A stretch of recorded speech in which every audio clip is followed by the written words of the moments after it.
Hello, everybody. Welcome to GSA's Speedrun Record Circuit Darker Side event today for Super Mario Odyssey. My name is Joe Cool. I have Tippy commentating with me. How are you doing, Tippy? Oh, I'm doing fantastic, Joe Cool. How are you doing yourself? I'm doing all right. I'm excited to watch some Darker Side today. Yeah, it's been a while for me, but I do love a bit of Super Mario Odyssey, so I'm looking forward to seeing people smash the record today. I was gonna say it's been a while for me too. I think the route has changed pretty significantly since you and I both ran this category. Gonna see a lot of things I haven't seen before, but should be pretty exciting. Yeah, I definitely feel that. I don't think I know of BP's doing it now. IP skip, that was like the last big thing that I saw in this route, and I know that was quite a long time ago now. So yeah, I guess just to explain the format really quick, runners are going to be given unlimited resets for the next, I believe, 7 hours, and once the clock hits 5 p.m. Eastern, they'll no longer be able to reset. And the goal is to get the best time today, so should be exciting. I think we're gonna get started pretty soon. Yeah, I mean, I actually, it's been a while. Do we have the? Do you happen to know the current world record offhand? I believe I think it's 3:02:18 by Tyrone. Hard to keep track. I feel like he PBs like every day. Well, I mean, hopefully today's another good day then. Yeah, I know. Yesterday he was actually on base again, so it'll definitely be interesting. I think I happened to also see Ganon tweet yesterday about Tyrone doing a co-op with Tyrone and getting like a 218, which was quite crazy. In Darker Side, wow. Yeah, 218 Darker Side online multiplayer. Yeah, it's really cool that the multiplayer is a thing now. I really wish I had the hardware to do it, but it is what it is. So I think runners is gonna get started pretty soon. Looks like a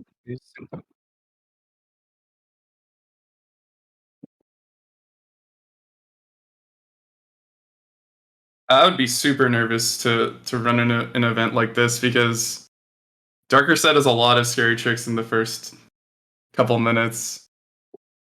I feel with an event structure like this, I think for me it would be the opposite. I'd be quite calm because it would be, well, it's just doing attempts, you know. I mean, obviously there's a time limit, but it's just another day at the speedrun office, you know. Would you go the route of like trying to get a time on the board first and then spend the rest of the time doing attempts, or would you just like keep like soft resetting until you get a pretty good early game? I know that's definitely something that the runners are going to have to make the decision, especially the ones that are going to be doing IP skip, which we'll talk about in about 10 minutes, hopefully. Yeah, I definitely think it's worthwhile to get the no reset out of the way first. It also helps you be like more fluid for the whole run for your next attempt. Generally, I'm terrible at no resets, so me personally, I'd probably flounder, admittedly. But it's definitely a good idea to just flesh out your movement for the whole run first, I would say.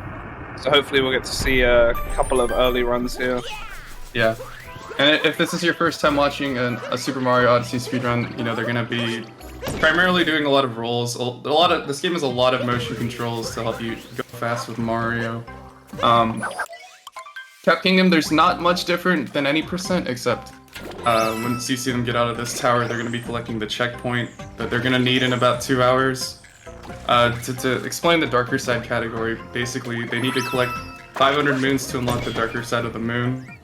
So they'll be trying to get all the fast moons, and they'll spend most of this first part of the run kind of setting up for the post-game where they can just grab moons really fast.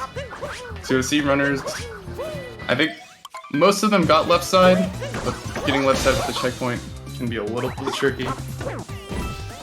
Yeah, I mean, while it seems like everybody's finishing up here, I'm sure that Joker would love to tell me why Cap Kingdom is your favorite kingdom.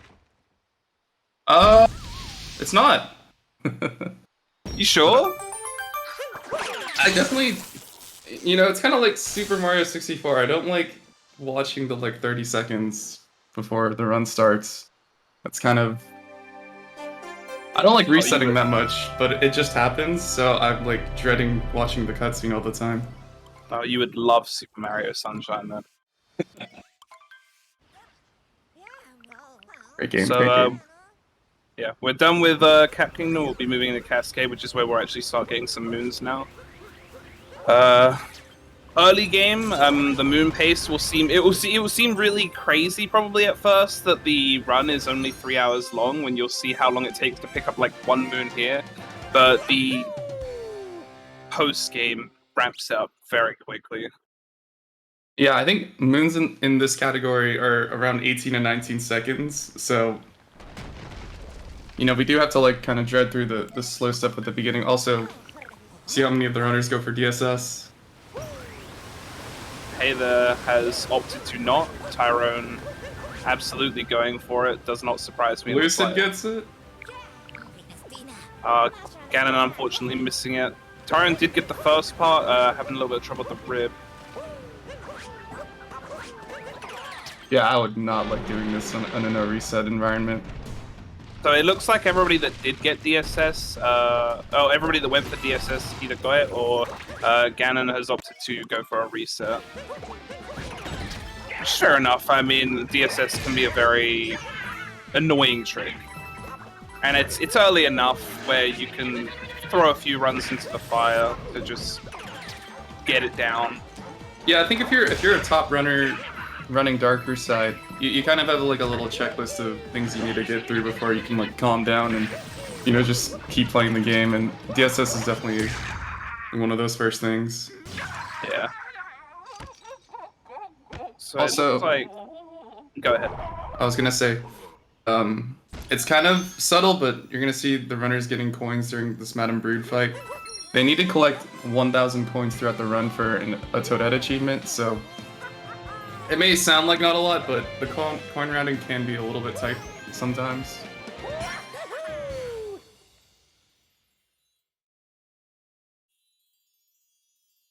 See how many of the runners go for chest clip. I'm pretty sure they all will. I would believe so. Well, it's not as, fortunately not as scary as DSS. Yeah. It's pretty lenient. I missed Lucid, but I'm assuming that Lucid got it as well. Yep. They're getting it as well. DP. Yeah, DP definitely. DP Mario is in the ceiling.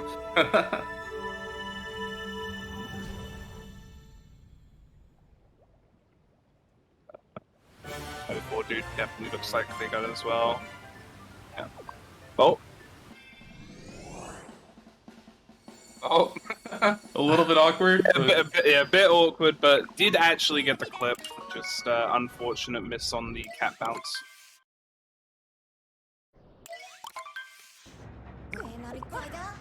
Alright, so we'll be coming to Sand Kingdom. Sand Kingdom, Ronnie can be a little bit tricky. A lot of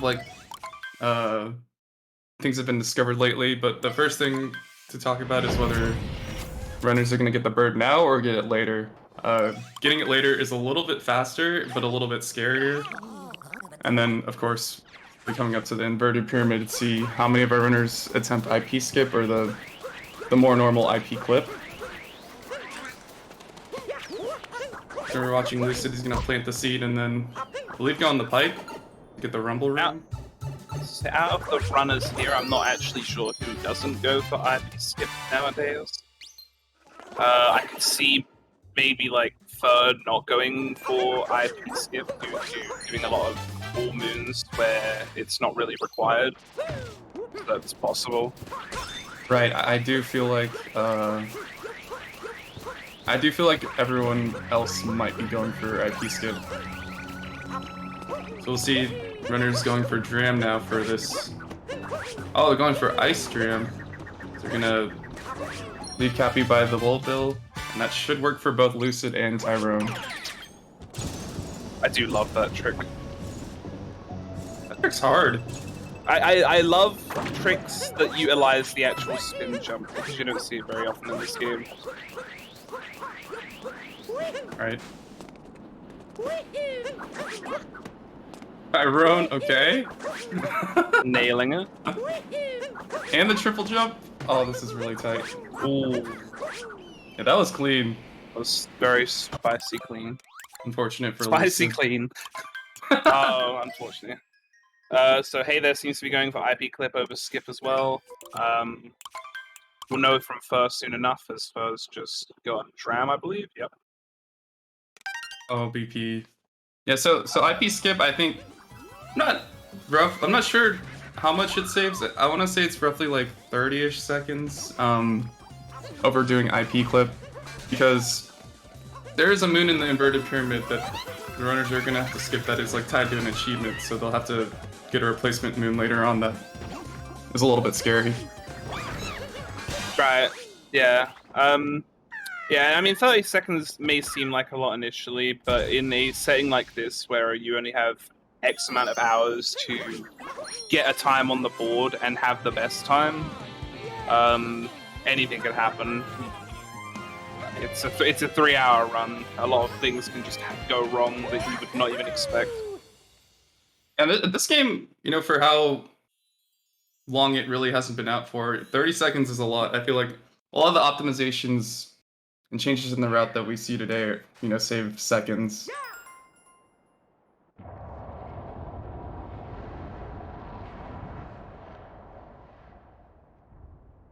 Yeah, I was gonna say it's almost sort of a meme in a way where it's like, oh, this run risking maneuver in any percent will save you like 0.3 seconds, but it's just worth it because the run is just so heavily optimized. It's at that level. I think we did also miss 04 dude getting IP skip. I think we probably will have to shout out every time someone gets IP skip, because the trick it's very hard to do. You're having to like throw Cappy at a very precise angle away from the wall and clip into the corner. And that's why 04 caught up to Hey There. I think it was like 20 seconds behind initially.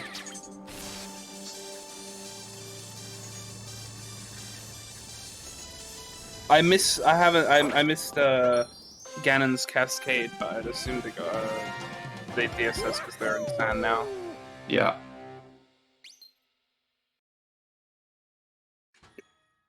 We're gonna see something new that was discovered recently in Tyrone's run. The platform clip to get out of bounds here. I don't know, it's been like maybe a couple months since this was discovered, but a really easy way to clip out of bounds. And that was pretty clean.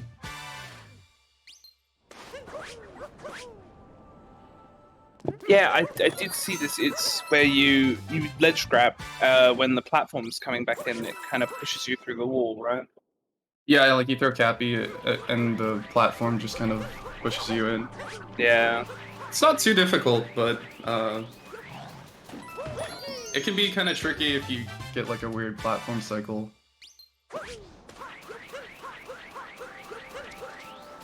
See Tyrone go into the ice hole. Ganon getting IP skip right now as well, with the triple jump maybe? Oh! Nice. Nice.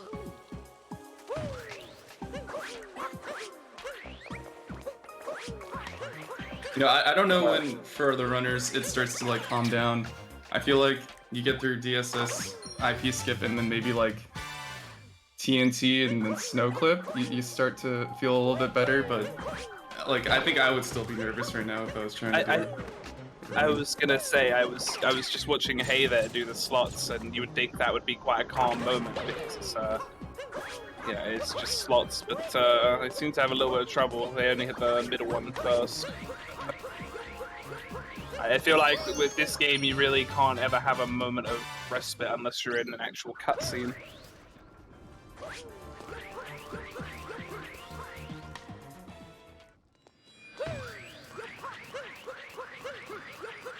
Really quickly want to shout out, so if you type !donate if we reach $750 by the end of the stream, this little tournament is going to extend by an hour. Which would be really cool to get more attempts. And I just wanted to shout out a $20 donation by FurTop7 with, I believe, no comment, but we really much appreciate your donation.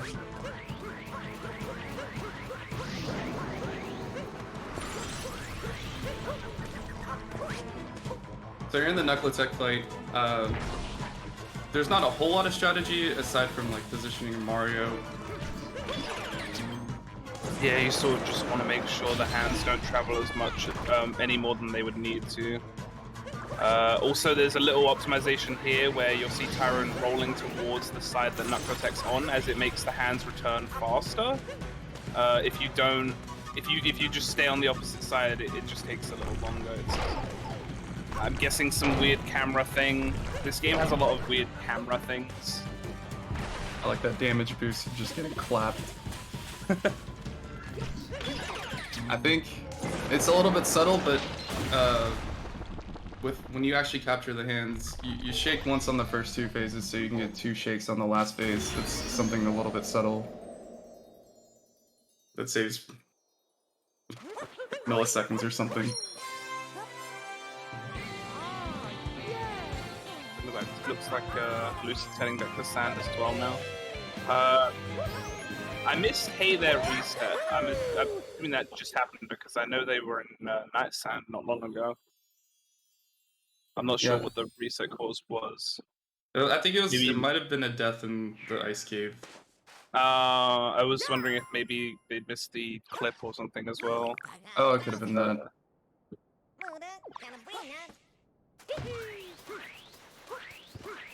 Yeah, so you see Fur's grabbing a bunch of coins, and Ganon in the Sphinx room grabbing a bunch of coins, because, again, they need to reach 1,000 coins before the run ends. Which, I guess with the hint arts, the Luigi hint arts in this game, it's not as tight, but, It's... I always think back to... This was a long time ago. There was a run that Chaos did, and he did not get world record because he was short 3 coins. Yeah, obviously that run happening before. Yeah. It does matter. It's just I don't remember the coin routing for Dark Side being too bad, but obviously, like as I mentioned before, it's been a while, so it could be tight now, which would make sense because obviously you don't really want to be wasting time grabbing extra coins. Yeah, some of the hint arts you do kind of have to go out of the way for if you want to get them. So, unlike any percent, first thing that runners are going to do in what it is go to Deep Woods and collect 5 pretty fast moons. You'll know in some of the kingdoms that are pretty big and have a lot of moons, a lot of these first visits are just going to be setups for post-game, so that they can just grab moon to moon really fast as possible. Just to quickly add on to my previous comment about the 1,000 coins, to be clear, to reiterate, the reason why the runners need 1,000 coins is so that they get enough coins to get a Toadette achievement moon at the end of the run, which is one of the 500 they'll need to access the darker side. So they don't need to actually spend all the coins, they just need to have had 1,000 total across the run. I think you get pretty close. I think they buy at least like 8 moons from a shop in most kingdoms, so right. You do spend a lot of it, but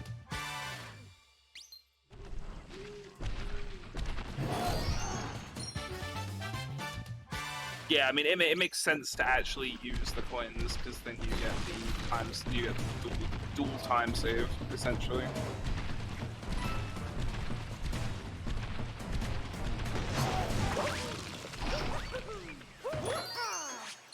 Lucio 4 dude in Deep Woods as well, and Fur is just finishing up sand, so I don't know how good their runs are, but definitely going that route of trying to get a time on the board pretty early, it seems. They are all on pace for first place today.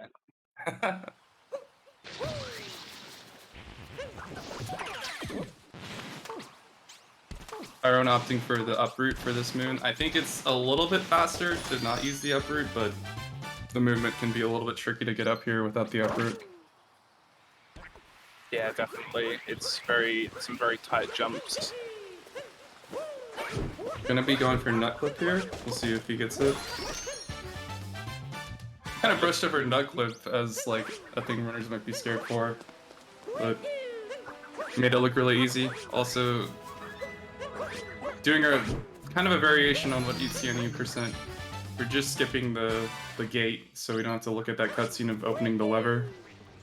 Yeah, I think flipping out of bounds there to skip the gate for opening animation is like 6 seconds or so. It's not a lot, but it's enough. It's definitely worth doing, and it's not. Once you've done that clip enough times, it's sort of just you just kind of get it. The only real trick to it is just timing a one button press. Movement was clean from Tyrone. Yeah, it's not the biggest issue if you don't get it, but like if you're like me and you look at the timer when you hit certain checkpoints, like getting this moon, and you see that, oh, you know, I'm like 10 seconds behind what I normally get, it can be a little bit frustrating. I'm going for Flower Road skip. As I say, 04 dude did not get that clip, and if anybody happened to be watching the perspective, it got through pretty quickly. Honestly, the movement was pretty clean, so it doesn't actually save too much. It's not like a death sentence. I'm having a little bit of trouble with Flower Road skip, but you know, the trick is a little bit different than in any % because you're going from the Piranha plant, and you know that's probably not something he's super used to at this point.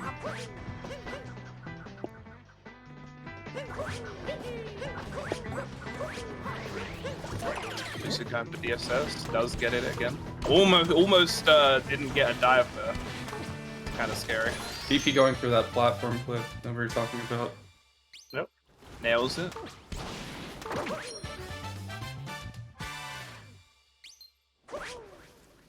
It's funny because this moon that BP just picked up, it reminds me.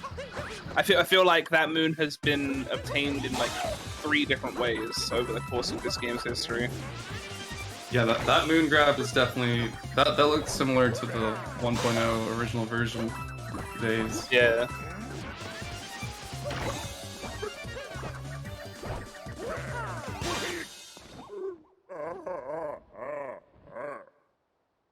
Sitting in the deep woods right now. Also opting to take the uproot. I don't know if we'll see anybody do uprootless for this moon. It might see it from Ganon. I know Ganon and BP have a reputation to go for a lot of really hard tricks, a lot of really hard micro movement.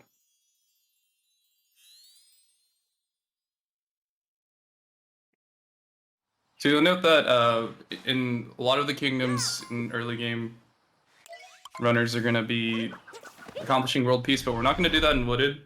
We're actually going to save the rest of world peace for later, as it combos a lot better with where you come from when you come out of the Wooded painting.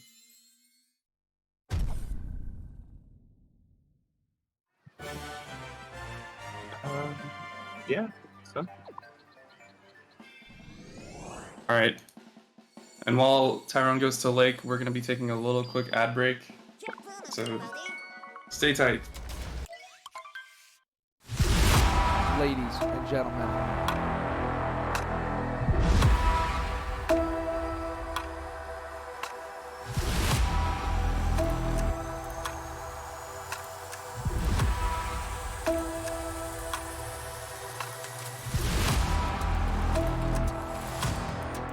Oh!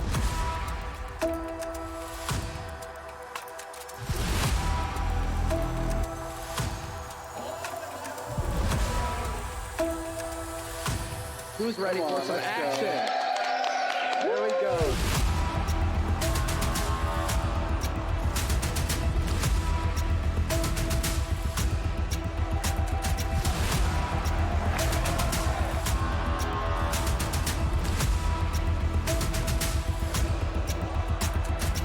Everybody get it out. All four. There we go. All four.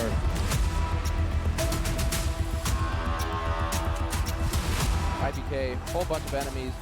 Just like that, picking up another one.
We are We're- back.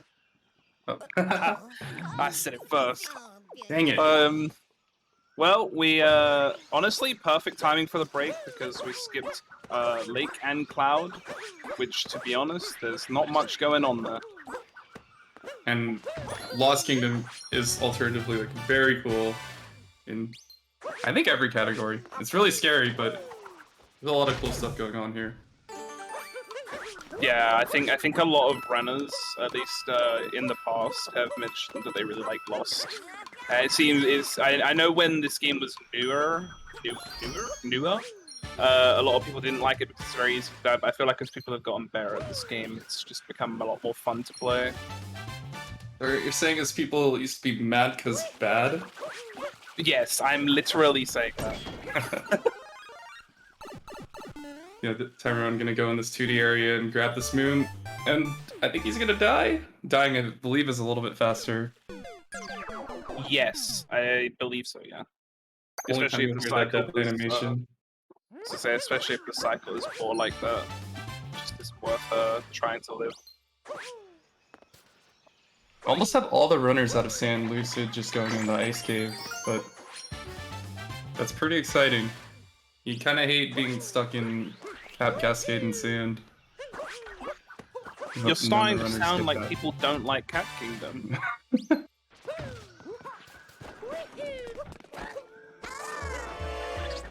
I will give you, like, Cap Kingdom music is pretty good. Not at the beginning, but like later in the game. I'm trying to think of redeeming qualities. That was really cool what Tyron did there to stand in that specific spot so the trapeel would still break the cage. I haven't seen that before. Yeah, I feel like I don't know how consistent that is if the trapedel's like moving.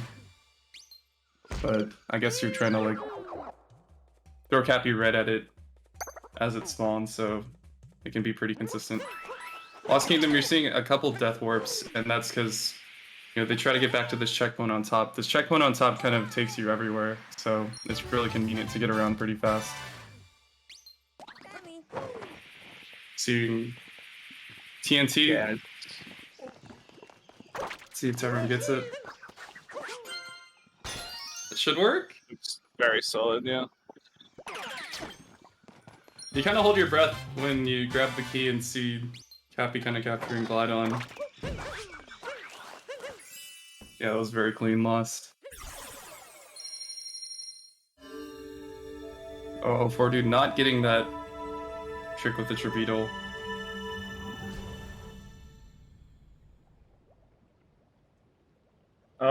Oh, unfortunate hit from the trapeel there. Oh no. That was that would have been a new one for me to see as well, to be honest.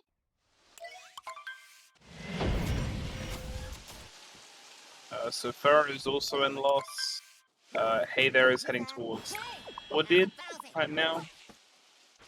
And Ganon is just finishing up with Cloud, so Ganon will be entering Lost as well momentarily.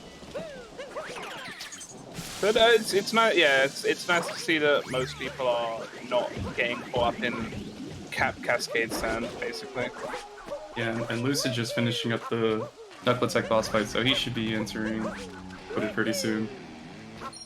Yeah, I think it's like you said at the start, I think it is important to at least make sure you get a run on the board before the time expires.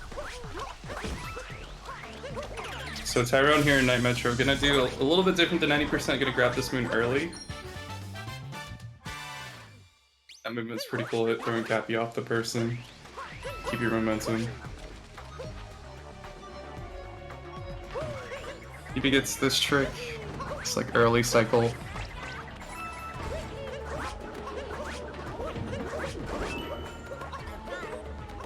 Yeah, that was really good.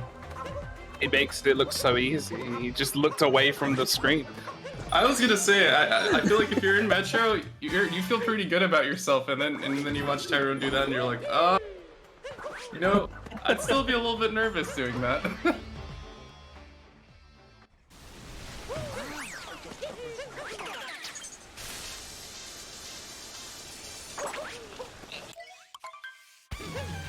Right, so Tyrone will now be facing Mecha Wiggler. I think this is like one of the only spots in this game that is actual RNG.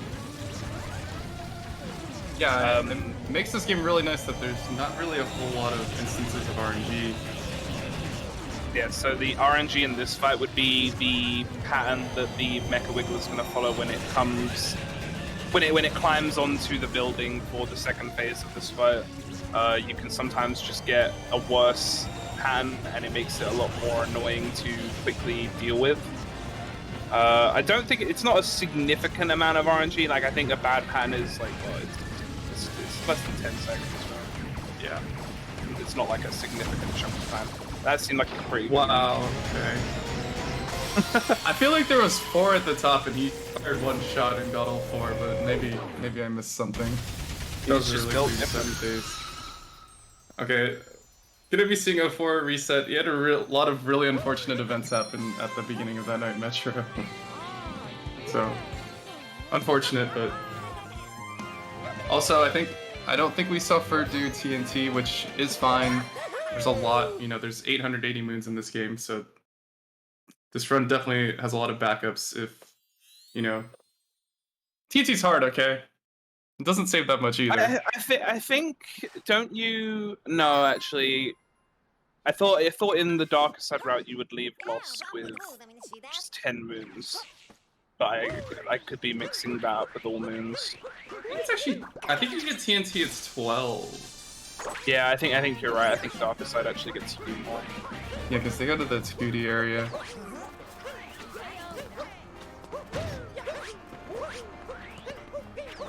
I was gonna say, because if it was 10, you definitely know you missed a moon. Yeah, in all moons you need to get TNT or else you can't leave. Also, I'm not really sure what happened to Ganon's run, but maybe another lost moment. Yeah, I mean, it could easily be anything in Lost. Just one misstep or dropped input or TNT or Trapeel. 04 Dude seems to have reset as well. I'm wishing you could just say, like, there are some kingdoms in this game that are easy during this run, but try to think. I don't know how much easier it really gets. I think there's a lot of scary stuff throughout this run. Cloud. You miss a fast hat? No, my 8 seconds. Well, don't do Or- that then. We'll see BP? Cloud boost? Oh, pretty normal. I'm gonna be watching Tyrone here collect all the musicians and get some pretty fast moons.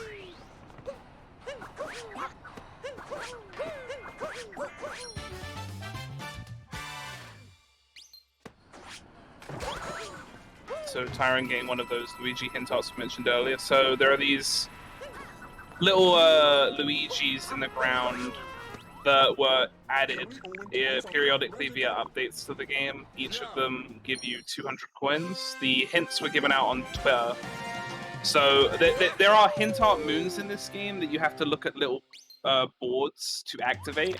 But because the Luigi hint arts that give you coins were added in via an update, they require no such pre-check, so they're just available from the start of the game, essentially. But that's basically how we get a lot of the coins in this route, because they're just very fast, and it's 20% of the coins you need just there and then, 1 ground pound. Notice the Tyrone planted a couple seeds. So most seeds take about 20 minutes to grow. It'll definitely be like an hour or two before Tyrone would get back to Metro, so the seeds will definitely be grown in time. Someone should tell him that he could save 40 minutes by just being there when they grow. That's just peak efficiency.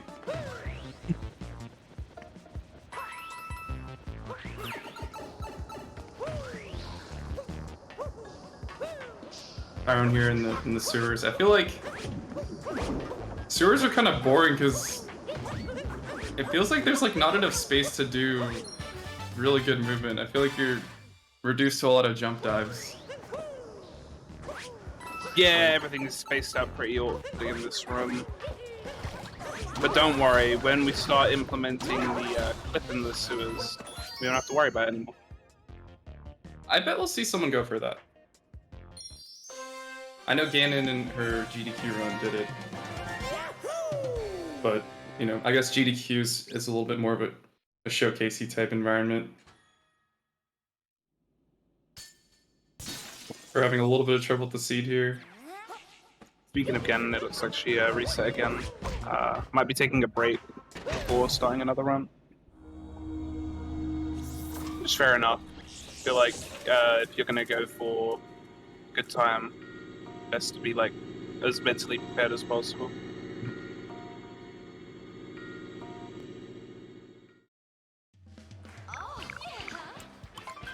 See if BP gets this cage strat with the Treveedle. Looks like he died in the split, which, you know, fair enough. I feel like it's really easy to die in this kingdom. Definitely makes it scary having to revisit later how easy it is to die in this kingdom. But, BP. yeah, BP.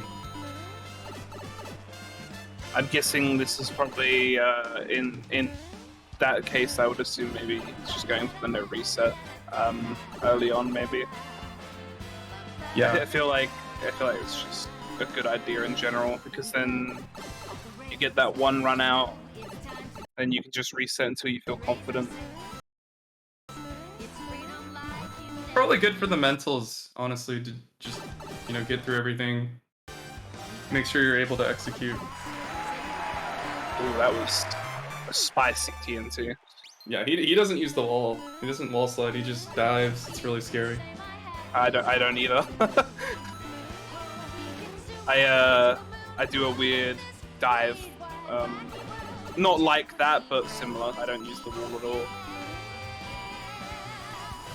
Yeah, the wall has the tendency to eat your input, but it's pretty safe. Kind of like just doing. It's not really a blind dive, but it feels like a blind dive. But it's definitely pretty scary. I think he has the BTT segment for that moon, so he's definitely comfortable with that.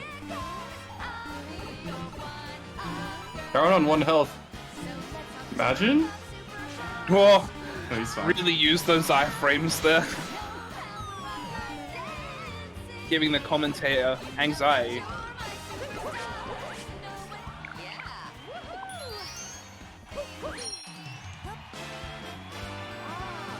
We just offer look at the hint art for the moon and lake. Just like kind of more examples of how early game is really spent setting up for the post game, making sure that you can chain really fast moons later on.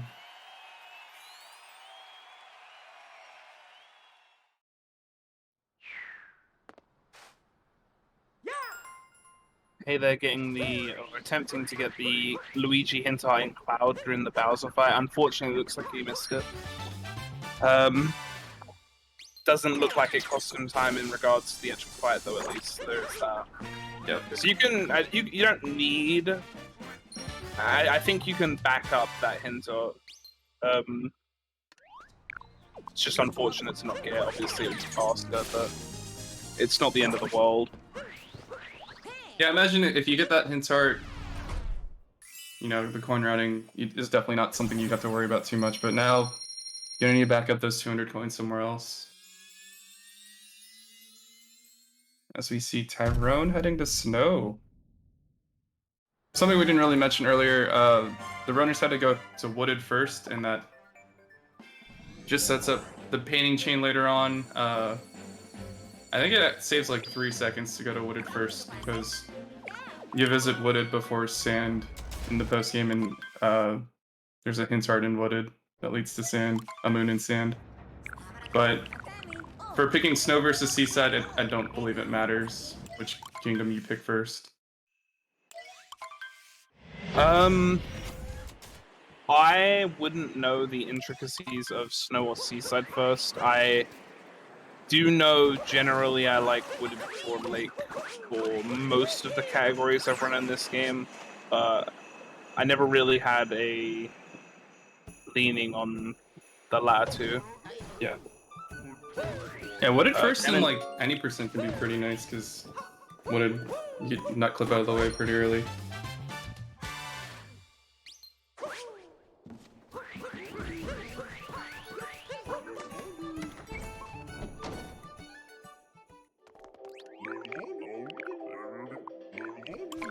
I think Hey There will be about to go for TNT now as well. Oh no, sorry, it's the first half I've lost. Well, soon.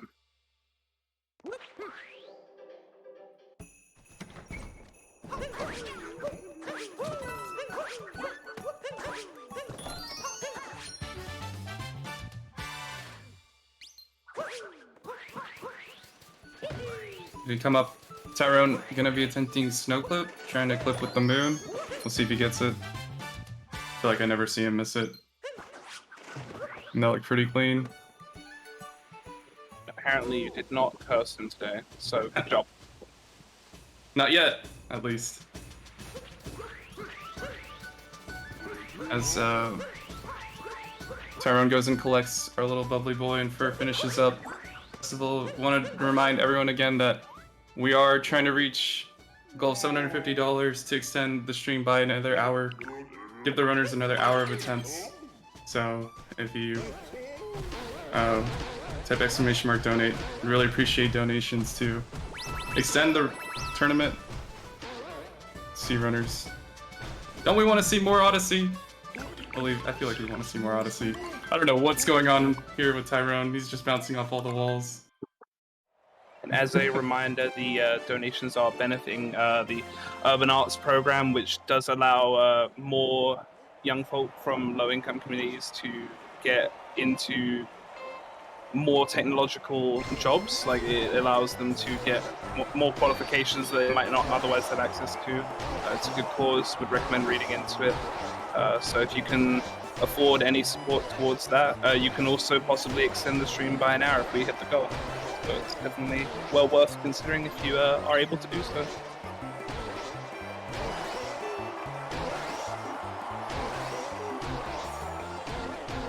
Like with this format and how runners can reset, I'm just like watching every screen like, oh my god, runners are all in such different places. Like, So I'm guessing 52.69 for Tyrant.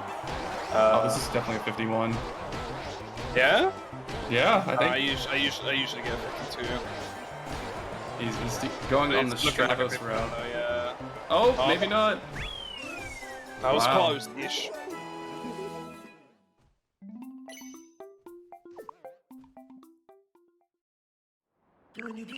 Yeah, it's always funny thinking about optimizing that race. But It was really kind of Tyrant to mess up that last area to make me close to guessing correctly. Appreciate that. Thanks, bud.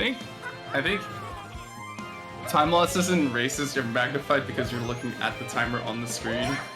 Where Definitely, like most other time losses you kind of just brush over, but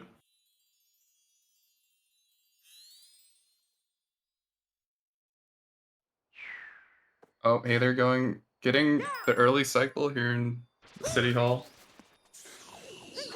Lucid doing TNT right now. Also doing the BP strat. I mean, it's not the BP strat, but I guess that's what we're calling it now. We could just call it the scary strat, it's fine. Yeah. That's There good. we go. I mean, no one's failed it yet, I don't think. So, at least not that I've seen. Before getting an unfortunate up throw. Maybe he tries that again. What he's trying to do here with this bullet bill is actually do a spin throw and have the spin throw end up behind the bullet bill for an instant capture. Didn't get it that time either, but no doubt this time. So Tyrant is actually doing one of the other parts of RNG in this run, specifically in Darker Side and the longer runs. Fishing! So when you capture Lakitu, you get to fish in the ponds that they're hovering over. And you typically want to catch the biggest fish because the biggest cheap fish gives you the moon, usually. But it is random how many times... So you'll get like big shakes and little shakes when the fish bites at your line, and you need to wait for a big shake, and it is just random when that's going to happen, essentially.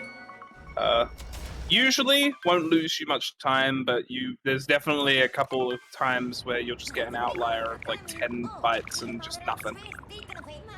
So we saw unfortunately didn't get the moon clip, also didn't get the box clip backup, so he's gonna be rolling against this wall trying to clip through. I feel like this is usually how it goes for me. If I don't get the moon clip or the box clip, I'm just kind of bonking against the wall. I hate this clip down here. I have not got a good history with this one.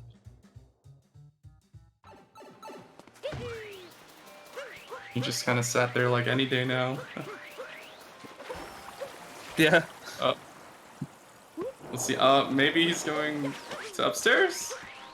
He's going in the shop. Okay, so he's gonna redo the box clip. Read this at the boxes, yeah.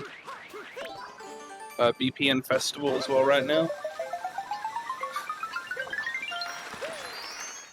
Aaron collecting this notes moon, but actually gonna leave it for later. Yeah, he's not hungry right now, so Yeah. oh, unfortunate bonk. Now that he's in Seaside, I feel like I can talk about my utter hatred of Seaside. I think Seaside is easily the worst kingdom in this game. That's fair. That makes sense. As someone who loves Cap the most, it does make sense that you would dislike Seaside the most. They are polar opposites. He is, like, I think in this category, it is probably the coolest version of Seaside, because you're gonna be doing a lot of tricks with the Gushin to, like, keep it alive and stuff. Not here. Gushin by. That Gushin looked really close to the moon. Is it gonna stay alive? No, it's definitely dead. I think. Oh, do you not do it in Dark Side? No, he's gonna go collect that same Gushin again, but in the water. Ah. But this kingdom is just way too big for, like, there aren't that many moons in this kingdom, so the spacing's just really bad. You have to, like, use a capture to get around pretty fast. I appreciate the little bait that Tyron gave us, leaning towards the moon again, but deciding again to leave it the layer. So landing on that rock just to get enough height to grab that moon, that's kind of a little optimization. I think this part might require some explanation. So, Which, go ahead, yeah. Yeah, the Gushin has, like, a little timer before it despawns when you uncapture it, so he's gonna leave it over there and grab a couple moons. But he needs to make sure the Gushin has enough water to travel, so he's gonna collect this moon, collect the story moon, and then leave the checkpoint for later, so he can hit the checkpoint with the Gushin, refill its water. So, like, a lot of stuff going on that it looks a little bit subtle, but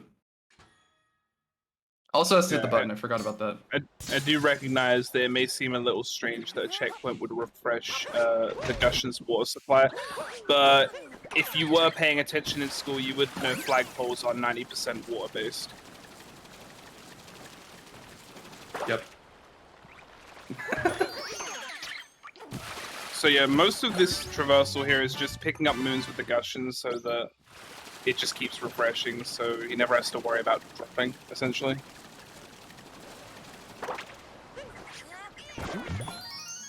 Oh, I like that. That was slick. That's really cool. Getting the capture and the ground pound at the same time.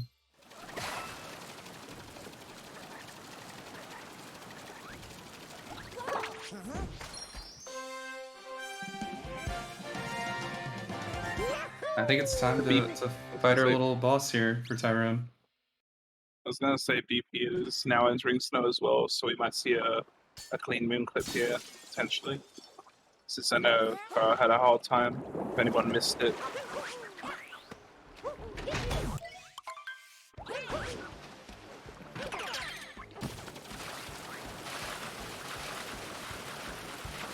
Yeah, Tyrone's gonna be fighting our boy. Also grabbing the checkpoint. I think that's just to refill water, but fighting. What's his name? What's this boss's name?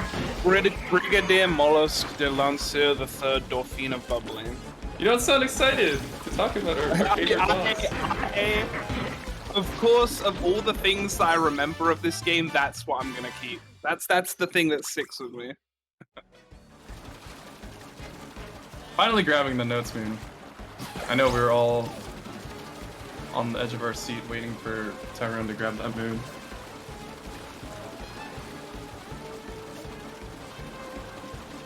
See Fur leaving snow. First, Fur's still on pace for first place technically. That's right. Everybody is. Oh, Tyrone trying to. Oh god, that's weird. Yeah. So for anyone that is wondering what was going on there, so if you manipulate the Brigadier in a specific way, he will, instead of going all the way around the hot spring, he'll kind of clip into it and slow down much faster, so you can ground pound to finish him off quicker. It's a bit weird. It's not hard to do or anything, but it is a bit. It's just kind of strange. Yeah, that trick to like clip into the hot spring area, it also has the potential to just randomly not work, and then Mollusk will travel all the way back to the lighthouse for no reason, so it can be a little bit quirky. Also saw that BP had a little bit of trouble with Snowclip, ended up resetting, so that was a little bit unfortunate. That sounds like Super Mario Odyssey. Felt quirky, decided to kill your run today. I don't know how much, for me personally, I would spend like grinding my head against the wall and doing snow clip before I hit the reset button. But it can definitely be frustrating. So you see Hay there finishing up the festival on his way to Snow Kingdom.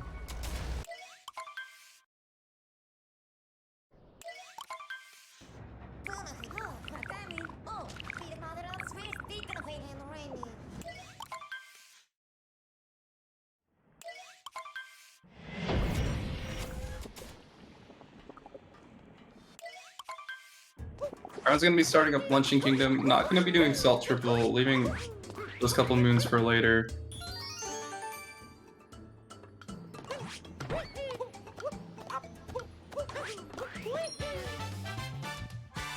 It's quite a diverse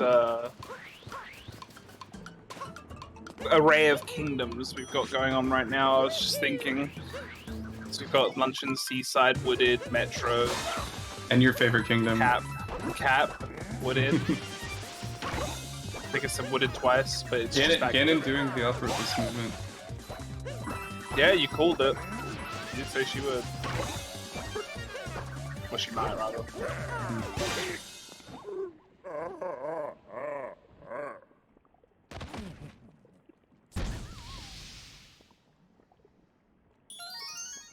Show you.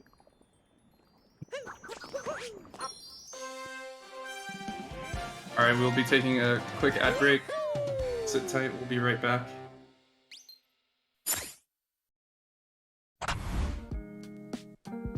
Urban arts helped prepare me for college by giving me a lot of experiences working both independently and collaboratively with other people to make really cool games, and taught me how to put my all into creative projects, and that helped me put together a very strong portfolio for college. The best part about being in the urban arts community is the people that you meet. A lot of the people here have the same interests as me, so in the future, making friends here will benefit me and them and everyone around, because we all benefit from each other by gaining skills that other people had that I may need. Urban arts helped me see myself differently by showing me that I can be a good leader. In the studio program, I was assigned the role as project manager, and fulfilling that role for the first time actually helped me realize that I have good leadership skills, and it really helped me to develop them.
And we're back. And we're still in Luncheon. Which is your actual favorite, right? Yeah, it is, actually. I was gonna say, if that wasn't your favorite either, I was just gonna keep calling your kingdoms your favorite until I got the right one. Mushroom's my favorite now, yeah. Yeah, Luncheon's a good choice. It's a very distinct aesthetic. I think like when I'm just like casually roaming around, I think Luncheon's my favorite kingdom to just like kind of go places. It is pretty hard, but I enjoy. Maybe it's just because I'm hungry all the time and I'm looking at all the food. Who knows? I relate to that on a spiritual level. I'm going to guess 5269 for Lucid as well. That's just my guess. That's my default. I don't know, this one looks good too. It does look like our 52 though. 5202. Yeah, we'll just lock that in, the 5269 for every guess today. Yeah. You're bound to win one. I mean, now I'm starting to get tempted to guess 5169 because apparently people are better at Bound Bowl than I thought. Yeah, the Bound Bowl race is optimized. Well, I don't know if it wasn't optimized by Strav, but Strav has like a little tutorial on how to get 50, 51. That most of the people are following. I was gonna say it's like you mentioned earlier how the time loss feels bigger because you can see it. I feel like that's why people optimized it more because you can see the improvement. It's got like immediate feedback. Even though realistically the difference between 52 and 53 is literally just 1 second. Yeah. Which I mean is not nothing, but it's like, you know, when you've got stuff like IP skip. I just saw Fur got a really nice instant capture on the Panbro and then proceeded to get the purples in the stairs, which is an All Moons thing. He's setting up for the chef sub area later. Ooh, you know, outfits are not out of the question today. We might see a couple of people buy some outfits. But yeah, definitely a thing when you're running, when you have the ability to run a lot of different categories in this game. Very easy to get category confusion. Yeah, definitely. It's not even like, it's not that you forget to run any category, it's that you just sort of have muscle memory, and because a lot, like specifically Darker Side and All Moons, because a lot of segments are similar but slightly different, you kind of just go into the muscle memory of the one you're more familiar with. I think it's a pretty common question you get when you run those two categories. It's like, how do you remember the routes? And you're not really remembering moon to moon, but you're kind of remembering, okay, like let's say I warp here, what do I need to do during this warp? And so that's where the confusion can start to come in if you're like doing a warp that you would do in All Moons, but wait, you need to go this way instead. I'm so happy that we're in Ruined Kingdom now. Yeah, I think Lucid just dabbed. I think I missed it. Unfortunate.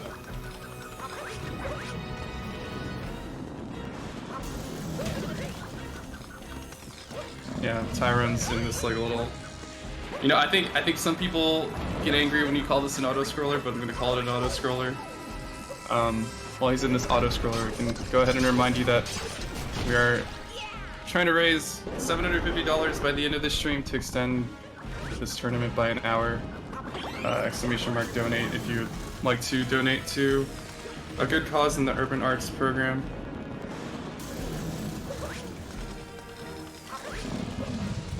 I was gonna say, I mean, you can optimize an auto scroller. Like, I mean, I know that you can save time in this kingdom, but there is a lot of it where you just can't do anything. Like in between phases, there's just you just have to wait. There's nothing you can do. I do think it's funny that turns out, and this is a niche thing that I don't know if it gets proven. When you take the wire into this fight, the fastest thing to do is to just do nothing. Like, don't jump or anything when you get out of the wire. You drop down because the fight won't start as quickly otherwise, which I think is hilarious for some reason. Yeah, I feel like it's very second nature. Per getting more purples. Is that 10 purples? Maybe he is getting an outfit. It is the kind of thing that I would expect Fur to do. And I'm here for it. You know, the first two were okay, but I didn't really see. Is he gonna get these ones? No, those aren't quick enough.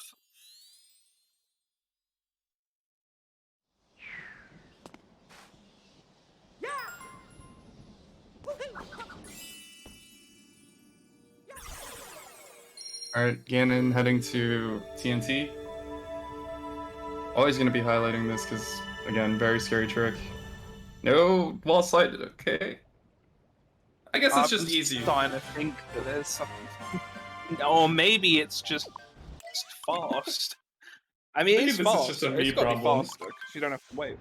Well, I mean, it's not like a huge difference or anything. Yeah. I would assume it's faster just because you don't have to wait for the slide animation.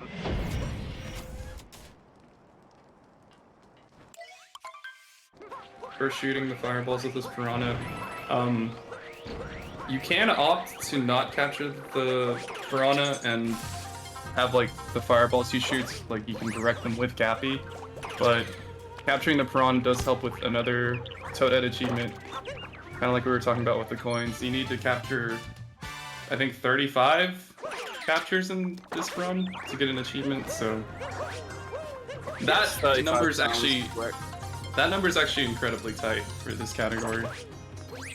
It's funny because it's only gotten tighter because we've just found ways to skip using captures that we otherwise would have needed.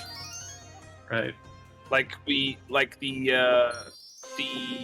one of the more iconic ones, despite only being used like once, is the capturing the new Donka for the race car moon, but you can just clip with Mario, so you don't technically have to capture him anymore. But Right.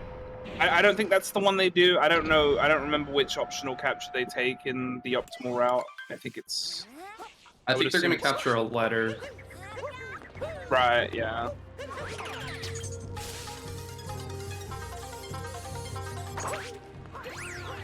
The big chain jump, apparently. So actually, that's what. Yeah. So there's a chain jump capture in this game, but there's specifically a big chain jump in Cascade Kingdom. Which actually makes sense, yeah, because later on in the run you'll see, I can imagine it'll be between two moons, because you'll roll right past it. Oddly, it's just considered a different capture. Just much like the golden chain chomp in the Madame Brood fight that BP is doing right now is considered a different capture from a regular chain chomp as well. It's 3 captures in one. Mm. Also, brushing over Tyrone doing this movement in the shards area for Bowser is really, really difficult section that he made look pretty easy. All my Super Mario Galaxy lovers in the chat will love Bowser's Kingdom. I feel like it's a very similar kind of structure where you're just taking these wires or, you know, launch stars to different sections of the level. I know you're not talking to me. I know you just love Super Mario Galaxy. Yeah, almost as much as you love Cap Kingdom. Exactly. Oh, not getting the little capture warp.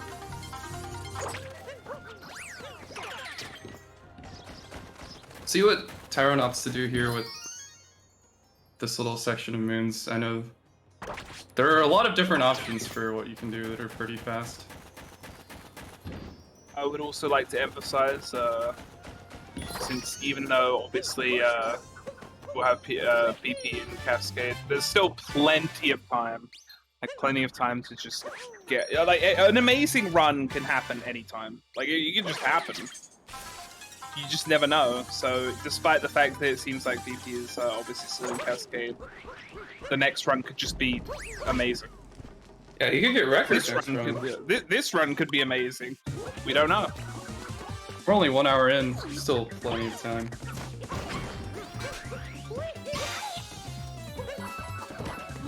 Everyone getting this trick with leaving the floating bomb.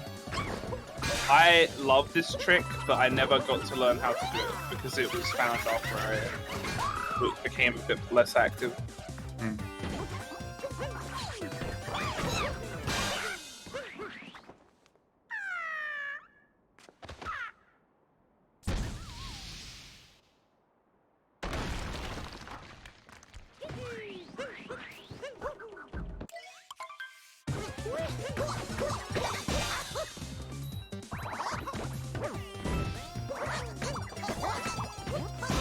The only downside to Tyron's run so far, and I do think this might cost him the win, is he picked Harry at first, and that's just not okay.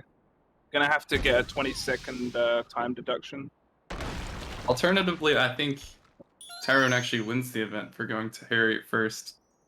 I just don't think we're gonna agree on anything today. I'd expect nothing less from a Galaxy fan.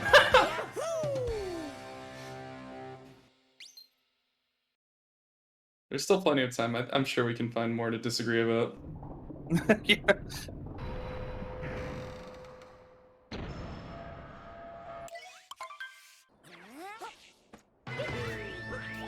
I feel like as time has gone on, our runners are just getting more and more separated from each other. So you got Fur about to go into Bowser's, and you know everyone else is just so many different kingdoms right now. You know, if you don't like a kingdom, you can always just look at someone else. I'm loving Hather and Lucid perspective. CPP going for IP skip. Tyron's going to be coming up on one of the coolest bosses in the run. Probably the coolest boss in the run, I think. Personally. So that's exciting. I do love it. No matter how many times I've seen it and done it myself, it always is satisfying to watch. I think I'm just not satisfied with how easy he makes it look. Because then I try to do it and I'm like, man.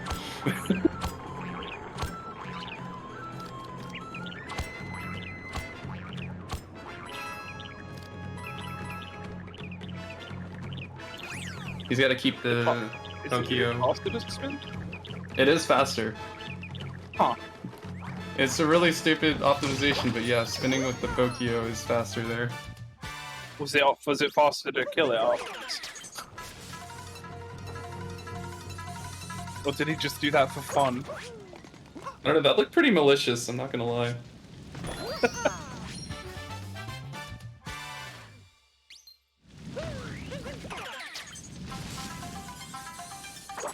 Yeah, heading up to the mech fight.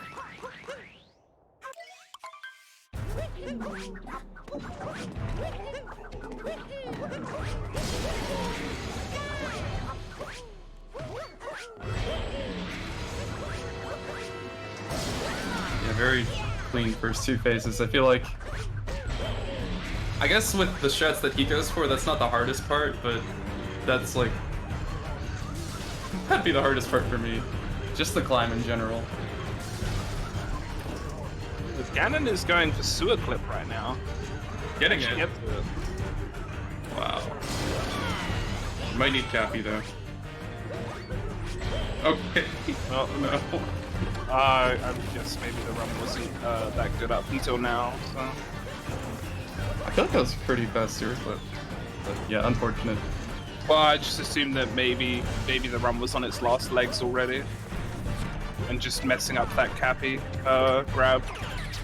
Just, you know, I don't know. Sometimes when I'm like doing runs, I feel like the more runs you reset, the easier it is to reset. It's like a snowball effect because you get more and more frustrated with the game's garbage. Yeah.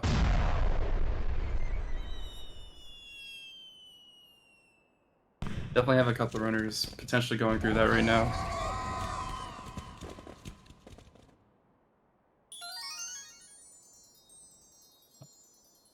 I didn't even see the target acquired from Tyrone. I'm assuming it went well. Fuck it. Maybe just did the platform flip.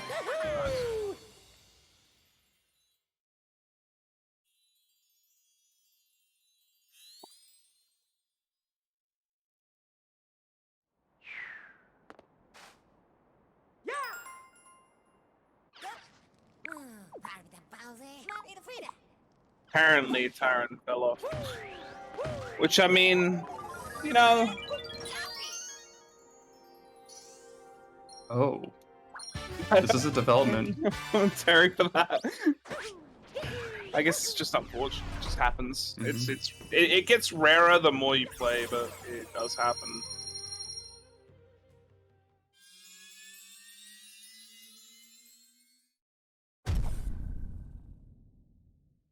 Not the greatest darker paces, but it looks like he's on pace for maybe a 120, 121 main game, which is definitely very solid. I think that's like... I'm not the greatest at paces either, but it looks like he's 1 hour and 14 minutes into the run. Oh, true. Forgot about that.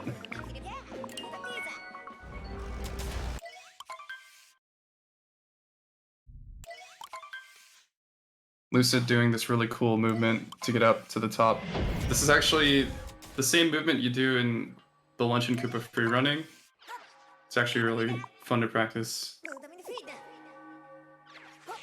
Basically seen every runner nail it. You're not going to try and sell me on Koopa free running now as well, are you? Koopa free running, best way to practice this video game, believe it or not.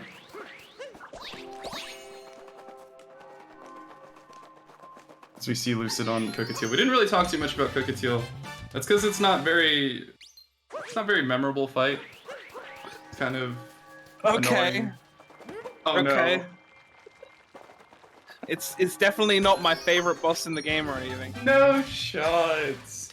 Can't believe this.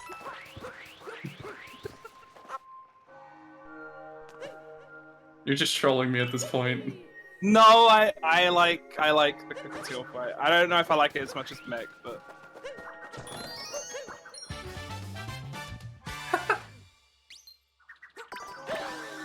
Everyone getting these rocket flowers. It's gonna zoom through the Moon Kingdom, which, you know, it helps because this kingdom have the low gravity, so you move very slowly throughout.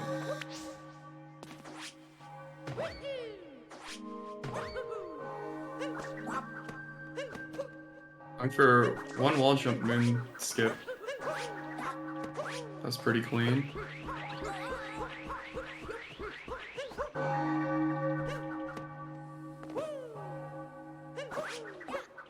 Gonna get a couple more moons before entering the final Bowser fight. There are not a lot of fast moons in Moon Kingdom, so I'm gonna grab the majority of them now. so I didn't see all of Lucid's Luncheon, but apparently it seems like he may have gotten the new com sub, meaning like the best Luncheon on record. Wow. So I'm gonna go ahead and say, you know, it's probably pretty good.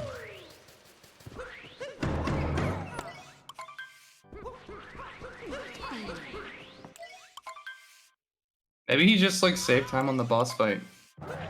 The really dumb boss fight. You never know. Yeah, I hate the meat boss fight. Is that true? Or the spewer fight. Gonna be seeing a 4 dude keep the bunny here in snow and head to fishing. I think I didn't speak my piece about fishing, but I think I don't enjoy fishing, but the fact that the Lakitu is so excited when he catches the right fish. You cannot tell me that we're gonna disagree on fishing too. Dude, the Lakitu's excitement for reeling this fish You up. cannot be seriously saying that you enjoy the RNG fishing. Lakitu's just so happy. People think I'm the crazy one.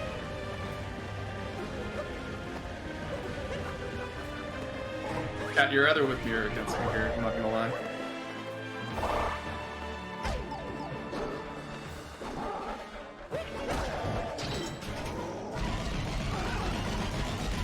I'm getting all 3 fast stats here in Bowser fight.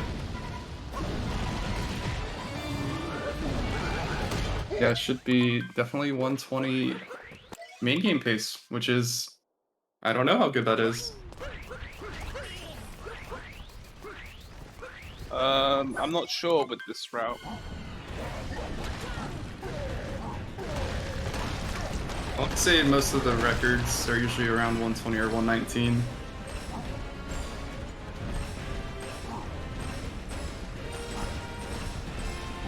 So you never know, maybe this is world record pace. Who knows?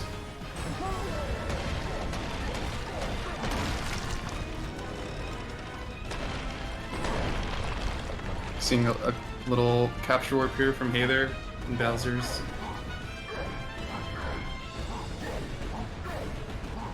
Just how many small, like, optimizations ever. Wait, did they just do 2DSS? Wait. I just caught the very end of that. Yeah, he did 2DSS, wow. Yeah, you know. We'll just pretend like nothing happened. Okay.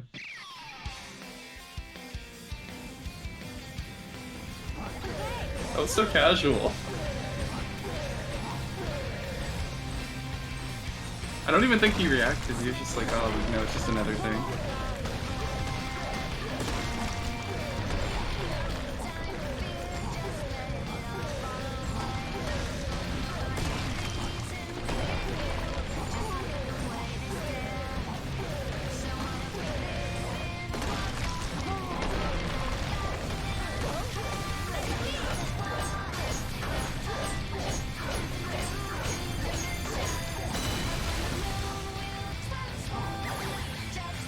Pretty clean moon from Tyrone.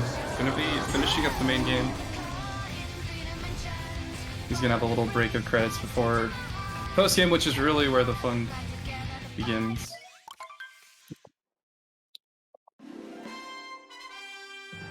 Is he for finishing up Mech and a couple other people in Bowser's as well, so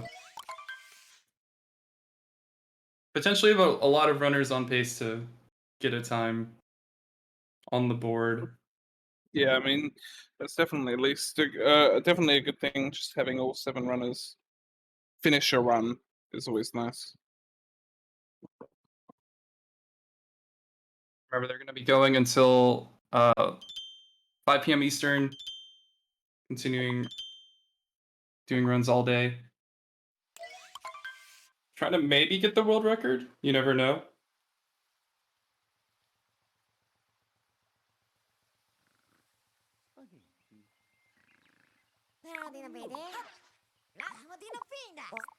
Yeah.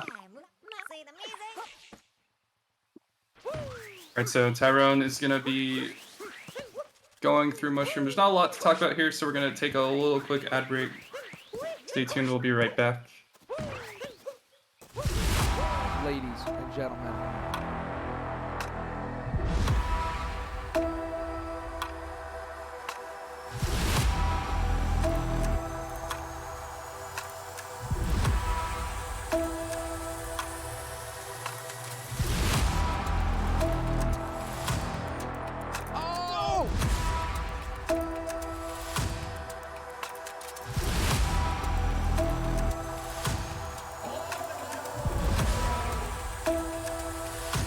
Who's ready for some action? There we go.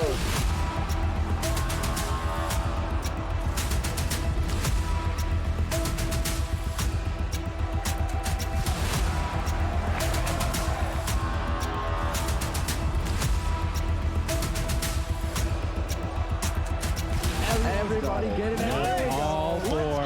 All 4.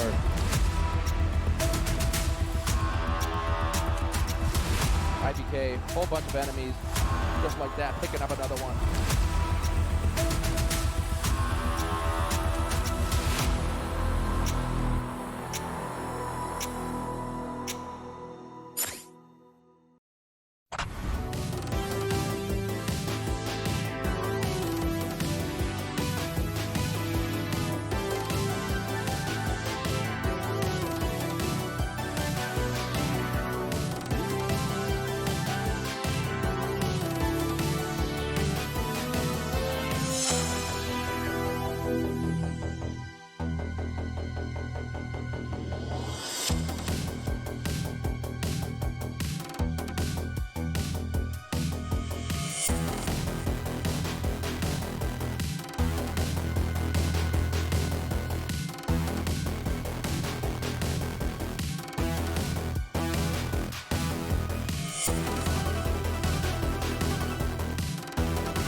We are back.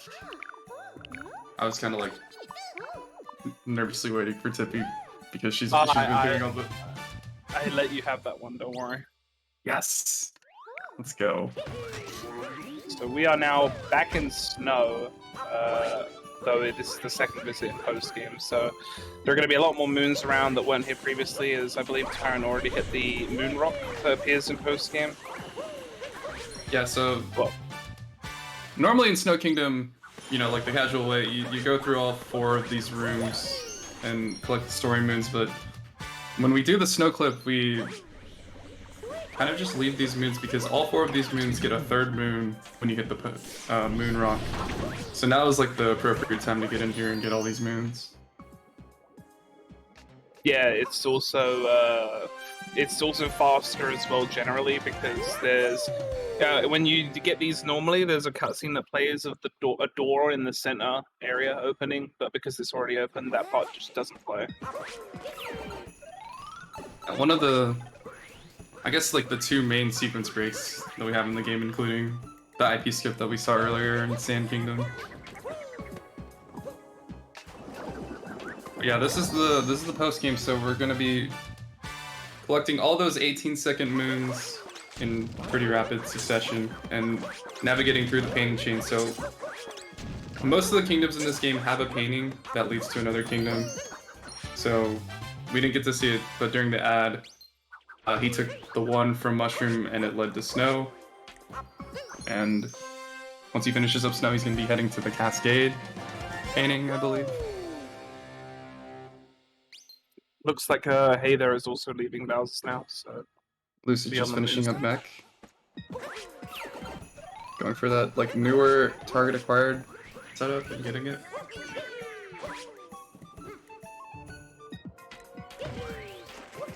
And finishing up the main game, so he'll also be entering the post games. Yeah, if you run Darker Side, you are definitely looking forward to getting the post game. It's really where the fun starts, at least for me.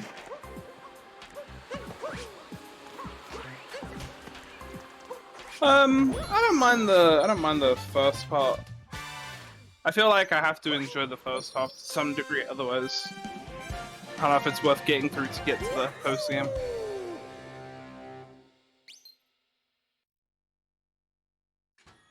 But it's definitely a slower pace overall just because of all the story.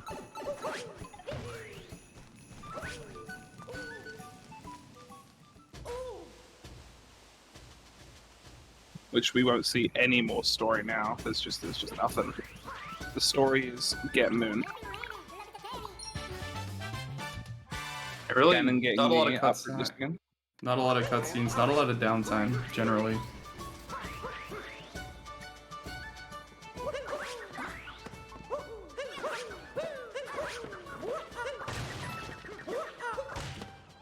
Oh, I'm having a little bit of trouble with this box moon. That was a little strange. It felt like Cappy was still out, but it didn't hit the box.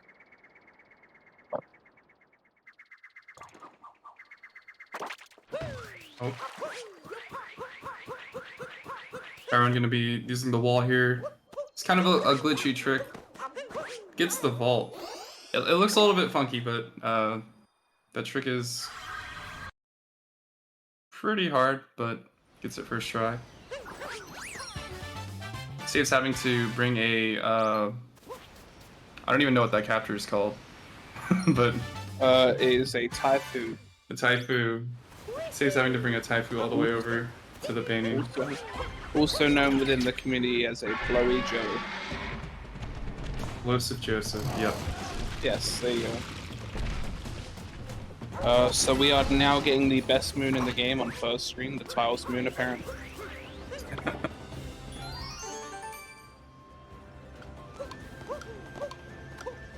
Just saw BP get TNT. Yeah, for anyone that has actively run Darker Side, this is probably one of the first kingdoms that is going to look a lot different than how it used to. This kingdom's been rerouted. I wouldn't say significantly, but we used to bring the dinosaur all the way to the Odyssey, but that is just not a thing anymore. So, Kingdom Order gets Okay. changed up just a little bit. This is new to me.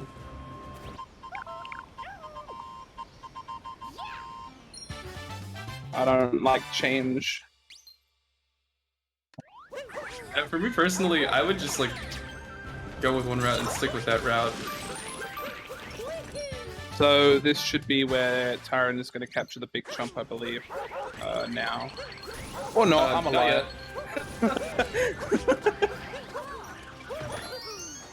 What do I know? Maybe 2 moons before that, but yeah. If you run this category and you run all moons, this routing is just gonna look very weird. And dark side too. All 3 have like incredibly different post games for Cascade. Now we're doing that chain chomp capture. Again, that's for specifically for the capture, so that achievement. It serves no other purpose. We'll be doing a Shirani bounce off that wall. This sub area is pretty cool. I love these jumps.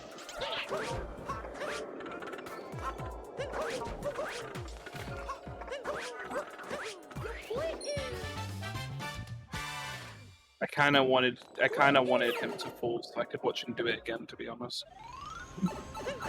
I don't know, that was a really nice looking sub arrow.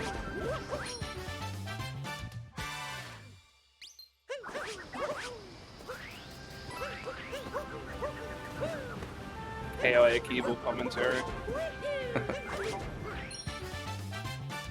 If, like, I mean, we don't really agree on anything, so if you're chaotic evil, that means I'm lawful good, right? I love fishing. I get well, you can be chaotic good. Okay. That's good enough for me. Unfortunately, it looks like BP reset again, but I didn't see to what specifically. Yeah, it may have been one of those runs that it's kind of on its dying legs and then might have had a bit of a sloppy night metro. For going for second fishing, we'll see if he realizes that he's already grabbed this moon. Well, this will be a good surprise.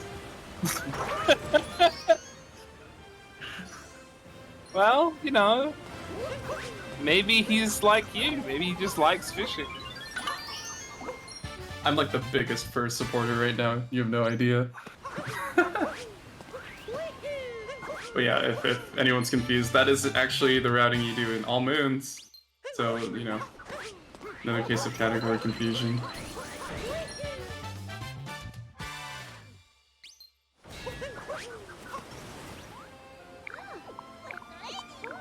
Seeing, hey there, oh wait, Lucid?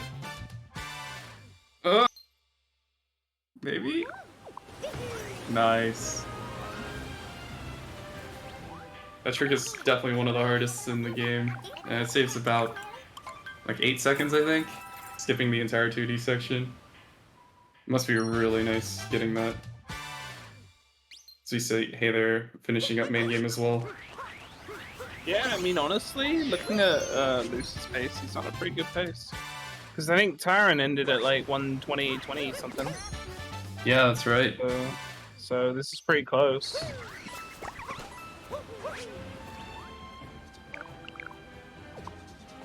Go for dude again in the ruin fight. Hey, they're getting a 122 main game. It's not bad either, of course.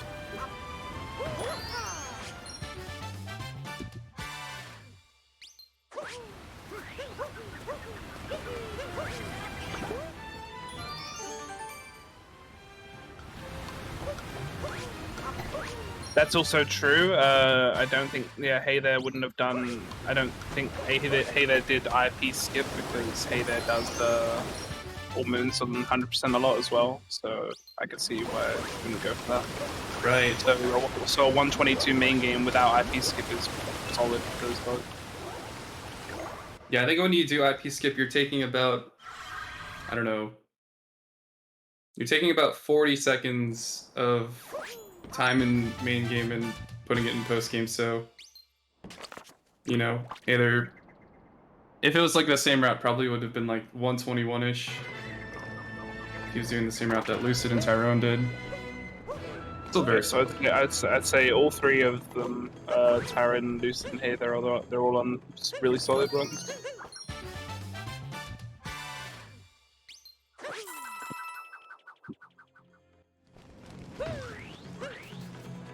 I'm not sure what 04 Dude's pace is yet. I wouldn't really be able to tell until after Bowser's.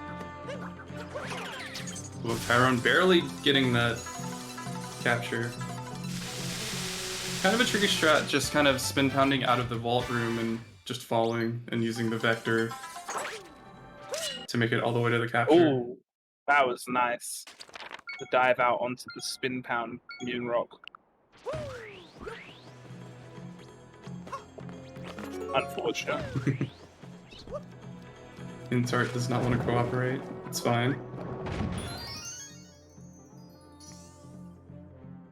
We didn't really get to touch on Mushroom a lot during Tyrone and first run, but basically only grabbing 3 moons here in Mushroom, planting some seeds that we'll grab later, and then heading to the paintings. Mushroom doesn't really have a lot of fast moons. I guess it does, but we'll get most of them later. Mushroom has a ton of fast moons. Have you talked to Toadette recently? Oh, true. It's my favorite character in the Mario Cinematic Universe. Yeah. That's my MCU.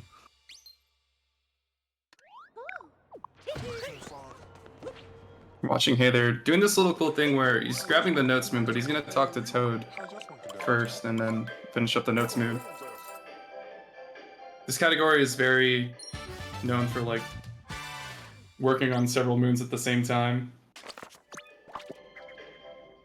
A lot of timer challenges will try to grab other stuff on the way. Mario's shimming very fast on first speedrun, just along the wall. Another instance of just shaking being faster for everything in this game, even the things you wouldn't expect. Tyrone unlocking a heart I've never seen before. Very, very cool. Very pog. Might need the note. Oh no. Current looking bewildered as well. On screen. Yeah, Cappy likes to hum on a lot of things that are not helpful, like these spinies and that block that dropped the heart, so that was a certified Cappy moment.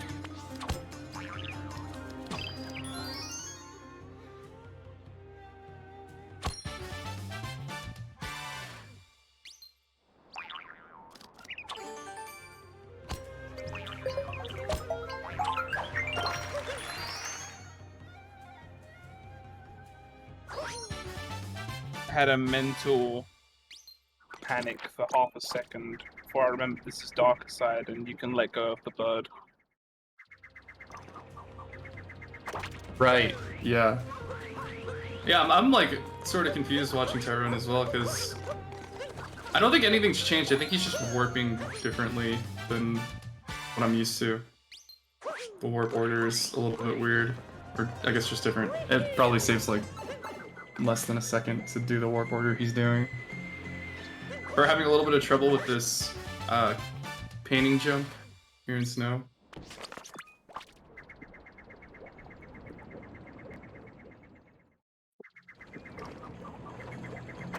Yeah, it's really awkward. You're trying to get a vault off the wall, but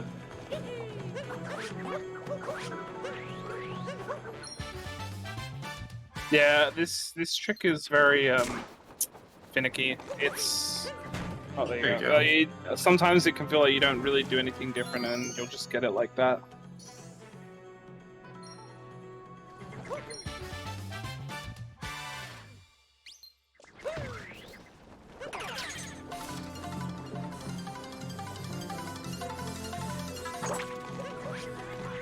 DP's finishing up area. It looks like IP skip went okay.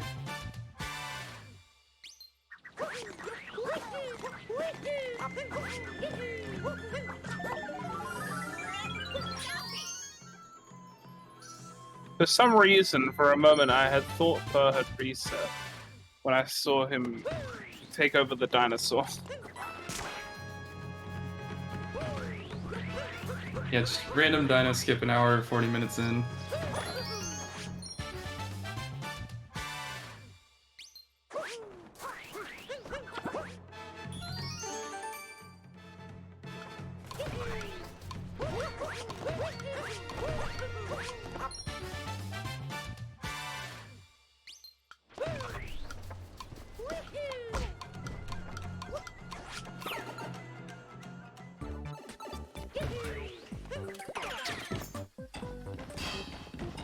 We're just starting to see a lot of the runners in those games just kind of cruising right now. Because there's something about this sub area that just kind of upsets me that Taran's doing right now.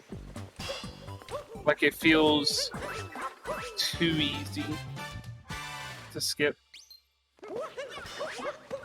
Yeah, you're just looking at all the P-switches on the ground that you're ignoring. I guess it's a little bit, it doesn't feel as rewarding doing those moons. But for speedrun purposes, it's fine.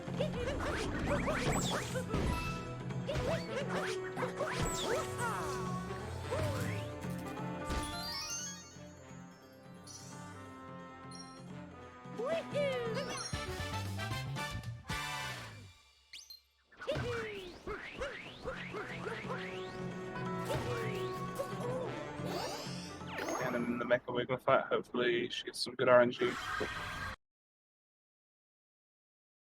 See Tyrone heading into my least favorite kingdom again. This is like at least a little bit better because you get fast moons, I guess, but you know, you're still primarily going to be in a capture. It's not the greatest. Not the greatest gameplay. But can I get Seed Moon that we planted in the first visit?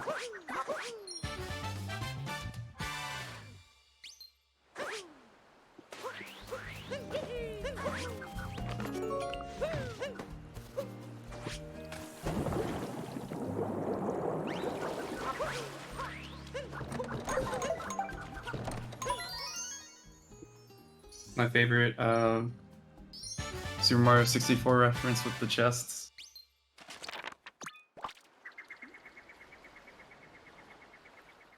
Yeah. I forward to getting the really fast Pokio full grab.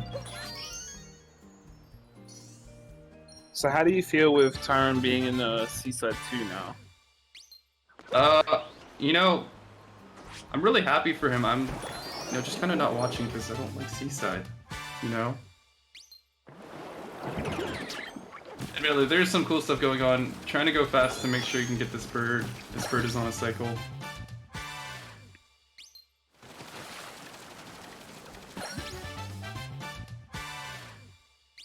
O4 dude doing the back fight right now.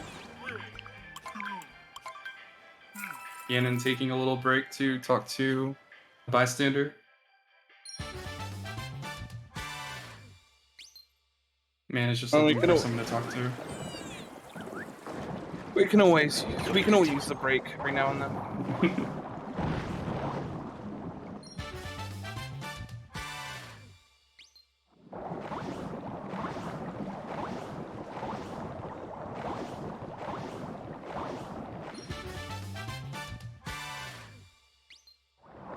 Just something to appreciate about this speedrun.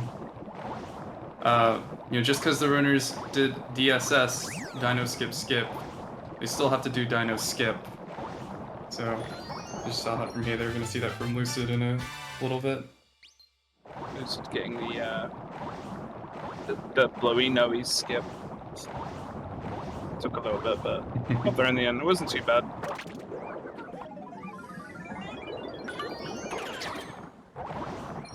Ooh.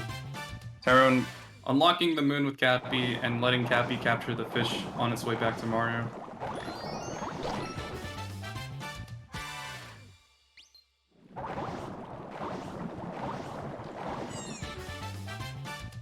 for buying the Cascade Moon and not taking the time to buy an outfit. Bit upset. I was hoping for another outfit as well. Might see it a little bit later. There's actually a Toadette achievement for wearing or buying 3 different outfits. And there's a route that I don't know how much it saves. I think it doesn't save a whole lot, and you have to do a clip in Lake Kingdom, which is really tough. But might see some of our runners go for it, buy a few outfits, get a few outfit moons.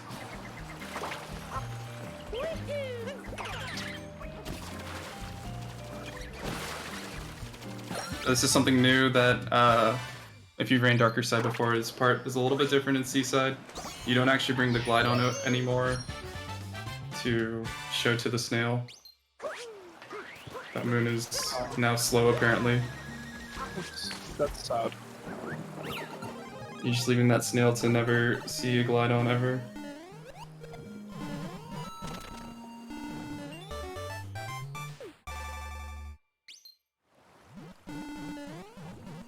Seeing Ganon again, going for sewer clip. Nice. Commentator timing, getting sewer clip pretty quickly.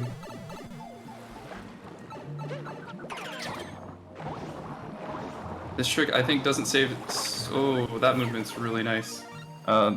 Sewer clip doesn't save a whole lot of Darker because you have to come back and get this moon anyway, but very flashy. That is what is important. It actually does save more time because it's flashy. True. Kind of like how going to Harry at first in Bowser saves time as well. It's just one of those things. I don't think I remember hearing that.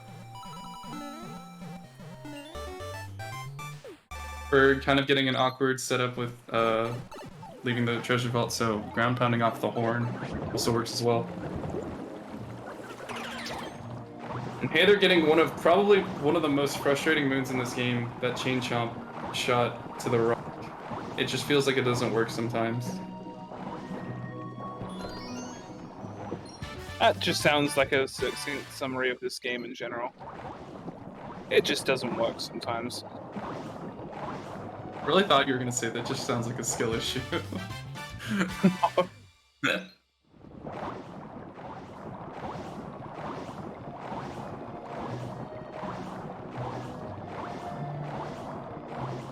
Aaron just, casually out of bounds for a minute or two. Really close to clipping in. Oh, I guess it doesn't matter in this game.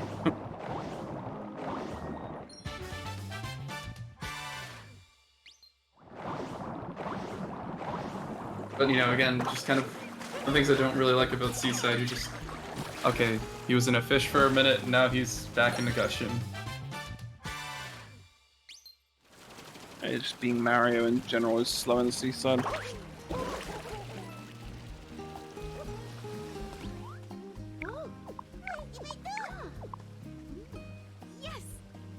And just finishing up Festival before dude. Missing the Raptor Moon. Gonna have to... I liked what BP was doing there, was just standing on top of the beans as it grew to get out of Deep Woods. Yeah, it saves a little bit of time.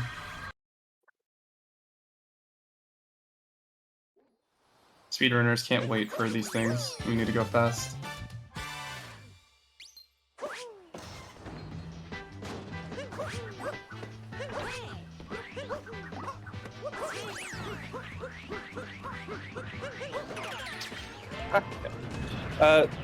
I will now be taking my leave, but we'll be running some ads in the meantime, and when we come back, we will have another commentator. I believe Joe Cool, you'll still be here as well. Yep. Was that targeting Tippy? Yep. It was really fun to commentate. I will be back later as well to commentate some more. But yeah, thanks for having me, and we'll be back after the ad break.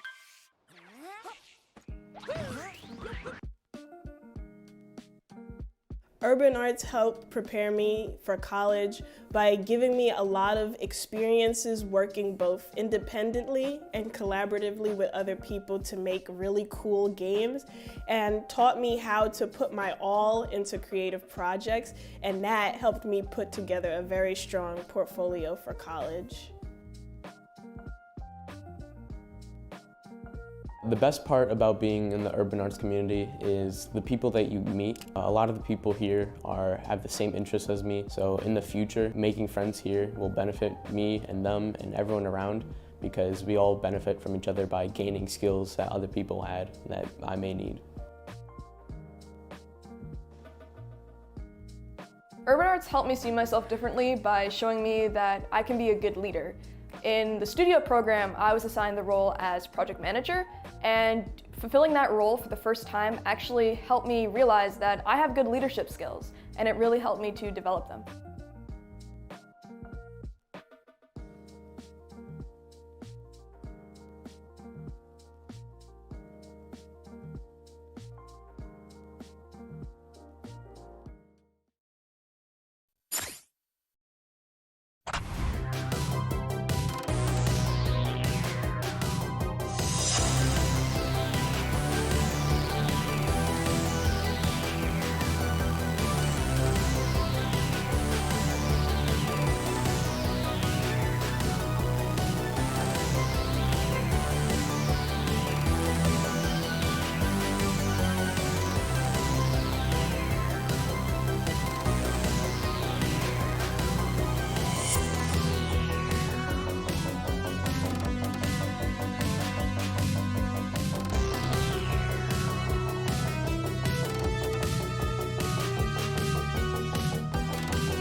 Alright, we are back.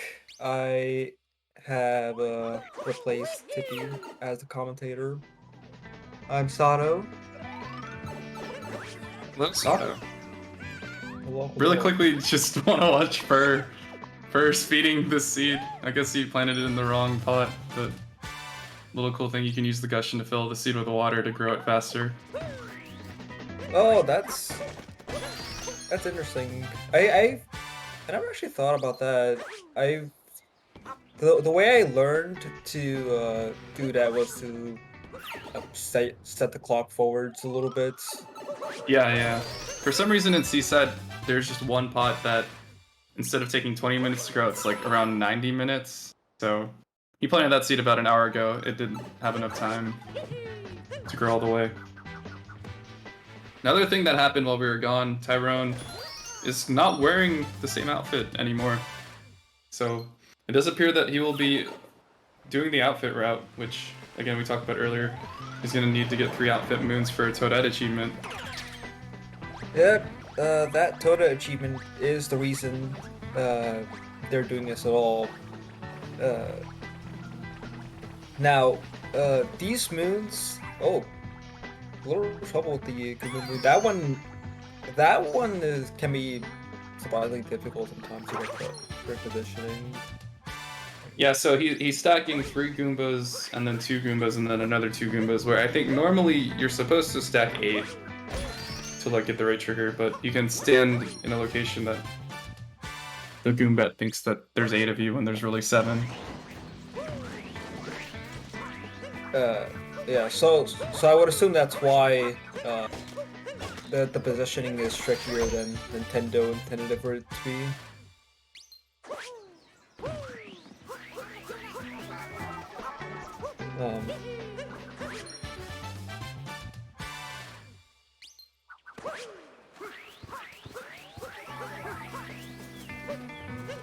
Got a lot of people progressing through post-game. 04 dude has joined the other 5 being Tyrone, Fur, Hather, and Lucid. All in post-game, so they're kind of just zooming through every kingdom. Can be pretty difficult to keep track because, you know, they're all getting all the fastest moons in the game. Did want to really quickly shout out the Urban Arts program. Again, we are trying to reach $750 by the end of the stream to extend the tournament by another hour. So if you have the ability to donate, that would be very appreciated. Urban Arts is a very good program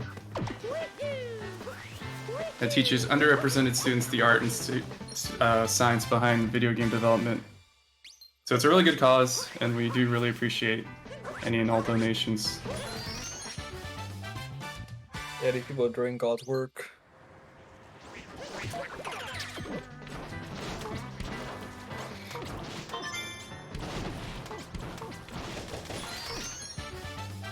Speaking of Alpha Route, I'm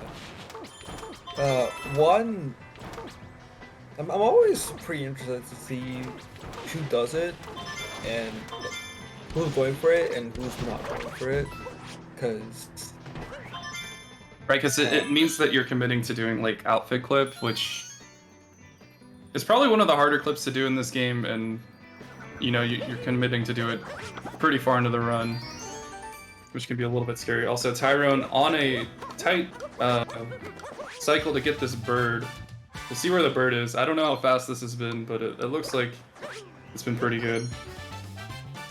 Oh, I like that. Setting up the wall. Yeah, that's so cool. Throwing Cappy out before grabbing that moon. And getting the bird all the way over here, which is like very, very optimal. It's a very tough cycle to hit. That was very impressive. I guess you don't do fire in the cave anymore? It's... If you're not good at fire in the cave, like getting the jump on the fire bro ASAP, it's better to just not do it, especially if you're good at the bird cycle. Did he get it? No way. Oh my god, he got it. Wow. I have no clue how that works. I think that's an uncapture clip, but able to clip out of that little area with the moon. Yeah, I don't quite understand how it works myself, but apparently if you uncapture, if you hit the moon in a certain way and uncapture at a certain time, that is something that you can do. Really. I don't even know how hard it is because I don't understand like how to do it at all. Yeah, it's kind of one of those things that you just like randomly go for, and maybe you'll get it once or twice, and not really know why you got it. Yeah, Tyrone finishing up Wooded. Wooded, very difficult kingdom. Kind of in the gauntlet of Wooded, Sand, and Metro revisits that are all very difficult.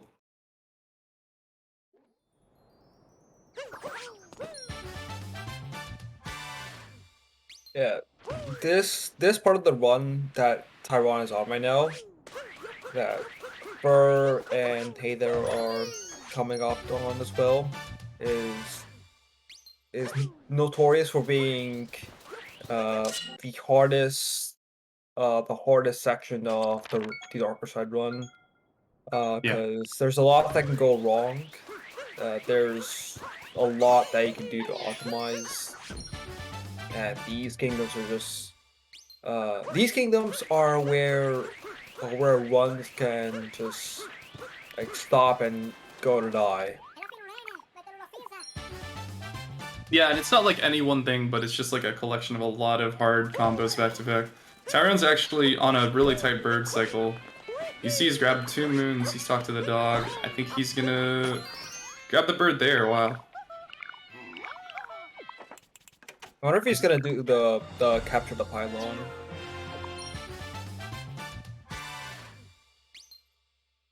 Imagine like he captures the pylon, uncaptures into the moon. Okay, never mind. But yeah, that was really clean. I think BTT does that.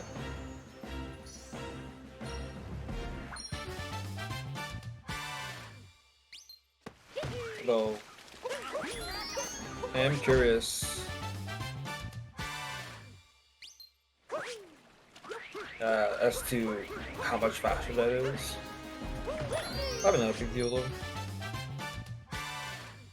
We're starting to see a little bit of separation from Tyrone and everyone else, but it does appear like, you know, Fur's on a pretty decent run, Heather's on a pretty decent run, Lucid especially is on a very decent run. And, you know, just remember that they're going to be doing attempts for at least another 6 hours, so,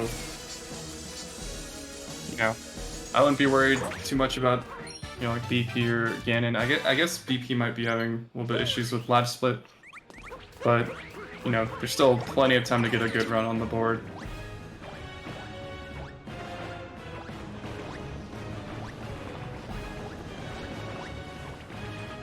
Tyrone, I think, messed up that Goomba there.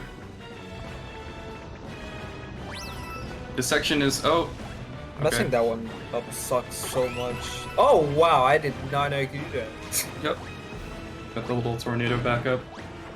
But yeah, this whole section is a little bit tricky because you're on a couple of cycles. When you capture the Goomba, you're on a platform cycle, and then there's a bird that's flying around in the poison area that you're also kind of keeping on screen and off screen at times. So I don't know where the bird's gonna be in this case, but it'll be interesting to see. It's just something that comes with the post game of Darker Side. There are a lot of bird cycles that you're trying to get really fast. Yeah. Fortunately, that bird is always circling. Ooh, actually, he should be good. He should That's be good. fine. Yeah. But that bird circles around around that little area, so you can always grab it no matter where it's at. Right. Unlike the other bird, where pretty much the entirety of the kingdom, or like 90% of the time, Yeah, that bird he got a few minutes ago, he had to get there. This one, it's a little bit more lenient where he gets it. That wasn't too bad.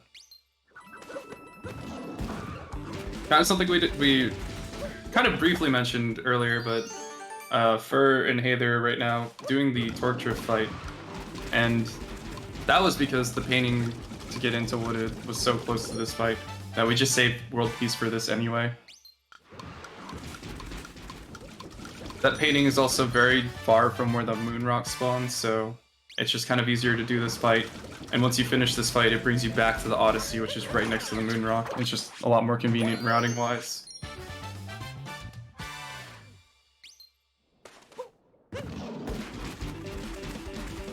Yeah, something that Tippy and I were kind of talking about earlier, like, we have all the runners kind of in very different spots. It seems like they're all kind of converging on the same place, like for Aether and Lucid, all in the same kingdom now.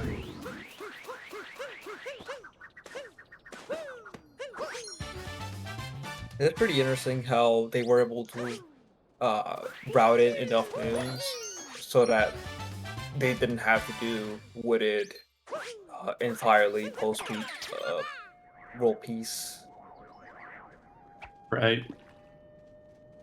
I think it was Purvis who came up with the idea of doing deep woods early so that people would have enough moons to save wooded piece second to it.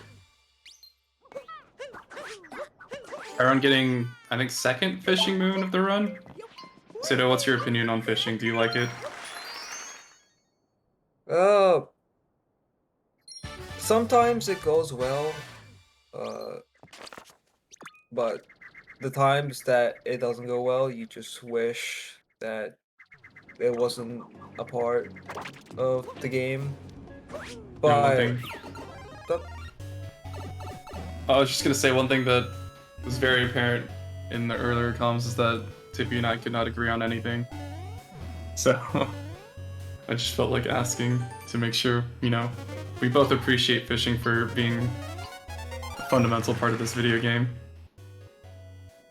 You see, BP have a little bit of trouble with IP skip. That's a little bit unfortunate. Oh, it looks like, okay. Yeah, he got the backup.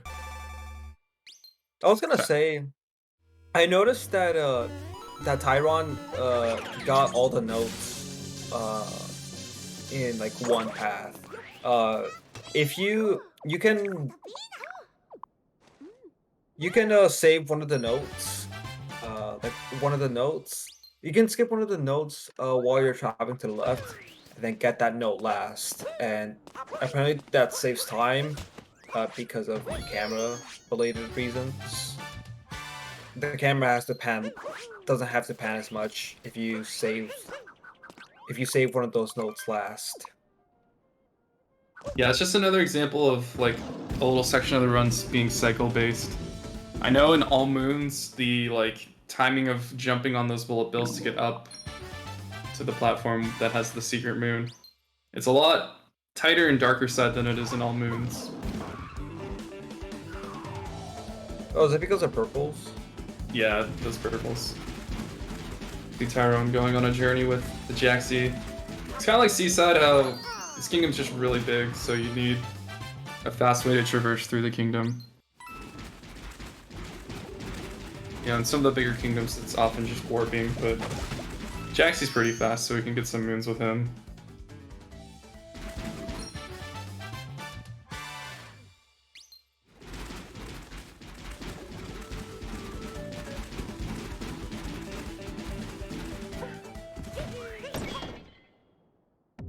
Tifa is talking to Peach, I think pretty early into the split, so might be doing a little bit different routing.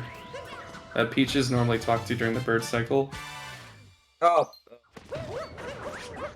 Hey, they're barely getting that toad jump with the rocket flower.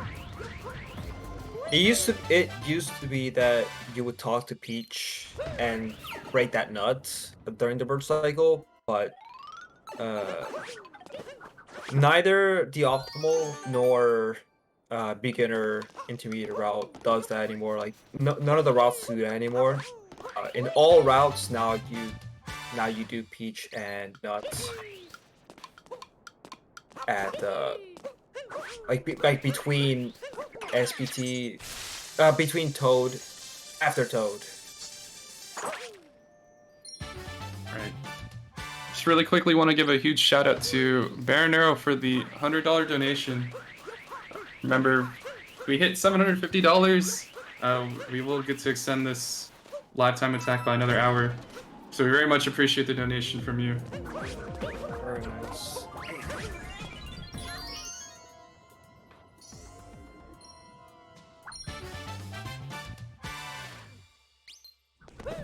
Yeah, as I would expect, Tyron is doing Tyron is doing outfits. Fur is not doing outfits because he's still wearing the same outfit that he started with. Oh, you mean Which hey is- there? Oh, I was looking at Fur. Oh, Fur's okay. not. Yeah, it looks like Fur and Hather opting not to do the outfit. Actually, I don't know about Hather, but yeah. Again, the outfit route, it's really dependent on getting a clip in Lake Kingdom that's very difficult. So, really Yeah, hard I- to save time with. Yeah, I don't blame them. I don't blame them at all for not wanting to do it, because not only is the clip not only can the clip be difficult, like the route is pretty committal. Like once you, because it doesn't start when you go for the clip. It starts when you buy the outfit all the way in the Wooded Kingdom. Yeah, you really like don't have. You're really committing to this specific route. You can't really change your mind at any time. Yeah, there is a way to. There is an emergency alternative if you decide to go for those moons, but not by checking out of the outfit clip last second. So Tyrone here, going for a second sand jam. So he grabs the first moon and hits the hat off the bullet bill. Long jumps to the second moon and leaves Cappy by the bullet bill. It's a very tough strat, but very cool.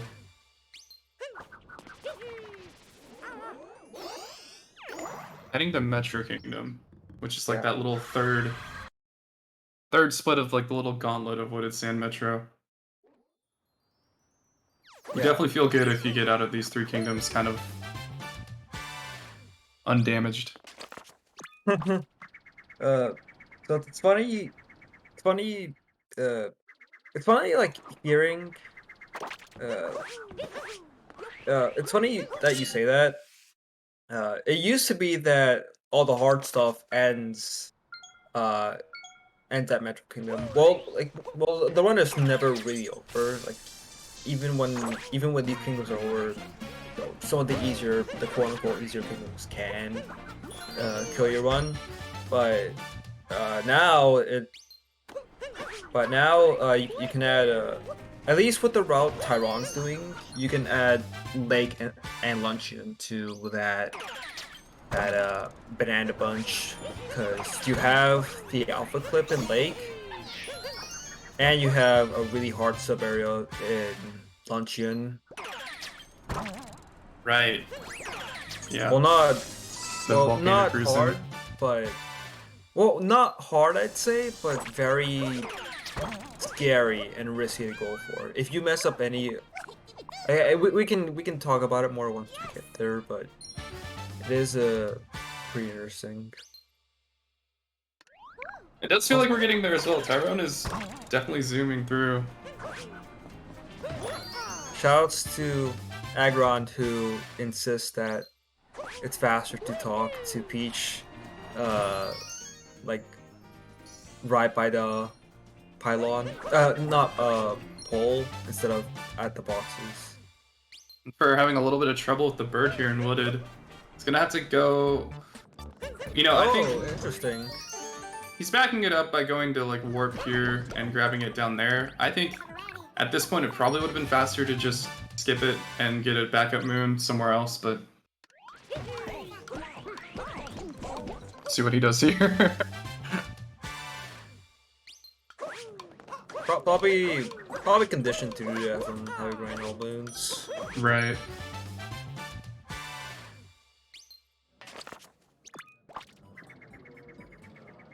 We see how far, dude. She's the sub area. Right, So again- Lucid Ganon finishing up Ruin as well, so...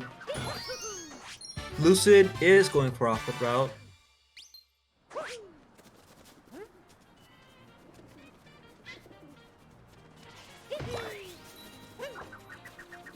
Aaron here's on a pretty tight cycle, having to lead the dog to its dig spot while also getting the bird here.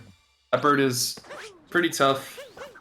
I guess both birds in Metro are pretty tough. We'll see the other bird later, I believe. It is kind of interesting that neither the dog nor the bird would be fast without the other in the way. So it's another pretty cool part of darker routing.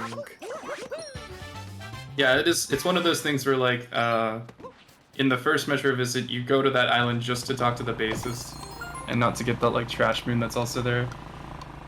And it's, again, one of those instances in Darker where you're setting stuff up to make it really fast and combo really nicely in the post-game.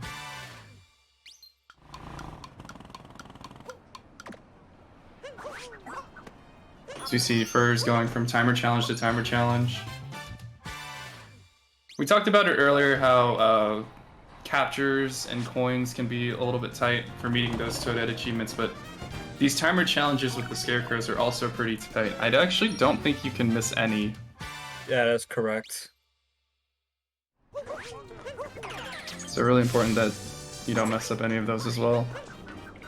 Yeah, there is a danger. There is a danger, I think, where if you die, getting the timer challenge in sand near the end. That's near the end of sand. I'm not sure if it would be faster to just go back all the way to the Moai Island and redo it, or if it would be faster to get another timer later on. The lake timer. Oh yeah, the lake one. Yeah, I guess it probably just depends. I have definitely heard of getting lake timer as a backup. Looks like we are seeing BP take a little bit of a break. Let's see if Lucid gets this bird. It should be good. Oh, babe. Oh no. Lucid. That was a little bit of a Cappy moment. Cappy humming it on the wire instead of the bird. Not sure what he's gonna do to back this up. Maybe just get a different moon instead. But yeah, that's one of those risks of not doing the bird in the first sand visit. That's why. Doing skipping the bird first visit. That's why it's so scary, because it doesn't save all that much. I think it only saves like 2 seconds, and if you don't get it within that cycle, you're pretty much stuck getting having to get another one.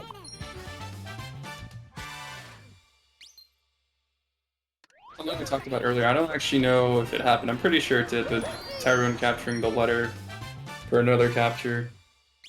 I don't think he did. I don't think he does. Okay. Yeah, I wasn't sure if that was going to be used. I know it combos pretty well with like getting that seed, but you know, it is runner's preference at that point.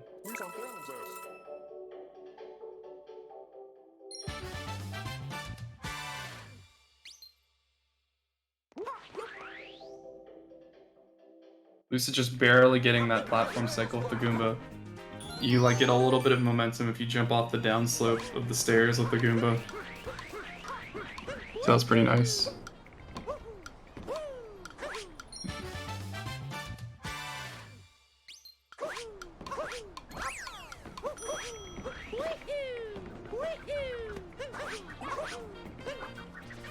Yeah, that little oh.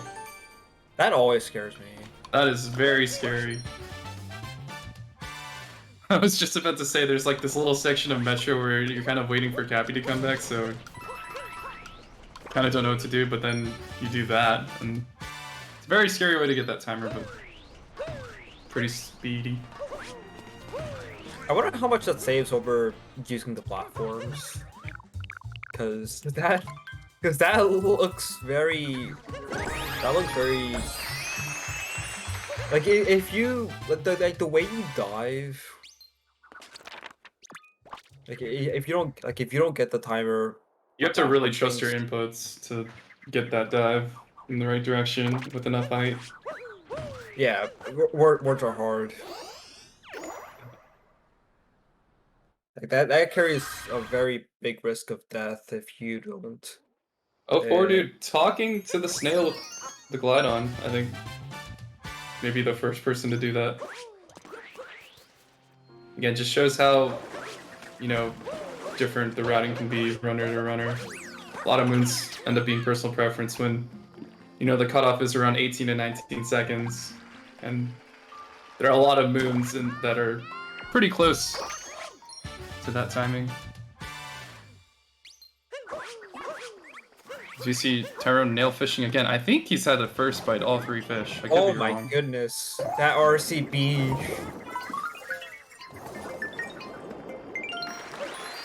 Tyrone is just moving.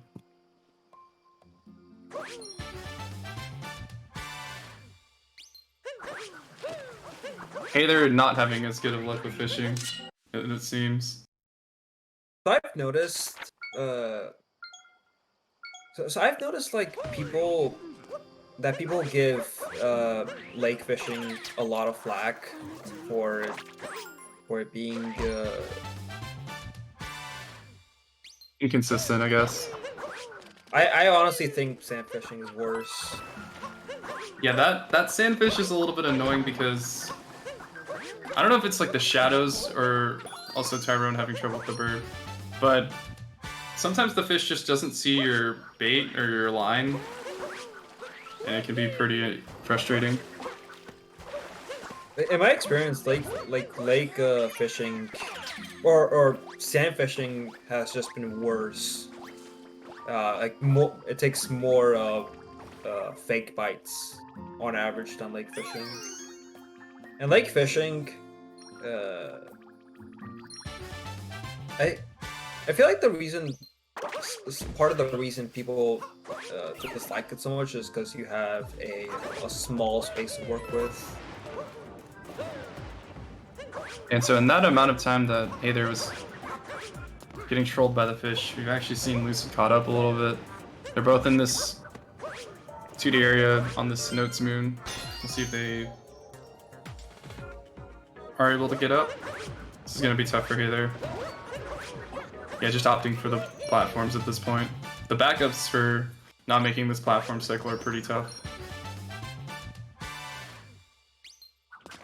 We just glossed over Tyrone doing that sub area. It's really scary. I think that all the lake sub areas are pretty scary. Pretty precise movement, and But you can do both of them. You can take both of them pretty safe. yeah.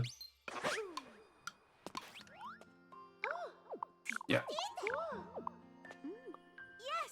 Okay, so that is the half hour, so we're gonna take a little quick ad break. But stay tuned. We got a lot of runners going. We'll be right back. Ladies and gentlemen.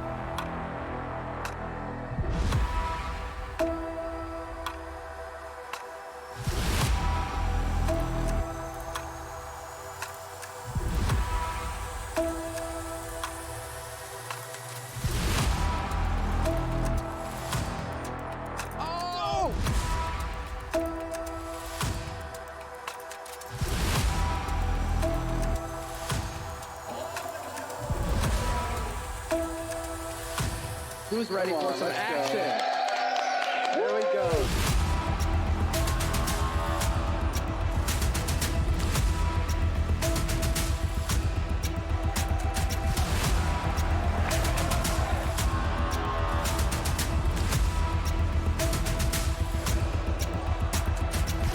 Everybody get it out. All four. There we go. All four.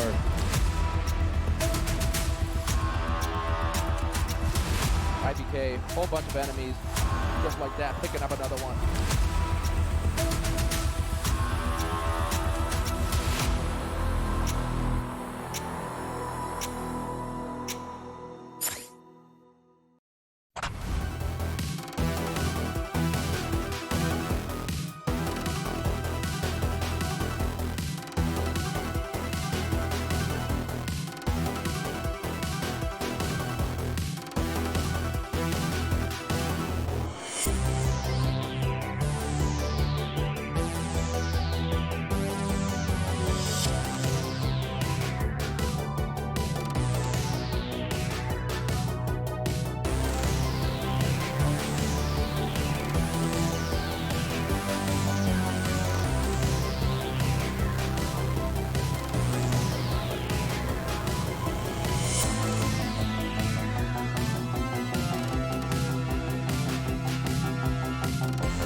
And We're back. Yep, Oh, we sorry. are back. It's fine. So as you guys see, Tyron is now in Luncheon Kingdom. Now we didn't get to see it. Or at least we didn't get to commentate it, but there was a roll cancel clip Tyron did in Lake Kingdom, which also contributes to this achievement, and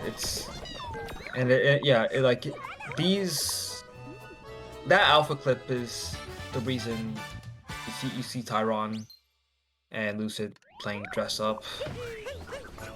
Yeah, so if you're keeping track of the outfits, so he grabbed the pirate outfit and talked to the lady that wants to see you wear a pirate outfit. He got this outfit clip that Sato just mentioned in Lake that we'll see Lucid do in about 10 minutes. And then now he's gonna change into the mechanic outfit, and that'll be the third outfit moon that he needs. He's gonna talk to a robot that's looking for a mechanic. That's actually like one of the next moons. We see Ganon's just doing the Bowser fight in Moon Kingdom, so just about to finish up main game. Looks to be a pretty solid pace, like 120 or 121 main game exit. This outfit is the best outfit in the game.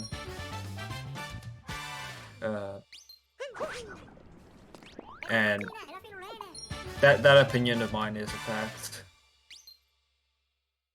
Yeah, if you look in the Super Mario Odyssey speedrunning Discord in the Darker Side channel, there's definitely been a lot of back and forth on getting the mechanic outfit in the route, and you know, with the advent of people doing the Lake outfit clip, we're finally able to see people wearing the mechanic outfit, which is validating for a lot of people and probably annoying for the others. Kind of glossing over this room that Hey There and Lucid are doing. You're on a bit of a tight timer to get the timer challenge because you have to talk to someone wearing a bonnet or hat, but they were both able to do it just fine. Let's see how Tyron handles this Sabera. This Sabera is very risky, scary. Yeah, this room is probably not fast enough for most people, but when you do the movement like that, Oh-hoo! That was clean. The scariest part about this Sabera is that if you mess up, if you have a tiny misinput anywhere, especially on your trip to the first moon, you're more likely than not to die and go back to the start of the room. But Tyron handling that like a champ. Not only that Siberia, but the trip from the slots to the Siberia. Sitting here appreciating the moon dump audio.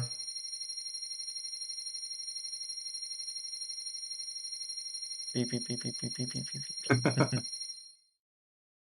Oh, yeah, interesting. Lucid, Captain Toad? yeah. Just Probably yeah, the he's just first going Captain Toad we've seen. Yeah, he's just going all. Toad is just all the way out there, just. Oh, you know, it's probably because he missed the bird in sand. That's probably why he got that. Yeah, that makes sense. Ganon getting a mid 121. I believe Tyrone got a 121 and Lucid got a 121 as well. So 3 solid pacers right now, at least. Yeah, their screens are a bit small. The way I'm looking at them, like I have the view that looks at all the runners, so their timers and paces are a bit small for me to see.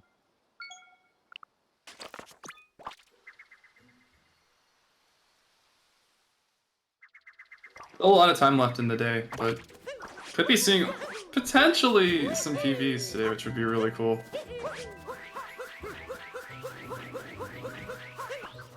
Also, Tyrone, we talked about it at the very beginning of the day, but needing that checkpoint and cap to warp up really quickly here and talk to Toad.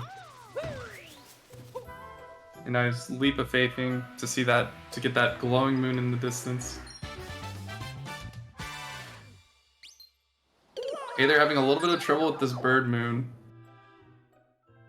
We'll see how Lucid fares.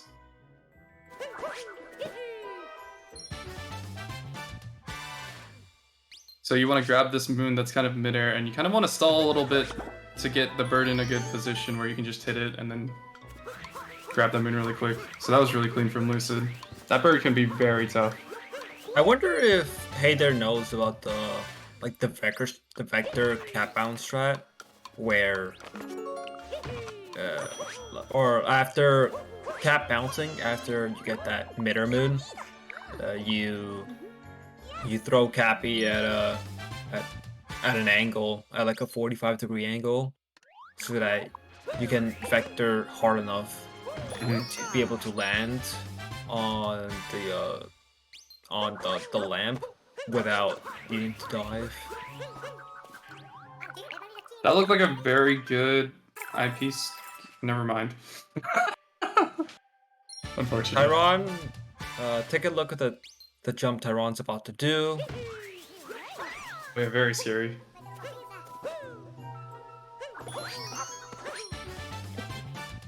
Oh my god, his dive angle scared me.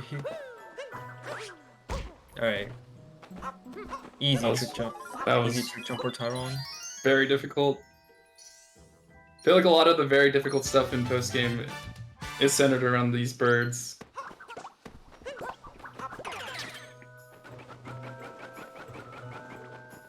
I feel like That jump can be very scary though, because you gotta hit the bird with Cappy without homing, or else you're not gonna be able to. You're probably dead if you need to home onto that bird. So. I feel like the hardest part about that bird jump isn't hitting the bird, but not overshooting the ledge during your triple jump. Because like notice how close his triple jump was to the ledge. Yeah, it's the same in the actual darker side kingdom. Gotta be a really pretty tight triple jump there as well. I think you saw both Lucid and Hather get that scary dive for that timer challenge. So, I guess it's easy. Not scary at all.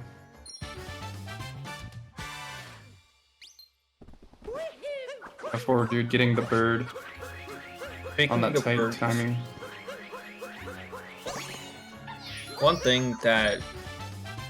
One slightly comforting thing about doing the bird like this, doing the capper like this, is that you don't have to worry about being fast enough for like a minute or two. Because in the old route,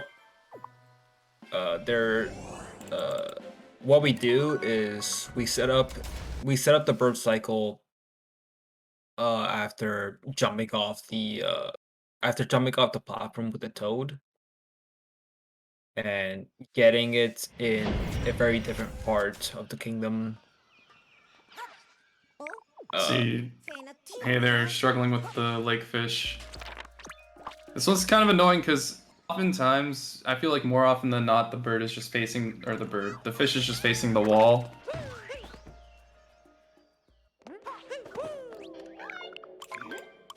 I think if you have the rod, you can have the rod be in front of the fish, even if it's not in the water, and the fish will still look at it kind of. So you can move the rod to the left or to the right, and that'll get the fish to face away from the wall.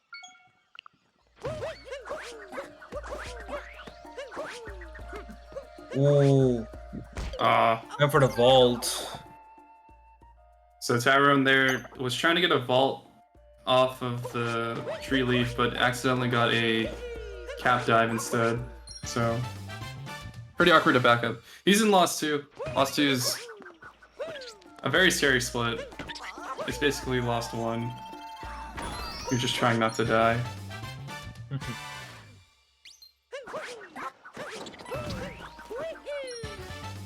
It's really nice though, we're seeing Heather and Lucid kind of like synced up a little bit and for not too far behind.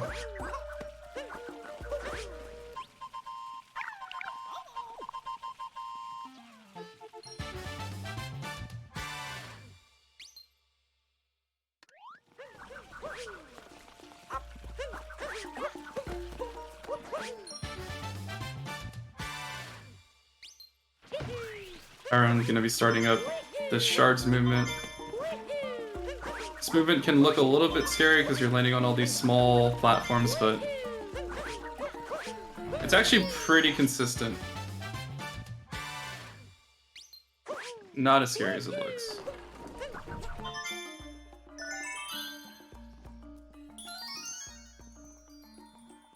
So, just like we said earlier, we weren't able to see Tyrone do the opera clip, but Lucid is gonna be coming up on it soon. You guys see for yourself how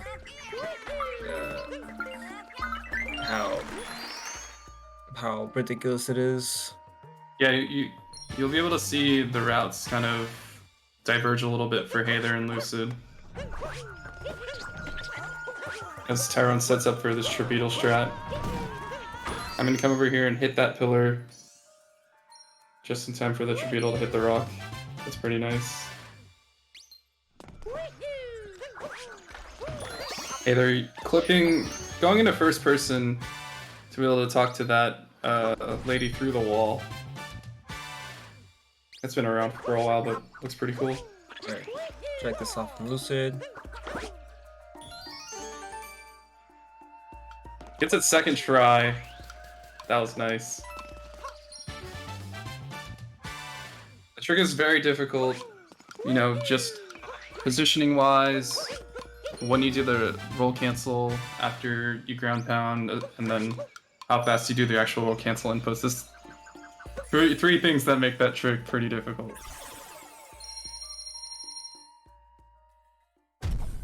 Ganon having a little bit of trouble here in this, I guess this is the Ice Snake room? Something like that. Oh, did they not get the chest moon? Or maybe they did. I think she fell down. Seeing a really tough jump from Heather here.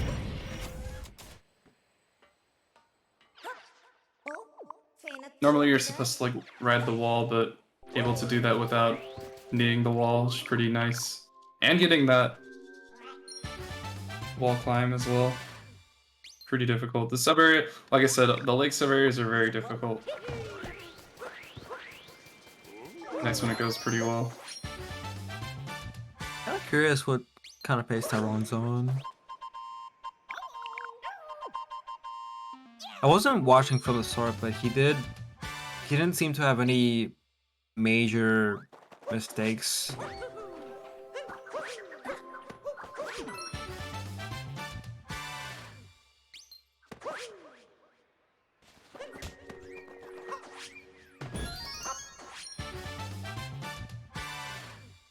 Lucid going for the optimal strat for the second for this test moon. That movement's kind of scary because if you know, they're doing a Shirani bounce, which is basically like a dive very close to the wall. If you bonk, which is somewhat easy to do, it's probably a death. So once he bonked initially, had to take it a little bit safe, but So I'm assuming made it work out. So I'm assuming most people don't go for that.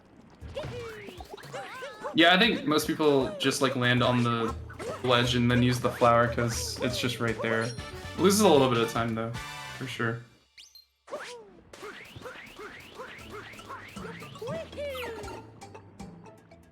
Aaron coming up on pretty cool sub area. I think that's one thing that is very appreciated in a darker side speedrun is just how you make all these sub areas look so easy. Leaving the lava bubble there so you can really instantly recapture. And then you can just jump straight into the cannon. And it saves like what, 2 seconds? Overtaking the cannon.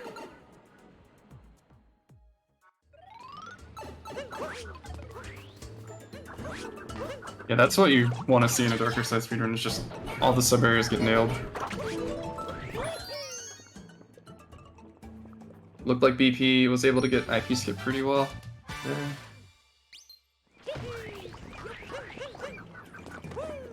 Still got a lot of time. We're only about 3 hours in. Plenty of time to get a good attempt going and get a time on the board.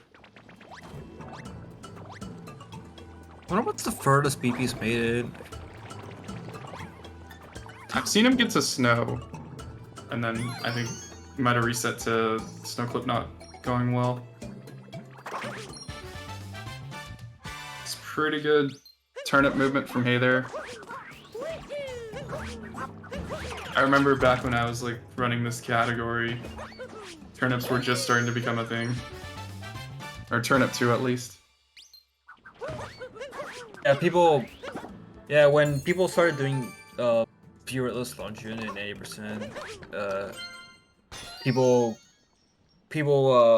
it wasn't long after that people figured out that you can kind of do the same thing in darker, since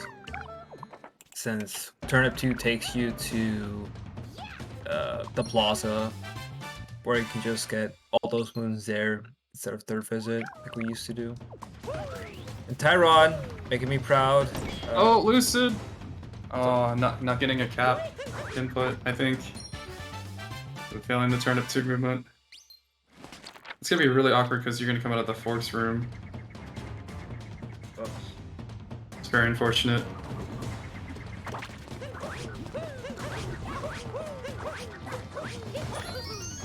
Tyron making me very proud.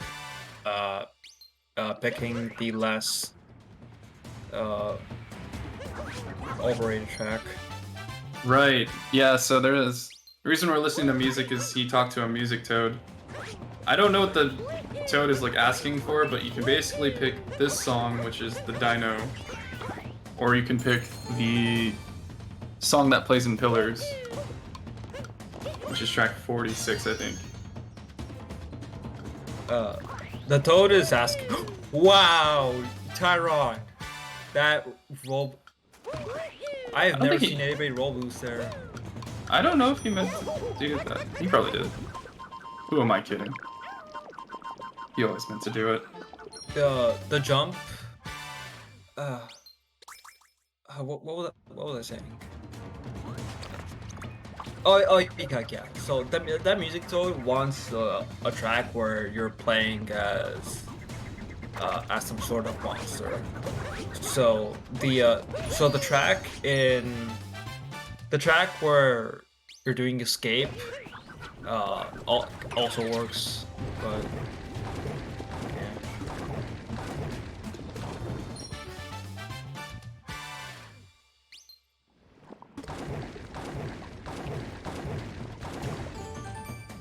Seeing Tyrone finish up Luncheon, he's got like one more pretty scary thing to do. This run's really coming to a close pretty soon.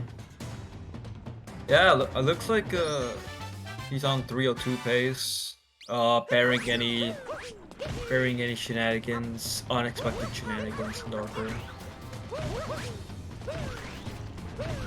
Really solid for no reset. That's like less than a minute off record.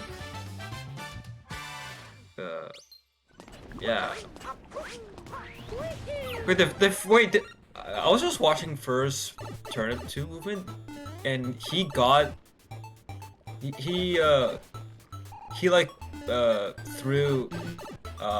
one of the turnips all the way to the pot, to the pot all the way from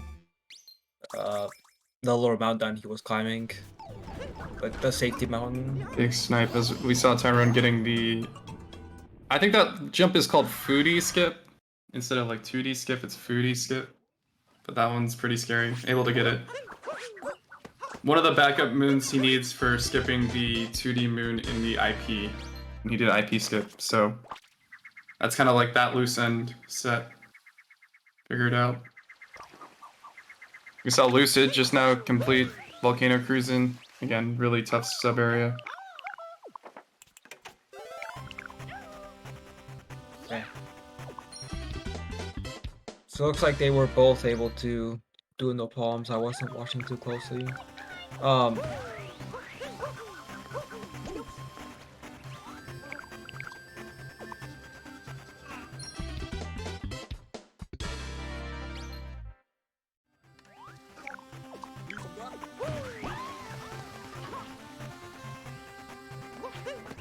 Alright, 400. Just what you need.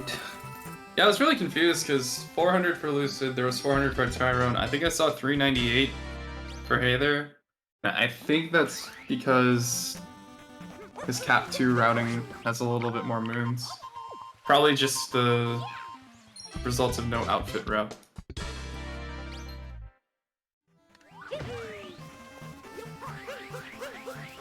Probably good. Yeah, it should be good here, especially since we're coming up with the...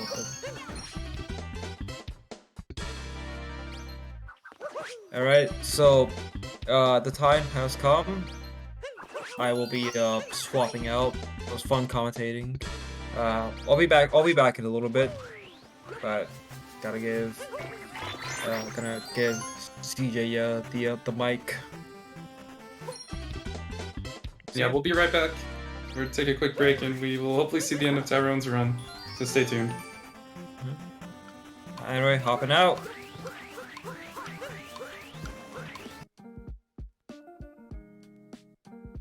Urban arts helped prepare me for college by giving me a lot of experiences working both independently and collaboratively with other people to make really cool games, and taught me how to put my all into creative projects, and that helped me put together a very strong portfolio for college.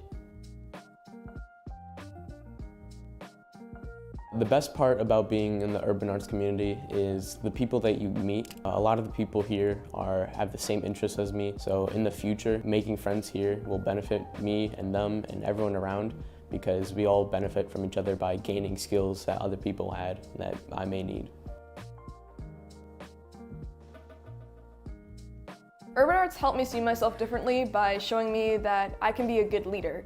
In the studio program, I was assigned the role as project manager, and fulfilling that role for the first time actually helped me realize that I have good leadership skills, and it really helped me to develop them.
And we are back. Looks like I might be solo for the time being, but we gotta see the end of this Tyrone run. It looks like might be on pace, it might be possible, but should be very exciting. The last thing you need when you're running Darker Side is to just barely be on pace into the actual Darker Side split, because the ending is... Darker Side Kingdom has a lot of pretty scary movement to nail, and you know, the nerves are definitely high. You get a little bit of time to relax while you're talking to Toadette. I think you get about 30, 31, 32 Toadette achievements, but you know, it's like a little 3-minute break before the real gauntlet.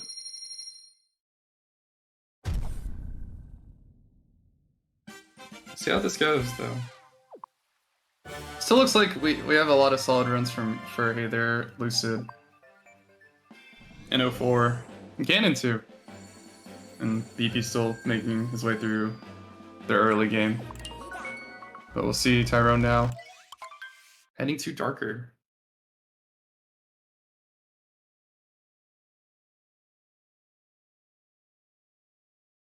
Looks like the best possible time for Tyrone is 3:02:15. I think record is 3:02:19. So we'll see if he goes for it. He's got to commit to doing a lot of scary stuff to make record happen, but it's Tyrone.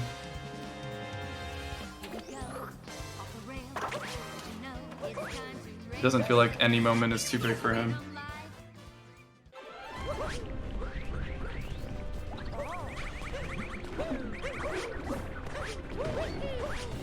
Gonna start here. Long jump, skip a bunch of the poles, and this part is supposed to be like more of a 2D section, but you can kind of cheese it and go around it.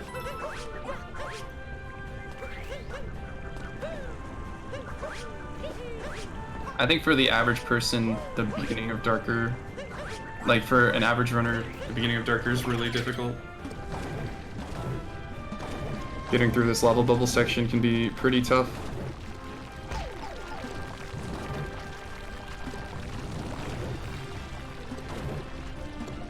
But yeah. Yep. He's back. Yeah, we weren't. Right now, nobody else is active, and this is like the interesting part of the run. So, I would like to use. So his I was looking at his case earlier, and his ABT, he is really close. He was really close to the record, but he had to play 4 seconds off the board, I believe, and did not look like that's gonna happen. Especially since now he's at 1 health. Does he? Actually, no. Wait, there's a health. It's fine. He just needs to get the heart. He take a little bit of damage, but it probably didn't lose that much time. That, never mind. Okay. Well, Tyrone, you have 1 health. Okay. Yeah, I was gonna say that next part of the skip, to skip the flower road, you also need to take damage. So go for it. That is unfortunately gonna kill the world record, but still on pace for 3:02, which is again extremely good for an no reset. Opting to get the heart probably doesn't need it, but you never know. Yeah, these bird things, I don't know what they're called, can be a bit of a pain, and that can get you where you least expect it. Height is not gonna be a problem here. I can already tell, like, that is very good. He attempted Darker for us, but had to bail out because he had 1 health. It is so fortunate that second one is there. That second P-switch was there. Yeah. Yeah, it was a little bit unfortunate. It looked like he didn't get a long jump input and just instead rolled off one of the ledges, so unfortunate, but you know, again, very solid run. Very good run for Tyrone. Anything else for you, Skip? He will. I'm more concerned about spin throw, you Skip. Okay, good. Oh my goodness. The way he delayed it, it made it seem like he was gonna go for it. Yeah, oh that my goodness. skipping the U does not save very much time. It's like half a second maybe. That's very scary. And spin throw, you Skip saves even less, and incurs the large risk of death. Don't do it. It's looking like it's looking like a 302 30 something for Tyron. We're having a little bit of trouble with the frog jumps. Could be a tough time to beat though for everyone else. We'll see. Still have a lot of runners on pretty solid runs right now. We get our first time 302.37 from Tyrone. GG's to him. Unbelievable. That's But such you a know good run for a no what? reset. If anyone, but you know what? If anybody is capable of doing something like that in a no reset, it's Tyron. So needless to say, with this sort of time, I think Tyron is safe. Oh hey, you get to see the outfits that he wore. And yeah, now he can throughout the kind of run. just kind of do attempts now and try to get a really good one going. For that was the first attempt, I think. That was when we started this event. That's that very first run, so very impressive. I think only he and Fur continued the first run of the day. See how the other runners fare. Yeah, I bet you Tyron's like probably out eating his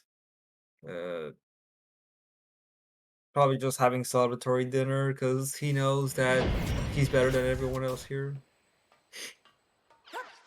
Yeah, he's got, well, it's probably like what, 6, 7 p.m. for him. He's got a little time for dinner and then bam, more attempts. Still got like 6 or 7 hours to do attempts, so it'll be a nice session for him. Yeah, this Coming is my bad. I was gonna say, coming up on kind of the ends of the runs for Hather and Lucid as well. One thing that I overlooked from talking about Tyron's run. Fur apparently got only 15 moons and lost, and not 16. Oh, you think he might be down a moon? No, I think he might have skipped one of the moons, and which is pretty interesting. I guess we'll see what happens when he gets to the end of Mushroom 2. Because there are like a few last-minute resort type moons in Mushroom, but obviously not something you're planning for or hoping for. I think 439 is okay. I don't know, it's kind of hard to tell because runners get so many different moons in like Luncheon, for example, that the number coming into Luncheon isn't always like an indicator. If he has 39, he should be good. Yeah, I think so. Yeah, because you never see anybody with that high number entering Luncheon. So maybe he got an extra win somewhere. Yeah, we'll see. Like, he'll probably be able to like skip maybe like the Luncheon 2D moon.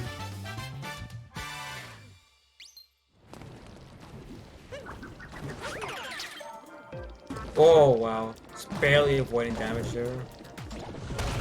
Hey, they're getting really trolled right now by the... Hey, they was getting trolled by the lava bubbles earlier, but it's gonna recover. Okay, they're just doing the cracks backwards. Interesting.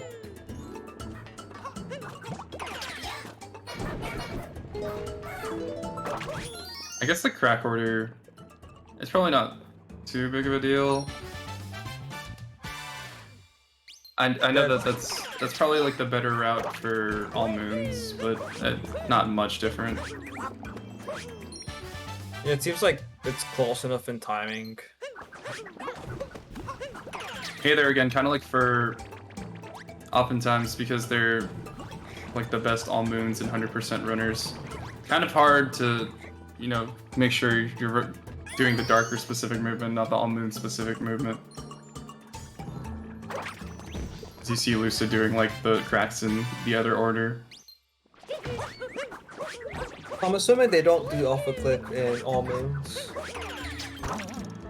I think Hey There actually does, but you know, maybe not like a super consistent trick for him. Or for anyone really. It's a little bit better in all moons because it's in the first visit, not the second. Yeah, oh yeah, that makes sense.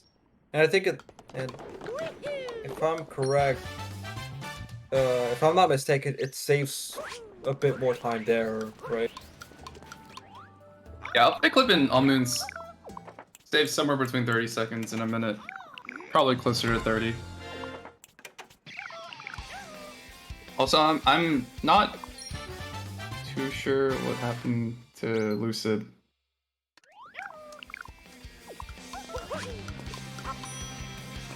Oh my god. It's just this jump at the end of Luncheon, really scary.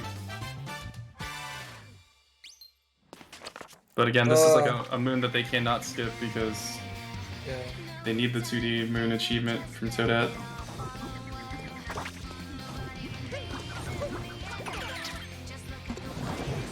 I'm very disappointed for right now. Oh yeah, for opting for the other song choice, not the Dino music. Yeah, I'm gonna have to.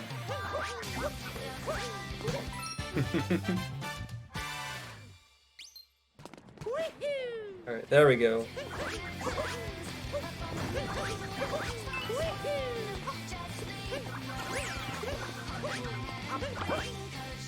So yeah, we didn't get to see much of this part of the run from Tyrone because of the ad break, but another somewhat scary thing at the end of the Darker Side run in Mushroom Kingdom, you gotta do the Goomba jump.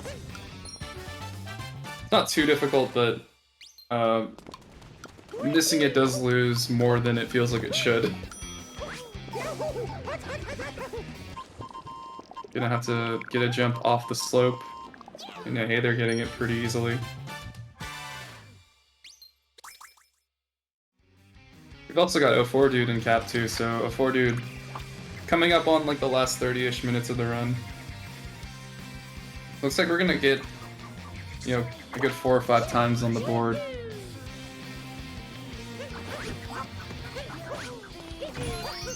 Which is, I think, it's like pretty comforting if you're in this event, because you just gotta get a time out there, you start to calm down, the nerves they go away a little bit, and then you can just do more runs and feel a little bit better.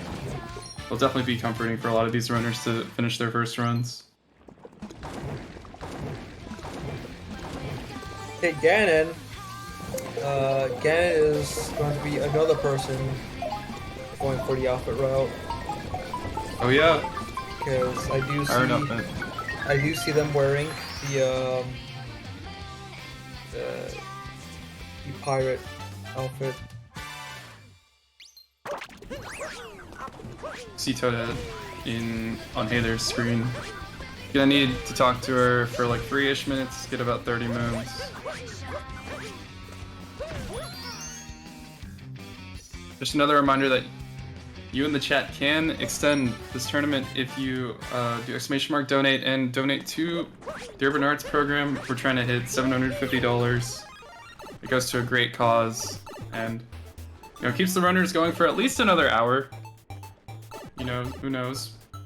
that hour could make a difference. Could mean someone getting a PB. So if you have the resources and money to provide a donation, we would really appreciate it. I'm sure the runners would as well. So it seems like based on the stream layout that Tyron is Tyron doing more attempts? I mean, if it were me, I'd be taking a break. Yeah, He's probably taking a little break. I wouldn't blame you. Ooh. We're getting burned by the chimney. See Lucid entering. Odette, maybe like a minute and a half behind Hey There real time, but maybe also like a minute ahead of Hey There's time. So looking at a potentially 1, 2, 3 Tyrone, Lucid, Hey There.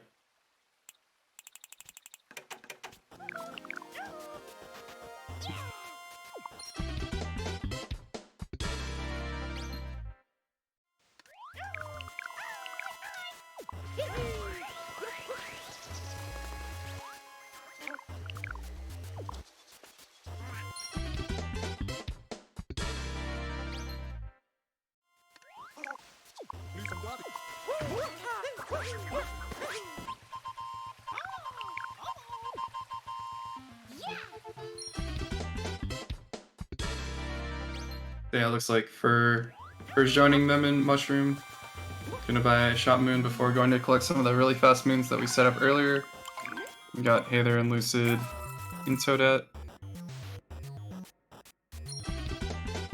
Oh, Hey There and Fur are gonna be getting 31 moons from Toadette. Lucid is gonna be getting 32. So his conversation with Toadette is gonna be 7 seconds longer. Looks like we also got a donation. The Sound Defense donation donated $25 saying, "I know what I'm watching today." Really appreciate it again. Shoutouts to you.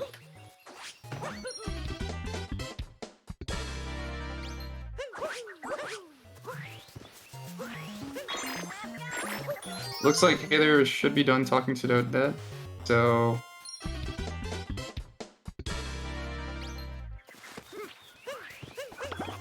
looking like potentially 307 pace. Is that a PB? I don't know what his PB is. Yeah, looks like he's on PB pace. Lucid has a 304. Hey There, I mean. Oh. Good question. Where is Fur going? I was gonna say you don't do that as Mario. I've never heard anybody pick this track for the music toad here. Yeah, I think this Toad's just asking for an 8-bit track, right? Yeah. But I usually opt for the track 56, the Seaside boss refight in 2D. interesting choices. Kind of sad. If there was an 8-bit for the one of the Siberia musics, Another World, I think is what it's called.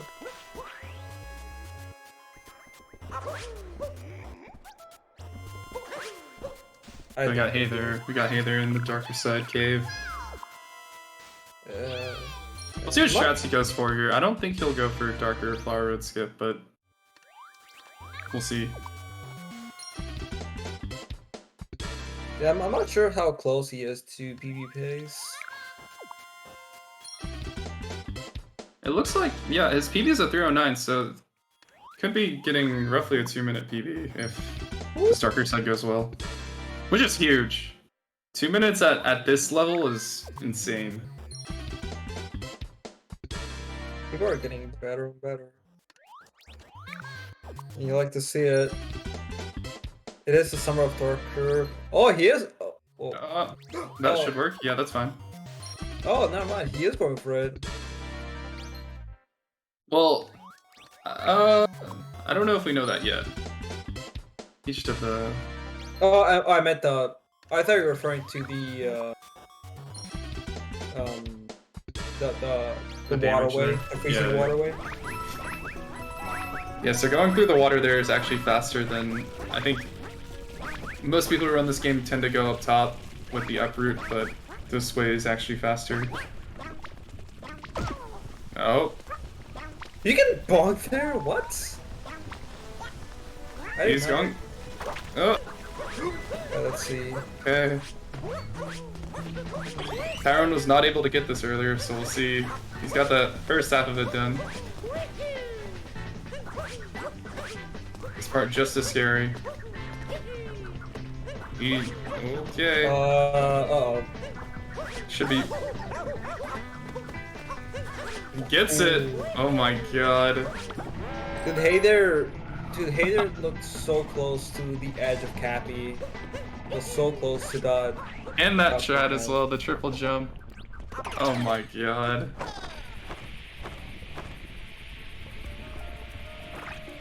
I feel like that was as scary as it could have been while still getting it. I'm not gonna lie. Meanwhile, we have Lucid also in Darker. Okay, it looks like Hey There is comparing to a 307, so maybe he has PB'd, it just doesn't... Maybe he like didn't upload it or something, but... Should be getting a PB regardless. Also coming up on the same scariness for Lucid.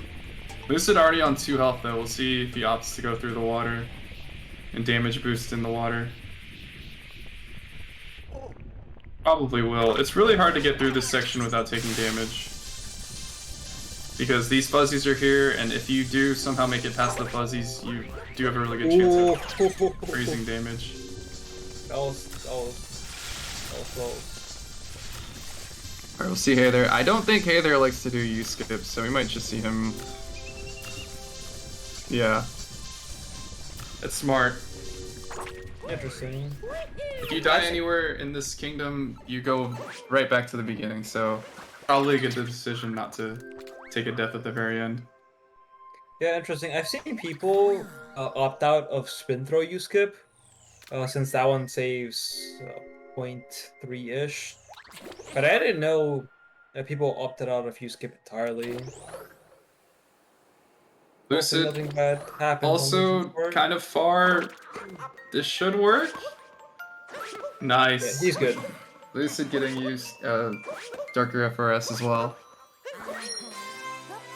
That's gonna be a GG for Hey There. Another PB for Hey There, 22-second PB. Palindrome 30703. GG's to Hey There.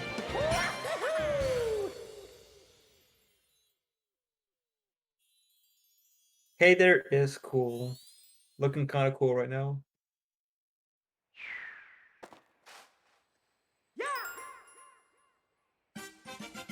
And it's always gonna feel good getting a time on the board. Now we can watch Lucid finish up his run. Looks to be like probably 305, if I had to guess.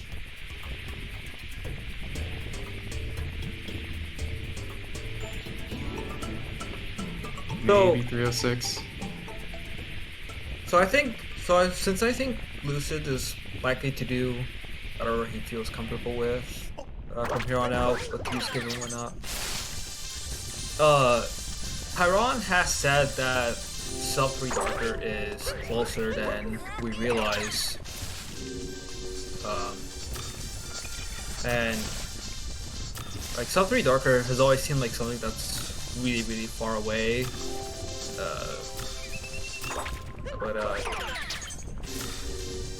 But like, you know, with him getting just like casually getting this run, this 302.37, which is pretty insane. That's over a minute faster than second place. Yeah, I believe him a little bit more after this now. Yeah, and If Darker ever gets to sub 3, it'll probably be the last hour barrier broken in Super Mario Odyssey, so be a pretty big achievement. Also, Lucid kind of getting trolled by the frog as well. Same thing happened to Tyrone, so probably just gonna be a low 306. Yeah, GG in advance. I was the first to say GG. That's gonna be a 306.08 for Lucid. GG's to him. GG. All Second time. place time. Very good. How hard this category is, you know, finishing a no reset and getting sub 310 even. It's impressive. We see we see Fur now in Darker Side. Just everyone's in Darker Side now. Yeah, Fur is Fur opting out of the freezing waterway section, which is very respectable. First one we've seen today, not Yeah. do it. Yeah, for not taking damage. Yeah, this is the easier route. It's more consistent. I've actually always somewhat wondered what exactly makes going up top slower. Because it looks like once you're up top, you can go like really fast over the waterway section. Yeah, I'm not too sure how much it actually saves when you count it up, but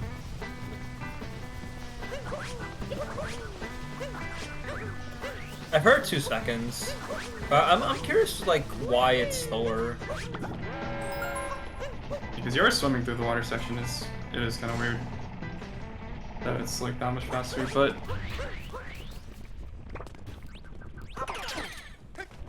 yeah, again, going back to the sub 3 discussion, you know, if you are interested in watching Super Mario Odyssey speedruns, this is definitely the time to be watching Darker Side. Is it Sub 3 is gonna be like, it's gonna be like watching the average tray for sub 3 in Super Mario Sunshine. You know, that very first sub 3 is gonna be a very momentous achievement whenever it happens.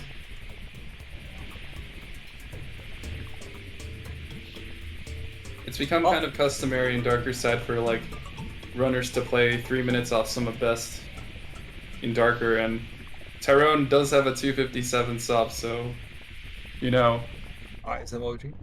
any day. We've been kind of, this run from 04 has been kind of under the radar. It looks like this run is 305able. Kind of out of nowhere. We haven't really been able to watch too much of it, but he's been like silently getting the really solid run going. We're getting you, Skip. Looking to be like a 325-ish.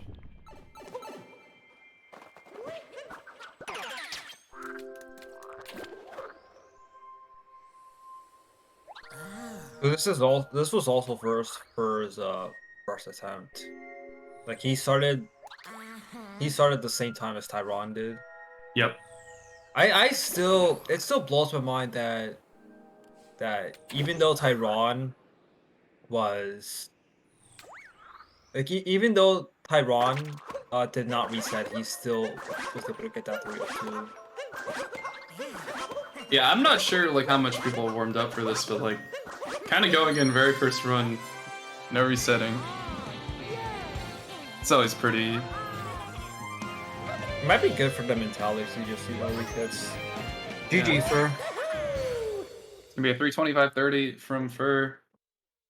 GG's to them.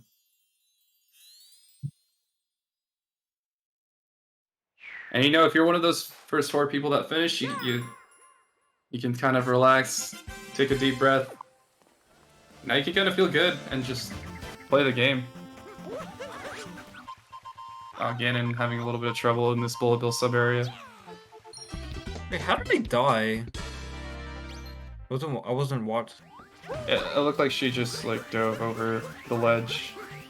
It was unfortunate. Oh!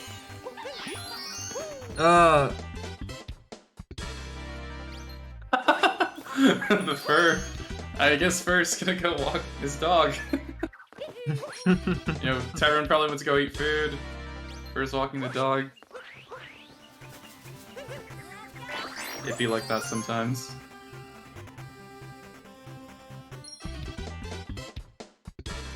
Wonder if anybody who's like left that they were gonna like go do something that, like, you know, like how sometimes streamers say they put up a text saying they're gonna do this. Yeah. I wonder if anybody like actually streams them doing the thing that most people normally go out for. On show us walking your dog. Or oh, that'd be cool, like, if you just, like, had the game on in, like, the corner of the screen and then brought your webcam with you and just walked around. That'd be pretty cool.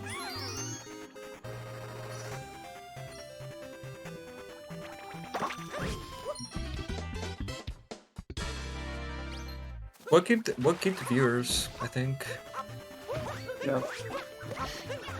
Before climbing on the roof. That jump actually is a little bit harder than it looks.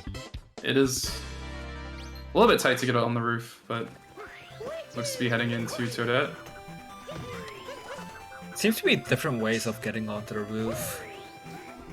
Yeah, I knew some people use the wall, a lot of people use the pillar.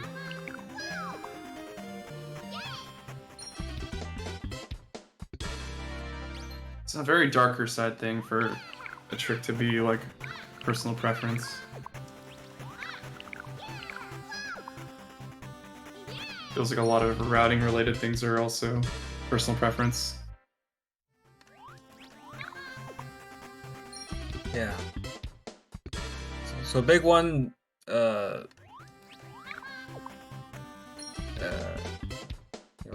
there's the big time savers like IP skip and outfit route, but beyond that, a lot of what you see,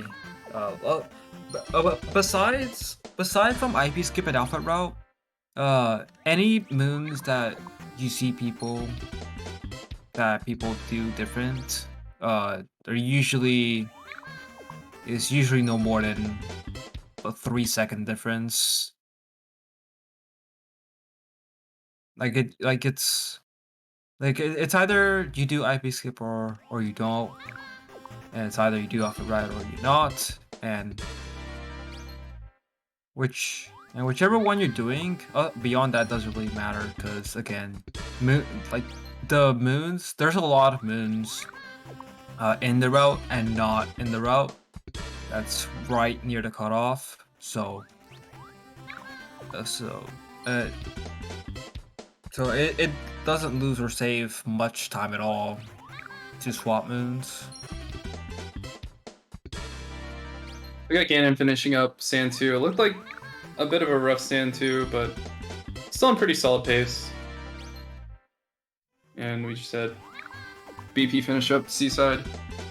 Oh hey, BP's past Snow 1. Like to see it.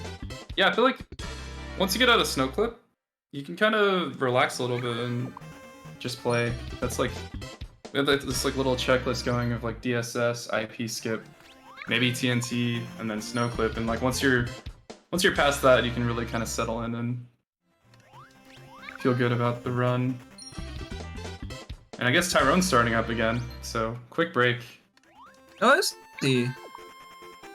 I'm a little surprised. Well, I guess I can't be too surprised because once you have your time on the board, that you feel pretty good about. This is probably just regular darker attempts for him at this point.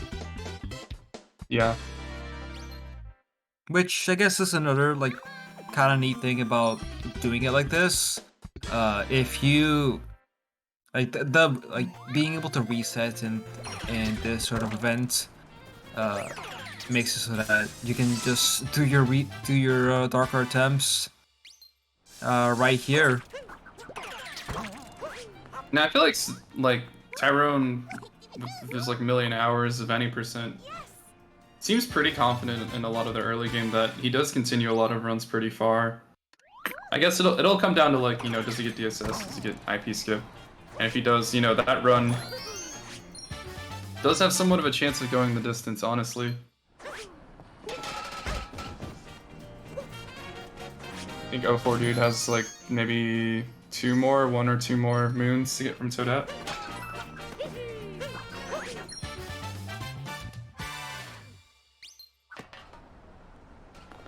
Sub 3 Darker. Wonder if Sub 3 Darker is gonna be rated as popular as Sub Hour. Probably not. Yeah, Sub Hour definitely, you know, just the amount of competition and the amount of people that could get it. I think it just makes that achievement a little bit more special. Where you look at Sub 3 and there is a list of people that can get Sub 3, but it's probably not as it's not as big of a list as the amount of people that could get Sub Hour. 04 Golding Mushroom 2. Ooh. You know what I think? You know what? I don't know what splits he's using. I don't know if that's like Calm Sub or anything, but that's been pretty good.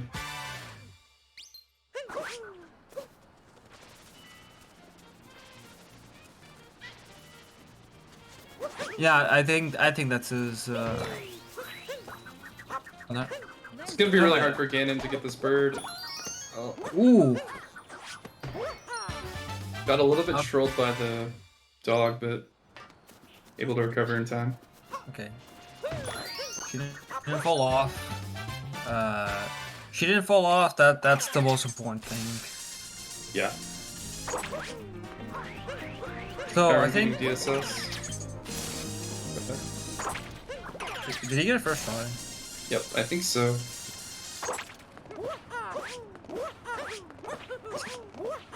Typical Tyrod fashion. Just making a lot of hardest things to the game look easy.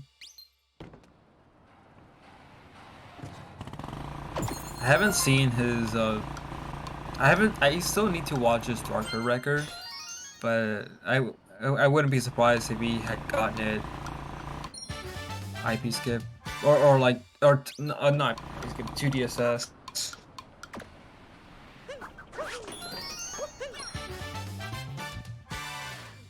Looks like we have Hey There back doing attempts as well.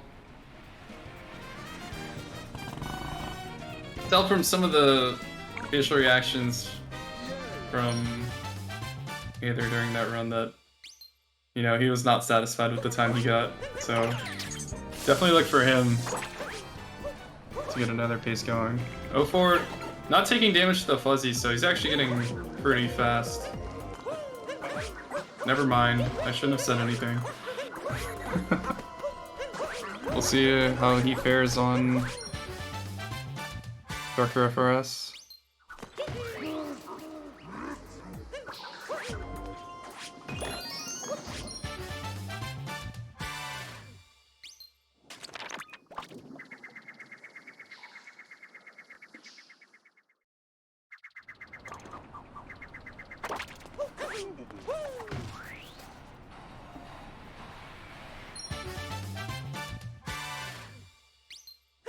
See if Ganon gets this bird, this tricky bird. Remember, you gotta like stall in the air a little bit. 04 getting Darker FRS, I kind of brushed over that, but yep. That was clean.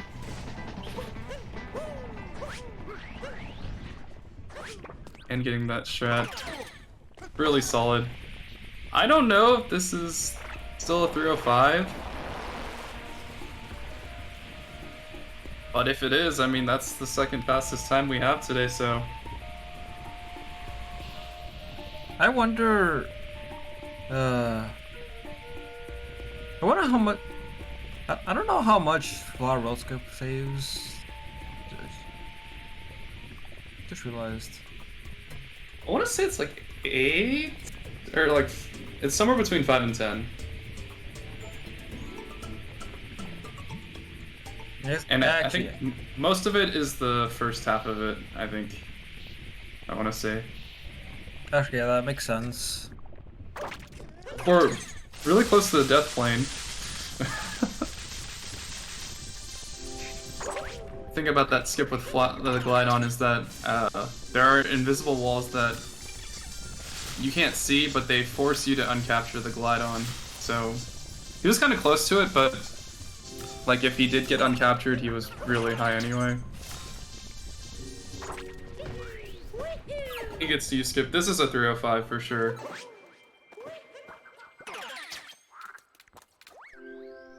This is interesting now. We got a lot of runners like clumped around 305, 306. And if you're paying attention to Ganon's run, her BPT is 304.59, so also roughly in the same ballpark. The rest of the run goes pretty well. GG 04, dude. 305.51. GG. So that is gonna be our new second place placer. Really solid from 04. I didn't see how Tyron did with IP skip, but the fact that he's past it probably means he didn't lose too much time at least.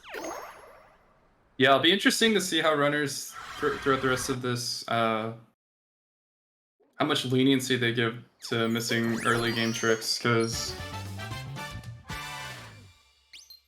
yeah, especially for Tyrone, you have a good time up there. You can kind of relax a little bit and just play for Rommel.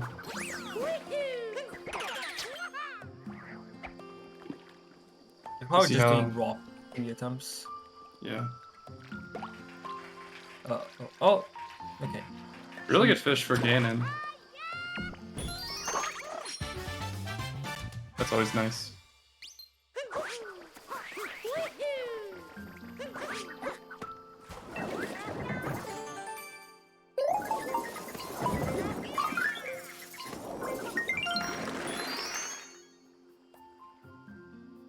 We see BP coming out of Luncheon.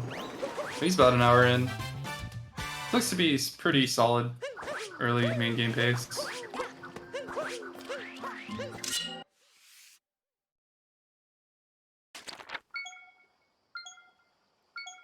For anyone that doesn't know or like hasn't seen the best theoretical time video for Darker Side, it's like 50% BP.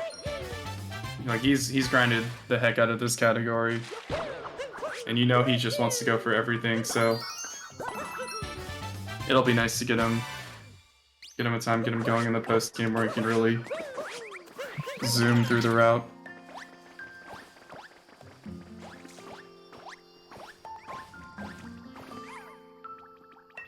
It's pretty interesting. Maybe I should try PTT grinding sometime, so I can get my times up, my times down. Yeah, there's like a lot of schools of thought to how you progress in this game, but you know, some people opt for just grinding any percent and getting really good at the movement in any percent. Some people like to grind KFR, some people like to grind BTT segments.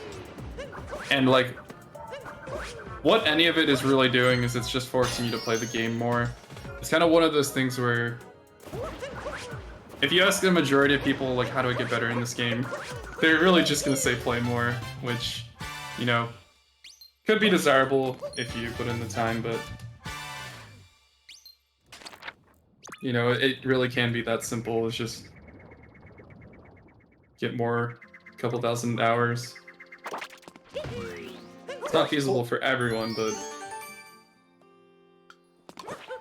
I would say the best way is to play the game however you feel like practicing it, whether it be KFR or BTT or whatever, because doing ILs or like anything that you don't really enjoy doing can be less effective than doing what you like that might not be really relevant to what you're doing, because Because the less enjoyable practice can cause you to burn out sooner, thus discourage you from playing the game more. If I had to like give a ballpark estimate between these 7 runners, you're looking at like 50,000 hours of Super Mario Odyssey gameplay, which is pretty crazy to fathom. Yeah, this game is basically their life. Their 9 to 5. Ganon having a little bit of trouble with that lake outfit clip, but eventually getting it. I don't know if it probably saved. I don't know if it saved time, like doing this outfit route for that lake outfit clip, but well, it you got the saves. trick. It saves like 12 to 15 if you get it first try. So probably still saving time. Also see Lucid back and doing attempts. I didn't really pay attention to the Cascade, but you see how the IP skip goes.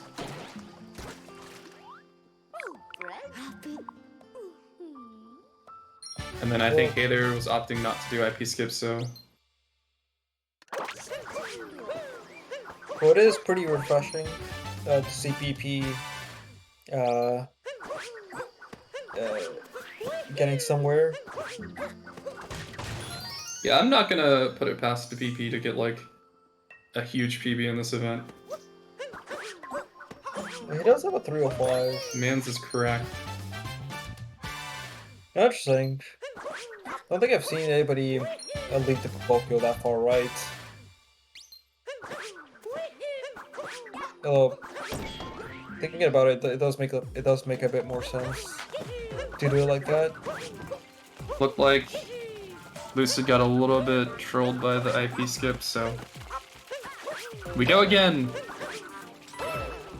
I suspect that for a lot of this like middle of the tournament, you're gonna see a lot of runners do that. Be a little bit more reset heavy.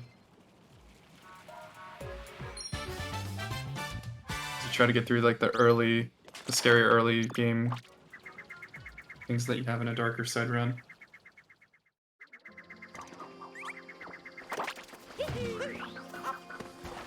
Oh my god, that motion control cap throw.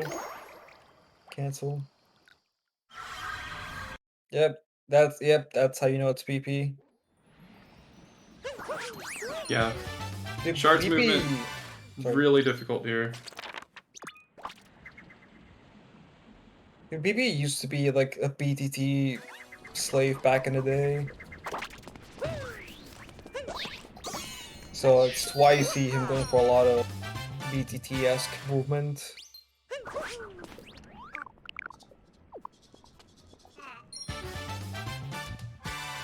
He's like the Nindide of Super Mario Odyssey, it feels.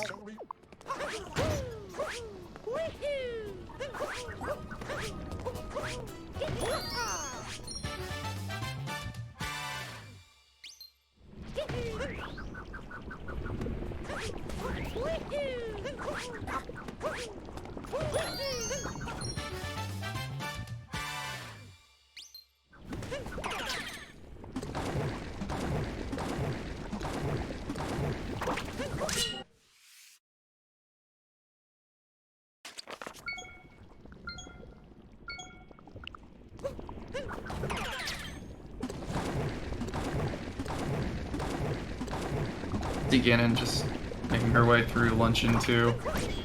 Looks like the last couple splits haven't been too kind to her, but if there's any time to bring a run back, it's, you know, post Moon Dump, where every split is really scary.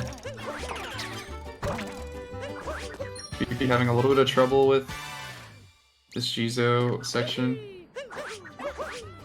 See, looks like he's going for this little capture warp. This shot is actually found by Valu, I believe. Yeah, so we call it Valodran. A little shot to grab the moon while capturing the pylon. Alright, we'll see Ganon attempt turn up 2 movement. I did not know you could do that. Roll cancel that BP just did. That was really cool.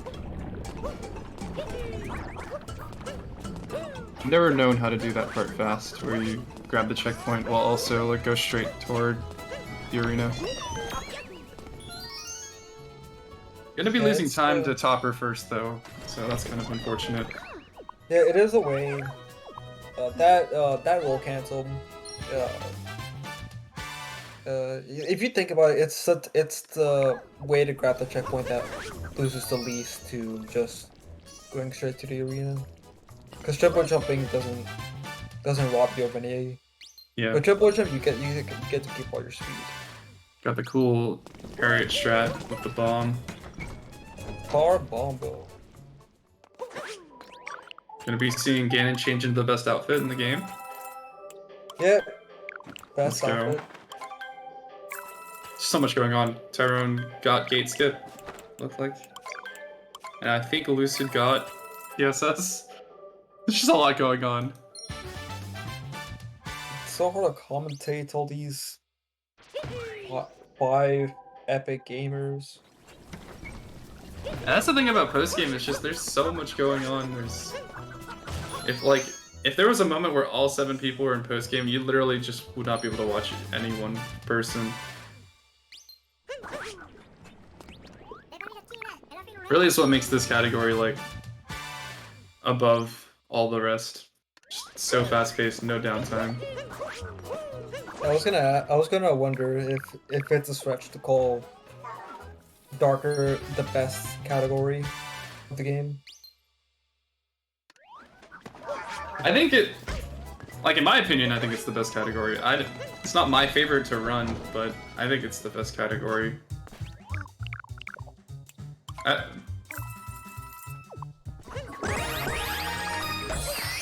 Alright, it is reaching the end of the hour, and I think that's going to be it for me for today. So I just wanted to say thanks to GSA for having me on, and I hope the runners continue to go fast. But yeah, that's going to be it for me. I think we will be taking a break for a little bit, but stay tuned, we will be right back.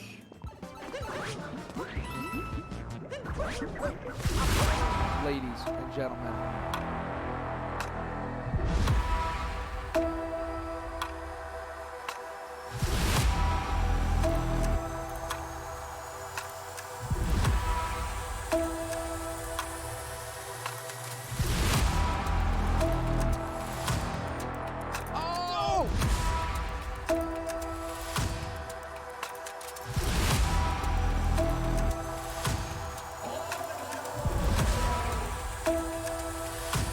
Who's ready for some action? There we go.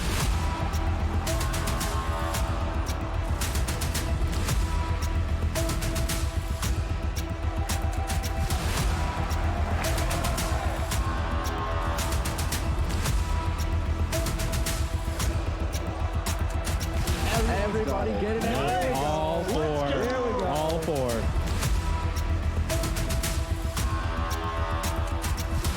IBK, whole bunch of enemies, just like that, picking up another one.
Welcome back, everyone. It's me, the person who was here before, and nothing's changed. Don't even worry about that. It looks like everyone's back doing runs. That's very exciting. Right, co-commentator? I'm just kidding. I'm by myself right now. They're just going to get food. It's all good.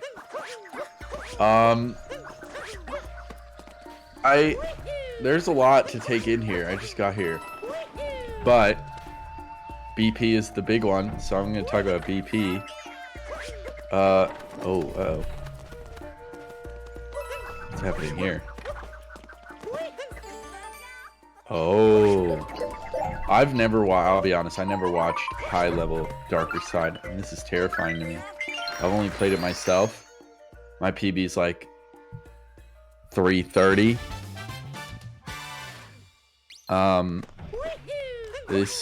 This is crazy to watch. Oh, VP's doing the thing. Oh my god. Oh my god. Oh no, that's Ganon. That's not VP. Man, I'm off to a great start. Ganon's popping off. BP's also popping off. But BP's not in post-game, so it's not as fun to watch. Looks like Fur just came back. I know Fur's pretty good at Darker Side, however, all I've heard him say is that he is out of his depths for this tournament.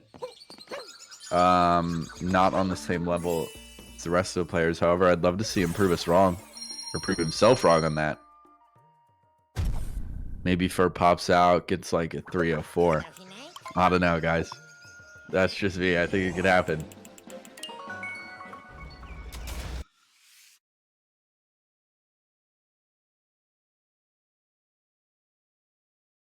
BP's about to be in post game. That's very exciting. I've heard, and by I've heard, I mean from watching the stream like 10 minutes ago, that BP is a big BTT kind of person. So I'd love to see them get in the post game and just tear ass. Wait, am I allowed to say? Oh. I don't know if I'm allowed to say that. Tear butt cheeks. Okay, I'm hearing now that I was allowed to say that. Oh, 4 dude coming off a hot run. I don't think that was their PB. I think they have new splits. However, the splits indicate that that was a PB. And I have some beef with Tyrone, I gotta say. I hate Tyrone. Just nothing else to say about it. Oh, Ganon with a reset. Unfortunate, but sometimes the mindset is more important than the pace of the run.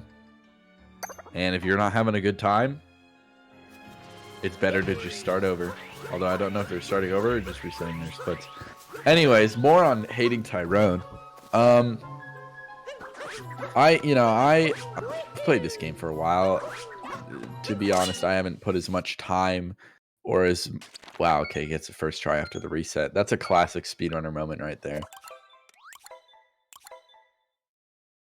I haven't put, I don't grind as hard as a lot of these players do. I play for fun, and I mostly do like challenges and stuff.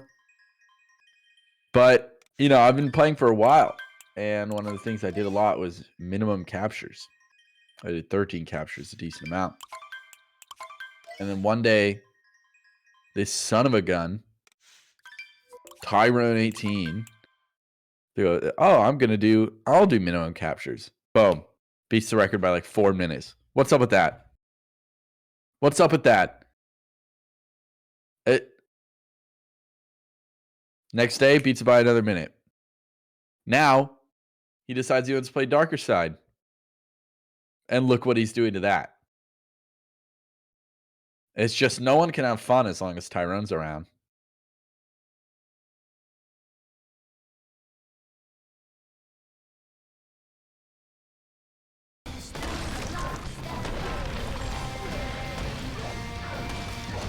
I don't understand it. He leaves a path of destruction in his wake anywhere he goes.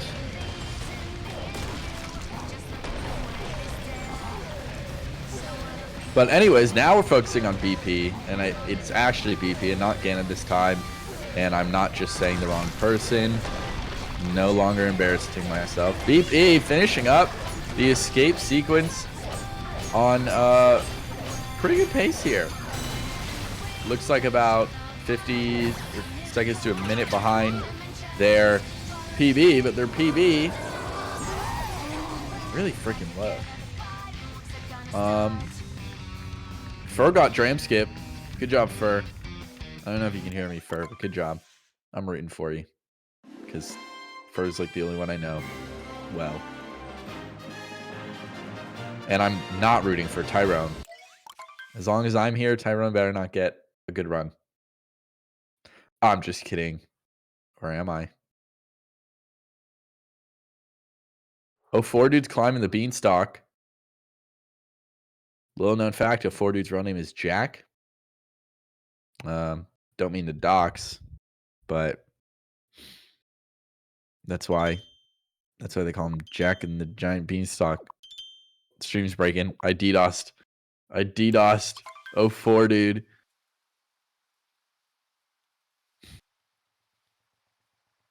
Why is Fur in this? Because sometimes it's not about having, you know, all the best players in. It's about having a bunch of people having a good time. Why are you toxic? Tyrone, I'll try my best to put the beef behind me for today. I'll be professional.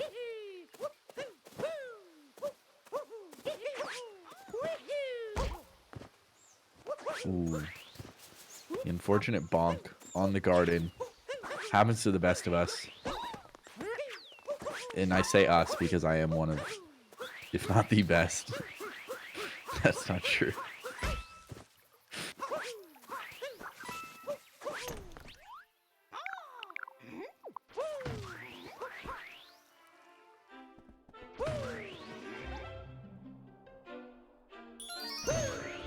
Seems like almost everyone is in early game, which is interesting. I'll be honest, I don't really know. Oh, BP is moving. That was a quick look at the hint art. My goodness.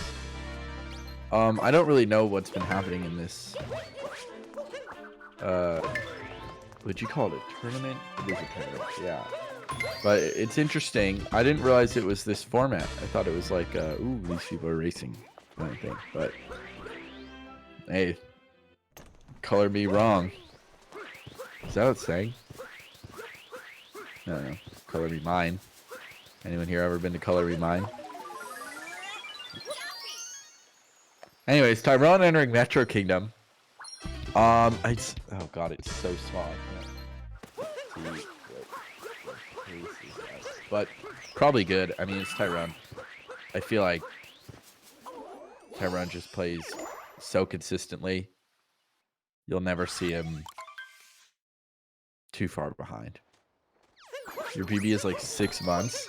It's not valid unless you're recording for 6 months, which would actually be really impressive.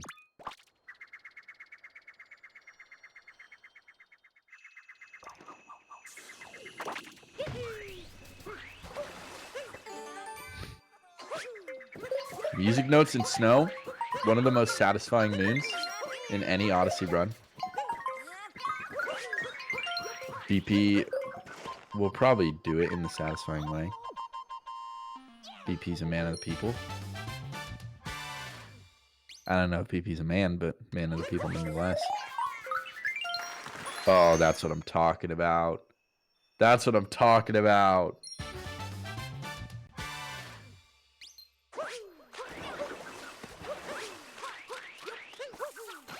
I heard some discourse earlier about if Darker Side is the best category. I wanted to give my 2 cents on that. Honestly, I don't run Darker Side that much. And I find it very hard obviously these people don't, but to optimize movement on such a long category. You know, I learned any percent,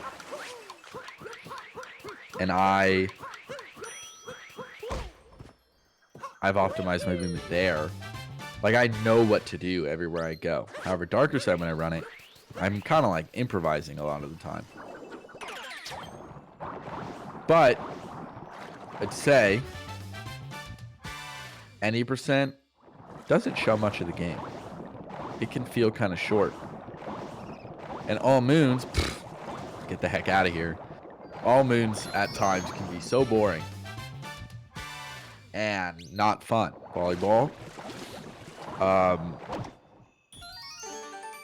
lot of the sub areas are doo-doo. But I will say Darker Side shows a very good portion of the game. It shows a lot of the game without dragging. Because while in All Moons, it takes about 7.5 hours to get 880 moons. Darker Side, in less than half the time, gets more than half the moons by a good margin.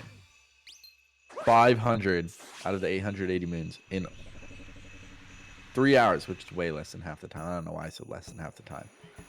It's way less. It's really cool. You basically, it's just all moons, but you don't do all the slow, boring ones. Also, get the heck out of here, Toadette. I mean, you still talk to Toadette. But get the heck out of here. No one likes Toadette.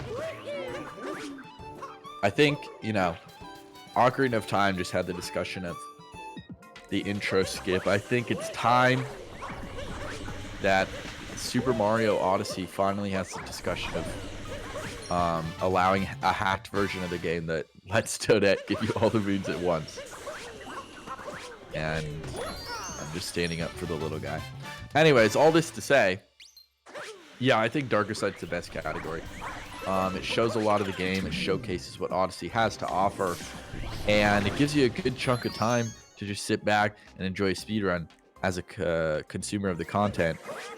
All without dragging and without giving you all the boring moves.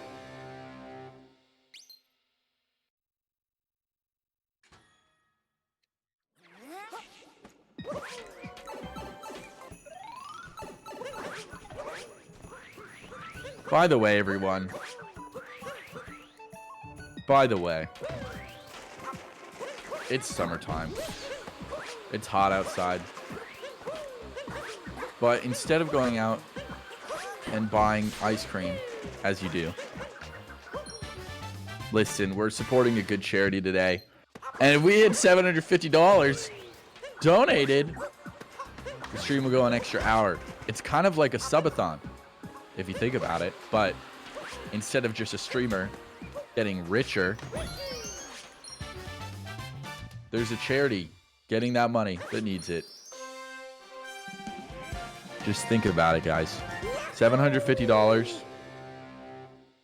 That's like only like 400 cups of coffee. Isn't that how they always equate it? Oh, for less than a cup of coffee a day for a year, you can make the stream go on for longer. It's not summer for everyone. All right, come on. If Australians are watching the stream right now, I guess it's only like 7 o'clock in certain parts of Australia. Never mind. I was going to say that they need to go to bed, but God, what a weird time zone. It's not summer for everyone. How about you just go with the flow? Not $5 a month. Come on, guys.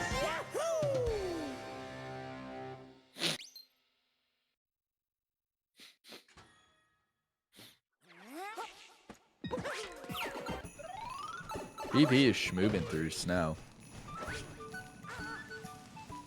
There are also South Americans. Okay, why you gotta play devil's advocate? I'm literally I'm trying to get money for charity, and you're just actually it's not summer for everyone. It's summer for me. So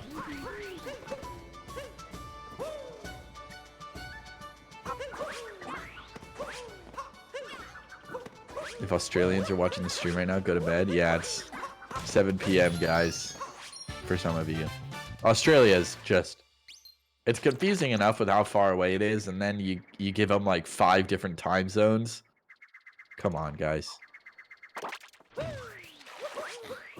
Literally half the world is in winter. Well, yeah, geographically, but not population-wise.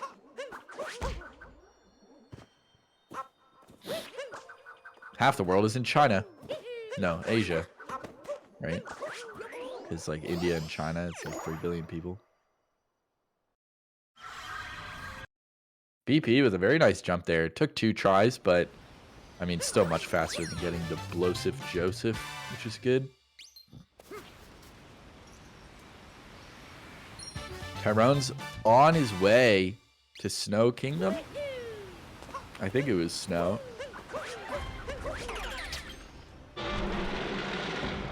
It looked, I can't really read the splits, but green looks green. I don't know if he's comparing to PD. Probably not. That's not a good mindset to put yourself in an event like this. Less than 15% of the world is in the southern hemisphere. Yeah, chat. And I knew that by myself as well. Sorry. That's my alarm. I was supposed to be waking up now because I'll be honest, I thought I was told 1 o'clock. And I thought, yeah, 1 o'clock Pacific Standard Time. I was wrong. It was Eastern Standard Time. Silly me. So is summer break in Australia and other southern hemisphere places, but you know, I'm just talking about Australia. Is that in like December? Or do they have like, instead of like summer break like we have, do they have the same thing but it's in the winter? So that would be a bummer.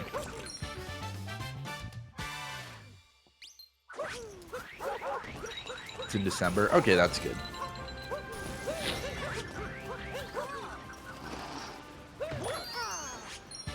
Honestly, I think half of the joy of summer break is like, it's hot out, sun's out, guns out, you know. Go do outdoor activities with your friends.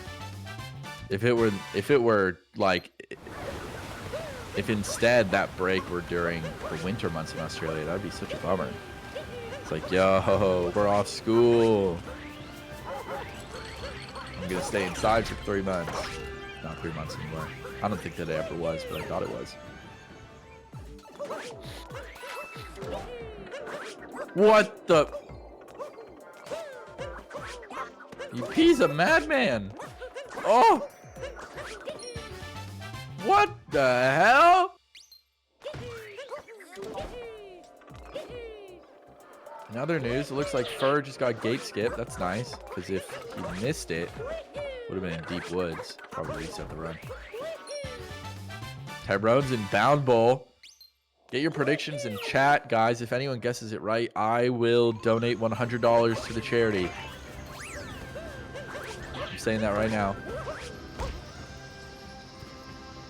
Oh my god, he's moving through. Oh my goodness. Lilac? Yo! That's someone from my chat. Thanks for the donation of $25. You're a legend, Lilac.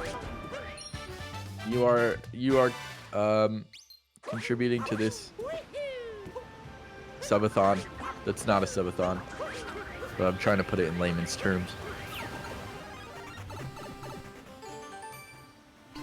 Tyrone's coming up on the end of the race. We've got a few guesses. Guesses have to stop now though, because otherwise you're probably cheating. A 51.89.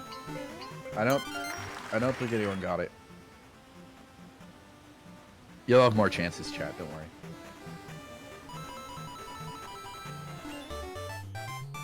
Sorry, I'm very sniffly today. I'm trying to keep it off mic though. BP in Cascade 2. Fun fact.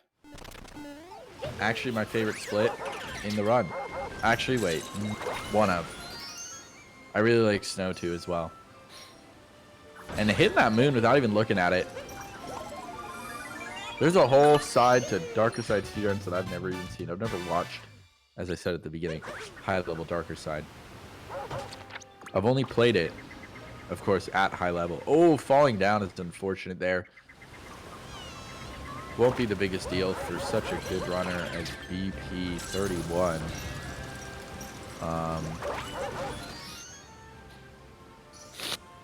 I'm surprised you don't get the moon right away. I guess it is kind of out of the way, but I wonder when you do get it. Well, we'll find out. No one tell me, you don't spoil it. Guys, I found out. I know when you get the moon now. What's my favorite button on the microwave? Popcorn. I've never actually pressed any of those buttons. I just like the possibilities. Look at that. Lucid is also in this tournament. Looks like had a recent reset. However, all that means is that Lucid is about to get a banger run. Green coming out of cap. Assuming that green means ahead. This is world record pace. Maybe. Hey there, also maybe green. Again, it's real small. Personally like the stop button. That's fair. That's a good button.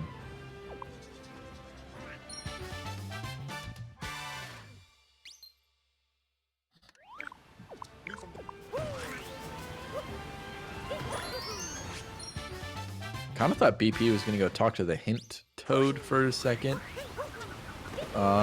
Which honestly, I would have respected it. You know, sometimes you forget the moons.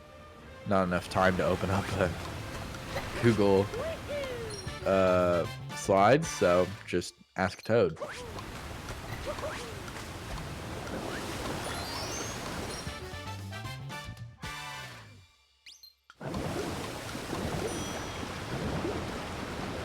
Like commentating all on your own?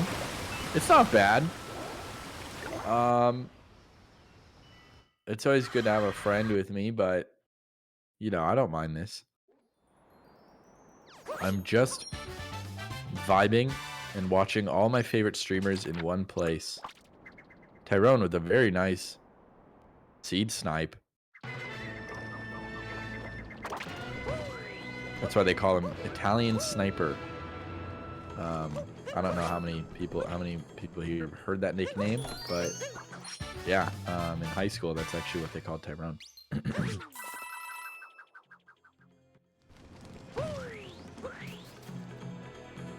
BP with a beautiful vector, so confident in their movement every time they do anything.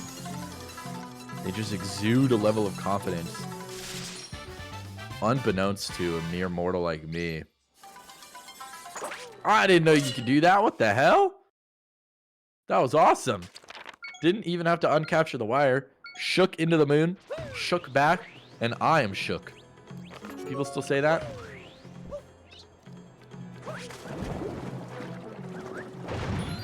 I don't think people say shook anymore. Bring back shook. I miss it. Not really. I never said it.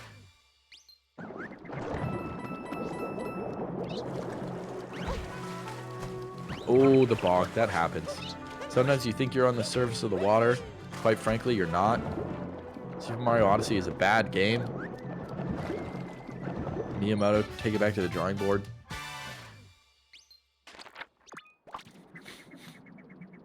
Do you guys think Miyamoto had anything to do with this game other than saying, no, Mario should look less happy there or something like that?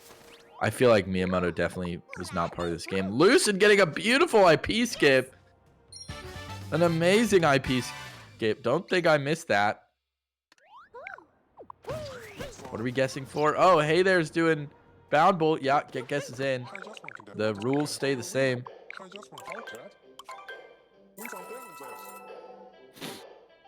Lucid must have followed that tutorial that he posted yesterday, because that was an incredible IP skip.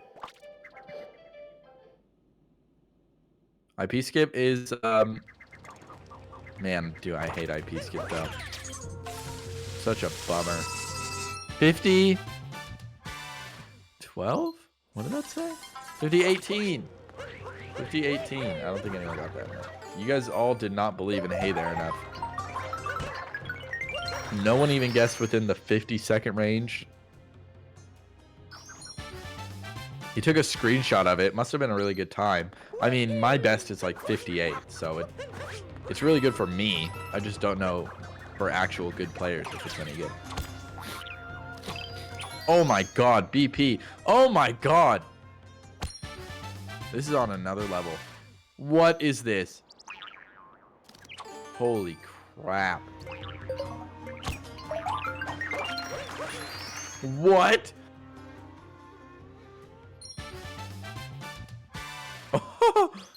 BP does not have a finished run today. However, if they finish this run, playing as well as they're playing now,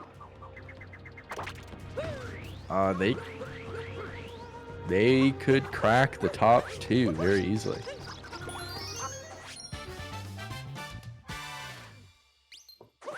It's insane to be watching BP's run right now and see that they are 2 minutes behind their PB, despite how well they're playing. However, Darker Side is one of those runs. It's so long. Okay, it's not funny. It's so long that there's so many places to make mistakes. In a run like any percent, it's pretty feasible. I mean, very, very difficult, but it's kind of feasible to get through the entire run without making any big mistakes, as we've seen. However, in Darker Side, it feels nearly impossible to finish a run of Darker Side without making at least one pretty big mistake.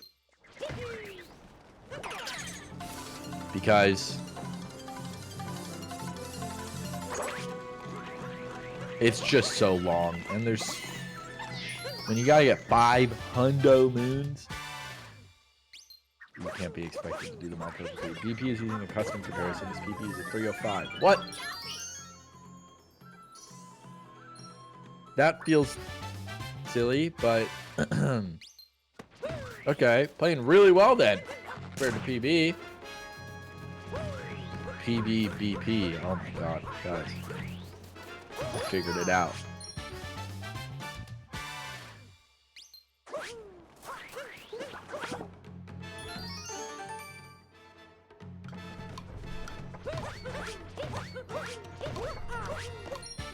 Wow.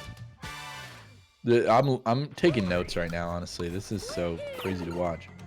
Hey there with the seed snipe. That's what they called him. The American sniper in high school. I don't know if any of you guys knew that. Are you a true BP fan? What does his name mean? Blue Pie! Yeah, like you thought I wouldn't know that. This is an amateur hour.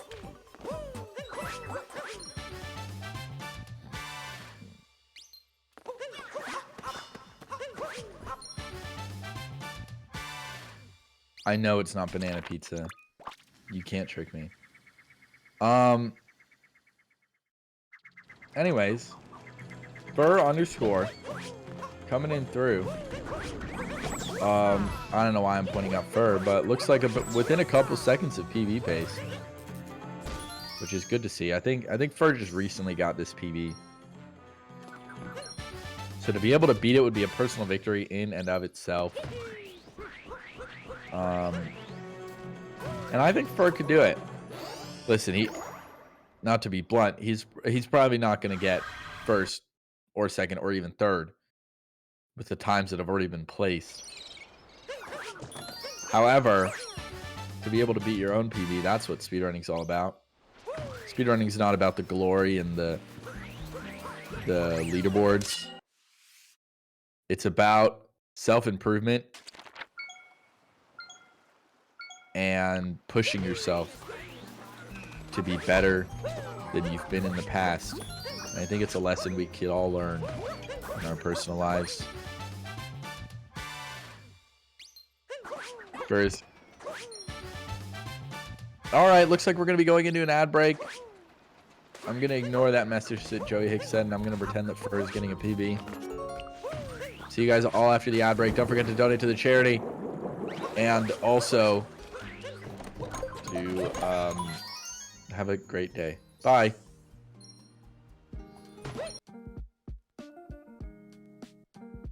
Urban arts helped prepare me for college by giving me a lot of experiences working both independently and collaboratively with other people to make really cool games, and taught me how to put my all into creative projects, and that helped me put together a very strong portfolio for college. The best part about being in the urban arts community is the people that you meet. A lot of the people here have the same interests as me, so in the future, making friends here will benefit me and them and everyone around, because we all benefit from each other by gaining skills that other people had that I may need. Urban arts helped me see myself differently by showing me that I can be a good leader. In the studio program, I was assigned the role as project manager, and fulfilling that role for the first time actually helped me realize that I have good leadership skills, and it really helped me to develop them.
Welcome back, everyone. I'm joined by Sado now. How's it going, Sado? Is that how I say it? Yeah, you can say it either way. Either way's fine. Okay, sounds good.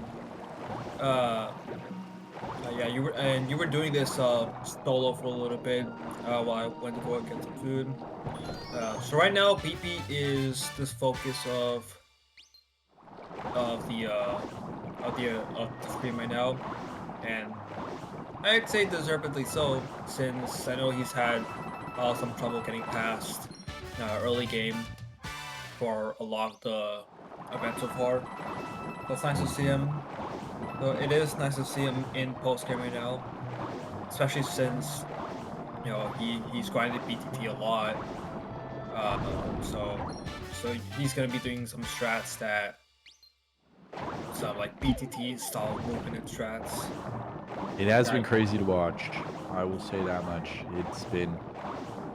I've been very impressed.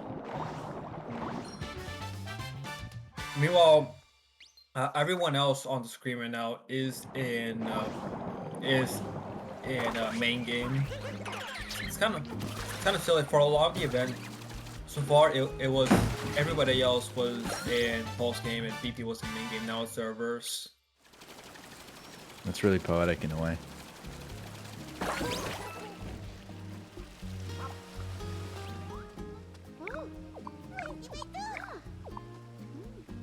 That's nice because we haven't really had a moment so far where we've only had one person in post game.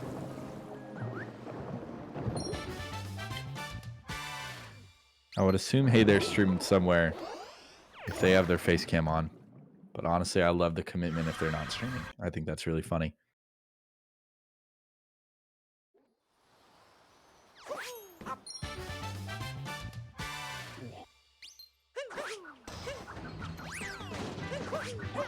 Ooh, I like getting that. into Wooded Kingdom. We'd love to see Wooded Kingdom. This is always one of my least favorite splits though when I was doing the run because it's really hard. There's a lot of hard stuff in Wooded Kingdom.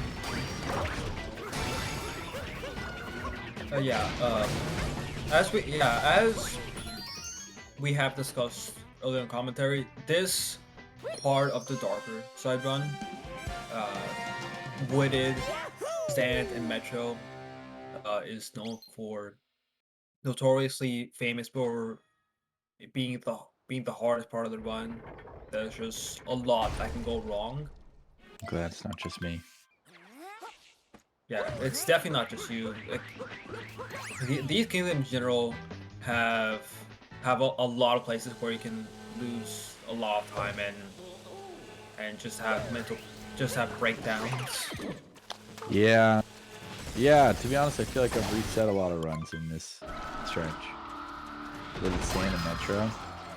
That's definitely where the most resets have come in. And I'm definitely not. My PV's like 330. I'm not even at that level and it still is like killing all my runs. Yeah, it's just not nice to. It's just not kind to anyone. And picking Lake first doesn't really solve the problem either.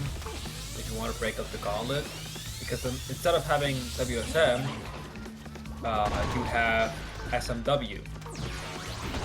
Super Mario World.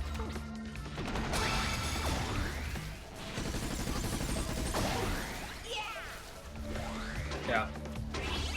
I think it's really interesting that Wooded is one of the only kingdoms that you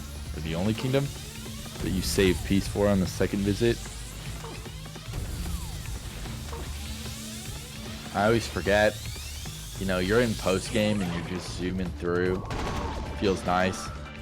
Then you get to Wooded and you're like, oh yeah, I should do the slow, boring stuff. Kind of forgot about that. But then once you beat the boss fight, you're back in it, which is nice. Yeah, the boss. I do kind of like this a little bit because post game with how sparsely populated it is with times to like take a small break. Like, some people don't like that this slow fight breaks it up. But I kind of like it because That's fair. it gives you some time. Like you have some time to drink a little bit of water, snack on a little something while the cutscene is playing. But then after that, You know, there's really nothing. There's no breaks at all. Actually, maybe Moondome, but that's not long.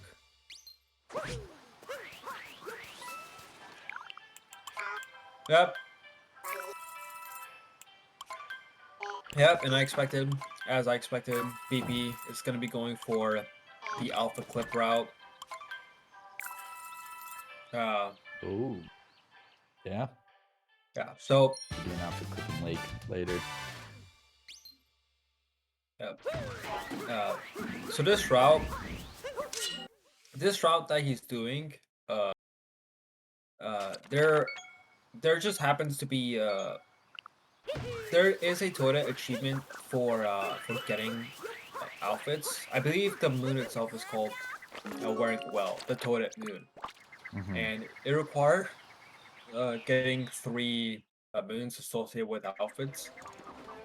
Now we knew that the pirate outfit was kind of like within range. Oh, BP.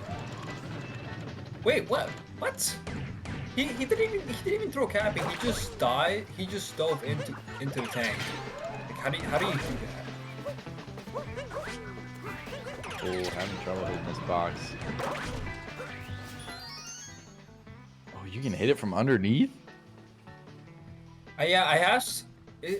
Yeah, from my experience, both from watching and from playing, it seems like the hitbox for that crate is lower than what it actually looks like. Huh. It's really interesting to see. So I wonder how BP's gonna back this up, because he still needs to get the he still needs to get the nut moon above. But as I was saying earlier, we knew that the pirate outfit moon was within range. We knew that the mechanic outfit moon was in range. But you know, if we only had 2, oh BP, what's going on? BP, what are you doing? Okay, well, I guess he knows how to back this up. But with these outfit moons, if we only had 2 outfit moons, we couldn't get the achievement. So we knew with that lake alpha clip, which counts towards the achievement, that you know, if we have 3 kind of what's going on with Lucid? What? Wait, what? Where's all the fog? Where's the fog?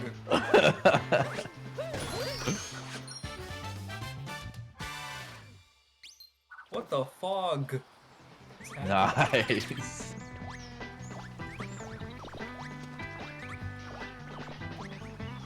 Oh my.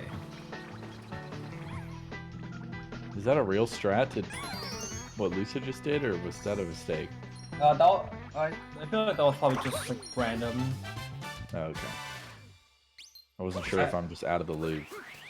I don't know anything about it other than the fact that that is possible. Maybe somebody who's had more hours than myself might know about it. First time he ever got cap with no fog, according to the chat.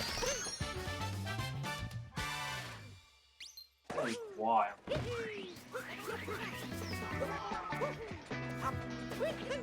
First, coming up on Bound Bowl chat, get your guesses in. You know the deal. Probably won't get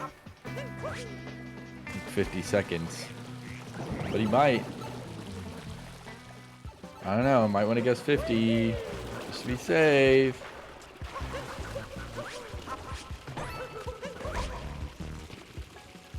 I know Fur played a lot of All Moons, so he probably did do a lot of Bound Bowl. Probably an expert at it.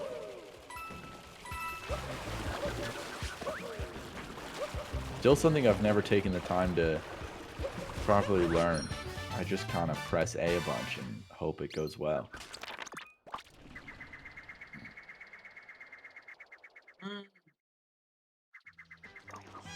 Well, a good bound ball. The difference between a good bound ball and a bad bound ball is usually like a handful of seconds. So That's fair. Yeah, mine usually are around like 58, 59 seconds. But I did watch was it Hey There? Got like 50 seconds earlier. 53.91. Anyone with a 53.91? It looks like no, unfortunately. I'm assuming it's something that you just kind of get good at normally when doing runs. Yeah, that's totally fair. I don't do post-game runs very often. Although, to be fair, I don't do any runs very often, so it makes sense that I wouldn't be that good at it. Gotta put in the grind.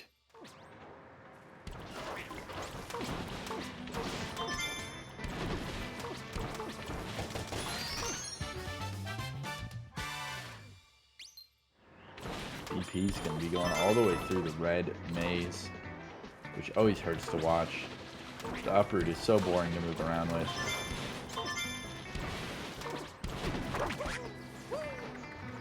What the heck? He's crazy. How bad your movement is makes a big difference in where the bird will be.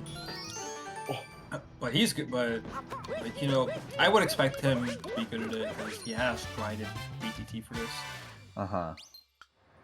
Now gonna be on the bird cycle, I think. Oh no! That is unfortunate. That's a very easy cycle to miss, so he can't be blamed. But he knows the backups. I'm sure of it.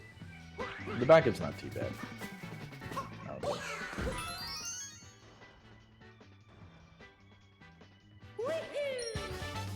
Yeah, he knows. Yeah, he knows how to back it up. That is a that is gonna be a 15 or so second time loss. That's very unfortunate.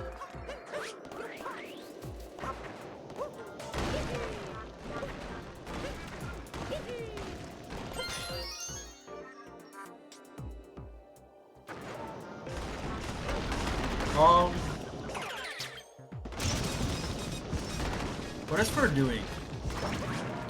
What is Fur doing? Is he I not don't supposed to do this sub area? I don't recall this ever being in the routes. Huh. Is he doing all moves practice or something? Maybe the all moons muscle memory is getting to him. I was gonna say, but is he like doing all moons on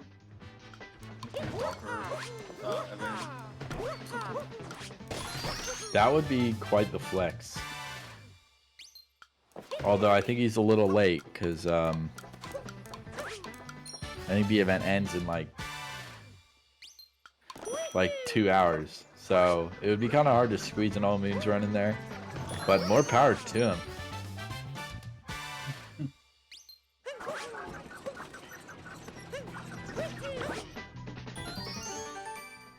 Hey. Uproot movement is cool. I don't know what you're talking about, CJ.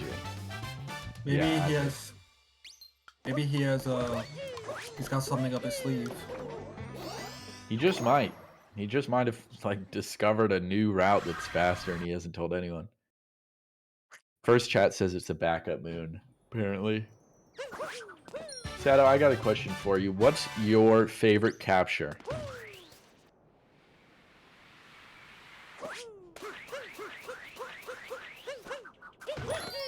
You thinking about it? Oh, you for me? Yeah. I'll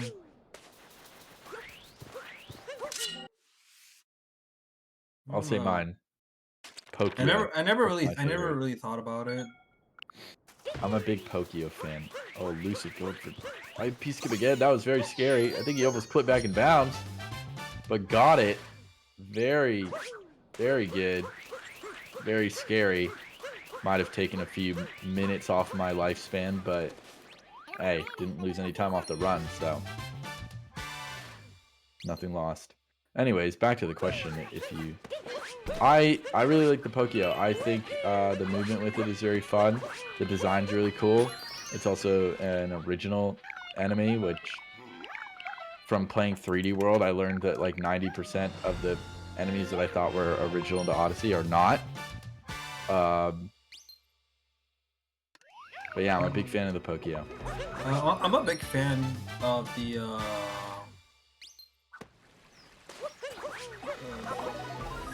I'm a big fan of the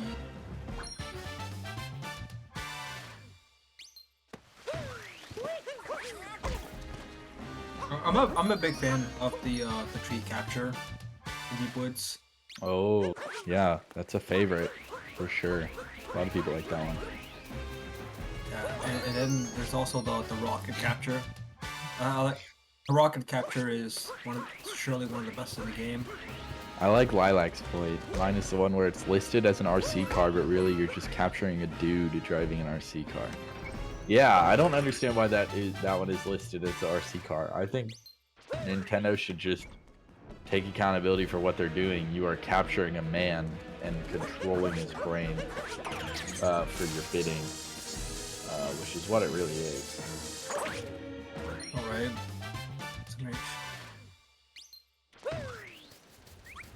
Tyrone's coming up on post-game here. Very exciting. Looking green. I don't know what he's comparing to. Again, it's too hard to read. In all seriousness, I think Uproot is my favorite. I like the Uproot too. I just wish, I mean, I guess if you get Speedy Nut glitch, it's not as bad, but the fact that anytime you jump forward, his speed resets is kind of boring. Same with I like the Gushin, but if you want to lose height, it takes so long, and you have to come to a complete stop and then slowly fall through the air. I think there are some captures that are really good, have a lot of potential, but they're messed up by something small. The bullet bills are a really fun one to use too. Yeah, the Uproot is one of my favorites when it goes well. Yeah.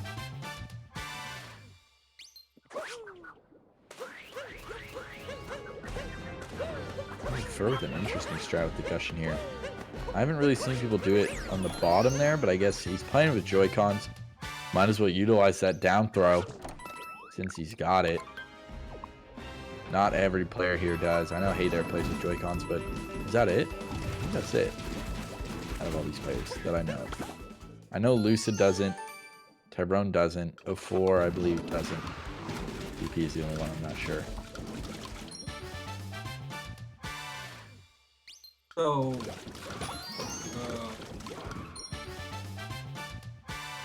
I would guess that that's probably not faster. That's just something that I might have gotten from his old muscle memory. Yeah, it might be an all moons thing since you want to get the purples down there. It might actually be faster for that. Oh, never seen that strat that Lucid just did with the bullet bill. That was a crazy version of that. Oh, skipping the coins. Oh my goodness. Yeah.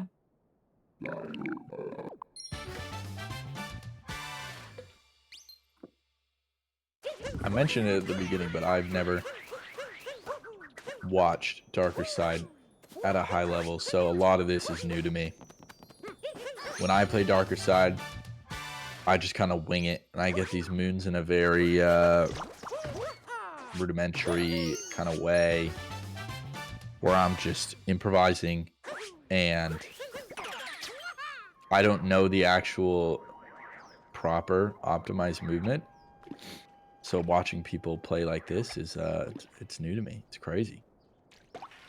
Well, you do well, I've heard that you're known for some other Odyssey stuff. Yeah, I did mostly like minimum captures in any percent, but now I don't really. I haven't speedrun in a while. I just play for fun. I play challenges and stuff. Yeah, that sounds like post speedrun heaven. Yeah. When you accomplish your goals, so you don't have to stress about paces anymore. I'm sure I'll get back into it. I just I mean, I've been playing the game for like 3 years, and sometimes I don't want to speedrun, and sometimes I do, and eventually I'll get back into it. I need to find a run that I'll enjoy kind of grinding. I just recently somehow got a PB in any percent. I didn't play the category for like 6 months, and then I got back, played for 2 days, and got a PB. And I don't think I'm going to be able to beat that PB very easily, so there's no point in me playing any percent.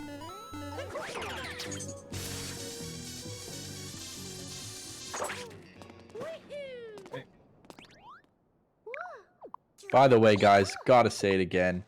Don't forget, this whole stream is supporting Urban Arts. So if you got it in your pocket, drop a donation. It would be greatly appreciated. There are children who would greatly appreciate it, and me, an adult, who would greatly appreciate it. Again, $7.50. Stream goes for an extra hour. I don't know who's commentating that extra hour, but someone will be. And maybe Sato, maybe me, maybe not, maybe a surprise guest. I don't actually know. I'm just making that up. But yeah, if you can get a donation in, you'd be helping people who need it. But anyways, with that, we're going to be taking a quick break here. So enjoy commentary-less Darker Side, and hopefully use this time to reflect on how much you missed the commentators and be really excited when they come back. Ladies and gentlemen.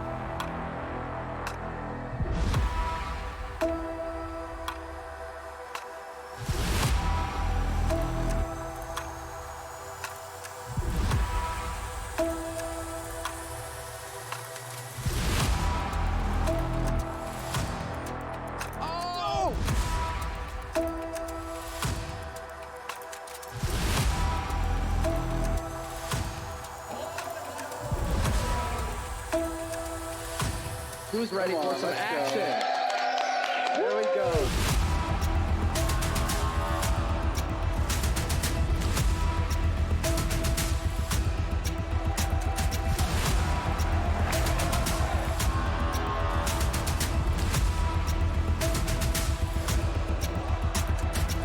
Everybody get it out. All four. Here we go. All four.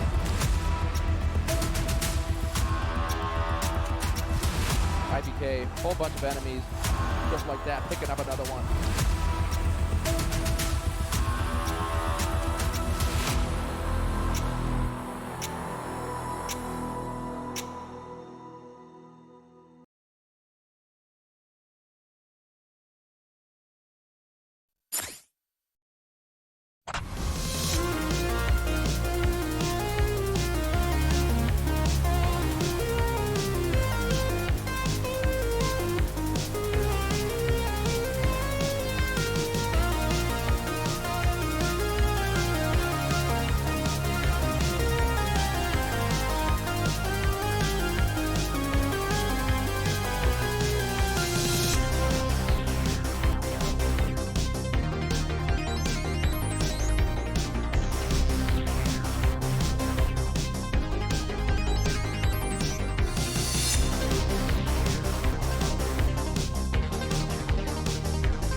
Hello there.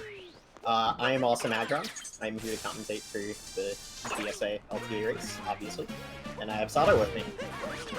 Hello. Hey. I was just here. So Agron. Now Agron knows quite a bit about this category. So and about the runner strats. So what do you think of these gamers here and their what they're doing right now?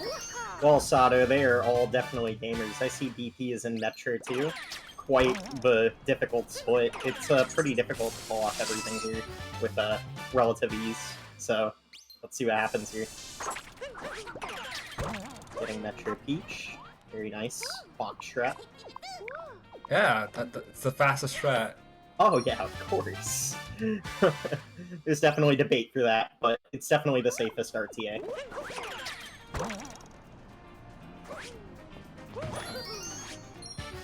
Yeah. Well, it's safe RTA and you know it's in the BTT. Yeah. I see 04 is currently fighting the mech. That's always exciting. Was fighting the mech.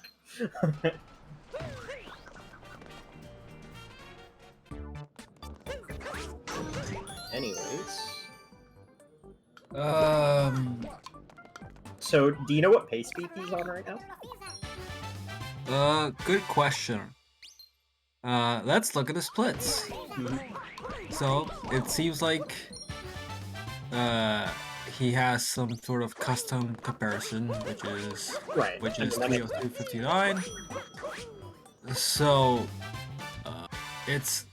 so looking at his final comparison time and his delta, it's safe to say that he is not on PB pace. Yeah, but who knows?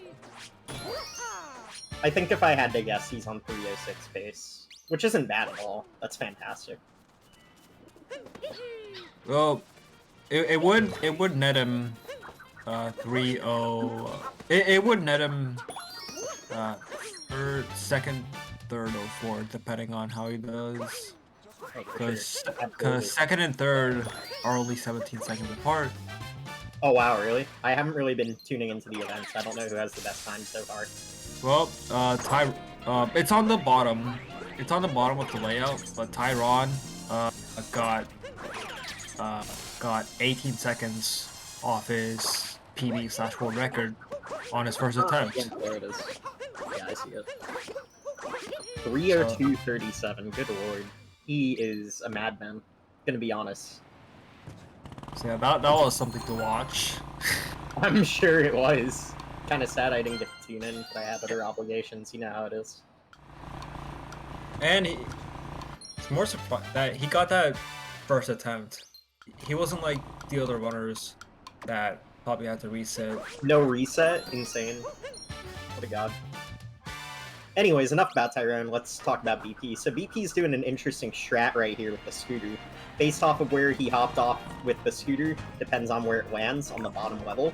You want to try and have it line up with the parking meter, so you can just slide right in there and get the move. I wonder if dropping the scooter further away is better RTA. I would say dropping the scooter farther away is generally better because making the adjustments with the scooter is surprisingly tricky. Yeah, I don't really understand it myself. Maybe I should practice more.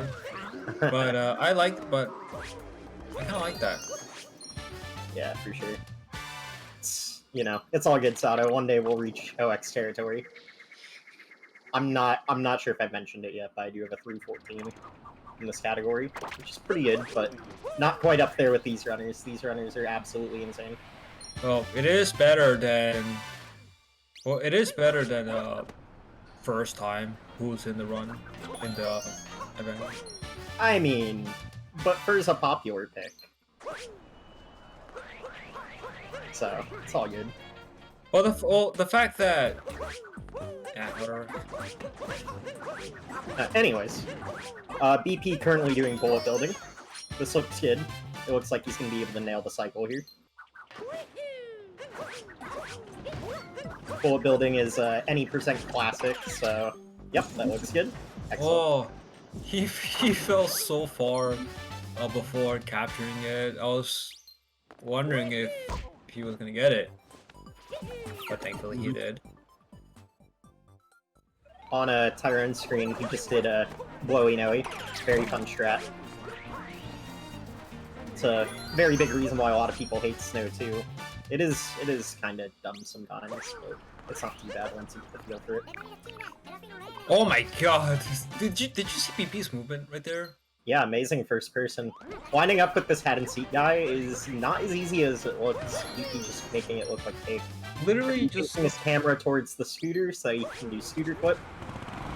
Yeah, he roll canceled and got the perfect So, first person. He's not going to be saving time with that scooter clip because, you know, you need a capture in this category, and the capture, you know, makes scooter clip, you know, a little bit less viable. You need 35 captures, and if you just capture the guy...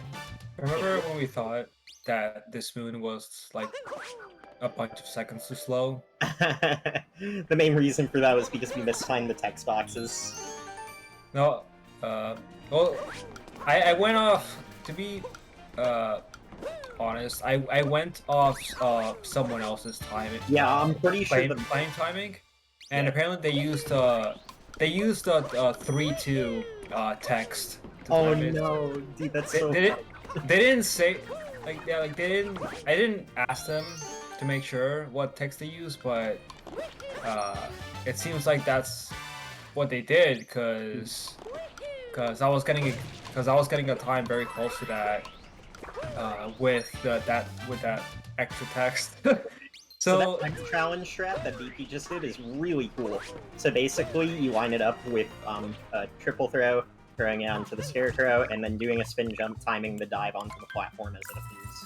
It's not too bad, but it's definitely a bit tricky. We'll definitely take some practice. Failing slots, you hate to see it. That really sucks. That's such a bummer. So, in the route, we have 3 slot moons, because you get an achievement for doing all 3 of them for Toadette. So it ends up being fast, even though slots are slow. The achievement for sure makes up for it. We got Tyrone and Mysterious Clouds, by the way. Very difficult sub-area to perform optimally. It looks like he nails it. Very nice. Yeah, I saw him do the start of that sub-area, and he was able to get both of the triple jumps at the start. Yep, the triple jumps, the cloud boost, the chariot bounce. Just French kiss, right? Ooh la la, yeah. So it looks like the lake fish is not quite cooperating with BP. Just can't quite get its attention. Yeah, that's rough. Oh man. Dude, this fish has like -5 IQ. I don't understand. God. This is a struggle. Why does there have to be a fishing achievement? Because Nintendo hates us on it. They realize fishing is fast, but only if you get lucky. I hate that fishing is fast. I hate that there's a fishing achievement. Yeah. But, you know, Nintendo made up for it by making outfits an achievement. Ooh, BP using Cappy's pretty nice range there to get that music note that he missed. Very nice. I actually wasn't sure if Cappy was going to hit that, so it's cool that he did end up getting that. What if he was planning on... 04 dude entering the best part of the run, the post-game. Thank goodness. Yeah, for those that, you know, watch me do Darker, you know that I'm very avidly not fond of main game. It's the main reason why I don't end up doing runs that often. It's just such a slog. The post-game is where it's at. Well, Okay, BP doing the Goomba stair strat. Not quite getting it. Didn't quite land on the stairs. I was wondering why, But he's gonna back it up quite nicely here with this triple Goomba stack, which is the old strat. I actually don't know how much the new strat saves the single Moomba going down the stairs. Because if he did it right, he would have gotten a lot of momentum with the Goombas. It's actually really neat. Wait, I don't know how much time it saves though. Oh, okay. So it's because you can take advantage of that saves time. I thought it was like a. For some reason, I thought you might have been implying that it was a better line. Poison Ouch. waves. That sucks. So this room is on a cycle. You can get what we like to call the 0.5 cycle, and the 0.5 cycle allows us to save, I think it's like, what, a second and a half? It's a little bit tight, but it's definitely worth going for, even if you're like not a super experienced runner. It's also easier to do once you die. So, because you don't have to watch the animation of Mario spawning out of the pipe. But yeah, that's the idea. Nicely done.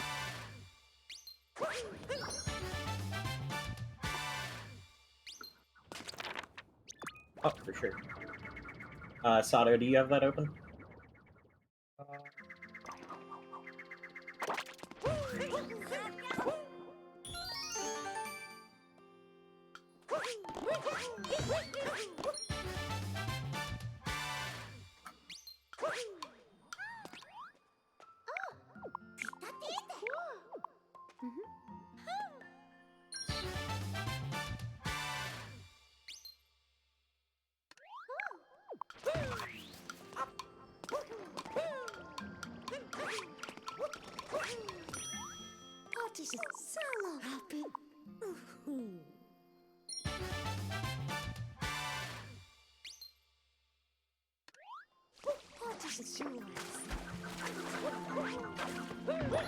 Alright. BP, as we saw, as part of Alpha Route, he's gonna be doing this Alpha clip, this RCC. This Alpha Route adds another RCC because who doesn't like World Cancel clips? Absolutely. The outfit clip is very precise. Takes a lot of muscle memory, a lot of feel. It's a very difficult trick for sure. Alright. So we just had a donation come in from Breast Lilac. $25 donation. That says fur for top 7. Smile. Very nice. Yeah. And we have right now we have a donation goal for 750 bucks. The goal is 750 bucks, and if that's reached, you can extend the tournament by 1 hour. 1 hour, and that could potentially mean a run can go all the way up to 9 p.m. That would be hype. Yeah, and just to shout it out quick, for what this would be going to.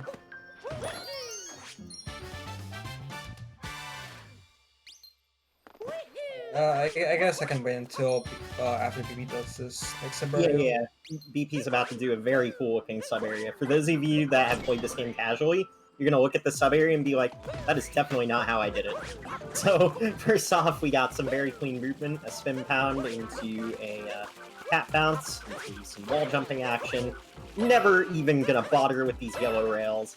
And just to top it off for the finish, we're gonna get a very tight looking Shiring bounce.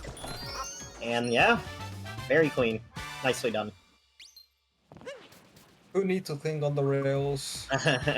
Dude, this sub area is so sick. This is easily an S2 sub area. I love JGCC. Jump, grab, cling, and climb. Oh, that's the official name. Yep. Abbreviation JGCC. I like that. I've always called it fuzzy sub area. Tyrone in the corner doing some Pokio movement. Doing it very nicely, by the way. That moon is actually pretty difficult to do fast, because the Pokio is not very intuitive with the motion controls, so well done by Tyrone. So JJCC has one fewer syllable than fuzzy sub area, so glad that you used the official name. Yeah, why not, right? So no, I did that casually. Very nice. So right now, it doesn't seem like anyone's in like any critical part. So I'd like to shout out our the donation destinations. Now we have said before that the goal, that the incentive is to extend the stream and maybe potentially give someone else a chance to get another time. Absolutely. The longer the better, right? And the money goes to an urban outs. So it's the goal here is to raise money for an urban arts program, which offers underprivileged students a multi-year college prep program teaching them both the arts and technology of video games design. Sounds like a no-brainer considering how expensive college is these days, right, Sato? Yeah, if you've seen some of my my tweets on it's one of my favorite hobbies. And urban arts, their motto is that the quality of a child's education should not depend on what opportunities are given or which they will be rewarded. Absolutely. And this Awesome background, very handsome fella. Thank you so much, chat. And the School of Interactive Arts, which it's our pre-college program that teaches underrepresented students art and science behind video game development. Their program uses game design as an entry point to teach science and higher level coding, while helping students pulling off of very excellent turn-ups. That is not as easy as it looks. Both the movement getting the turn up to over to the town, along with, you know, nailing both shots of the turn-ups. Oh, he actually did miss the second shot. But it's close enough to the point where I'm gonna say it was very good. Yeah, I should have paid a bit more attention to where PP was at. All good, all good. But I think I have enough time before the next significant part to finish this. Yeah, for sure. BP's So, gonna be soon. as the Urban Arts program is about, the program uses game design as an entry point to teach computer science and high-level coding, while helping students develop skills in collaboration, project management, narrative, design, and entrepreneurship. Excellent. So yeah, they're definitely doing God's work right now. This whole event is, you know, to help these kids, to help some kids realize their dream. And to get some sick times in undoubtedly the best SNO category. Like, it's not an argument. It's not even close. It's not a debate. Honestly, what's the competition? All moons? That's 7 hours. Nope. Oh. Any percent? Nah, I don't think so. World peace? Snore. Yeah, 80%. Yeah, I feel like the major reason more people don't run this category is because of the length, which I guess is understandable. Oh, BB! BB always left slots about the moon. Okay, so we're actually gonna focus on BP's screen here for sure, because he is about to do one of the coolest looking sub-areas in the entire run. Yeah, if you thought JJCC was a casual breaker, check this out. I'm not even gonna talk about it, I'm just gonna let everyone watch. It's too much to explain. Wow. Absolutely astounding. That is not easy to do. So, for those that do need at least a small explanation, we're using Cappy to leverage just being able to boost over the lava. We take 2 hits there, so we can just barely survive and grab the moon without having to wait for that slow platform. I mean, the sub-area wouldn't even be close to cut if we had to use the platform. So BP should be leaving with, what is it, 400 moons for outfit route, Sato? I think he's gonna have 401. Unless if he had like a backup or something that I'm not aware of. But it should be 400 for outfit route, I'm pretty sure. Oh. Alright. Alright, let's read it. Okay, a $20 donation from Bogus Z47. There's no message, but we do appreciate your contribution to this cause. Absolutely. Okay. So now that BP moon dumped, he is heading to Lost 2. Lost 2 is a very difficult split, a lot of very difficult movement, a lot of very intricate sections, but it's very short, very fast paced after the Shop and Peach, of course. Like, once you hit the Moon Cube, the split just doesn't stop. Yeah, it is Lost 2 that we're going to, not Cap 2. Ooh. Yeah. BP has joined the woke side. So, there's actually a reason to do Lost 2 before Cap 2. It gives you more opportunity to get the coins necessary because of Captain Toad. So, it's actually just a safety reason, and it makes sense to definitely do it during a marathon if you're not going to do it during your attempts. Yeah, it also just doesn't lose any time. No, it doesn't. So, if you think about it, it's faster overall, because well, I don't think that's coins per se. Well, coins. Well, when you consider coins, it's probably faster because you have more opportunities.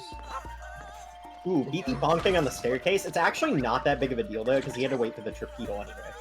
Okay, well now it's a big deal because he missed the block explosion, but that's okay.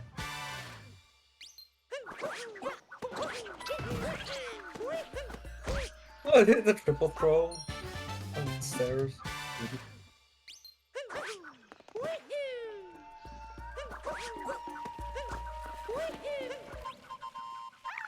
Yep, can I get the coins?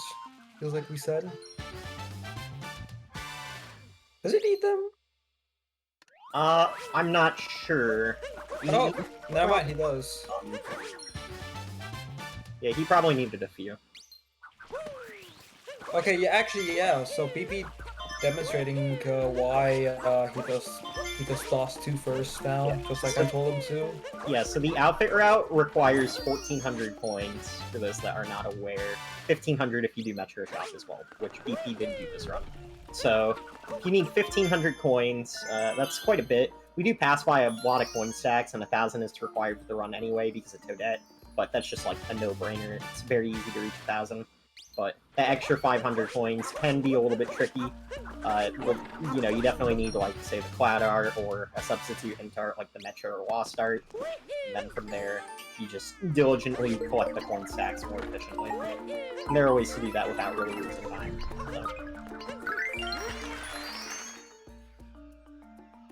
Pretty nice Wigglerless. We call it Wigglerless because you don't use the Wiggler. Yep. And since Alpha Route doesn't do the... Oh, interesting. He actually stopped to set up the bunny there. I never really thought about doing that. I just tried doing it all in one go. But BP playing it a little bit smart, making sure that he can get the bunny set up without any major hassle. So, yeah, this is a really clean loss too. Besides the wrecked block, but, like, you know, whatever. Alpha Route skips doesn't do the what is it? The rolling silver in Cap, which has more than a few coins. The Cap and Toad stack is even more necessary. Right. By cutting out precision rolling, it does make the coins a little bit more precarious. But again, like I said, there's plenty of opportunities to get coins without losing time if you're very diligent about what you're doing. Bro, look at where Tyrone's standing for this moon. I wish I was able to set it up like that. Look at that. That was literally perfect. Oh, Tyron is claiming that he got Seaside comps up here. Really? Insane. Yep. 704 apparently. 704? Wait, what was it before? Like 709? 708? That is a big improvement. Good question. Let me see. Yeah, check please. 704? That's absurd. It would be a shame if you missed the moon. Oh, that would... Nah, I don't think you would have missed the moon. No, I don't think so either. That'd be devastating. That would be. Comp stop before was 710, not even 709. 710? It wasn't even an OX? Tyron just crushing it out here. Not surprised by any means, but... Wow. Tyron, you know, getting almost getting world record, getting comp sub. I mean, what more can you ask for, honestly? Dude, I need to start eating some Italian food. Italian food? Make myself like Tyron. Yeah, make yourself big and strong to play Mario fast. He's got SMO in his blood. It really is like that. And apparently, Alright, so... BP is about to do a trick specific to the outfit route called Equan Bird. It's called Equan Bird because Equan thought of it. We're so clever. But anyways, Equan Bird consists of basically after talking to the shop guy, it resets the bird to its initial position. And the initial position just so happens to be while passing through by where the shop is to where the, I forget the name of the moon, but it's the moon where, you know, you throw Cappy onto the hat, it spins, and you get the moon. I don't know the name of it, but it's out in the fog on a wandering hat in the middle of nowhere, and we're going to use the refresh cap bounce to get there. It's gonna look really sketchy for those of you that haven't seen it before, but it's really cool. This is very difficult, by the way. I feel like the hardest part about it is not overshooting the ledge with your triple jump. There's a lot of things that can go wrong with it. But this looks good. Very nice. But we're not done yet, folks. He still needs to get the hat. He still needs to take the hat. Perfect. Bro, he even landed on the top of the hat. Oh, yeah, I just... Landing on the top of the hat actually isn't necessary. Like, you lose no time. Because as long as you home Cappy on it, even if you bonk, you're never going to fall off the hat. So, about that comp top thing. Tyron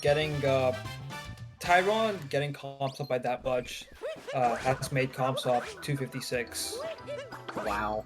Yeah, 6-second improvement on one split. That's actually insane. Sub 3 grows ever more possible. Absolutely. Do we know what Tyron's pace is on this run? He has a pretty good run if he just comps up Seaside too, right? Well, the layout, well, the way I'm watching it, his splits are too small for me, way too small for me to see. No, for sure. I could check his channel. That's fine. I'll do that.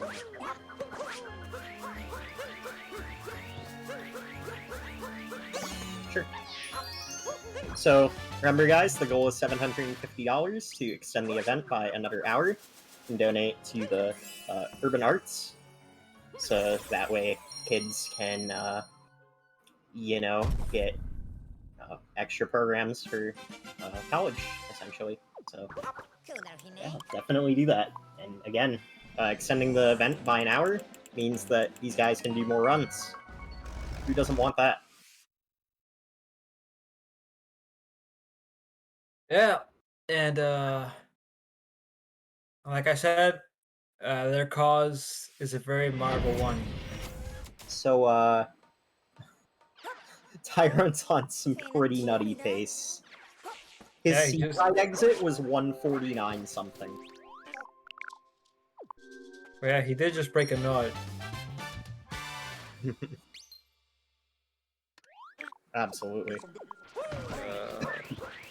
Yeah, we can go to that break.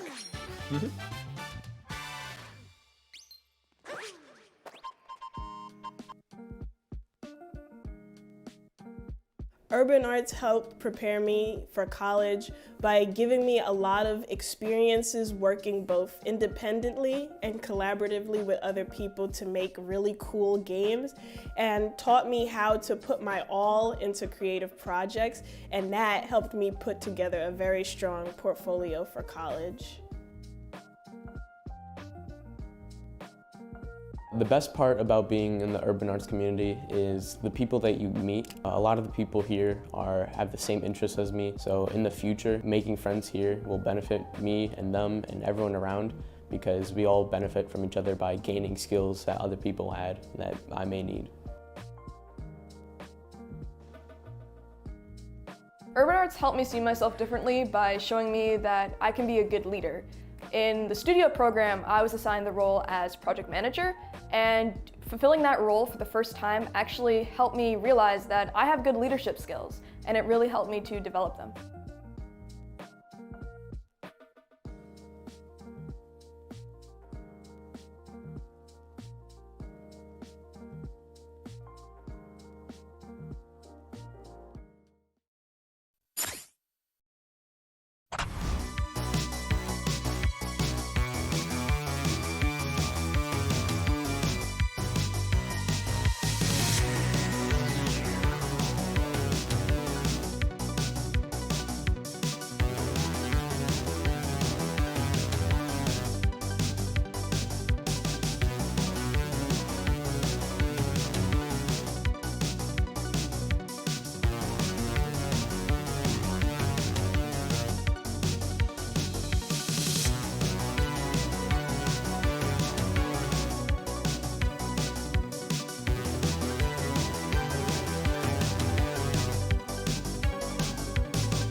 And we're back.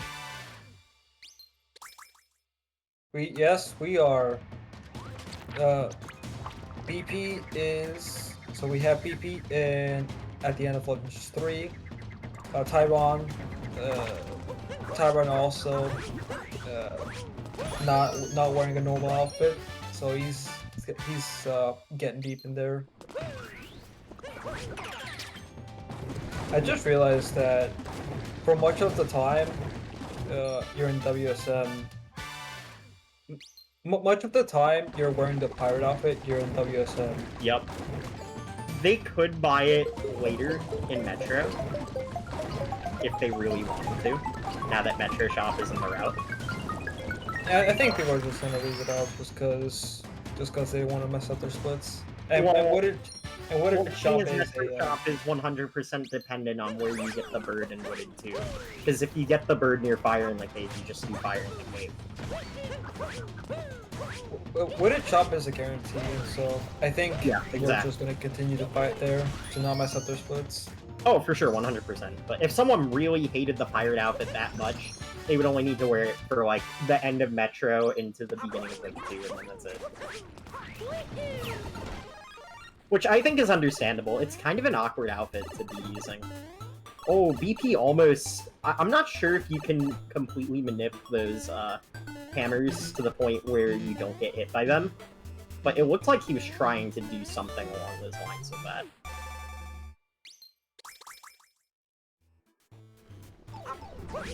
The pirate outfit is that bad? Yeah, it's not great. I don't love it. Well, it does make rolling look very different. For sure, for sure. Anyways, BP in the home stretch here. Mushroom 2. Quite exciting. Just basically cleaning up, realistically. That's what Mushroom 2 is.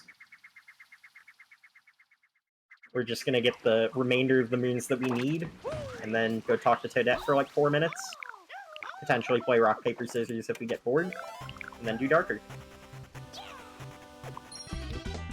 That's how the run ends.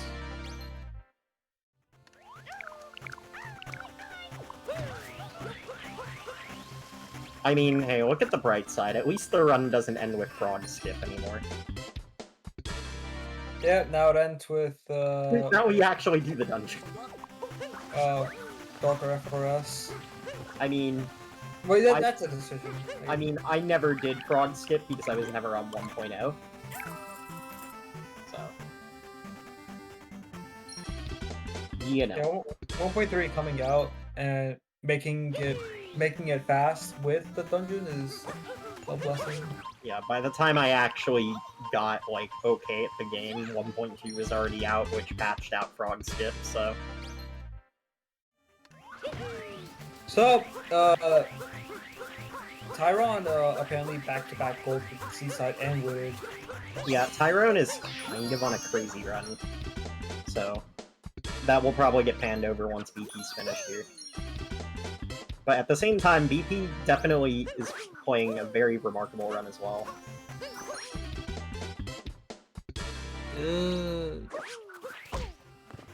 Yeah, sure. It looks like pace-wise, BP is looking at either a 306 or a 307.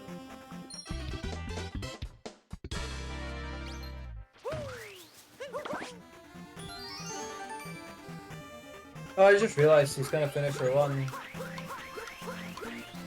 What? BP has not finished her run yet. Oh, well, there you go. Neither has... Oh, neither has Ken, apparently.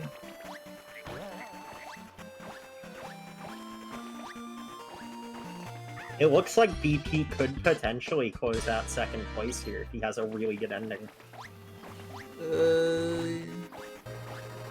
You sure? What, 306.51, right? That's the time to beat? It's 3:05:51. Oh, it's 305, sorry, the font is weird. That looks like a 6. Yeah, never mind.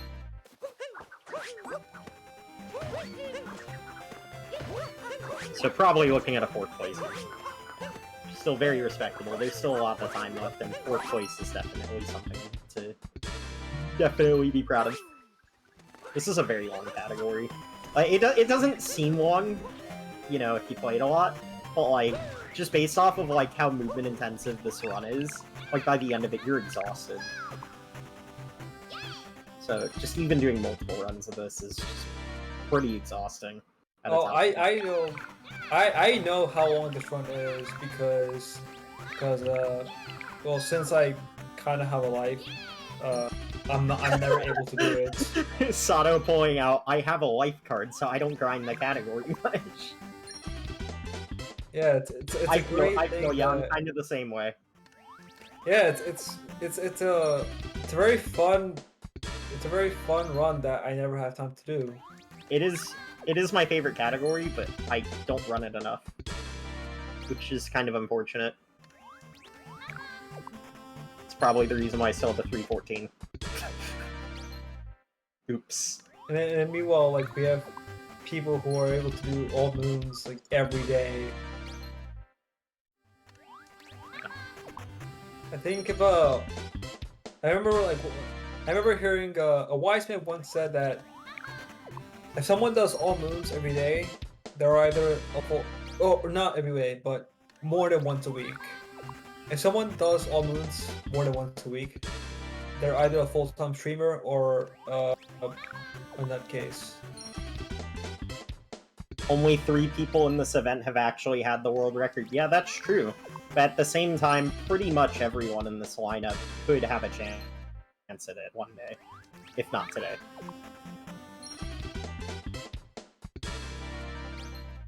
Every player here is very remarkable, very good at the game.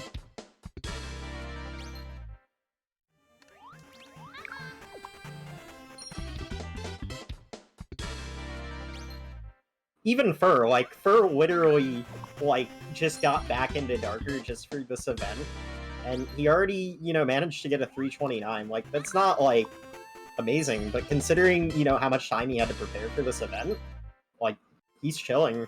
That's not bad at all, considering how much time he's put into this lately.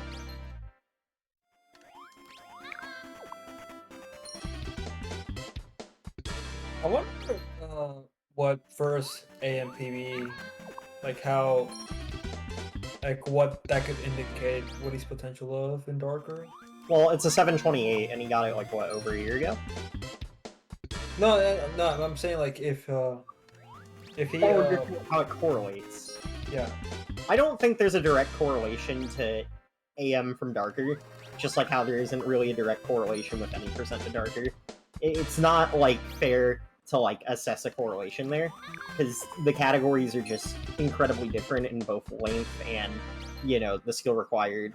The longer the run goes on, the more you have to worry about consistency versus going for balls off the wall strats. Well, Taiwan has said that 58 is 58 and 80% is sub 3 here. Who? And he would know better than all of us. Wait, who said that? Tyron. A 58 is sub 3? I don't know if I agree with that, but you know what? Either 50 or 57. I don't remember. I get it. No, I mean, sub 3 is definitely a difficult achievement, as is 56 or 57, but it's I just don't really know how correlational that is. World Peace and Darker main game are somewhat similar. Yeah, that's true. I mean, Darker main game is just World Peace plus. It's World Peace with extra steps, is what I like to call Darker main game. It's World Peace, but somehow worse. Even more irritating. I mean, there are some interesting parts in the Darker main game that are not in the World Peace, specifically the Deep Woods and the extra means you get in Bowser's. I think those are definitely the highlights of the main game.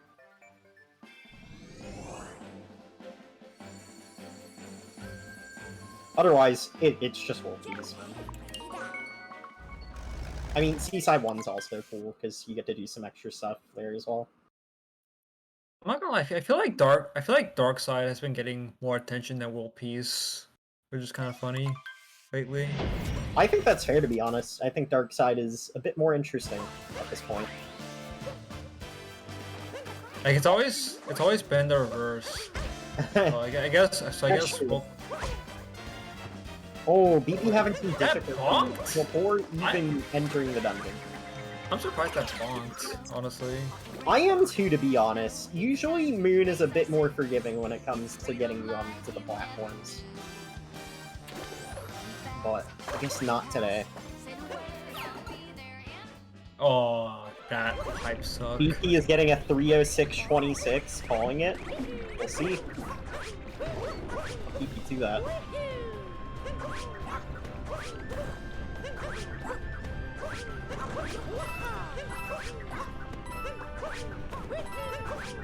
Yeah, if BP could pull off a clean darker here, he's definitely looking at a mid 306.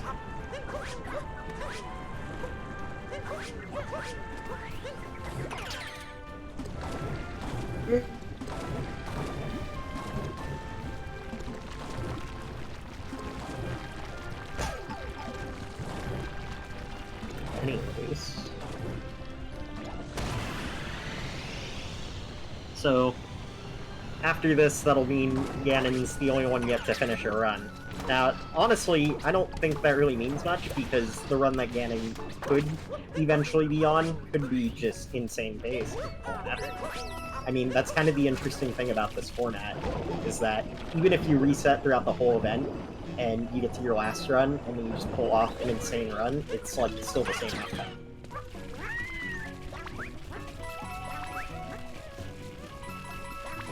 So, Ganon's just waiting in the wings to get that insane run. Yeah, am I right, Sato? Yeah, Ganon, from my experience watching streams. Ooh, that Darker FRS was so close. Yeah. Let's focus on It was PPs. so close. Right now. That was so close. Yeah, Darker FRS is a pretty insane trick. There's a lot Let's of, focus on that real quick. And a triple jump. There's a lot of very intricate movement that goes into the Darker FRS. That was so close on BP's end. He was this close to bonking. Terrifying. But hey, he didn't. He's chilling. Studies have shown. Fly right to the end. Oh wait, he could. Nah, he should be fine. Yeah. What? Studies have shown that bonking on that ledge has the same effects on the brain as physical pain. Potentially, yeah.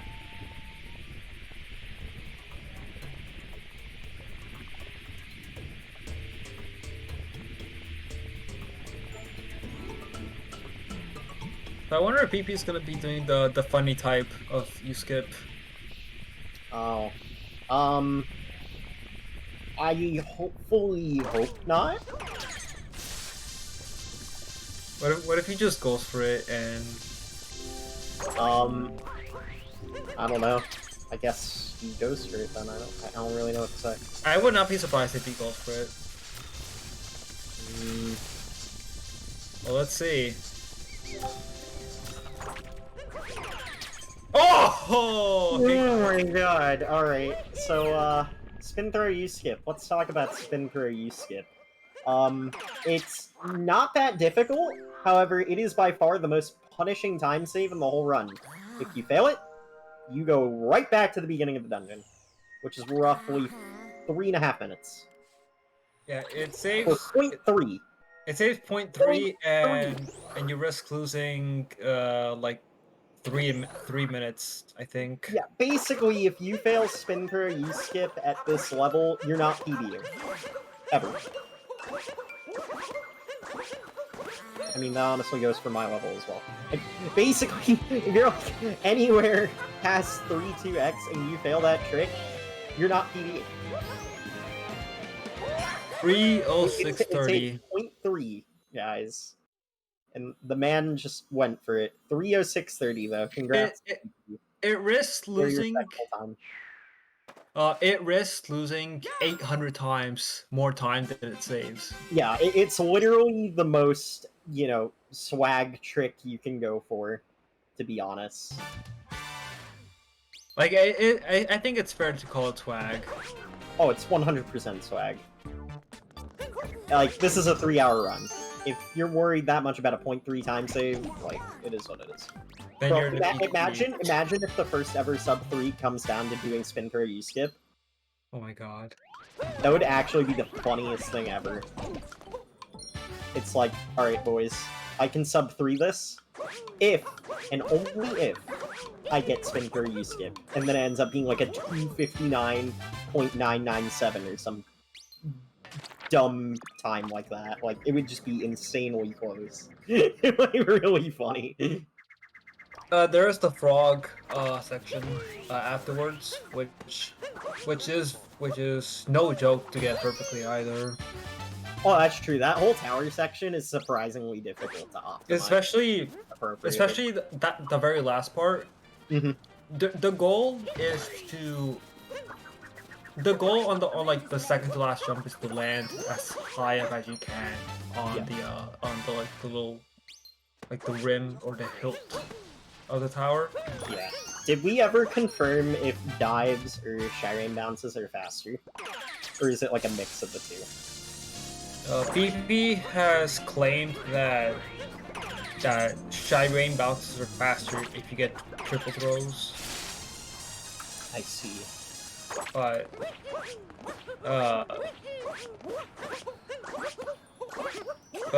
it would make sense if it's just preference. If you're just if you're not like your fingers aren't fast for that sort of stuff.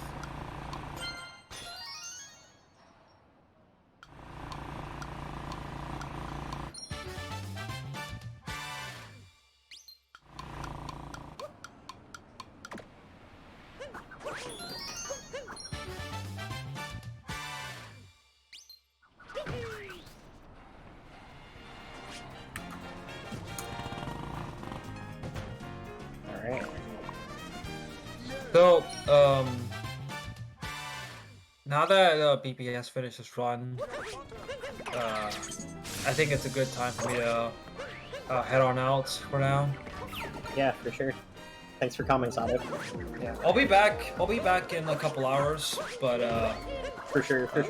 But I do have some stuff that I kind of need to get done in the meantime, and I'm sure CJ is just anxious to come in here. I'm sure CJ will cover absolutely fantastically. All right. Yeah, sounds good. Let's go break. Ladies and gentlemen.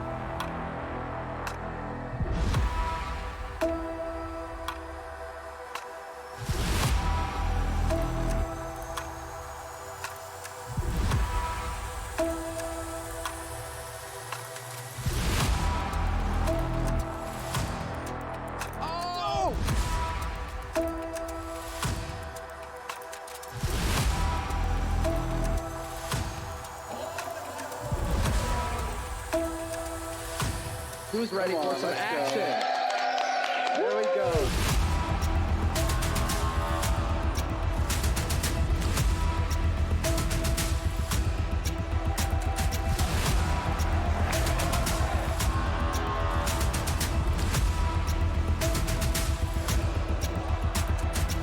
Everybody get it out. All four. Here we go. All four.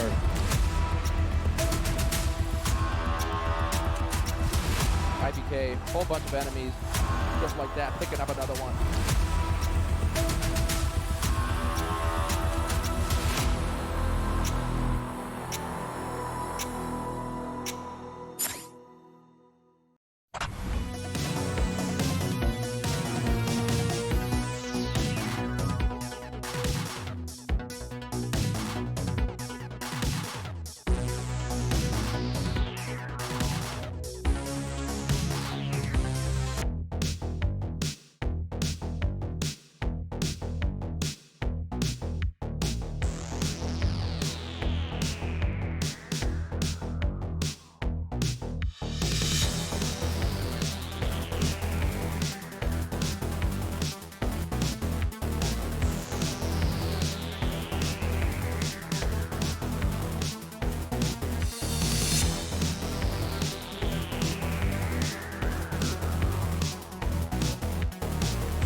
Alright, and we're back. And I have CJ in the booth with me this time. How are you, Let's CJ? go. I'm doing good. How are you doing? I'm doing awesome. I'm doing great. Happy to be here. Who's okay? Tyrone's got the furthest run now. Oh, the haters right Actually, behind. that would be actually that would be Tyrone. Tyrone has the furthest run. Yeah. Like 2. Is he comparing to PB? I can't tell. I don't think so, but I also Streaming? think Where's he streaming? the splits are just way too small. Let me go to his stream.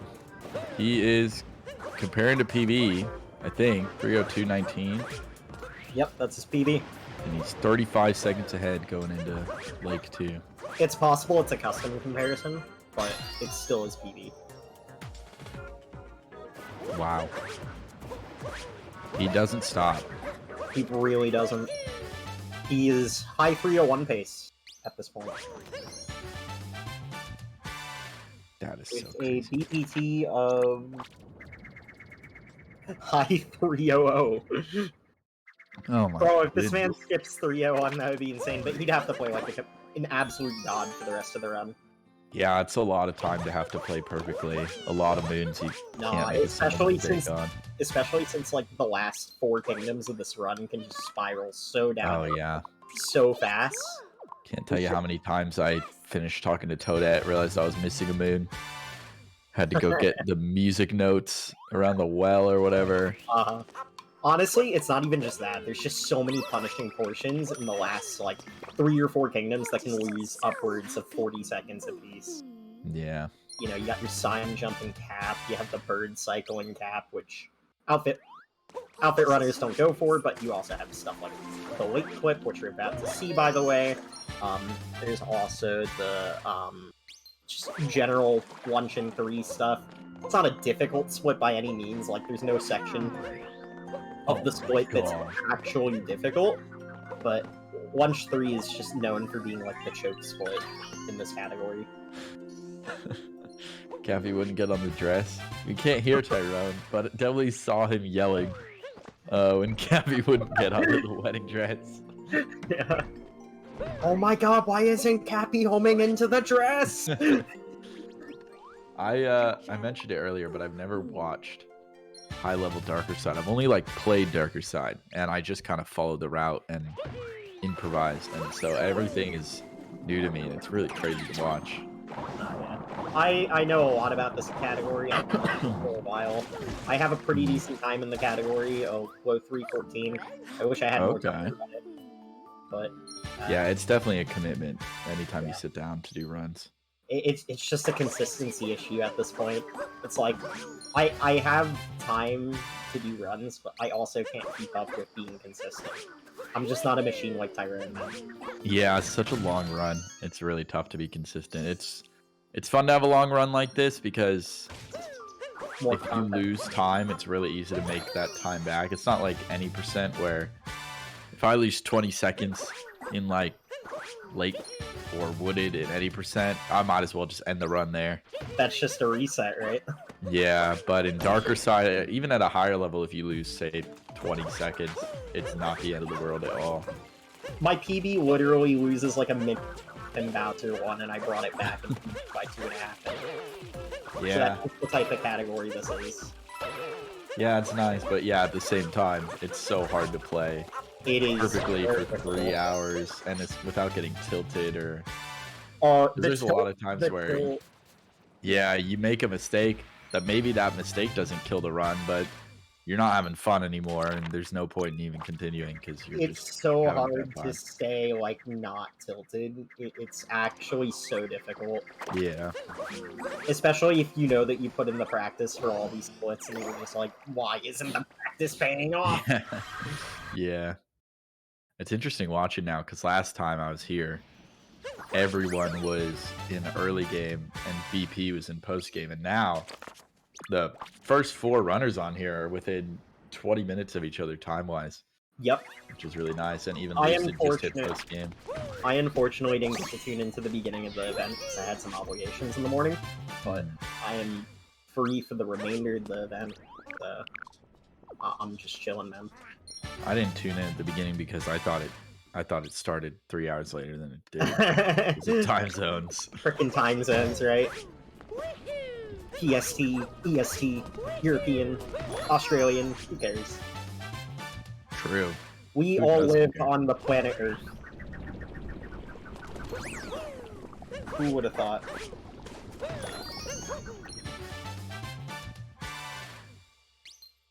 But, It's very yeah. close to the end here. I forget how close this is to the end. He's only 2.5 hours in. For me, that's like an hour away. Lunch 2 is roughly 35 minutes from the end. Is this where Moon Dump happens? Yeah, moon dump happens at the end of Lunch 2. For Outfit Route, they should have 400 moons dumped into the Odyssey. I believe every runner here is doing the Outfit Route except for her. God, DP is moving up this IP skip. My goodness. Like it's nothing. I despise IP skip. One of my least favorite skips of the whole game. It's probably my least favorite skip in the whole game. It's awful. It's so inconsistent, and running min caps, I was losing so much time not doing it, but I just couldn't bring myself to do it. That and Starter I don't blame you, when I man. ran that. I don't blame you, man. It's such a toxic trick. There's so much to it. Yeah, I finally decided to go for it for star percent. I got one run where I got it, and I was on great pace, and then I fucked up brunching, and it was so stupid. But I finally got a PB with it, and I was like, well, I'll never run in this category again. Is it? It's a silly trick. Yes, Lucid does do Outfit Route. So. Oh, there we go. Finally got it. Took a few Yeah. tries for BP. Oh, that is so unfortunate. Oh no, that's a reset. And that's the thing. Even after you get the clip, it's not over. It's so ridiculous. It doesn't even. That's not a reset on BP's part. It doesn't save that much time in Darker, does it? It saves 30 seconds in Darker, and the reason for that is we need to replace the 2 moons that you're supposed to get. How much time was it? 30 seconds. Okay, and it's 40 without it, right? Or In World Peace, this trick saves a little over a minute, I'm pretty sure. Really? Why did I think it was 40 seconds? Don't quote me on that. It could be less. But the reason why it saves more in World Peace is you don't really need to replace the moons that you get inside the pyramid. Yeah, You need exactly. to replace her. It's so easy to get. Like the Night Sand moons, they're so fast. Because World Peace with the IP skip route does the Night Sand moons, so Yeah. it's like World the only Peace. interesting part in the whole category. World Peace is such an interesting category. When I first ran it, and I was following the route, I was really the moons it cuts out, moons that I thought were really fast and aren't. You don't get Wooded Shop, I'm pretty sure. Dude, the cutoff for World Peace is 12 seconds or something. Yeah, it's crazy. So low. I mean, it makes sense though. You're not getting any moons in the entire. Yeah, the story moons take up a lot. The story moons are the category. You're just following the story.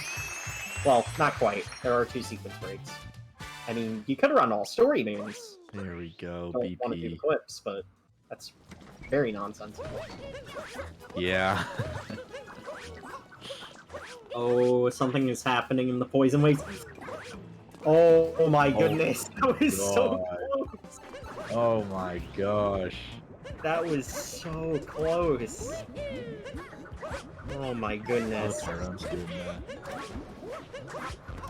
About the platform, I haven't seen this in so long.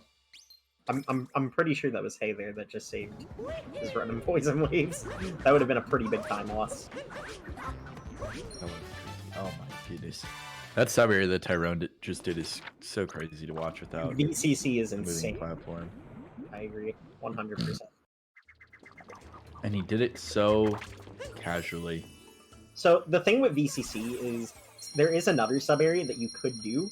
The Invisible Road sub area in Wooded is also pretty fast, but it's 4 seconds slower than doing VCC super fast like Tyrone did.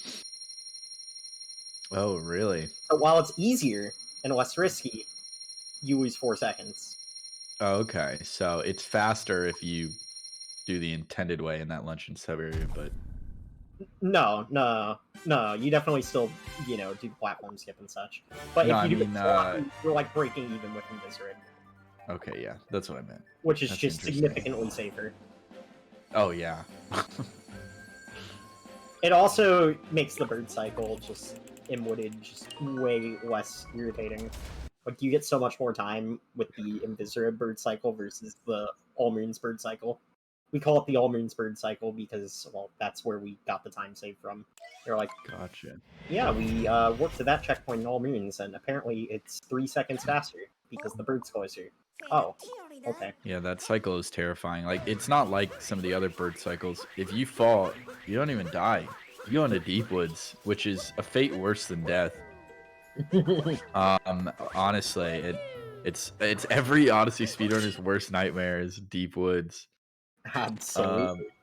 And yeah, if you miss that bird, which it's so easy to miss, and especially if you're doing it right after the timer challenge, you might not even have Cappy. If you mess up landing on the Scarecrow, it's a brutal cycle to hit. Falling into deep woods in Wooded 2 is basically essentially death run. Yeah. Yeah, definitely. If you fall in Wooded 1, it's like, there's more than enough time to make up for it, but by the time you get to Wooded 2, it's like, your run's almost over, and that's one of the worst time losses that you can have. And you're already 2 hours in. Yeah, that's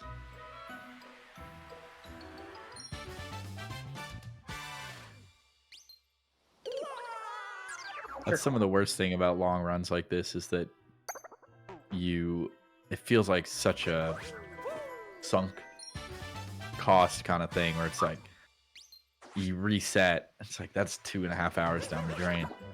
Yeah, that's 2.5 hours of my life yeah. I'm not getting back. Yeah, where with any percent, it's like, yeah, I can get back here in 20-30 minutes. Yeah. There's a bit less of a sunk cost fallacy. And you're also just way more tired by the time you reset a run at that point. Oh yeah, it's hard to get back into one if you reset late. Very difficult.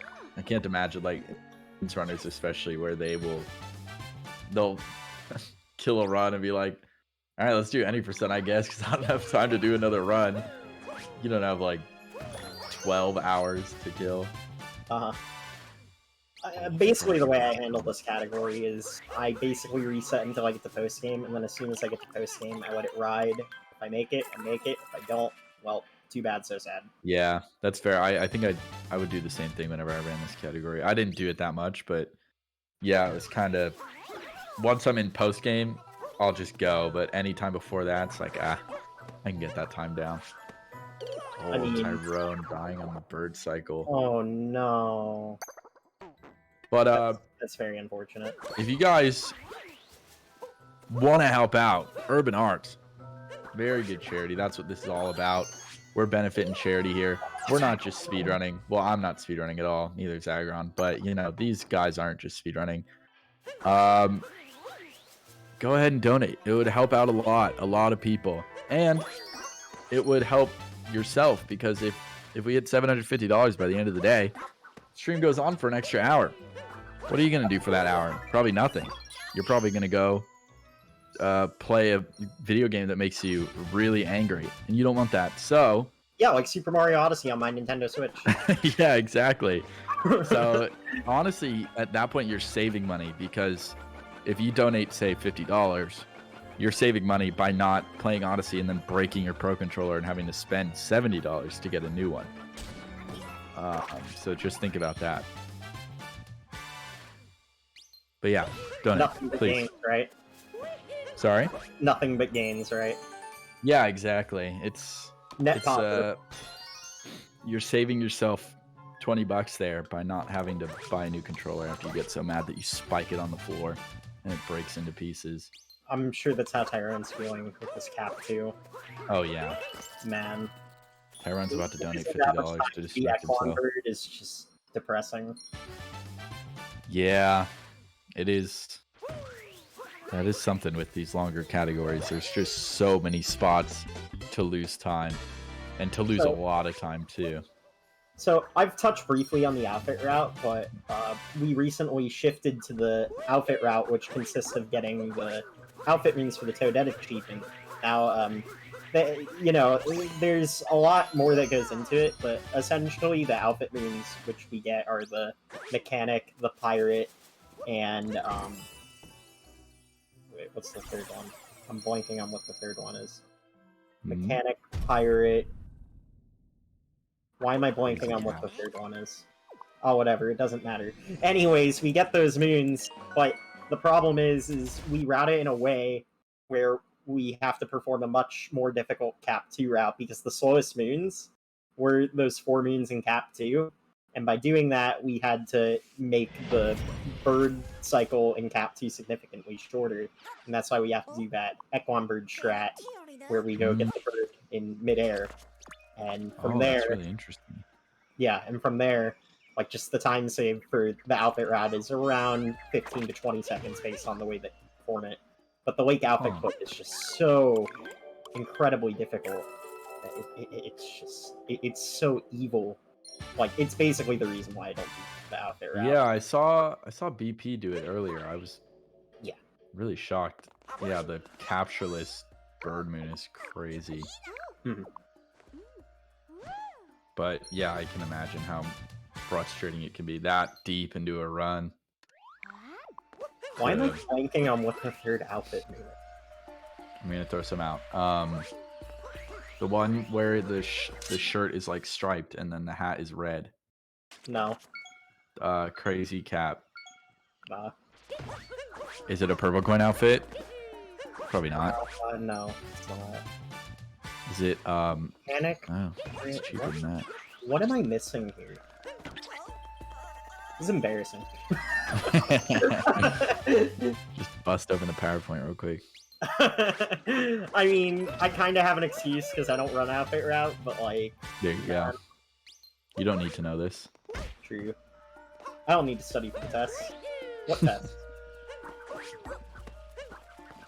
Hey, there's coming up on the sign jump. Very scary jump, because it's kind of BS. Oh, and there you have it. Oh, he's eating his mic out of anger. Oh, no. That's an interesting strategy. We haven't seen that used by many of the runners here, but maybe it was like a RNG manipulation type thing. Getting the benefit of the doubt. Yeah, not to mention he's doing a more difficult variation, where he's doing the triple jump off the railing. That variation saves roughly 2 seconds, but it's pretty difficult to do. Really? Yeah. It's a lot more difficult to line up than the long jump, and there's a lot more variance for failing it. Huh. Well, the more you know. I did not know about that. I think that jump just sucks, because the sign is just so weird to land on. You always either bonk or just go straight over it, it feels like.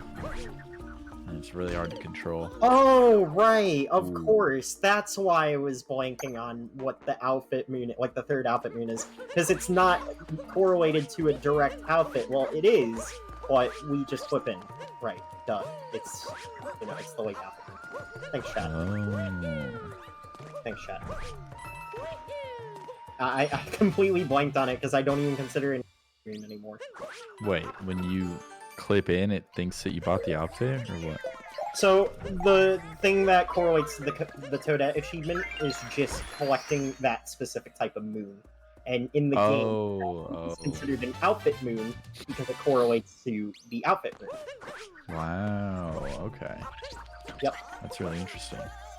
And that goes for other outfit rooms, like the outfit room in Deep Woods and Wooded, the main moon of the Shard sub area in Metro. Yeah, so if you clip into that one in Metro, does that count for it as well? Yeah, exactly. Oh, wow. So, yeah, you don't need the outfit necessarily, which is why I was blanking on it. I don't even consider it an outfit room because it's like, oh, I don't even need the outfit. What am I doing? That's not an outfit. Seems like Tyrone's not having the best time in this Lost Kingdom. It is Lost Kingdom, so can you really blame him? Yeah, Lost 2 is just really difficult, and, you know, I was going through this when BP was going through Lost, but it's basically just non-stop movement right after you hit that moon cube. As soon as you hit that moon cube, you're going for the next, like, 2.5, 3 minutes, and it's brutal, man. This is a very tough. It's all layers. It's all like you can die anywhere. It's a brutal kingdom in post game categories. Tyrone getting off his comparison. That's how you know. That's how you know it wasn't a great kingdom. You know it's not going well. But that's a really smart choice. I mean, you see a lot of runners do that where you want to keep the run going. So just get yourself out of that mindset. Seeing those red splits can really mess with you, make you have a hard time. So it's really smart to just not look at that, get it off your screen.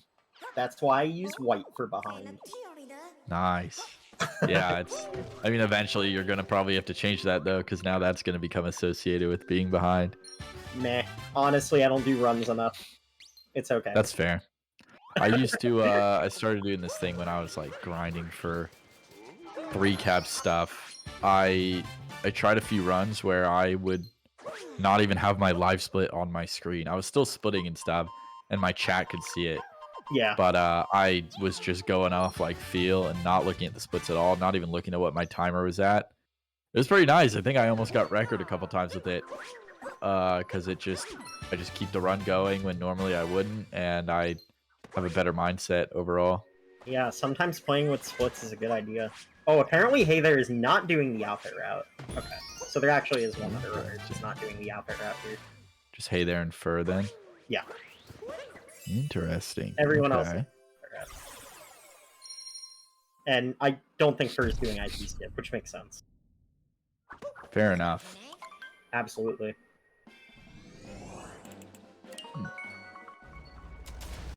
So it looks like 04 is on a pretty good run here. Oh, wow. Yeah, it does. I'm going to pop into a stream real quick so I can look at his splits a bit closer. I don't think that's not PB that he's comparing to, right? That's just, but that is his PB for this event, which he is a minute and a half ahead of. Yeah, so nearly done with the run, at too. like 303 here, potentially. Yeah? Wow. That'd be pretty That cool. would, I mean, there's not much he could do about trying to go up a placing, but that would secure his second a lot more. Absolutely. Definitely. Yeah, Lucid is right on his tail. Tyrone playing the sub area pretty safe, understandable. Sub area can definitely bite you in the butt, for sure. Yeah. It's a bit of a difficult one. Darker Side can be so satisfying in the post game. What is it? It's like, oh, it looks like BP shut off his switch. I don't know if he's done or what's going on, but it could just be a capture card error. I guess wait, is the event almost over? In a half hour? No, that's wrong.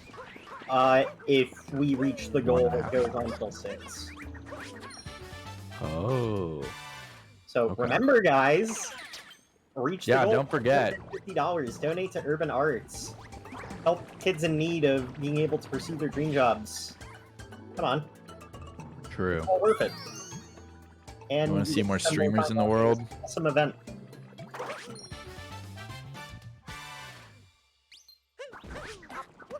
So, I would say, you know, Tyrone's in the choke split, but he kind of already,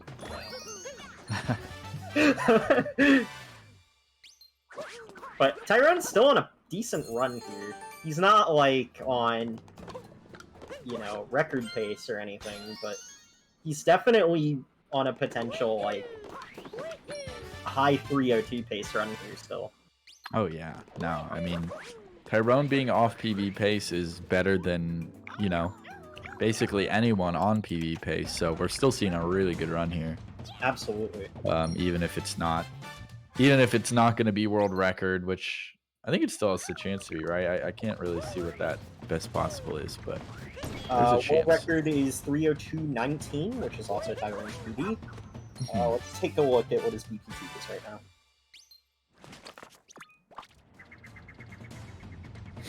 Tyrone's BPT is a 302.05. So it actually could potentially still record. 05. This dude came into the event right away, popped off 30 seconds off his PB in a 3-hour long run. Yep. I don't understand the consistency that he has. He's just built different. When he was grinding for 56, it was like every other day you'd see him on PB pace going into Bowser's. Yeah. Or on record pace going into Bowser's, rather. It's crazy how often he can just get on those paces. Yeah, and the high level of movement required for any person is just, you know, even more. Yeah. To be able to do some of the tricks. Oh, is there a donation? Yeah, chat, I did my part, chat. So now you have to do your part. We're halfway to the goal. No more than that. Thank So, you. Okay. chat, Good stuff. you have to match that. Not all at once, but together. As a unit. I'm just one man. And you're an army, so. Yeah. Also, thank you, Fletch, for the $10. Go fast. Let's go. Let's go fast to reach that goal. We still got a half hour left. A little over $300 to raise.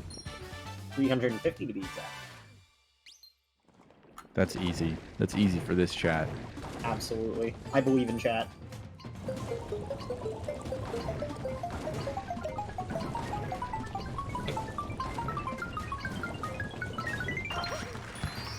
Tyrone getting the Notes Moon and Luncheon. However, Tyrone, have you ever done it captureless? Because I have. And so, who's really the better Odyssey player when you compare it in that way? Yeah, doing that moon captureless is pretty interesting, isn't it, CJ? It is, yeah. A lot of cappy bounces over a lot Cappy of bounces, got to control Cappy with your feet. bit of that. You have to. I'm sure a 4 dude could do it, Yeah. or has done it probably. Although I did it in assist mode with 9 health and a longer timer. There are people who have done it with 6 health and the regular timer. I don't understand those people, but Yeah, min captures max moons is something else. yo, Honestly, Min Trash there's Can, thanks for a $20 donation. That's my mod. Oh, very nice. Excellent. Oh, we're at 420 now. I get it. Blaze it, right? Excellent. Thank you so much, Min Trash Can.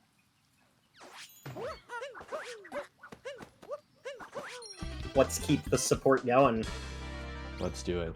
Only $330 left. Those are rookie numbers. We're more than halfway there. Absolutely.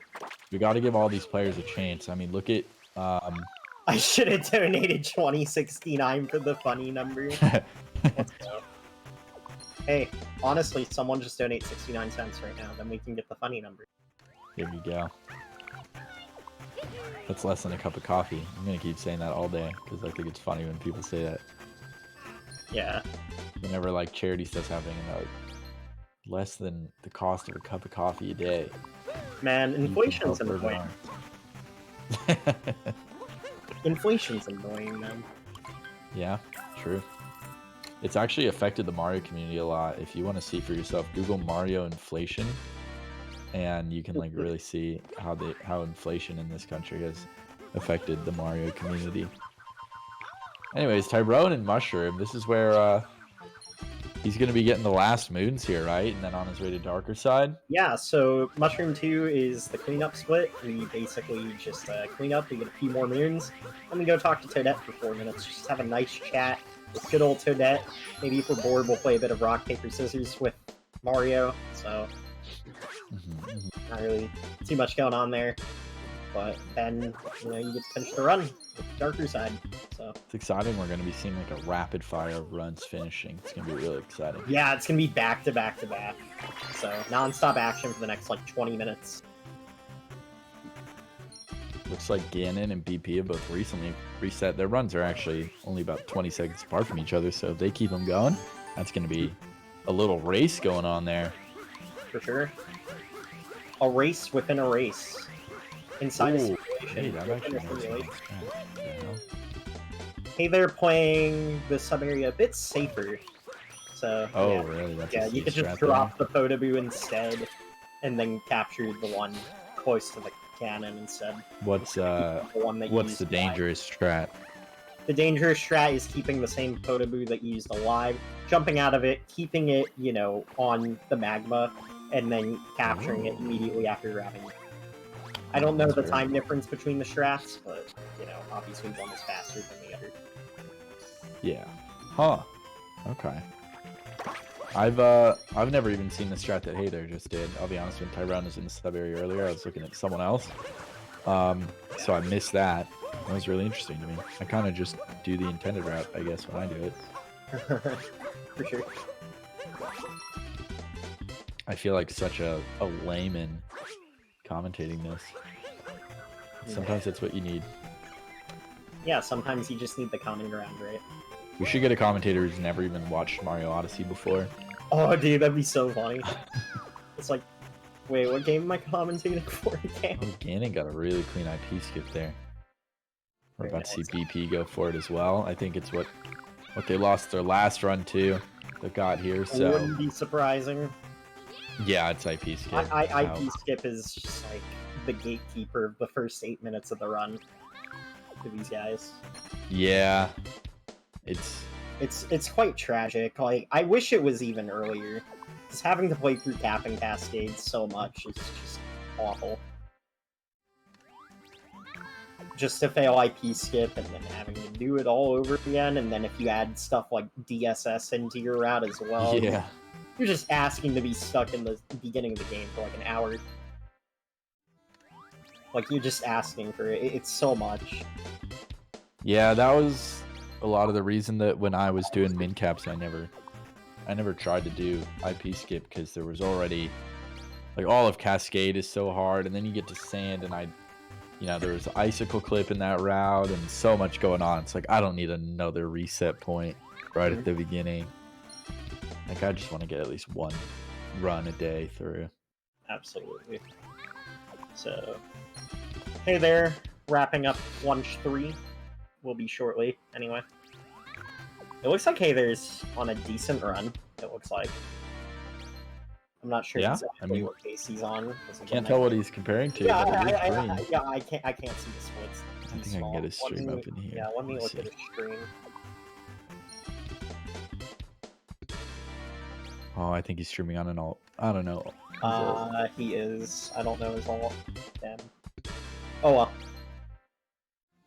I guess we'll find out soon.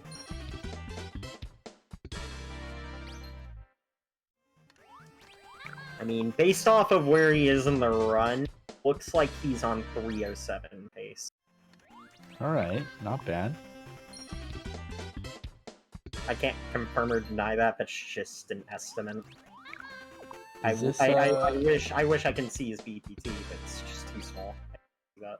Is Tyrone looking to get a 64 moons here, or is that in my bad beginner route only? So I believe the outfit route does have 64 moons exiting Toadette. Okay. Also, I'm just realizing that I think 04 dude is ahead, and his ahead is red. That's really messing with my head.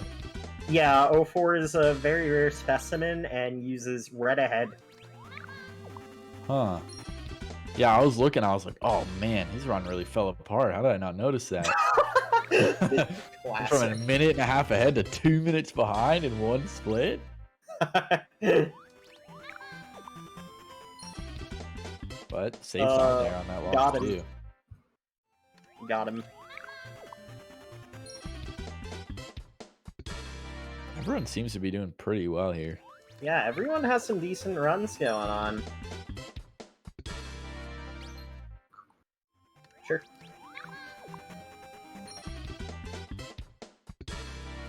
Alright, we're going to take a quick break, you guys. Don't forget to get those donations in. Yeah, we're still close. I'm still waiting. On, you can do it, I believe. But yeah, we'll see you after the break. Ray Ribbon, 6 for $10 though. Missed that, but I didn't. Alright, bye everyone.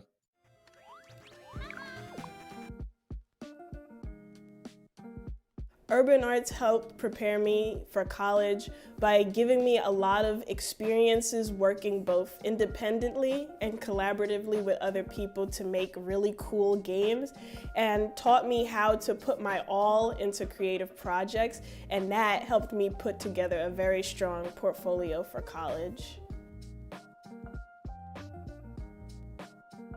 The best part about being in the urban arts community is the people that you meet. A lot of the people here have the same interests as me, so in the future, making friends here will benefit me and them and everyone around, because we all benefit from each other by gaining skills that other people had that I may need. Urban arts helped me see myself differently by showing me that I can be a good leader. In the studio program, I was assigned the role as project manager, and fulfilling that role for the first time actually helped me realize that I have good leadership skills, and it really helped me to develop them.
Breaking news.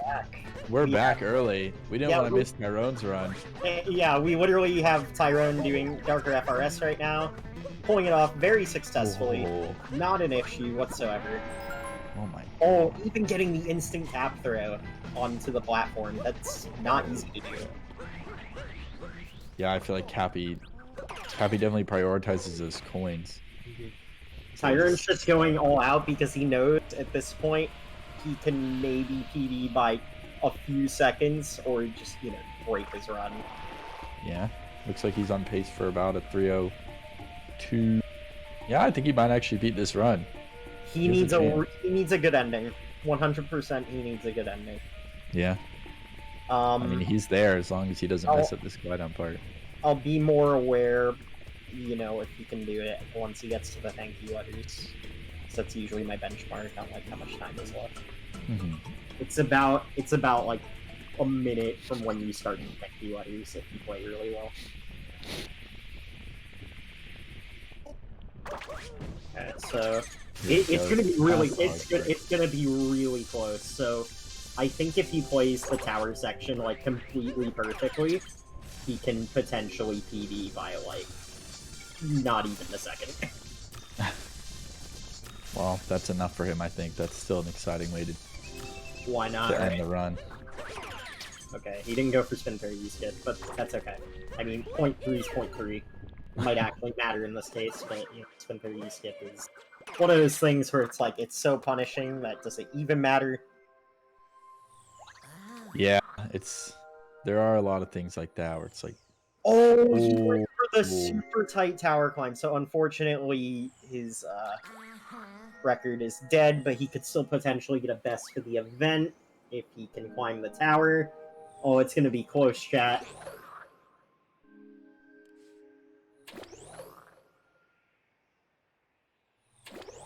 Oh, okay. It looks like he still gets a best for the event by a few seconds. Looks like a 3:02.33. 34. Pardon my French. there we go. Well done, Tyrone. A new event PB from Tyrone. A new event record from Tyrone. By 3 seconds. Well The done. man himself. Congratulations. You get nothing because you were already in first place, but you get the glory of being first and second now.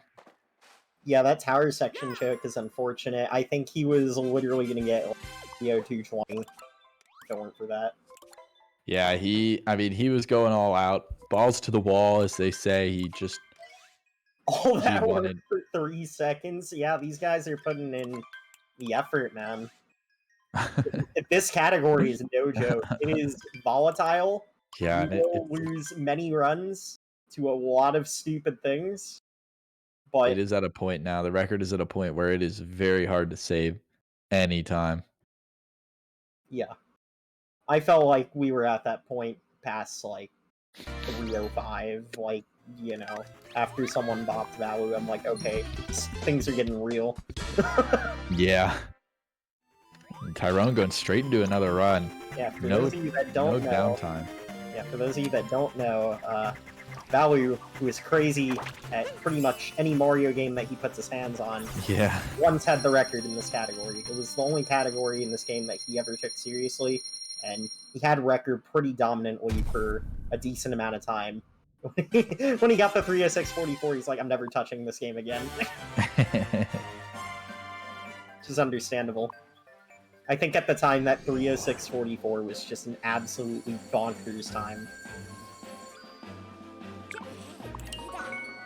Yeah, that record, I feel like I remember 306 being the record for a long time. 306.44 stood for a pretty decent amount of time. It was like and then 7 was it months before someone beat it. Was it 04 dude who beat that? 04 beat it, yeah. Yeah, I remember that. That was when I was like actually following along with that. That was crazy to see. Oh, here we go. Okay, hey there. Coming into Darker Side. Is it still on pace for a 305? I don't think it's still top 5. I could be wrong. Hey there could potentially steal second place with this. I mean, best possible is 1 second better than second place. But third is a literally need a perfect Darker Side. Yeah, I mean the gap between second and fourth, and even fifth, is so small. Just over 1 minute between 4 different spots is kind of crazy. Yeah, I'm pretty sure top 5 is Tyrone, 04, Lucid, BP, Ganon. In that order.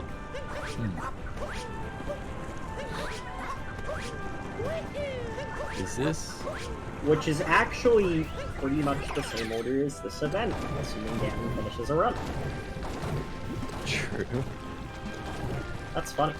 Do you know Hey There's PB?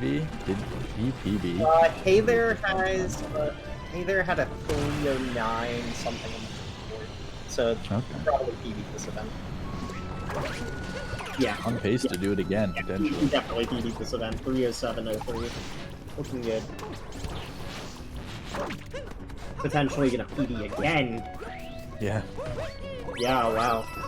You would have to take a pretty big mistake to not lose over a minute on Darker Side, but I mean, it's Darker Side. That's so likely. I wouldn't put it past anyone to make that mistake. Yeah, Lucid's PB still needs to be updated on the leaderboard, but it literally happened like 2 days ago. Give the really? the break. They work hard think not they need to doing be much. faster, I would know. I am one. Well, then you should What just it go is. approve it right now. Yeah, sure. Let me just go watch Lucid's run real quick. I'll be back in like an hour and a half because I usually watch them on 2x speed. Okay, so there's a heart there. I didn't realize. That's actually really nice. Because you do need that extra health for this next part of the skip. Yep. Because I was watching Tyrone earlier. I saw that he was at 1 health, and then when he got to that part, he was at 2, and I didn't actually really see how that happened. So that's actually a very interesting variant of Darker FRS that I don't see very often. So Hey There opted to do an MCCT, a motion control cappy throw, instead, so he has more height from his cap bounce from the lava. Oh, so that really? he doesn't need to wall jump. Huh. I don't know if that's actually faster, but it's probably safer. I'm not sure though. It's very interesting.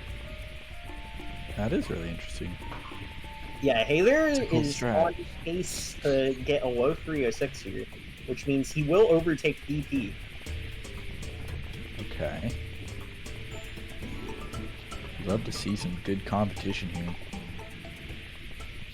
BP just starting his most recent run, and so is the cutoff 5 right now? The cutoff For is the 5, run. assuming the donation goal isn't met. Which, by the way, we have 10 minutes for. True.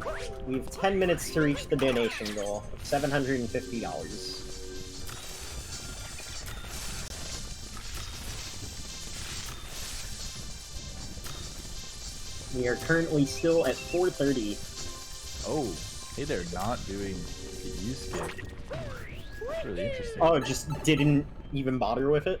Yeah, it's not too risky of a skip, I'm right? trying to think how much time you lose for not even doing it. It's like nothing, I'm pretty sure. Yeah, it looks like nothing.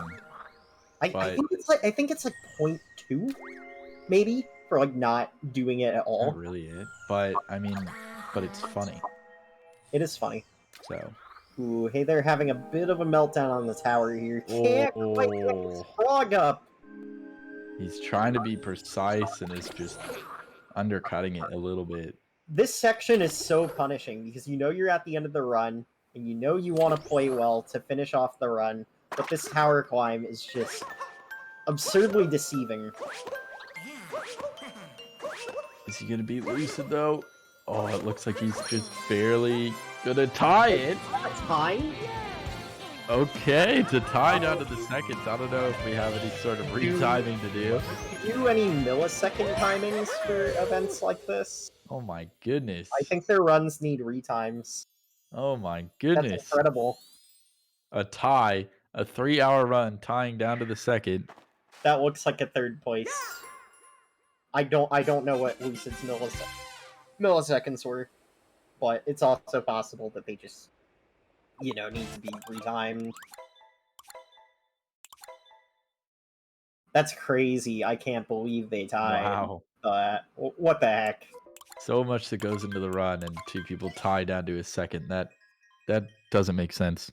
So the good news is it looks like everyone will be able to get another run going before 5 p.m. So even if the goal doesn't get met, we'll still have plenty of runs to work off of.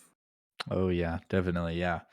This could potentially be going for 3 more hours. Actually, 04 is literally going to finish the run at the perfect time. He'll literally finish his run at like 4:57, which means he'll just be able to hop into another one, and the event will go on to 8 potentially. And 04 dude has some confusing splits. What is L3, M2? Oh, those are just abbreviations for the names of the kingdoms. Why does he have 2 like separate versions? Because he compares to his best on the bottom, like by segment. Oh. Okay. Well, on pace for a 303. Gonna be cementing second place by a big chunk if he gets a good darker side here. Yeah, I mean, like, it was a low 08 chat, but keep in mind we don't know exactly what Lucid's exact milliseconds were.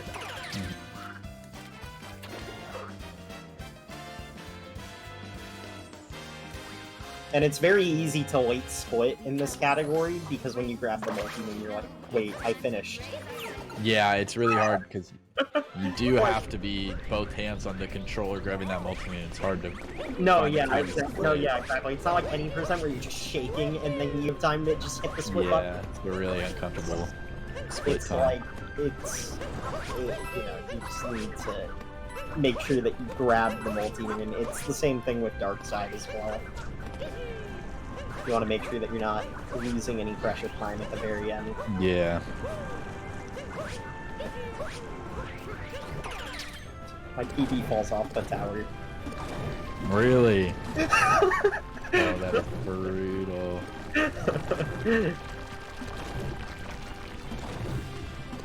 So is that a PB?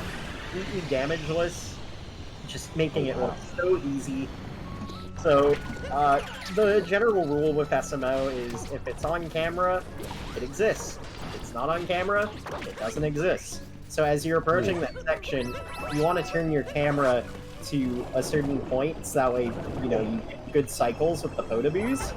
And on top of that, you're also making sure that you get a good moon snake cycle as well, so that you don't, you know, take damage unnecessarily.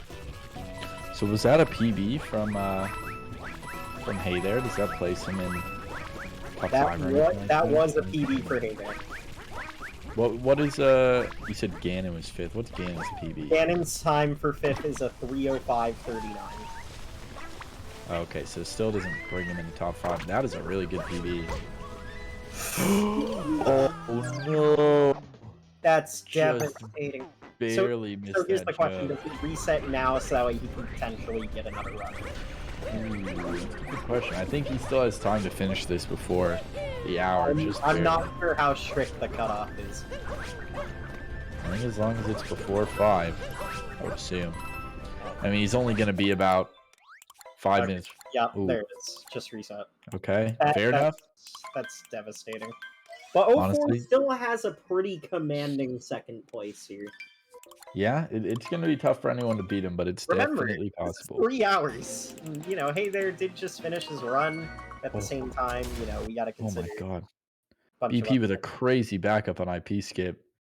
Should have fallen down there and somehow backed up the out of bounds movement.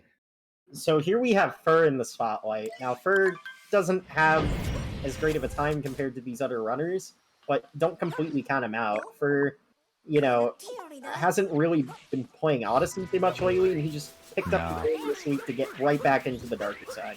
Yeah, it's So kudos to him for doing that. he's in a similar spot that I'm at where he's gone from more of grinding speedruns to grinding YouTube videos kind of thing.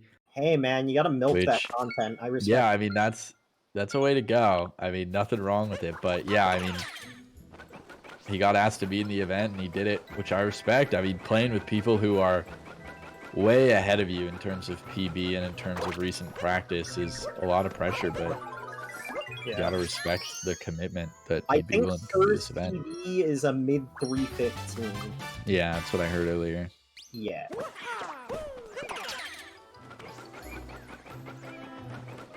Which is worse than mine, but at the same time, he doesn't play this category. So it's still very respectable. Yeah, exactly. Even when he did grind this game, he was more all moons than darker side Exactly. for sure.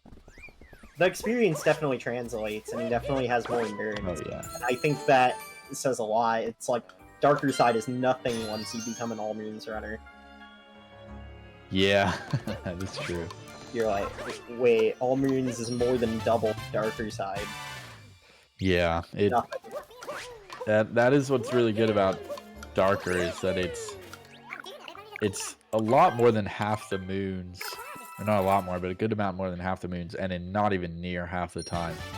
Like it's just the fast ones. Yeah, I've talked about this earlier when Sato and I were conning, but darker is essentially the best category, uncontested, objectively. You get the best content of the game with a reasonable run length, and on top of that, it's just a really good paced run throughout the entirety.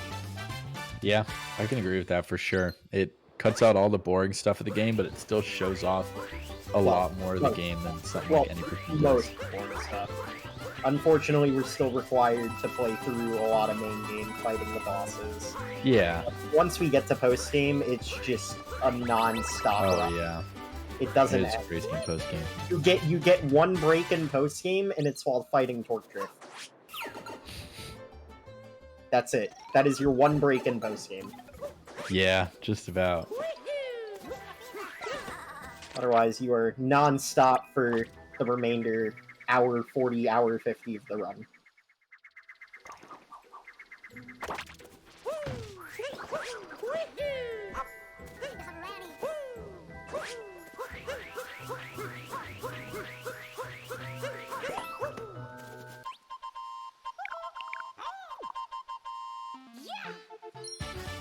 All right, well, now we're in this area where, other than Fur and Lucid, once their runs are done, we're just going to have a lot of people at the beginning of the game.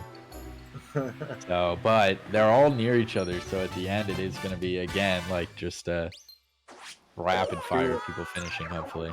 Absolutely.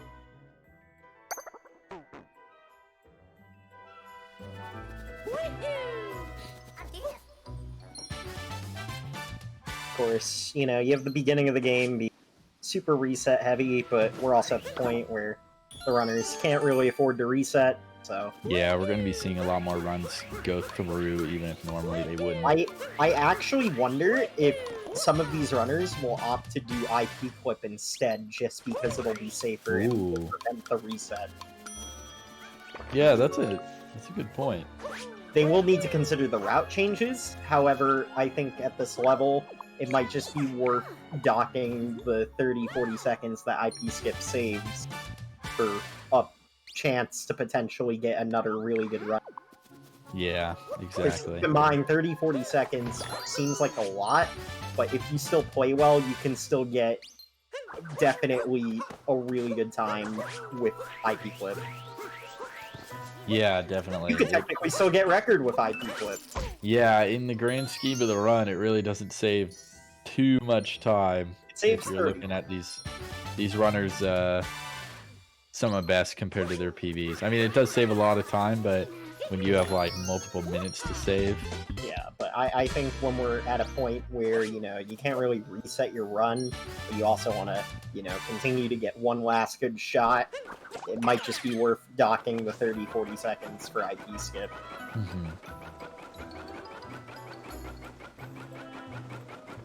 Oh, we're getting trolled a little bit by the bird. Not too bad. That bird loves to juke you out. I remember the first time I did this. I mean, most of the birds just kind of go in a straight line. Now when I start flying towards it, and it just hit me with the 1-2. It just went out of the way. It was crazy. I'm gonna be honest. I really hope one day I just somehow just get the feel for like outfit clip. Not because I really want to do outfit wrap, because shaking this Paragoomba is absolutely obnoxious. Yeah. He's These not moons fast. are so bad for your hand this late in the run. Yeah, definitely. You might as well go do jump farming in snow at this point. Yeah, you need to shake your controller pretty hard to keep the Paragoomba at top speed and height.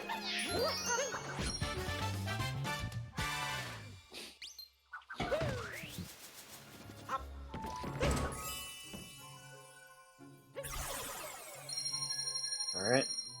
We have crossed the cutoff, and we are on everyone's last runs. Hey there, just 15 seconds into his run, barely made it through.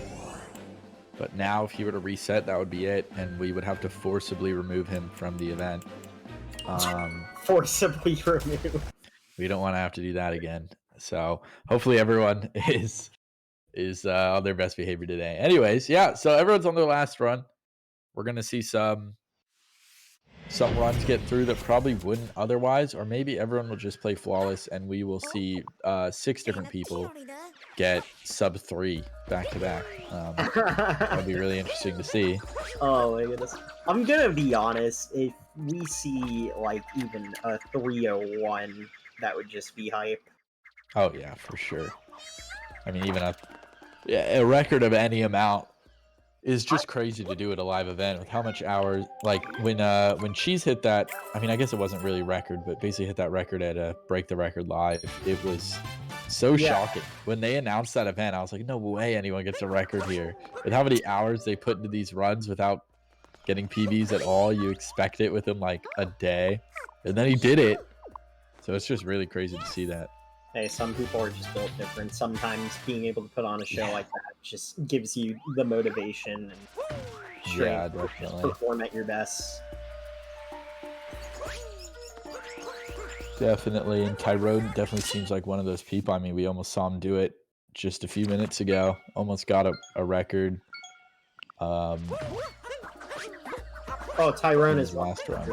capable of pulling off an insane time. Yeah. It's just a matter of when. Yeah, definitely. When do all of the pieces fall into place? That's the real question. Yeah, for sure. I definitely get what you mean there.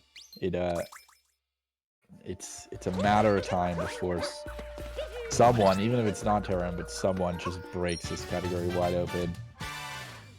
And I mean, it's already happening, it feels like. Oh, absolutely. But with categories this long, there's so much potential. I definitely think we're still a little bit of a ways off of sub 3. Like, the hype is there, and it's around the corner. But I just think the requirements of how good you need to play, we're still a ways off. Yeah, that's totally fair. I mean, it is, in quotes, possible for sure, but so difficult that it will be a while before. So, believe it or not, I do have a rather bold prediction. However, this was with the perspective that Tyrone wasn't going to get back into Darker. That was what my prediction was based off of, and I made this prediction a long time ago. But I said May 2023 was when sub 3 threw up. Oh, really? Now, again, that was with Tyrone not getting back into the category. So it's probably going to happen sooner. Thanks, Tyrone. But at the same time, you know, it's definitely possible that it could still take that long. And this category is just incredibly volatile. There's so many pieces that need to fall into place to get that run that you want. Yeah. Fur getting the Notes Moon with the Wiggler, something I haven't really seen anyone do, which is really interesting.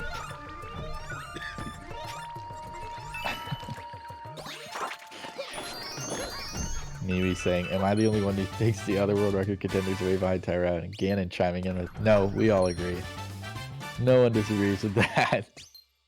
I mean, glad everyone's on the same page. It's hard to compete with the only person that has a 56 in SNO. Yeah. By a large margin, by the way. Yeah. Like, it's not even like anyone's close right now. 57 doesn't even feel like it was that long ago. I mean, maybe my perception of time is just off, but it's crazy how quickly it felt like the record got improved. Because it's like, well, there was that section of time where Tyrone and Mitch were passing the record back and forth, and then Mitch kind of fell off. I'm sure Mitch still plays the game a little bit here, but he's not like doing run back. Yeah, I haven't seen. And then Tyrone just, you know, being the machine that he is, just absolutely breaks any percent wide open and gets the first 56. Of course, things like Platform Clip and Fish Dip helped make that happen. Two tricks that is true, yeah. Two tricks that are in this run, so. Yeah, I've been seeing people hit a Platform Clip, because, I mean, well, hitting it in general doesn't seem that hard. No. I mean, getting it on the optimal cycle is a completely different story, but, like, someone had kind of explained it to me in my chat, and I went and got it first try, but that was, like, not trying to do it fast, not trying to do it optimally. But Fish Dip is something that I've like tried kind of a little bit in runs when I'm just messing around, and I can't figure it out. That one's definitely a lot more technical and a lot more difficult. I'm not sure if this is a backup on Fur's end, but Waspinox is a 26-second move. Now, that might not seem very slow, but when you compare it to all the other moons in the Dark Route, 26 seconds is roughly 15 seconds per moon is like the cutoff? 20 seconds is the relative cutoff for RTA. Okay. Sure. We'll be right back. All right, we're going to be hitting another ad break here. We will see you guys when we get back, and maybe be close to the end of this run for Fur when we get back. See you guys soon. Ladies and gentlemen.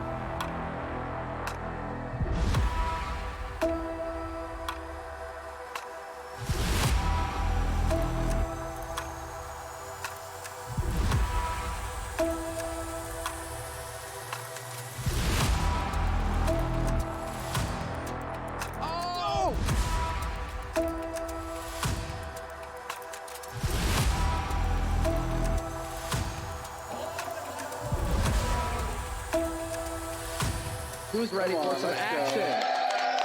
There we go.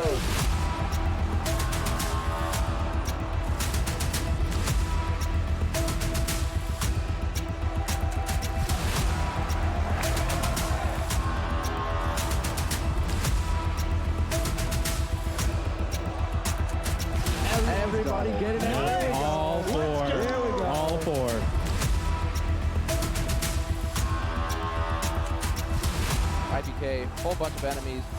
Just like that, picking up another one.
Alright, welcome back everyone.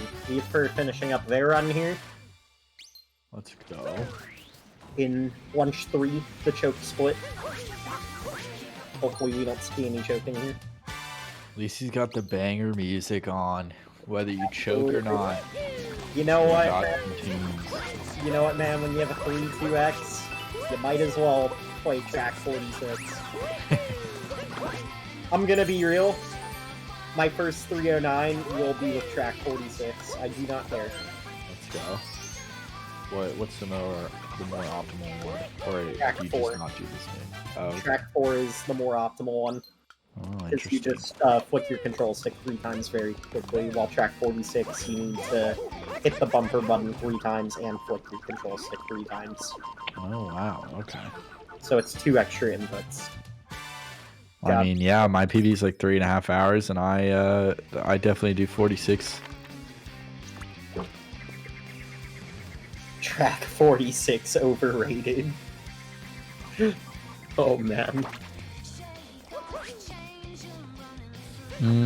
I don't think it's overrated. I think it's a banger. Going. I think Fur might have forgot where to go there for a sec. He's He just also having a good time. So, yeah, I mean, of course. I mean, when you have a 3-2X, you just have a good time. It is what it is. Yeah, I actually heard him on some of his streams throughout the week. He isn't trying to, I mean, he knew going into this that he was out of his depths a bit, but... No, and again, 100%, I commend him for joining the event just to be in the event. Like, you know, he's definitely a favorite among SMO streamers, and, you know, Yeah. I respect him putting in the time necessary to at least be able to play in this event. And it puts a bit of a different light compared to all the other runners that are playing, because you're generally going to see him go for safer strats. Like, he's doing a different cracks order. This cracks order is slightly slower, but is a little bit safer. So, it's just small things like that that you'll see that differ from first gameplay to the rest of them. That, you know, it's interesting to analyze.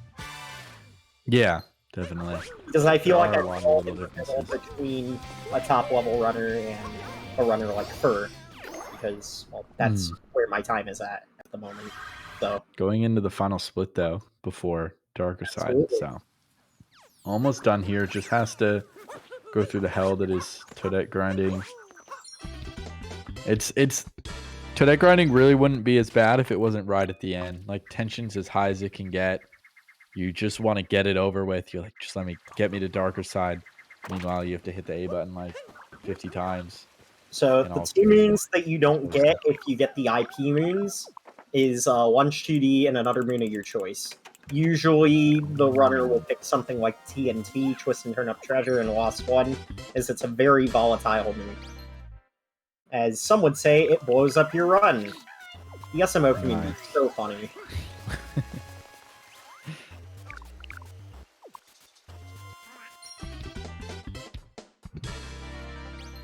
TNT, when done right, is actually like a 16-second moon. Yeah, it's pretty quick, right? I know that in the route that I would follow, Really fast. you could do TNT and cut out the Metro shop, I think. Yeah, but that's assuming you do the TNT in the fastest way possible without doing it captureless. Speaking of TNT, we see BP going for it right now, pulling it off very excellently. Has glide on at the perfect range. Dude, that timing was incredible. I was just talking about TNT, and I didn't realize he was doing it. True. But yeah, he pulled it off pretty much flawlessly. That's basically the best outcome. 15, 16-second range, if you do it exactly like you would.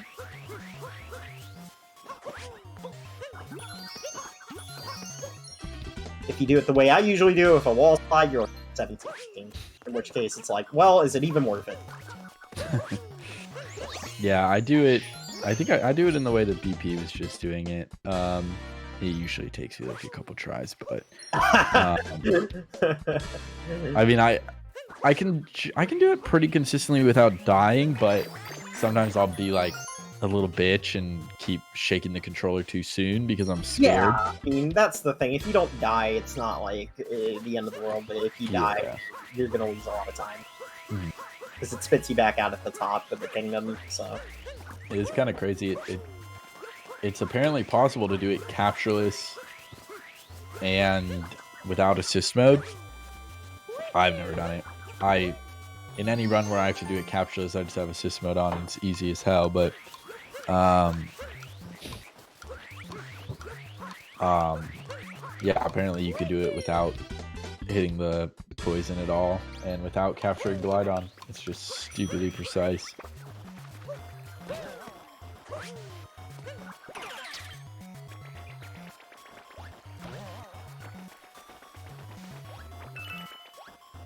Fur's making his way almost at Toadette here. And then almost at the end of the run. And closest person behind him is Lucid, who's also almost done actually. Kinda. I mean, what is this? This isn't Luncheon 3, is it? It's Luncheon 2.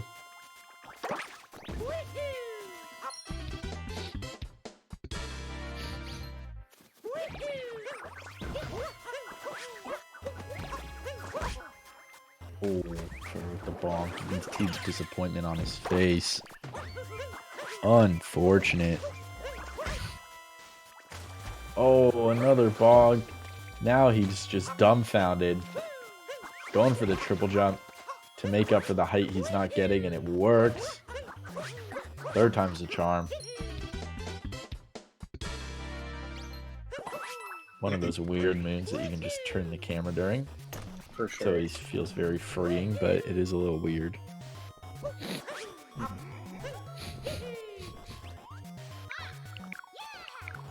Oh, hey there, missing the dino with the nut. That is unfortunate. That is unfortunate. And now onto the Toadette grinding. I don't know why Fur is standing up. Maybe just stretching his legs. You might as well, man. You know, go outside, get some fresh air, go touch some grass, as some would say. Yeah, exactly. Touch grass. That would be kind of hard to do while also keeping a good pace on the run, but Nah, man, it's he's just, got any grass nearby. just make sure that you keep your TV screen within reach, and yeah, that's about it. Maybe he's got a window that kind of reaches near the floor. He could reach out the window if possible. Yeah, why He's not? in a basement, perhaps. Or, you know, like I said, you could just play rock, paper, scissors with Mario. That's always something fun. True, that's true.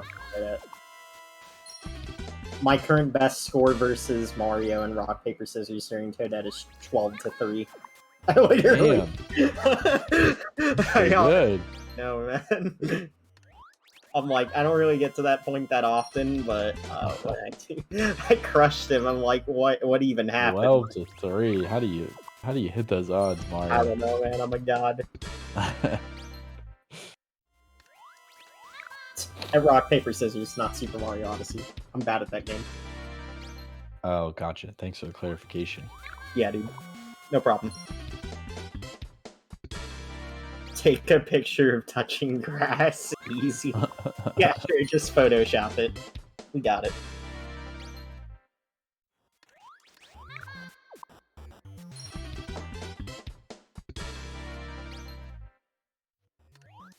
Fur is chilling with about 48 moons now. About 16 more to go. It looks like Fur is going to be on 328 pace. Okay. So not beating his last time, but finishing another run here, which is always commendable. I mean, he could potentially finish his previous run. Yeah, I don't actually know what I mean, he might have had a really bad darker in that last run. I don't know what his I don't know what his previous run was like.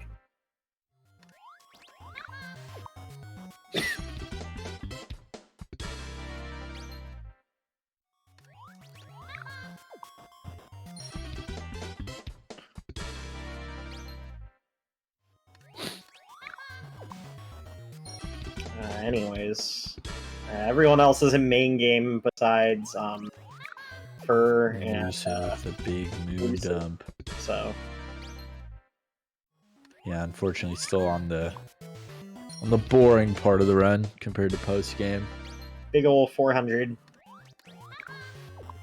What pace is Lucid on? I do see some red, so maybe not good, but I'm still checking on a I think it says 55 seconds behind. And it looks like he's comparing to. Is he comparing to event? PB.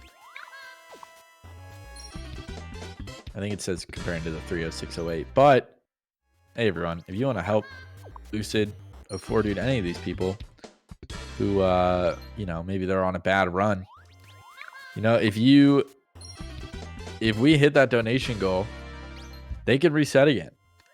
Yeah, it's like not over for them yet. It is over currently. If any of these runners reset at any point or finish their run, they can't do any more. However, if we hit that $750 goal, they get that extra hour added on. So, $750, you could see Lucid do a whole other run potentially. Yeah, we were relatively close. Tyrone, 04 Dude, Ganon, BP. Hey there. Even Fur could all do another run. Although, probably not Fur because he's like about to finish and then he's probably just going to leave, I would assume. But who knows? Oh, it looks like Fur reset his timer. Very interesting. Don't know if he's actually going to do Darker Side. He didn't lock it. Surprised he didn't just finish the run. In fact, we actually got a $10 donation from Ray Ribbons. Thank you so much. Let's go. Oh, wait. Sound Defense with a $50 donation. Let's go. There we go. We just hit $500. 500 big ones. That's 2/3 of the way through. Thank you so much, Sound Defense. An absolute legend. That's why you have a VIP badge. Donating to try and turn over into not over. Couldn't have said it better myself. Thank you so much. For not only supporting the runners of this event, but also donating to charity. Looks like Fur is done here. Thank you, Fur, for your service. If that's the way to put it. He's got it. Seems like he's got to go because he has some schoolwork to do, which is respectable. Thank you for putting up a good time here. Focus on your studies. School is important. Nah, quit school, be a YouTuber. Yeah, I mean, if you're CJ. Easy peasy. If you're CJ, I suppose. I guess, yeah. I did quit school to stream, but that was, well, I didn't quit school to stream. I quit school and I was streaming. Right. And then I quit my job. Kind of. It's a long story. I don't know if I quit or got fired. I still don't know. Oh. Yeah, it's interesting. Did you, like, ghost the employer or something? No, they kind of ghosted me. I, like, wanted to quit, and they were kind of like, no, you can't quit yet. We need you to work here for a while. And then I was like, okay. And then I had to go out of town for, like, a week. And then I got ghosted. And then after, like, 3 weeks, they were like, so do you still want to work here? I was like, not really. They were like, okay, yeah, sounds good. Bye. And then I didn't work there anymore. It was crazy. Well, sometimes it'd be like that, doesn't it? And I quit school just because when it went online, it was very hard for me to keep up. So I was like, cut my losses here. Yeah, some people can't do it, man. I mean, my entire last semester of college was online, and I was like, I'm so glad I'm graduating. Yeah, I think it was my third semester is when it went online, and I already had a hard time. Like, Sure, thank you so much for the raid. Let's go for. I already had a hard time, like, focusing and staying motivated in school. So when it went online, and all of a sudden, oh, I'm in school, I could be watching Twitch right now. I was gonna watch Twitch 100% of the time. Yeah. It's just so easy to open up another tab and just be like, I'm just gonna watch X streamer play X game while I exactly X class. Yeah, exactly.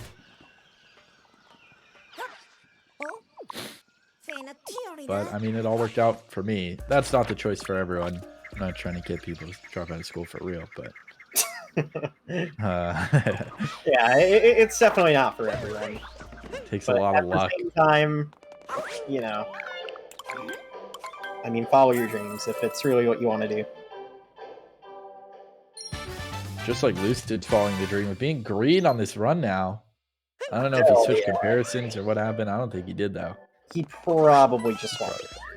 I think it's still, it's very hard to see, but I think it still says 306. Hold on. I believe he's streaming on main. Yeah, he is.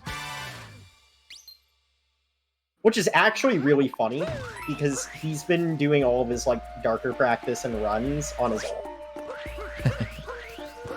So the fact that he's doing main for this event is kind of hilarious to me. Yeah, he is still comparing to the 306. So currently 40 seconds ahead of the tournament PB, which is good to see. That could potentially place him at from 4th to 2nd if he keeps yeah, he could potentially close that 2nd and beat 04's 305.51. Has it been decided on who's ahead, Hey there, Lucid? I don't know, but I mean, on the thing right now, it doesn't matter if there's a PBs. Yeah, I think that's not something we even need to look at until the tournament's over. Yeah, I mean, don't waste time going through all the effort of timing if we should beat it.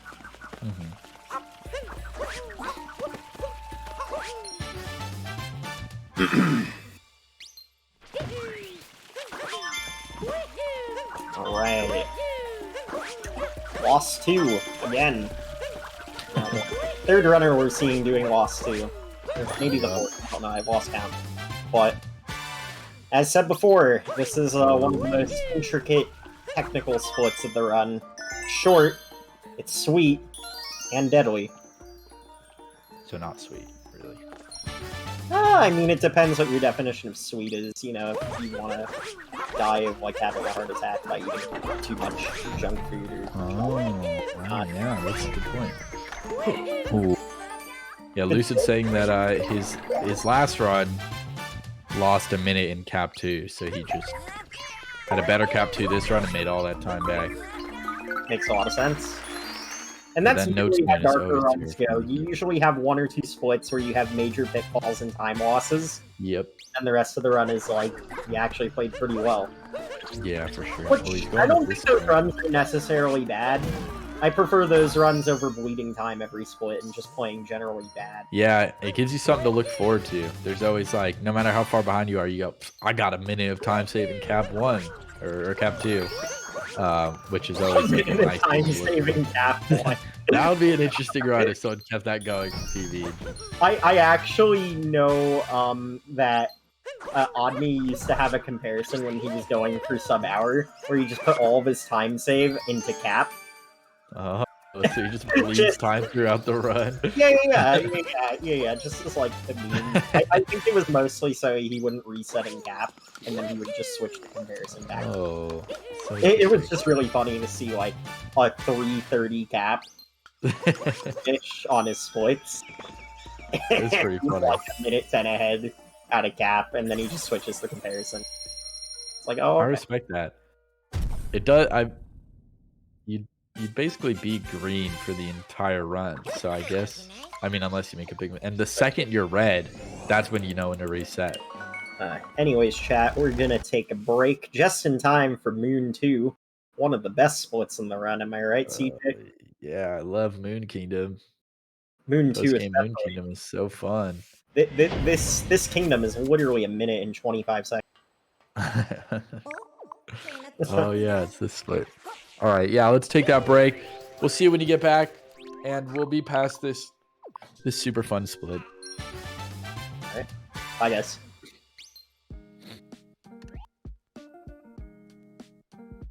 Urban arts helped prepare me for college by giving me a lot of experiences working both independently and collaboratively with other people to make really cool games, and taught me how to put my all into creative projects, and that helped me put together a very strong portfolio for college. The best part about being in the urban arts community is the people that you meet. A lot of the people here have the same interests as me, so in the future, making friends here will benefit me and them and everyone around, because we all benefit from each other by gaining skills that other people had that I may need. Urban arts helped me see myself differently by showing me that I can be a good leader. In the studio program, I was assigned the role as project manager, and fulfilling that role for the first time actually helped me realize that I have good leadership skills, and it really helped me to develop them.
Alright, welcome back everyone.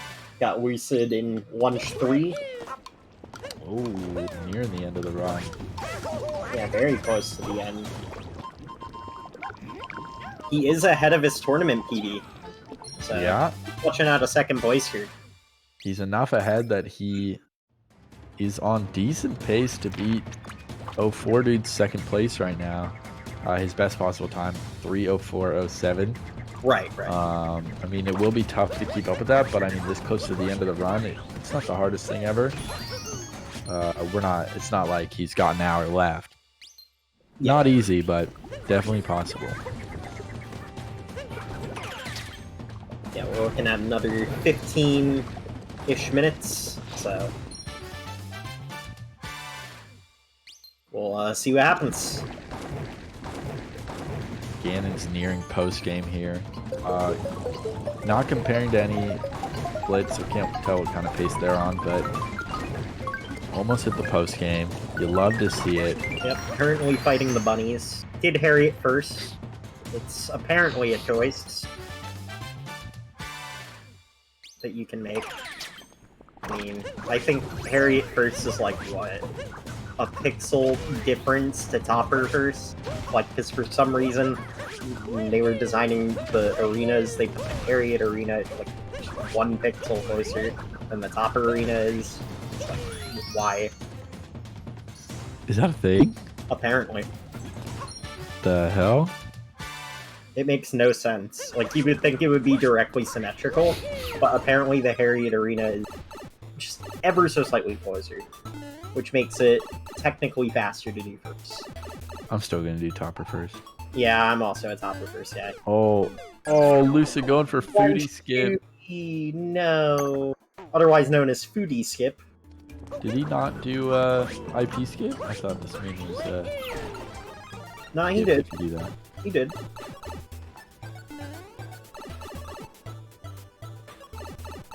Nah, he did. Lucid does IP skip. So this moon 100. He skips some different moves then. Well, this moon's necessary because you need to make up for the 2D achievement. Oh. So if you don't Wait. do this moon, then you don't have enough moon for 2D achievement if you did IP skip. I thought everyone else was skipping this one. Oh, that's if you don't do IP skip. Yeah. You don't get. Oh, okay. If you do IP clip, there's no reason to do that moon because you already have to. Interesting. Okay. Does he not need this checkpoint here on the island? Also, still save time even with that death. He's still saved about 12 seconds, which is good to see. Still has about a minute to spare on his best possible if he wants to beat 04 dude. Yeah, so just to confirm with someone in chat, if $250 gets donated and we reach the goal of $750, whoever has already finished their runs, or if whoever is currently running resets, they can proceed to do another run or like start another run, so that way they can run past 6. So interesting. Oh wow, 04 dude leaving Metro Kingdom. Continue for another run after he's done with this one. Let's get that money in. 04 dude is leaving Metro Kingdom a minute and 20 ahead of his tournament PB on really good pace already right off the bat. A minute 20? Yeah. Wow. Are you sure that's not just like red ahead or like red behind or whatever tricking you? It looks like red. I saw the number was counting down. Wow. A minute? Yeah, I think so. I'm gonna take a closer look at that. Like, what's his exit? 39:48. Yeah, that's pretty good. Oh, Lucid almost having to restart the flowers there. I didn't see if he did IP clip or skip. 04 dude. Yeah, if that's a 39:48 with IP clip, that's actually insane.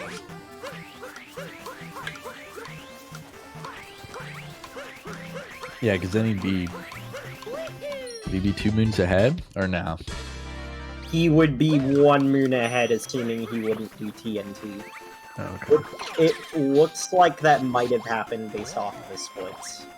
Oh, stream is frozen. That's a bit scary. Okay, it's back. We're back. Non-issue. But yeah, if that 39.48 is with P-clip, that's pretty insane. To put into perspective, I usually get like mid-41 intro exits. Oh wow. By P-clip. Gannon bringing up a good point there, where they were on good pace in Cap Kingdom, but I think it was they had just died a couple times trying to get the jump to the moon rock, and it becomes a mental thing at that point where you've got a lot of run left, and it might just be better at that point to reset your mind, and yeah, just start over the run, which is totally fair. Gannon making a good choice there. Oh, okay. According to Tyrone, he did IP skip. Still definitely a respectable one. You can talk to the SWRC from that far away? No, Yep. four, dude. That's crazy. I'm not sure how much time it saves, but it's in the BTC, so definitely fast. That's not though. Oh, goodness.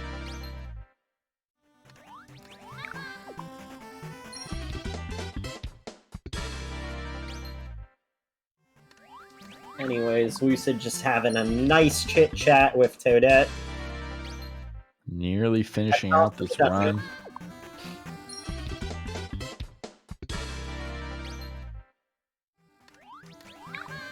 Yep, nothing but paper. Oh wow. Gannon's coming up, and Moon Kingdom about to hit post game, saying they're gonna play the run until they're not having fun anymore, which is totally valid. Hey, that's how it should be, right? Absolutely.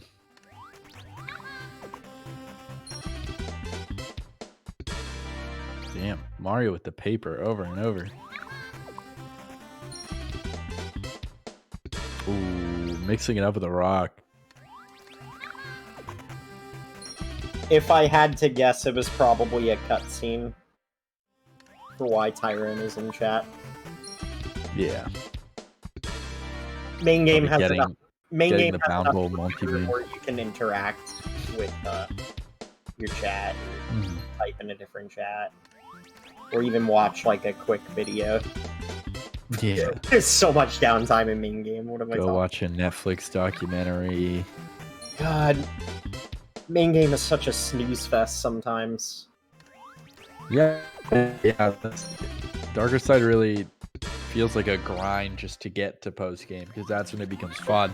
It Fun does. to play, fun to watch, and everything before that. I mean, it's not awful, but it can definitely feel boring in I comparison. mean, main game can be interesting. Like, there are interesting parts of main game, but the issue is that post game just completely outshines what main game is. It's just like, what's the point, man?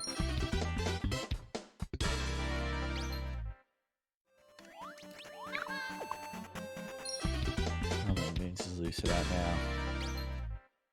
About 50 something. I mean, his webcam's blocking it, but just over 50. Got to get to 64. Fur was lucky because he accidentally got an extra moon and lost, but he did not want to finish it because it could not be a better time. Not really sure how you consider that being lucky, but okay. Sounds like from what I've heard, he had other responsibilities to take care of, so he had to go. Is one of Since it those was in a PB, he had to leave, but 501 moons, I guess. oh my god, what are these wall bounces Hey There's doing? It's crazy.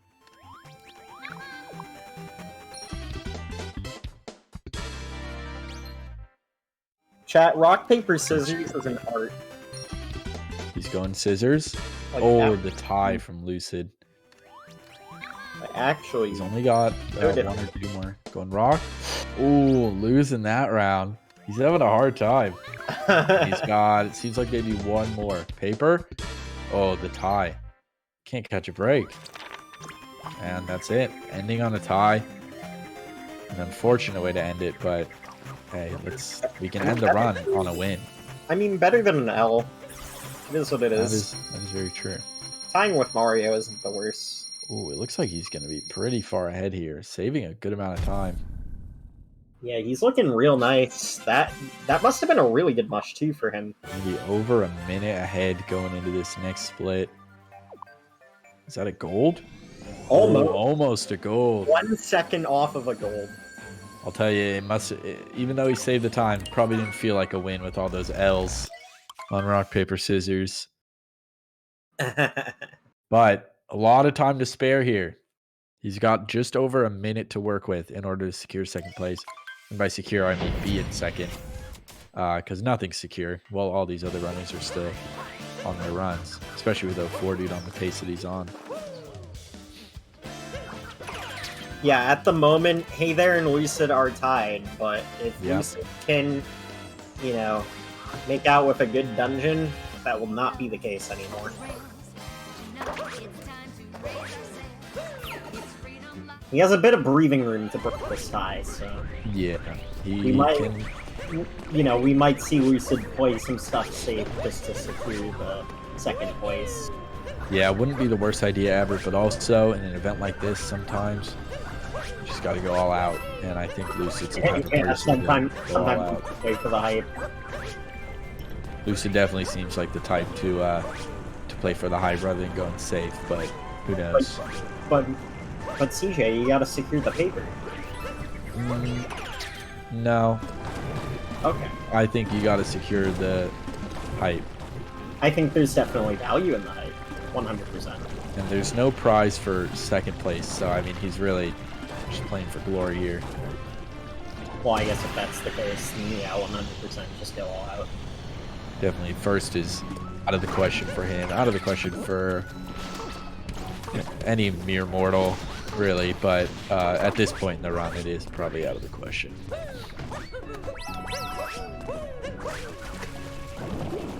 Ooh, making that cycle easily on the fuzzies. Most of the people I've seen go through there just barely get through before the fuzzies hit them. Lucid had room to breathe. Cruising through this darker side so far. But coming up on probably the hardest part, which is darker FRS.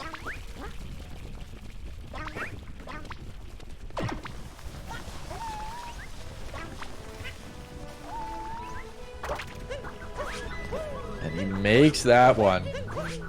Looks like he is going to make it through. 3 health. Nice to work with. Oh, not playing it safe at all. Here we go. I'll be right back. Alright. Here we go. Lucid nailing darker FRS. Getting the first cap throw. Oh my goodness. We are seeing an amazing display of darker side here. Oh!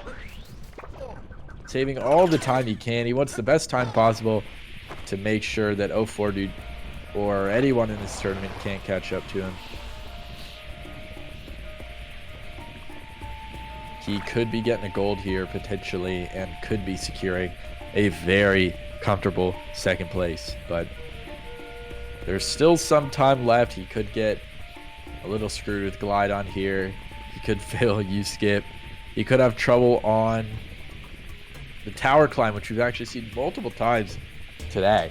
A lot of people are, and especially with the way he's playing, it's very plausible that he will attempt to be as accurate and as precise as possible, and unfortunately stumble a little, but even still, that won't lose him too much time.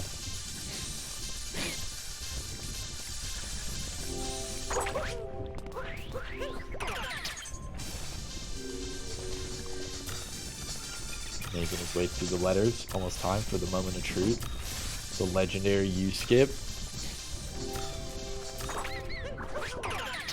Alright, there we go. Saving a big fat 0.3 apparently, I learned. And now coming up on the final part of the run.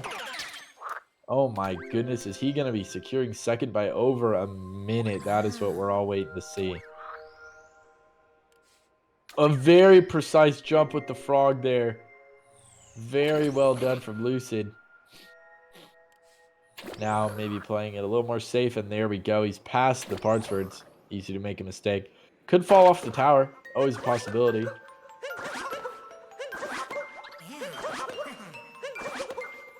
Here we go. With a final time. 3:04.47. A massive tournament PB. I don't think that's a real PB, but that is a great time for this event. Lucid. Absolutely well done. An amazing ending there from Lucid. Bringing it back a minute behind only a few splits ago. A minute behind. Managed to bring it back to a minute 21 ahead. 2.5 minutes of time saved just in the last little bit of this run is absolutely amazing. Only 20 seconds off, 25 seconds off his actual PB. That is very impressive. Good job to Lucid. And that's going to be his final run. That is going to be Lucid's final run of the day, ending on a high note, securing second place. Potentially. I mean, we'll see. We have all these runners could beat that if things go right for them. But Lucid definitely didn't make it easy on them.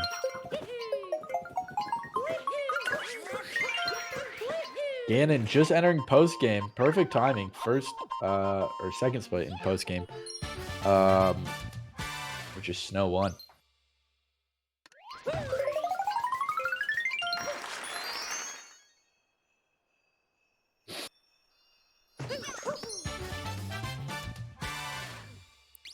Hello, I'm back. Welcome back. Yep. We just saw Lucid. I don't know if you saw it. Demolishing Darker Side. Getting a 3:04.47. Very nice. That's actually very close to his actual PB, too. Yeah, I heard it's 25 seconds off according to chat. Yep. So, well done to Lucid. Putting him in a very formidable second place. Oh, yeah. It's going to be tough for anyone to catch up to him at that point. It looks like Ganon has a pretty okay run going on here. It's not too bad. I'll be honest, I couldn't tell you how good this pace is. I don't understand the paces at all. I mean, he exited June 1 with a 121.55, which, you know, isn't, like, great, but, I mean, if he pulls off a relatively good post game, he could definitely still, you know, get a really good run going, potentially PB. So. Yeah, it seems like just about everyone is, I mean, if we look at Ganon and VP, they are decently behind their PBs, but then we look down at someone like 04 Dude, who just actually golded the last split. Yeah. Hey there's green. Tyrone's not comparing to splits, so I would only assume he's maybe a bit behind trying to save the mental, but everyone's, I mean, can still get a really good run here. Ganon really isn't comparing to anything, so if they finish a run at all, I don't know what they're, it seems like they're probably not finishing, and that's all right too. We saw a good display from Ganon. Unfortunately, just couldn't connect all the dots, which is, it happens with long runs like this. Yeah. I mean, you see runners go months without finishing a single run sometimes with runs like this and runs that are this long. Yep. Hey there, looking a little frustrated. Just beat the Seaside boss, but had some trouble. Went on a little longer than he wanted, which is unfortunate. Brigadier Mollusk Lancer the Third Doffman of Bubbling. That is the name. I believe that is the name. I think that's right. You got all the words, I just couldn't tell you if they're all in the right Yeah, if the order is correct.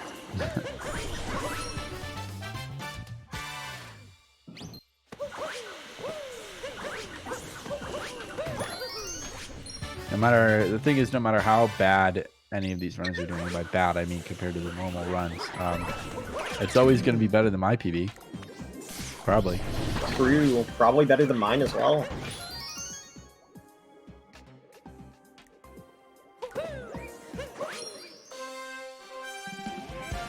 Well, I mean, besides Fur.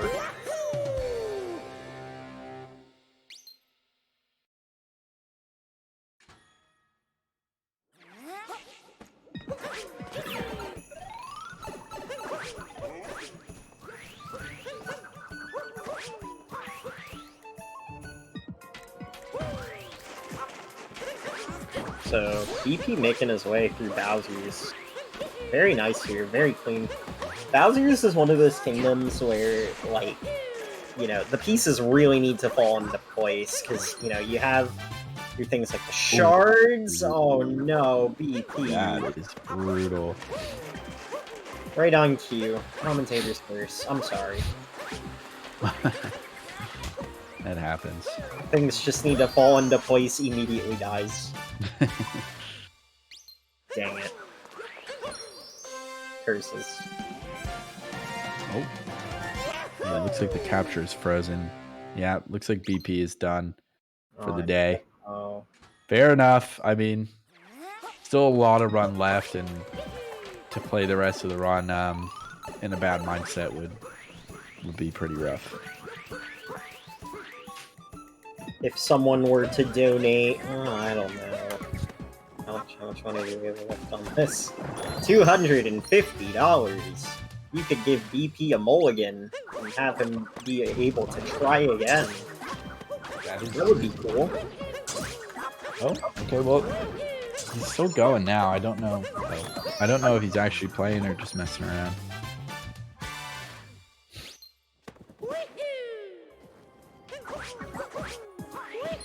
It brought him all the way back to that island. Oh, I mean, I guess that is. Yeah, I crazy, guess that's true, because you don't necessarily hit this checkpoint, because with the proper line, you don't. Yeah. That is rough to see. That is a brutal death. I mean, I know that we don't collect that checkpoint, but it kind of just completely, you know, glossed by me, because I'm like, I usually just grab it for safety, because it's... Yeah, I mean, if you just dive and start rolling without touching the stick, you hit it automatically. So yeah, exactly.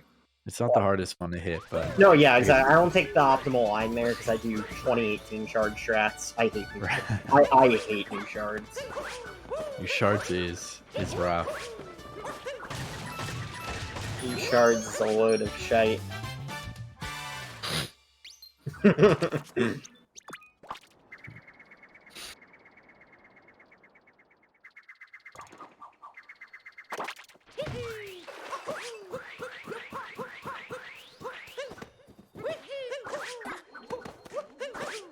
No way. Really? Sound Defense with a $250 donation. Oh my goodness. My God, if any of these runners wanted to start over, now is their chance. One more chance for BP. Let's go. Thank you so much. BP, Lucid, even if Ganon, Tyrone, any of them wanted to restart now, they could. And now And it's with time that, for we choice. have reached the donation goal. Thank you so much to everyone that is donating. That's incredible. For this incredible cause. And giving these Last runners minute another right chance. now. They have 2 minutes to restart if they want to. I believe they can all hear. So now they make their choice. Maybe some of them...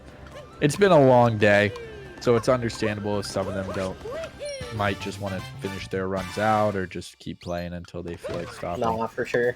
Looks like Hey There just reset. Not sure if he's going to play another run. Ooh. And it looks like he is going to play another run. He's going for the big... Going in with 1 minute left. Gave him the lifeline. Tyrone's resetting too. Oh, okay. Oh boy. He wasn't too happy with his run.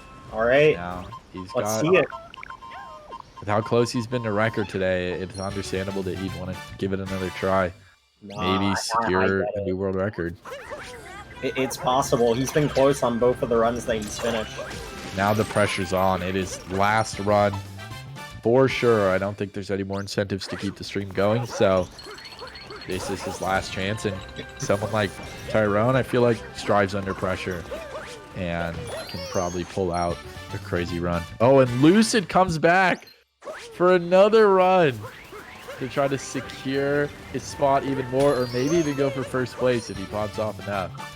BP resetting as well. We are getting a lot of resets now.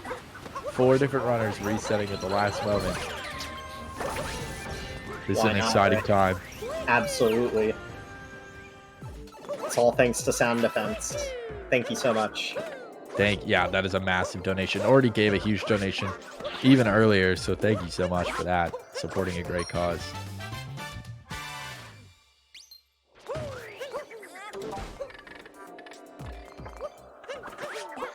With that, though, I think it's my time to get off. I think Shadow's about to come in.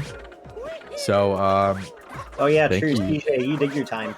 Yeah, thank you for inviting me out. I will definitely be watching this on my own because I'm excited to see what these runners do. Both the ones already in runs like 04 dude and Gannon and everyone who just started.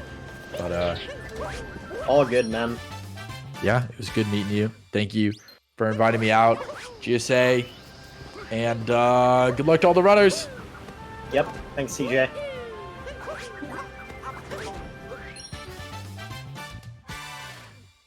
Sure, sounds great.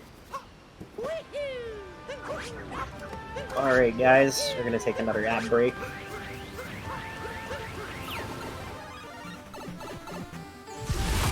Ladies and gentlemen.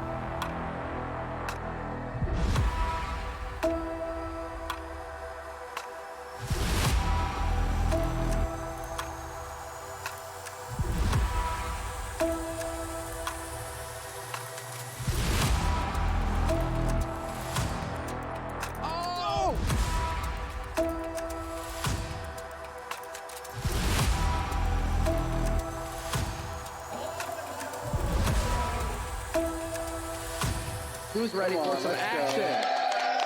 There we go.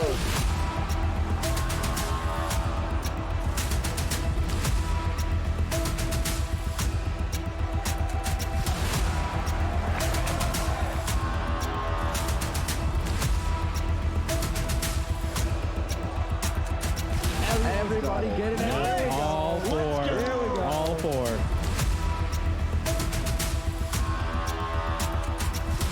IBK, whole bunch of enemies, just like that, picking up another one.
Hello, hello, hello. I am back.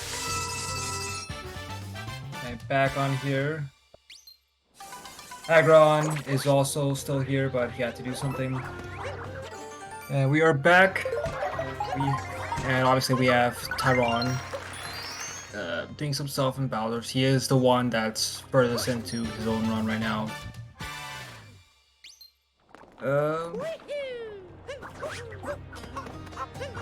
Yeah.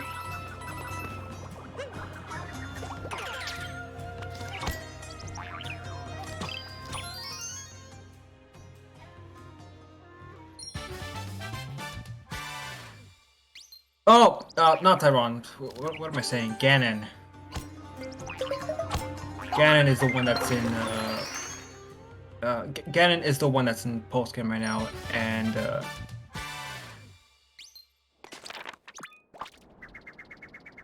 I'm not sure what kind of pace this translates this to, but a 303 BPT. A PB is still doable, although I don't know how good Ganon is playing close to stop.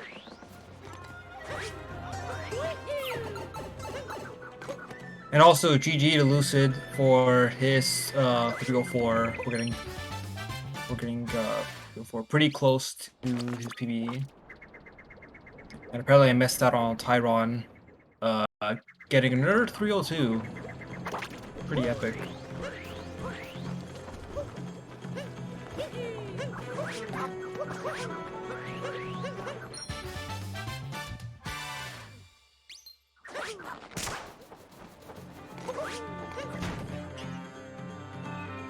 That's interesting. Oh, PP getting luggage in Daysand. Hey there. So hey there in BP opting not to do IP skip, which I guess is pretty reasonable because it saves 30 seconds, and in an event where you're trying to get as many runs like far ahead as possible.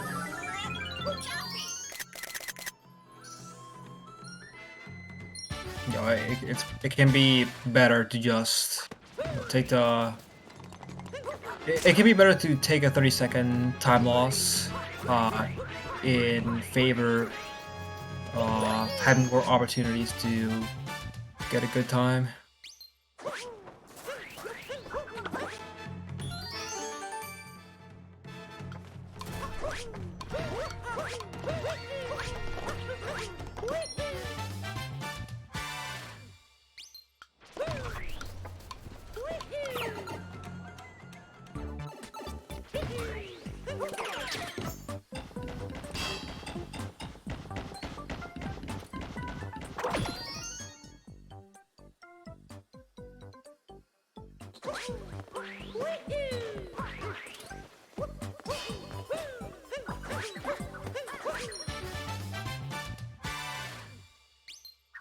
Oh, is Ganon gonna do it? Oh. Ganon tried to. Looks like Ganon did the up throw there to set up for. To set up for a dive with the Cappy, but didn't get it.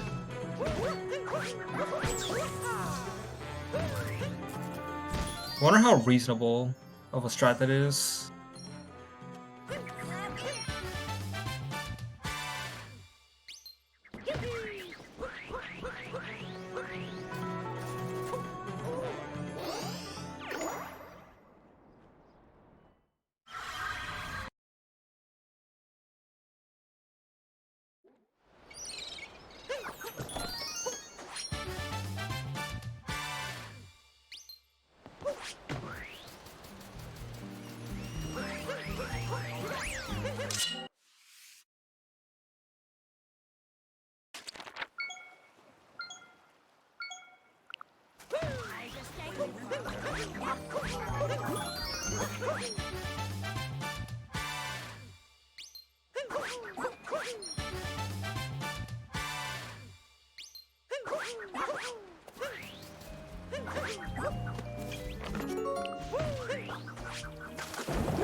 Target acquired, 404.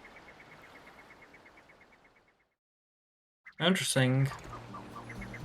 Hater is not doing the platform clip, which is very free and saves 10-ish seconds. Wonder why.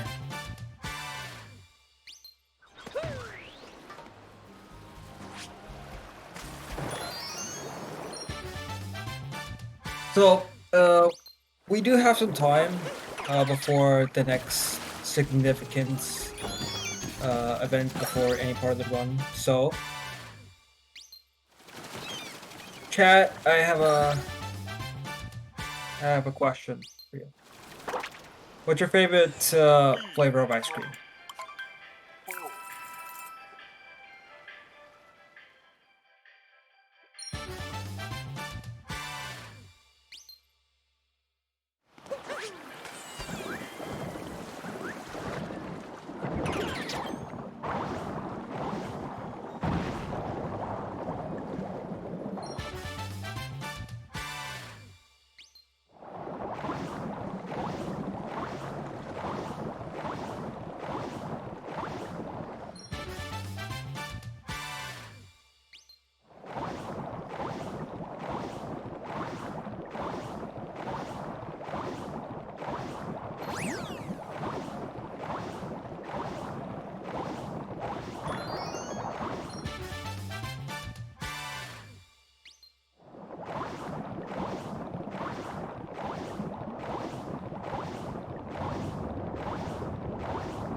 Very interesting. Alright, I like that. Interesting choice flavors in the chat. I don't think I was never aware there was raisin flavored ice cream.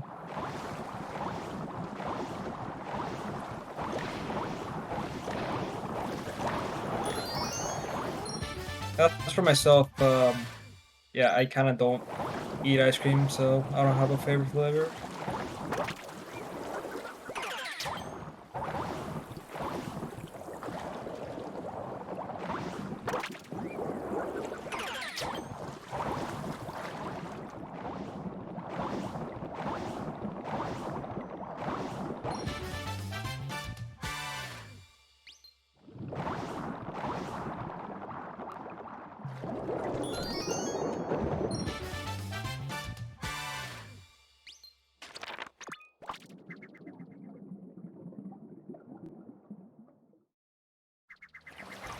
What does avocado flavor taste like?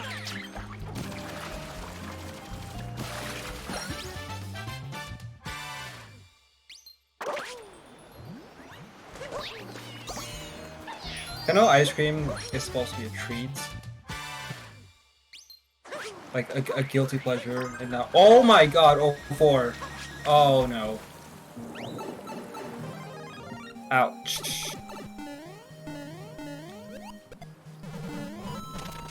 Ah, that sucks. 4-4. Ah, gotta love unexpected obligations. Anything cool happen while I was gone? Not really. 04 had a mishap just now where he dove into his death after doing moon skip. Oh, that's brutal. And it's looking like that's gonna lose him 50 seconds. Yeah, that sounds about right. That's a pretty big setback. And I asked chat what their favorite ice cream flavor was. Oh. And I was made aware that apparently raisin and avocado flavor ice cream were a thing. Oh. Okay. Teach their own, I suppose. And I told them that I don't have a favorite flavor because I don't eat ice cream. Yeah, you did mention that at one point.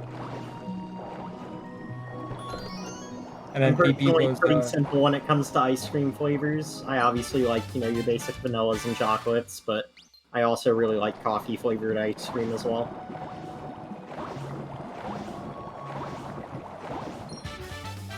Yeah. And then Yeah, you vanilla. can't go wrong with something like cookies and cream either. Yeah, vanilla and oh my god, O4 just doing that roll boost over the flower. Not flower, not fire. What was I gonna say? Oh yeah. So I don't eat ice cream, but my favorite flavors on stuff in general are vanilla and cookies and cream. Well, actually, I don't know about cookies and cream because it makes me have to go to the bathroom. So I like I would be more of a vanilla chocolate mixture on stuff.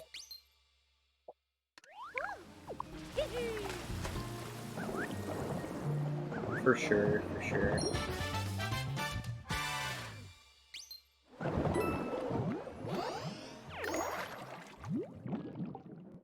Anyways, 04 gonna be closing out main game here shortly.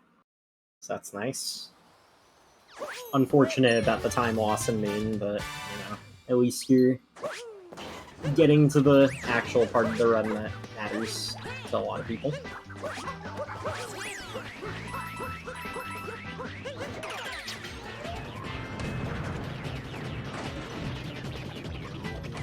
Vanilla chocolate and wooded too, so that's something. Yeah, vanilla chocolate goes well. I agree.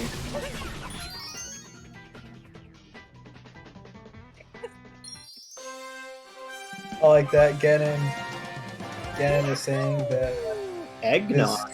That's interesting. Interrupting one zone run to say their own flavor.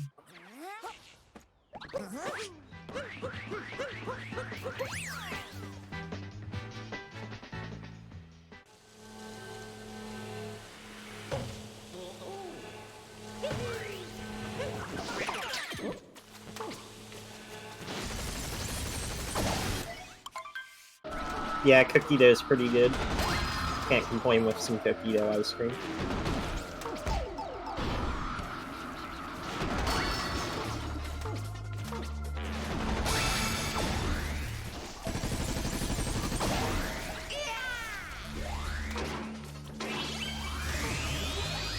Man, Torque Drift is such a fun boss, right, Sato? So much to talk about right now. Yeah.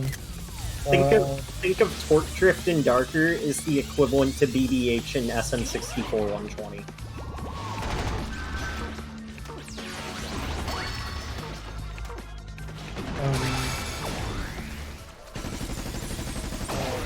Everyone just peepo leaves the split through, this section of the ride. So it's just not... Wait, what the? There's nothing there, man. Okay, why is Gannon getting white circles? Do you see that?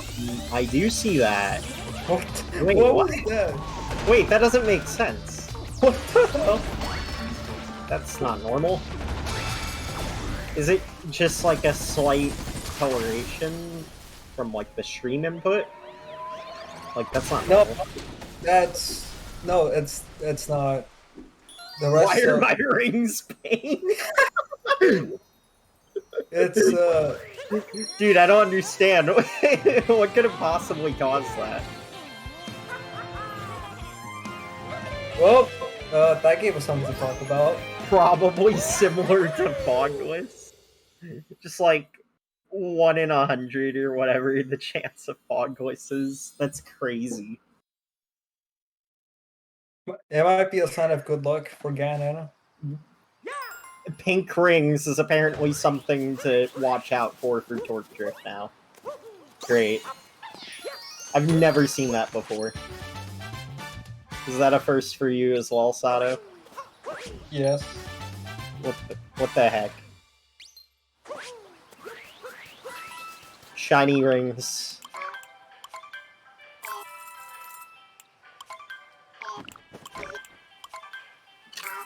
And meanwhile, you have again doing some going outfit shopping. You know, you gotta look good for the ladies and gentlemen going out to sea. Nothing like playing a little dress up with the pirate outfit.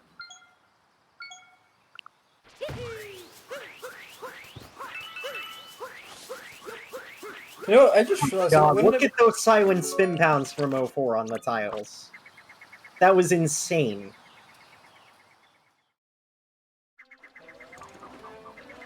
Dude, these tiles are cracked.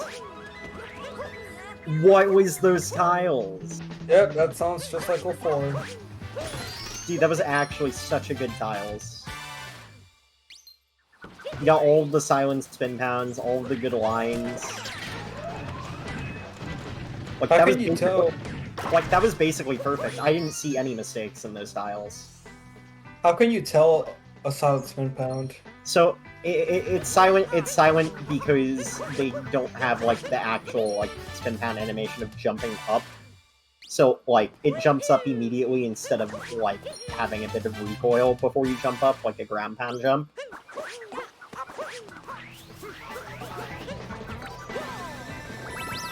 So I'm not really sure if silent spin pound is the correct term for it, but that's what I was referring to. Okay.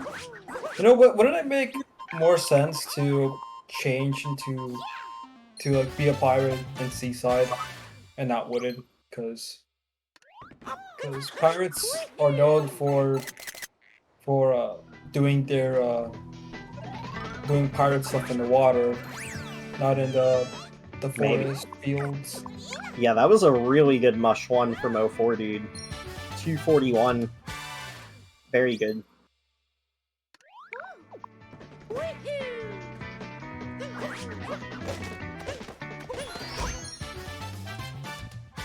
Dude, this nut under the observation deck is so annoying. It's like, all of the movement for it just kind of sucks in one way or another. The long jump is slow, going around up top is slow, and then you have the spin pound, which is fast, but incredibly irritating. Because the camera shifts. Well, it's better than... You know, we used to get that nut in the bird cycle. Yeah, but there was so much time like allotted to it that didn't really matter. Like I do not miss that at all. Because if you fell down, your only choice is to warp back up. Because you want the bird to be. Ah, sure. I'm definitely not denying that it can be pretty risky sometimes, but at the same time, it's like it wasn't that big of a difference in current bird cycles. Yeah, because if you don't warp back up, you can't get both the nut and the bird, right? Mm-hmm. And so you don't have that stress with this route. With like the route that gets them between Toad and FBT. Wait, does BTT not do the red maze? Is that true? Like the entirety of the red maze is skipped? Yeah, it's second. Really? In second visit. What? So the entirety of the red maze and the BTT is skipped? In second visit, in first visit, they do maze clip. Oh, right. Okay, that makes sense. And it allegedly saves 3 seconds, I think. Oh, that's good. So we don't do seconds. Yeah, so you don't do the shards, man. Yeah, so we don't do the. So that allows us to not do shards at all. Yeah, no moon shards in the maze. And to give the bird enough time to catch up, for us to get it, for the BTT to get it, we do Fire in the Cave. The Fire in the Cave becomes the free moon in BTT, Yeah. like Shards is in the RTA route. No, that makes sense. That makes sense. I think once you mentioned Maze Clip, it all clicked. You know, it all clicked. So that effectively makes Shards a 22 or 23 second moon. I mean, the only reason why it's fast in the first place is because you're getting the nut in the red maze while you're doing this. Yeah, within BTT route, it's like around that number. Yeah. But, you know, Not- if you're just not gonna that do it matters. Maze Clip in Wooded 1, you know, really doesn't make sense to come back here in Wooded 2 and do it. Yes, so It obviously makes sense. not that it mattered. Well, actually, no, like if the cutoff ever got for whatever weird reason ever got to holy that was pretty cool by 04. He just like he did a roll cancel to get the moon behind the mountain. Oh yeah, So- I've seen that movie before. Because you see, this is why I hate this room. Because like, no matter how fast you can go, like you have no control over that. Sometimes there's just nothing you can do. Yeah, the lurker on ice is incredibly annoying. Instead of fighting Rango, you have to deal with that. It's just dumb. So yeah, instead of Oh no, Rango turned into a bump under the ice. What do we do now?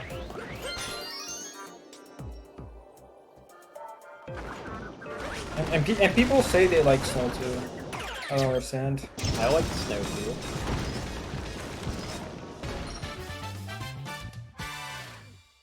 Is that a release? Oh man.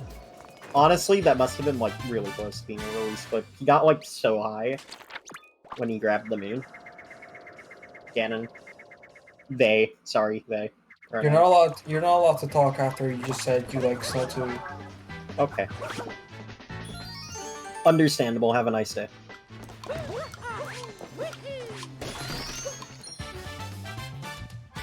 Well, I mean, like, what's one of your favorite splits in the run?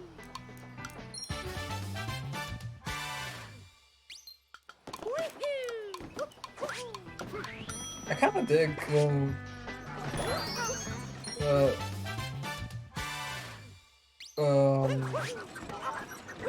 either it would have to be either Bowser's or Wooded.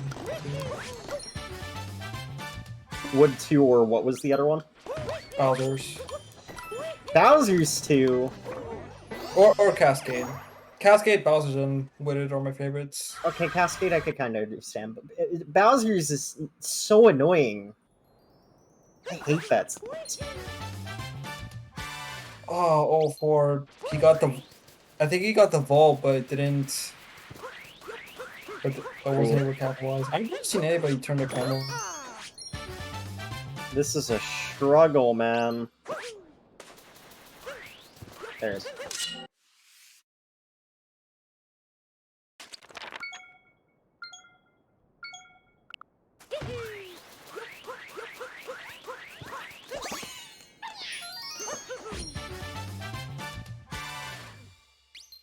So it looks like Ganon's still on a decent pace here. I don't know if he's PB pace, but he's definitely on decent pace for a good event time.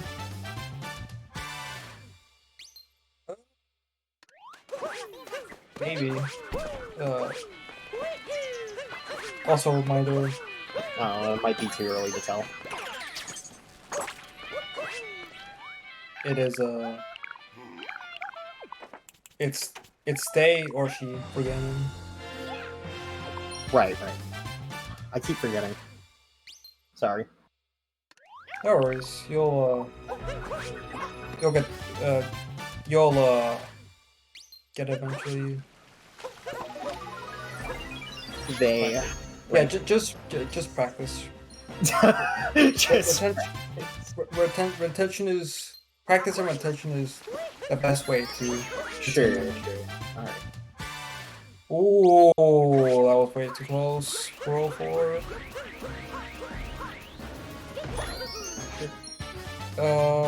Yeah, we can do an ad break. Alright. We'll be right back, guys.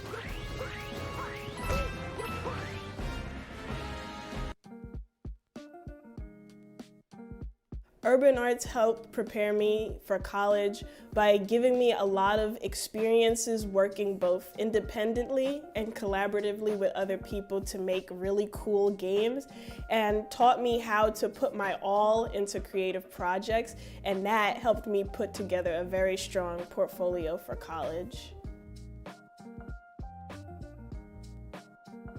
The best part about being in the urban arts community is the people that you meet. A lot of the people here have the same interests as me, so in the future, making friends here will benefit me and them and everyone around, because we all benefit from each other by gaining skills that other people had that I may need.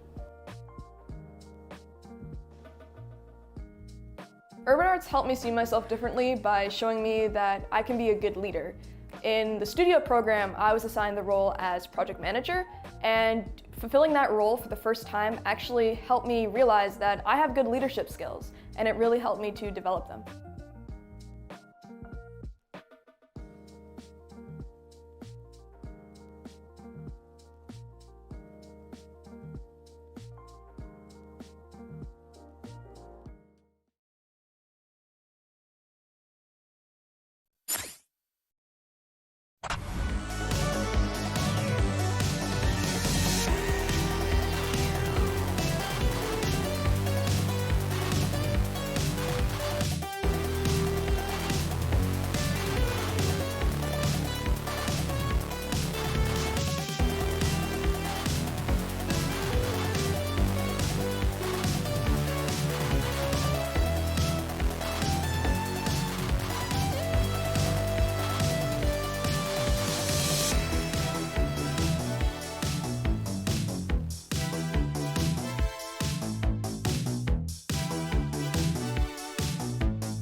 Alright, welcome back everyone. So, we have Ganon in Sand 2, and 4 is entering Bowser's 2.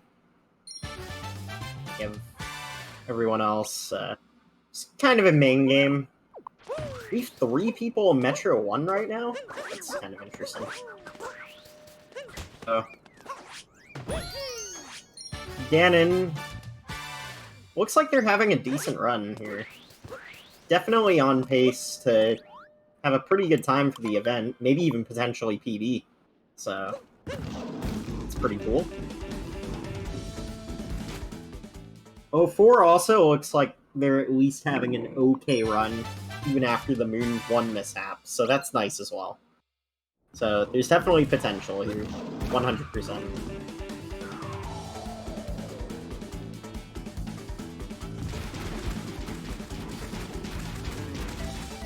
I think it's really funny how 3 people are in Metro 1 right now. It's basically a 3-way race.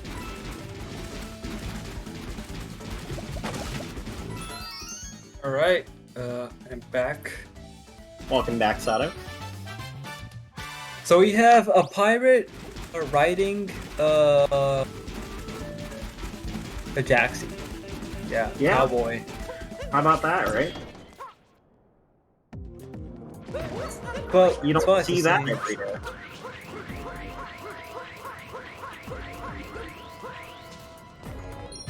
It looks, other than the cowboy outfit, it looks like the most appropriate one to. So, interestingly enough, we have 3 people in Metro 1 right now. So, assuming, you know, all of them end up finishing their runs, we'll be looking at, like, 3 back-to-back runs finishing towards the very end of the event.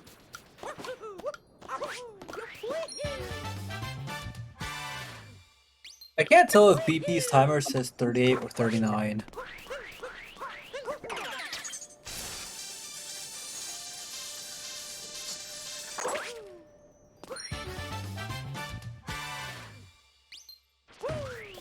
Green is just that small. Okay. So we have a...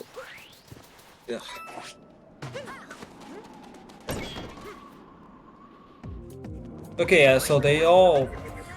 Their timers all look to be within 2 minutes of one another. Yep. So it is...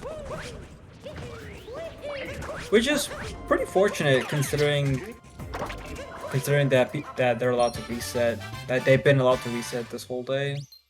Yeah, absolutely. We'll have a nice closure to the event if all 3 of those runs finish within like a minute of each other. Yeah, that'd be pretty hype to see.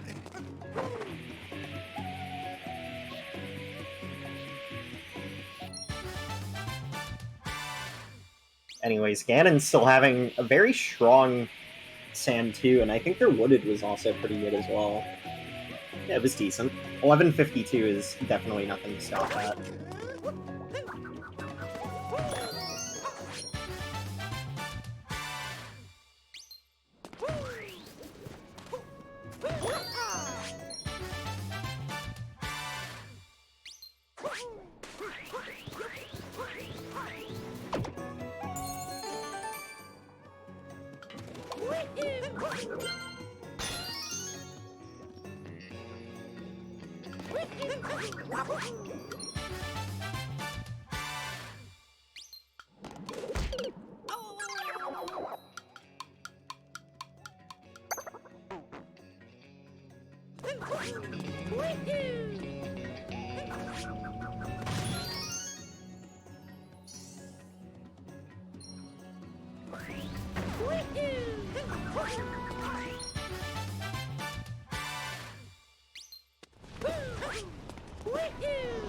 See how the sand trap works out for Ganon. That looks good. Yep. Like to see it. Okay. I predict 50 for Tyrone. Oh, for Bound. Yeah.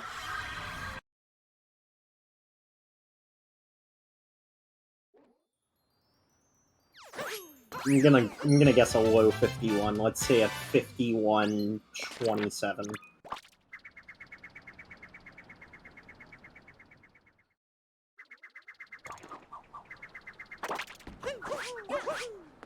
A 50 means that you're like just absolutely killing it on the Bound. Obviously, no one's using any Yoshi 64 strats in here. Okay, 52-20. That's not bad at all.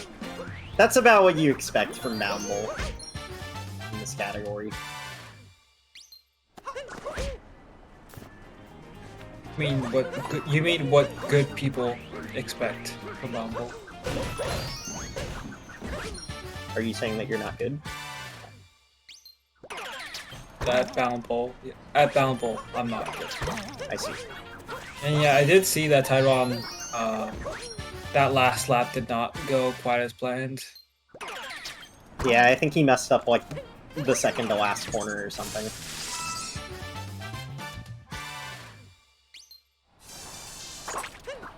Oh hey, look at that! Ganon using the pole.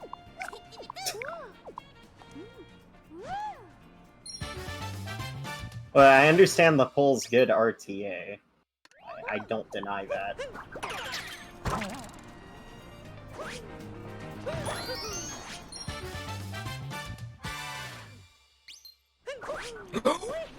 Okay. That was a little scary. I'm not even entirely sure how that happened. Did 04 just, like, miss his roll cancel and then just kept rolling on accident? Who knows? It probably would have just spit him out at the checkpoint if he didn't take the death. Alright. So, like, that wouldn't have been, like, horrible, per se, but definitely would have been rather annoying. Alright, nothing like Seaside 2. You know, I think the split has gotten some recent development to make it more interesting. You know, you have your fish dip now. We removed the Lighthouse Sweeper. So, you know, there's definitely a little bit of things to make it interesting. Did 04 just get 2 chests with one cap throw? Yep.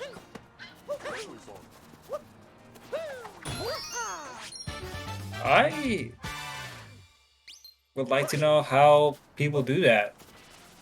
What do they do?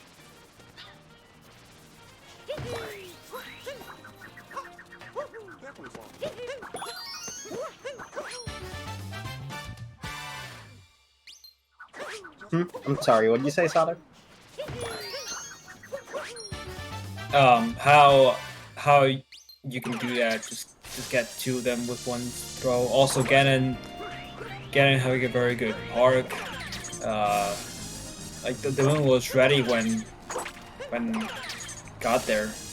Yeah, so that dog actually has a little bit of variance, and it's based off of when you release Cappy from, you know, the, dog being distracted.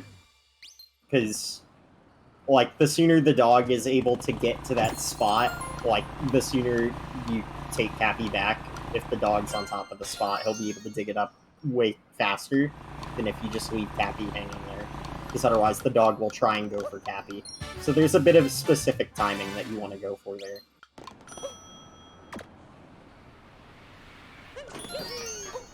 Ooh, Ganon dropping the scooter there. It should be fine. Yeah, this is fine.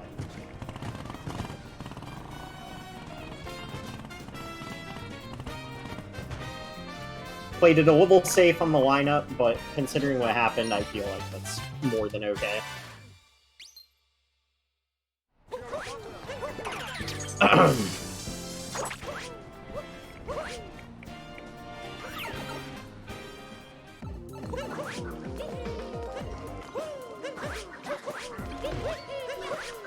Alright, nothing like a little pitch black mountain. The sub area is really fun to watch when it's done well.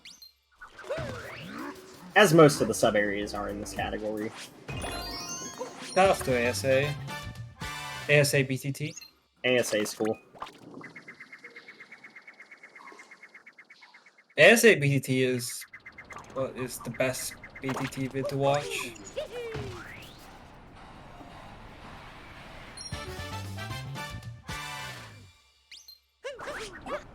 Okay, but not the darker BTT?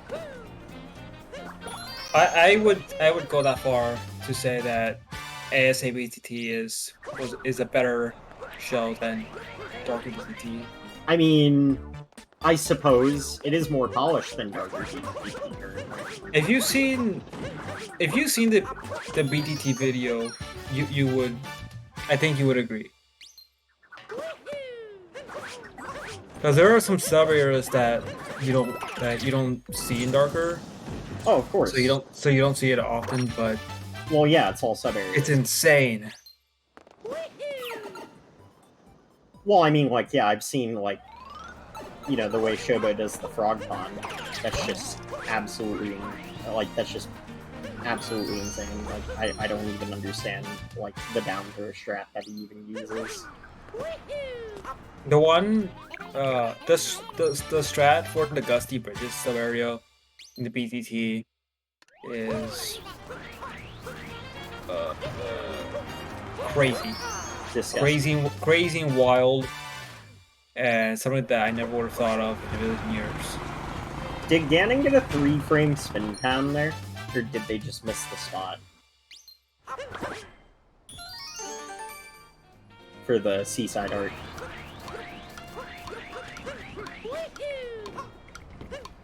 I don't know.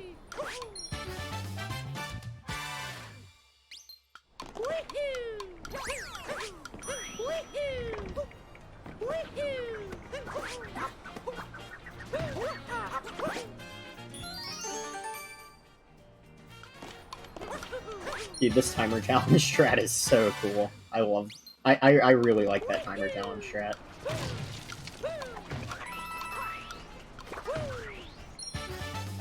And, you know, we're so fast with getting this next moon that Cappy just appears when you grab the, inside the Iron Girder moon. It's like, you know, we were just that fast. Yeah, that's how you know you're good. Although I will admit, getting into the actual girder tunnel is really frustrating sometimes.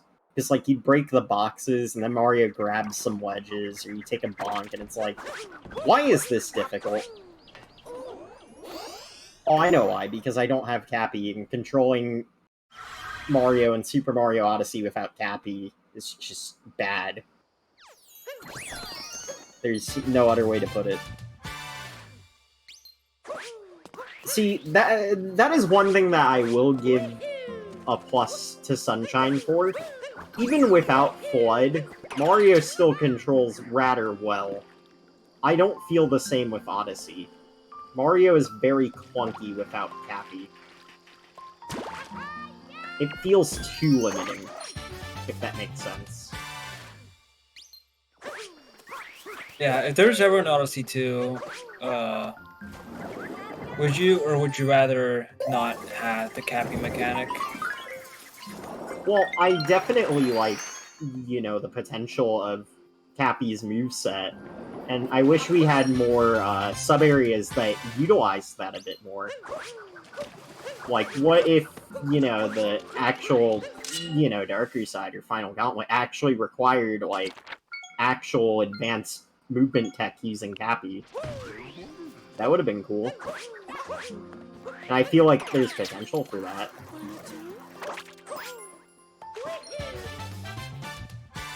And, you know, obviously you'd have more captures in Odyssey, too. That weren't in the initial game. Well, that was very close for the Lake Bird. That's one of the more annoying birds to miss, because it's like, how do you even miss it in the first place? It's just chilling on the pole. The backup for it is pretty interesting.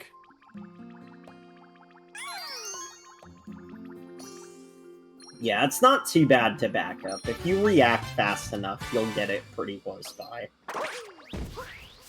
And if you don't, even if you don't react fast enough, you can proceed with the Goomba Moon and then get the bird after. Oh yeah, and then just wait for the bird to kind of like loop around and then get it by poison waves. Yeah, that's cool. That's probably the better approach, to be honest.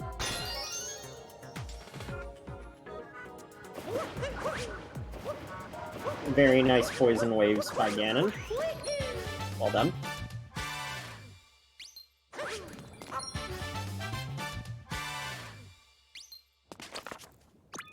Is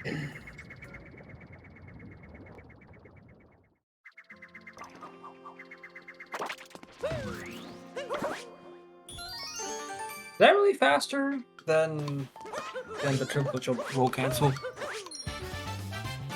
Roll cancel triple jump. Oh, for the timer? Yeah. I'm not entirely sure, to be honest. Because Ganon just did a spin pound roll for a little bit.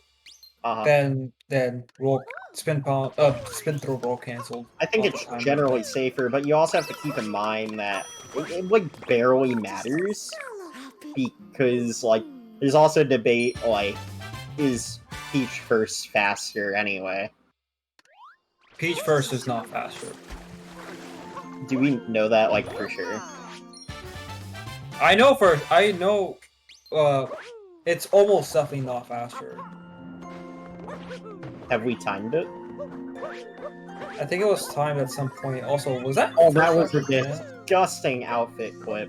Was that first try? That was definitely first try. That was disgusting. Oh, that's one thing that can't be argued. That Ganon makes it look easy. For sure, that clip is not. That clip is not easy. That clip is very hard.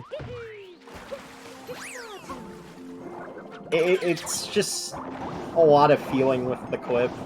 Apparently there's a setup, but I don't know. I don't really understand Lake Outfit clip. Ganon said that a large part of it depends on how high you are when you ground pound. So the backflip timing? Yeah. Yeah. I mean, that makes sense. If you get similar spacing every time and keep consistent RC speed, it makes sense. So it's definitely possible to get it consistent. No, I'm not saying it's not possible to get it consistent. I'm just saying there's a lot of feeling to the trick. I didn't say. You were saying it's not possible. Okay. I just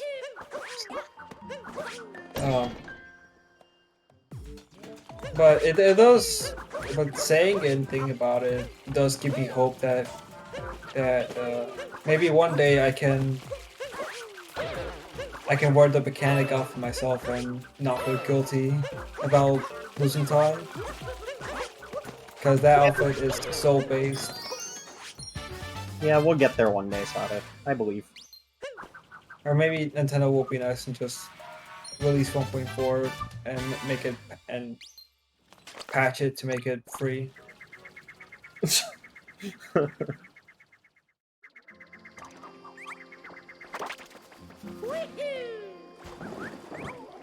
Or it could be an opposite scenario where they just make clips even harder. Or in some cases, impossible. That's what happened to Sphinx Clip and the transition from 1.1 to 1.2. I would cry if that happened, because then outfits would stop being fast. I remember Sphinx Clip. Do you guys remember Sphinx Clip? Now we have Platform Clip. Thank goodness. Thank God for that. Platform Clip is like probably one of the coolest time saves we've seen in a while in SMO. It basically helped every category. Like every category uses it. Oh no, 4. Well, that's unfortunate. I think every category uses it except World Peace, right? Yeah. Roll. Yeah. So roll the. World Peace is the only category that doesn't use it. That's why World Peace is just kind of a snooze fest. Darkest is, but I feel like Darker benefits the most from the platform clip because. Does it? Well, I feel like it. Yeah, I feel like it does because, for one, you don't need to. Like it's not like 80% where, or they you don't have any loading zones. Yeah, I mean, I don't know the exact timing that it saves in any percent. Like, I know that they moved around a bunch of moons. Like, they don't even do Oasis in any percent anymore. I heard it saves 4 seconds. Yeah, that makes sense. 4 seconds is a lot for any percent, by the way. What just happened to Ganon? Oh my goodness. They saved it. That was such an interesting... that was such a set of events. Well, I was trying to say they benefit the most. Darker benefits the most out of it because you come out of loading zone not long before, and like you get to like it saves a lot more there because you get to skip talking to the Sphinx. Yeah. And that's really cool.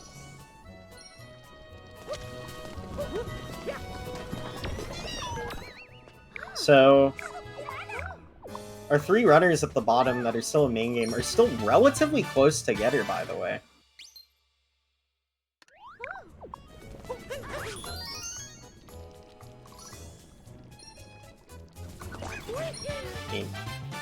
Tyron's a bit ahead of them.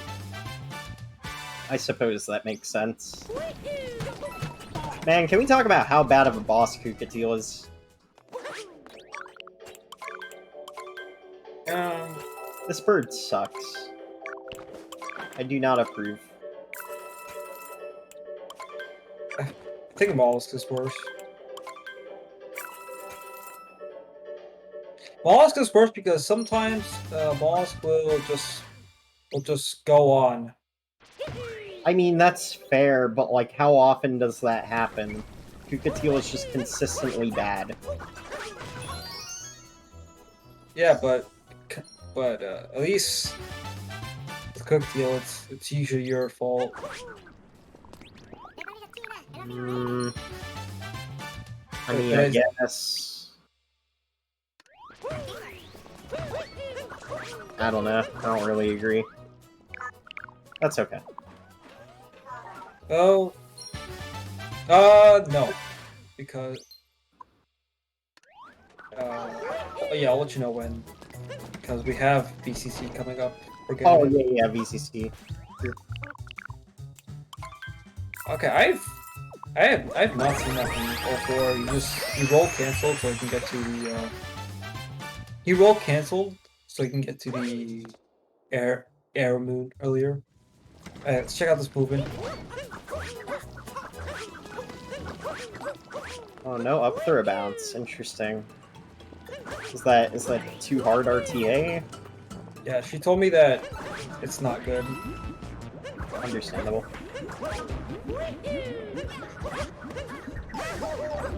Looks good. Wait, was that...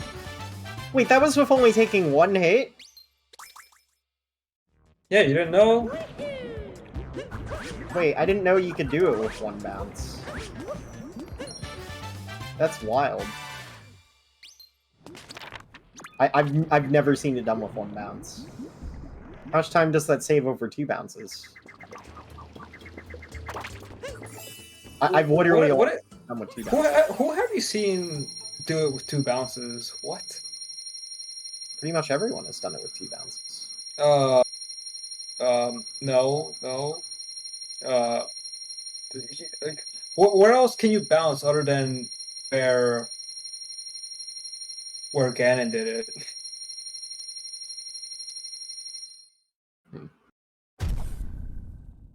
I don't know. Maybe I'm just misremembering. It is what it is.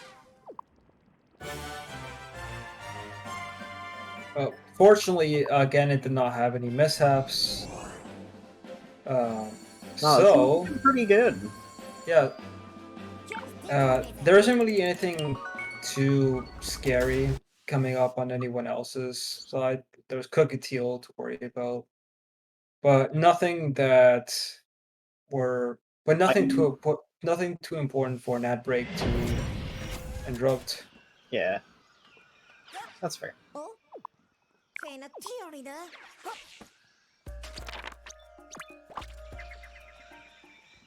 So yeah, we could go on nap break now.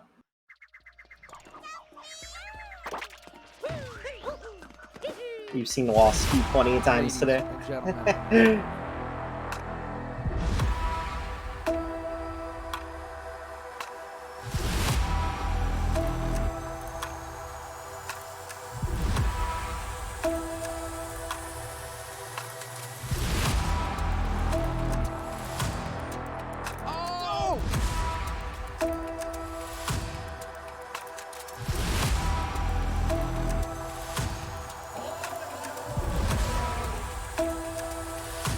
Who's ready for some action?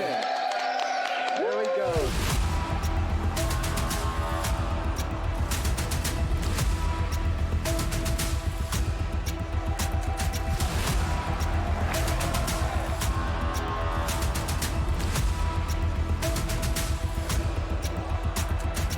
Everybody get it out. All four. There we go. All four.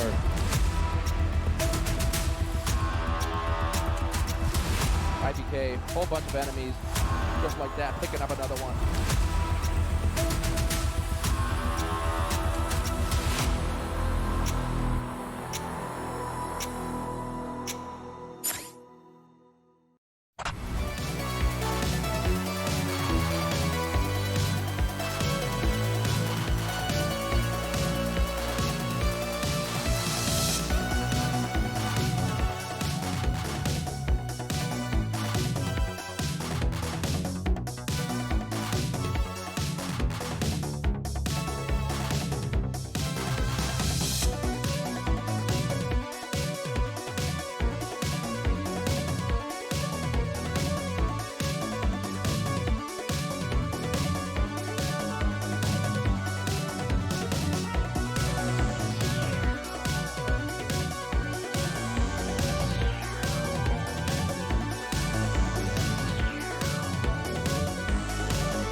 Alright, welcome back everyone.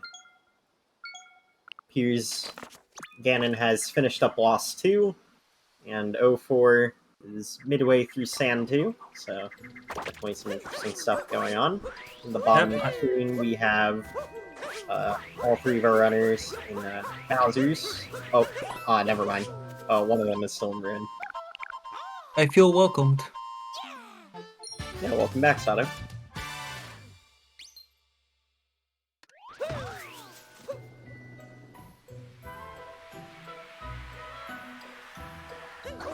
So, funny thing that I recently learned about this random moon in the fog that we get in Cap 2. Apparently, after you talk to Toad, Toad looks in the direction that that moon is in. Which I didn't realize. I always kind of just did, like, guesswork on where that is. Yeah, it's a lifesaver. Oh, for sure, absolutely. The camera can be so disorienting while getting that moon. So it's very nice that we have that visual cue if we just need, like, a split second for Bear to turn his head and be like, it's that way.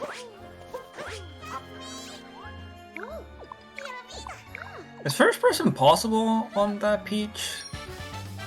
I don't see why it wouldn't be. I'm not sure if it saves time, though. Yeah, believe it or not, first person does not save time on every NPC in this game. Just some of them. Because it's based off of where the camera turn happens. Like, this shop moon, for example. This shop NPC, the camera stays constant, so it never makes sense to first person.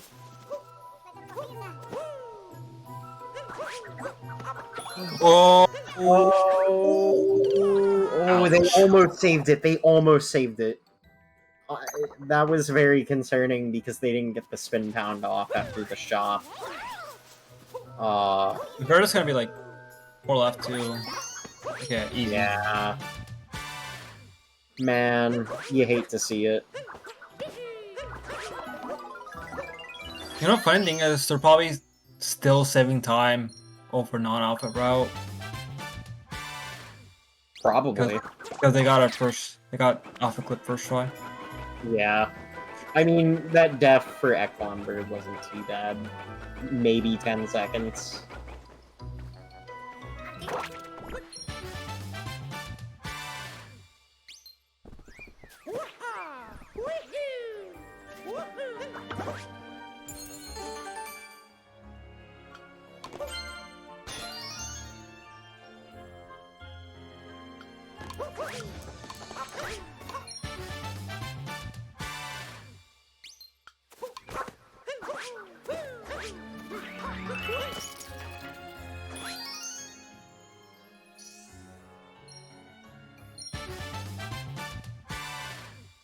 Alright. Looks like 04 Dude 3 is having a pretty good Sand 2 so far.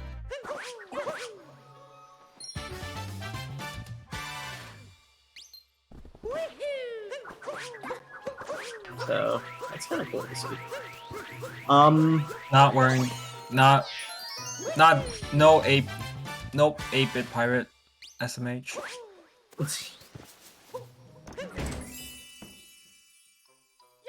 Also, Sato, I think you have Echo in your background.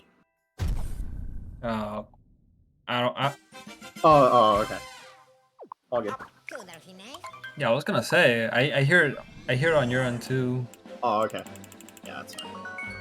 Yeah, I just. Alright, Ganon. I was like, wait. Oh yeah, that's right. Ganon did the superior small kingdom order.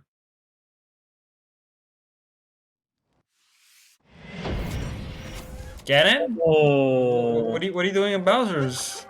They didn't flick their stick enough times. Aww. Oh, okay. A wrong kingdom visit late game is so punishing. I think it's 40 seconds for any kingdom that isn't Dark Side. If it's Dark Side, you really messed up. There's no way it's that much. What, 40 seconds? Yeah. For one kingdom? Well, what do you think it is?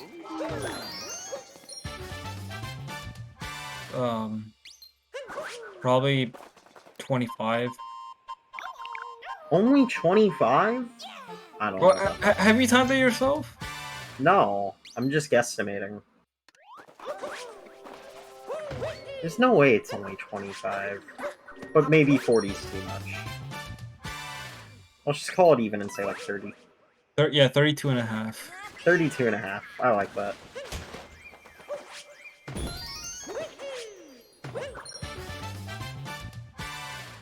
Oh, I'm gonna time it now.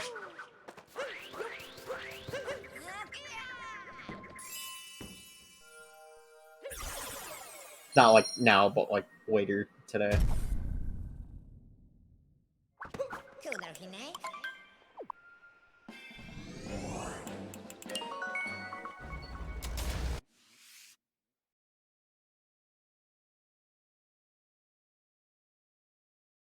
Can you use Ganon's stream? Like Ganon's VOD? How much I'm off? True, true. Definitely good.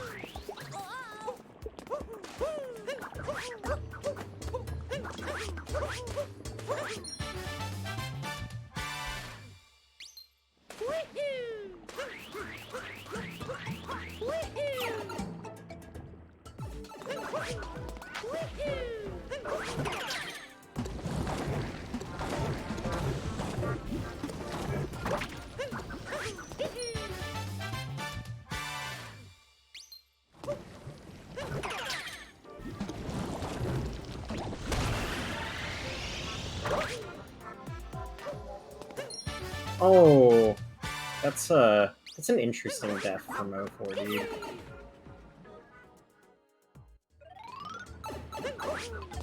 What is? I'm not entirely sure how that happened, to be honest. Did he just roll boost on that invisible? He roll boosted over that invisible gap. That's probably how. Did. Oh my god, Ganon also doing some roll boosts between platforms. Oh my god. Oh, or how? Moon. He's probably gonna miss this one as well. Oh no, he's fine. No, yeah, at that point you just get a battle. That's a really annoying moon to miss. I wonder if it could be fast. If it's still fast. You like get the moon and The corn! The corn! Wait. Oh man. This Goomba Moon is so frustrating. Not because it's hard, but because if you do mess it up, you're just losing years.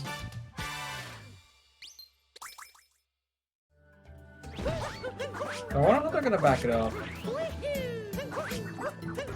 Okay. Oh, interesting. They're getting it now? Oh. Oh. I guess that's, I like that. I guess that's better than skipping it. Okay. Are they still gonna be able to set up Sandram though? I doubt it. Probably not. Well, maybe. What are you planning? Wait, what was he doing? No! Oh! Oh, okay, yeah. I kind of see what they were trying to do. Unfortunately, they killed the bullet. That's unfortunate. Oh, now I learned what to do if you miss that moon. Yeah.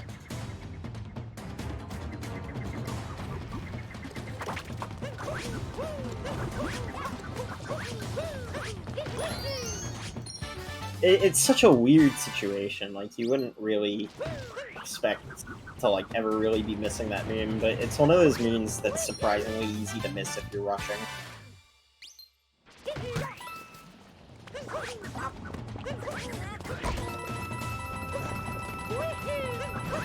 Yes, the classic chest bunk. It's the hitbox is not normally there, but when the chest opens, it's hard to expect it, but it makes sense. Yep. Oh man, nothing like a random piranha fireball while doing the lunch 3 timer challenge.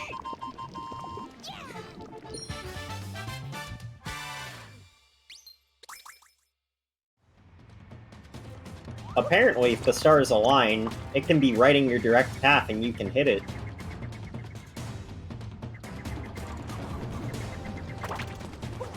I've never done that myself, but like, I'm just surprised that's even a thing.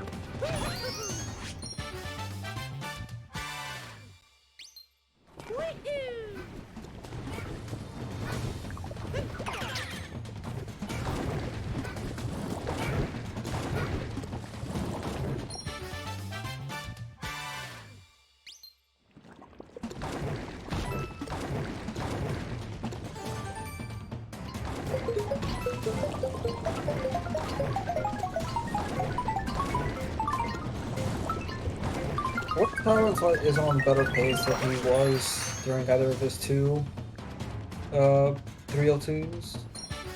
I'm not entirely sure. It looks like he's having a decent main game though. It looks like it's going to be a mid 120.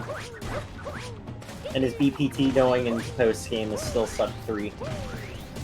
That is what you like to hear. For sure. But as we know, anything can happen. Especially in WSM, where... Wow, that was a nice cracks from Ganon. Too bad the pipe entry wasn't clean, but that's okay. Those cracks were really good. Ah, not foodie, Skip. Please tell me you got the checkpoint. Yeah, Okay. they. I caught it. Good. You're learning. Okay. 1 health. Oh, it didn't slow down.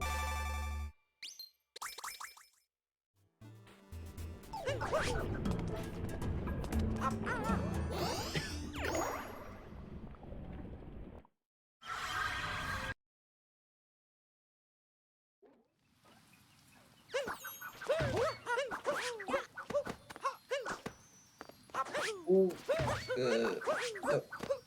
Okay. They're fine. So again, we'll be finishing up here quite shortly. Just gotta clean up in Mushroom, and then do the darker side. So, it looks like even though the back half of this post-game didn't really go according to plan, they're still on 306 base. Yep. But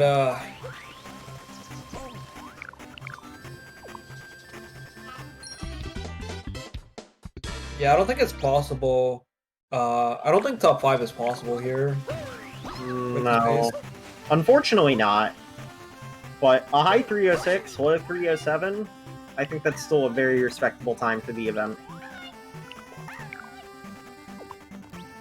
Oh my god! How did that happen twice? That they talked to the killed 306. They talked to the one away from the one twice. They were I can't believe that happened twice. Man, out of all the things to kill 306, why that?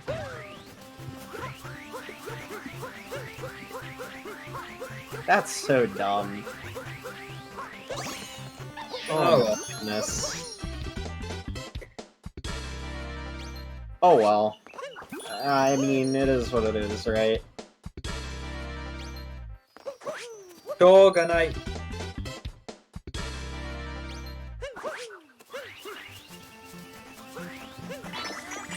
Japanese saying.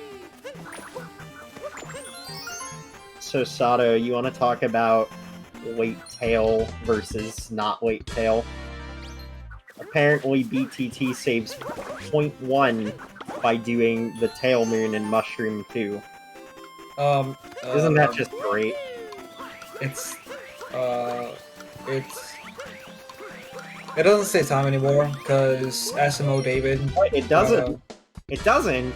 It stopped saving time, so it never got to see the light of day. Oh, cool. I mean, I'm fine with that because it's like it just seems so irrelevant. But at the same time, it's like, well, you kind of needed to warp on the rail to really save time with it anyway. Yep, and even with that warp on the rail, it doesn't save time anymore. And I would say that the clips for early tail were more improvable than with late tail. Well, there you go. Yeah. Late tail is forever irrelevant. Yeah, I see him in the chat. The person who hello, SMO David. Ganon just can't get the wall jump up on the castle. What is even the fastest way of doing that? It's debatable, honestly.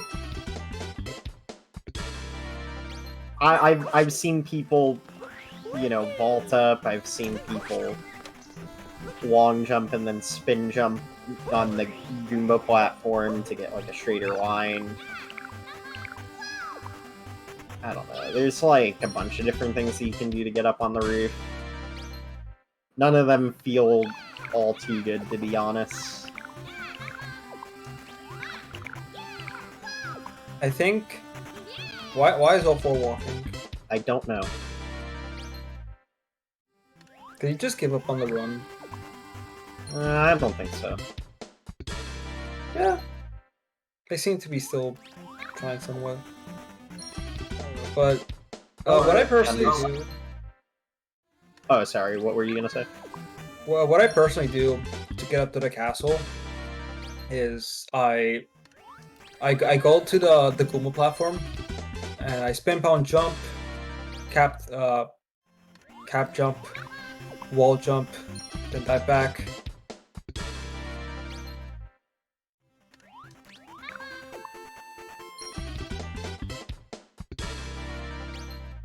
It seems like that could be the fastest way, but I do it because it's most consistent. Yeah, potentially.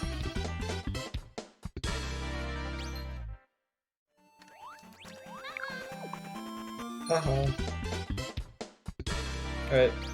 I'm gonna play rock, paper, scissors real quick. Sure. Rock. Damn it.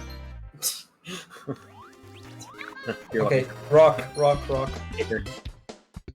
Dang. Okay, good. Okay. Alright, 1-1. Alright. Paper. Rock. Paper. Oh, okay. I'm getting owned.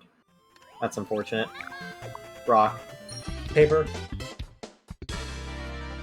Okay. Well, that sucks. Yeah, scissors. Ooh. I'm getting destroyed. Scissors. Rock. Wow! I'm actually getting owned. Alright, I'm gonna stop. Oh, I forgot to vote. Scissors. I just got destroyed. I keep tying. Rock. At least you didn't get destroyed. No.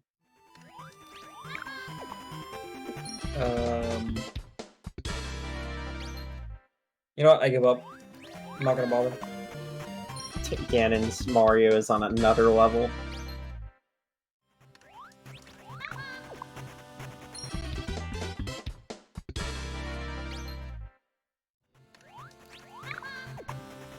I don't. Hey, I honestly have no idea how I won this one. That's the outfit. That's the outfit achievement one. The one that Ken just got. It's funny how you know exactly which one it is. Like that honestly just seems like a Sato thing to know.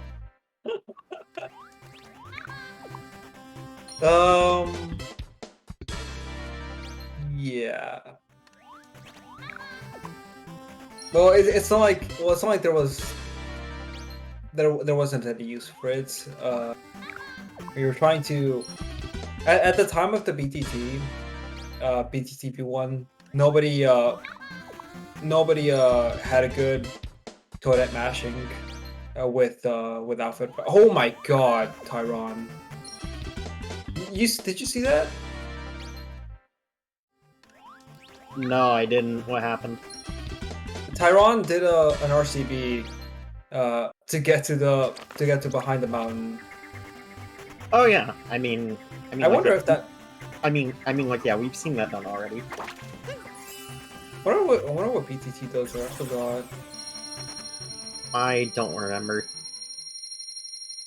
Okay, as I was saying, what was I saying? I forgot. Oh yeah, that's right. So at the time of BTTP1, nobody had a good toadette mashing clip with that extra outfit achievement moon. So we had to splice. We had to make a splice to get that outfit achievement in. Yeah. So I actually did have a reason to know which one it was. I see. That makes sense. Although, to be honest, even if it wasn't for that scenario, I probably would still look up what it is. So it looks like Ganon is on mid 307 pace with a good dark.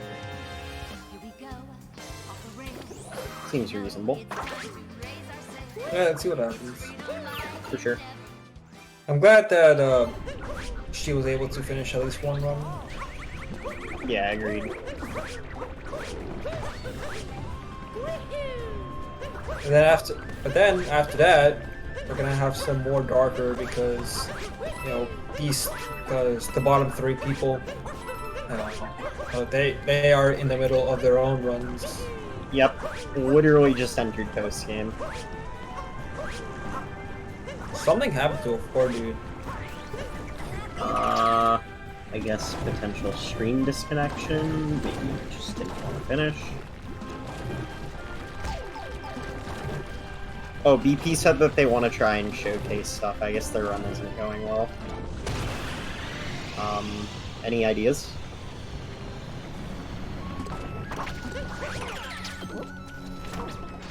Yeah, I would imagine that they just gave up.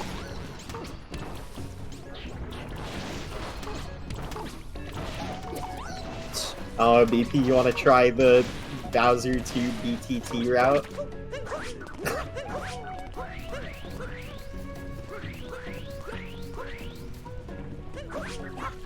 Okay, I'll be realistic. Maybe try and do, like, the Shobo timer strat and at the end of Wooded 2. That could be cool. You need Joy-Cons for that. He use Joy-Cons. Oh, does he? Yeah. Two of them come with your console. Well, okay, well, not everybody keeps working Joy-Cons forever. Nah, that's fair, I get it. Otherwise, because there is a strat. I shouldn't talk about this while Ganon's doing this.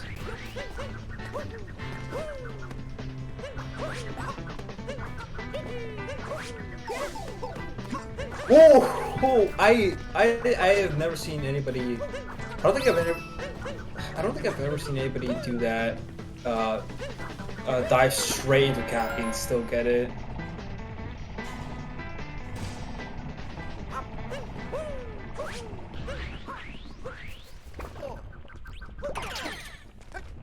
If she was fine, I was never concerned. Yeah, she should be good. Yeah, that's good. That's good enough height. That is plenty of height. So, I think we can go back to what I was saying for just a little bit. I forgot what I was saying. I got invisible wash. I think BP meant he got invisible. Like at the end. Okay. Now I remember. There's a strat with Joy-Cons that you can do for Metro Timer. I don't know if you've seen it, but Shobo got uploaded a clip with that down throw strat. Wait, which timer are we talking about? Metro, like the one at the end? Yeah. With that down throw? Oh my god, Gannon! Why not, right? Actually, yeah, that makes sense. Yeah. Why not, right? Yeah, you can do a down throw strat there. No matter what, they get 5th, right? Or sorry, not 5th. 6th. No matter, yeah. So that down throw strat, you can position yourself with the triple jump.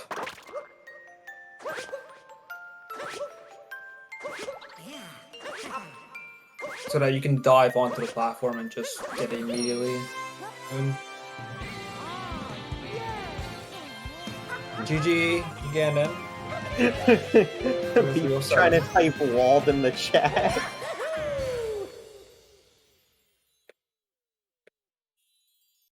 GG's.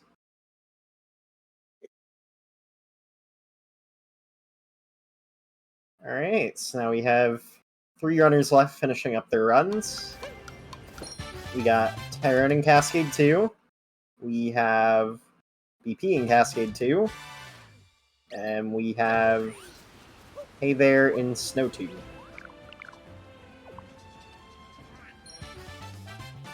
They're all still pretty close together, to be honest. Alright, so now we have 3 runners left finishing. Oh, sorry. Runs. Hey There's in Cascade 2. We got. Alright, very nice. So now we have a better view of the timers, except we can't see BPs. Cause I'm pretty sure BP's just showcasing stuff at this point. They've already. Oh, okay, yeah, okay.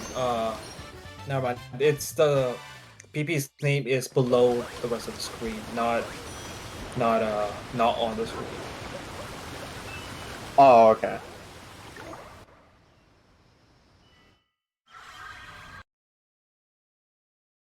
World record is 3:02:19 by Pasta Man. Yep. Speaking of Tyrone, what is their BPT right now?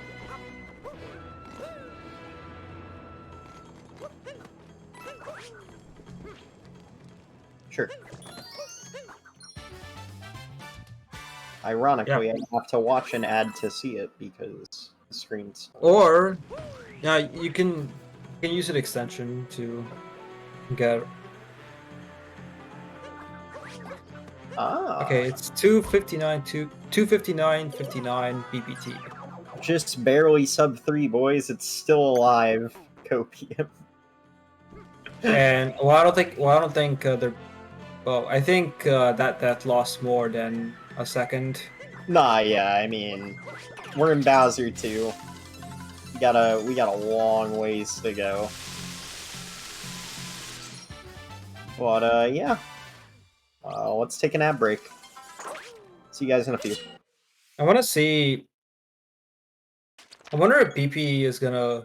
I want to see BP show us the BTT Bowser's 2 route. Oh, for sure, that'd be hype.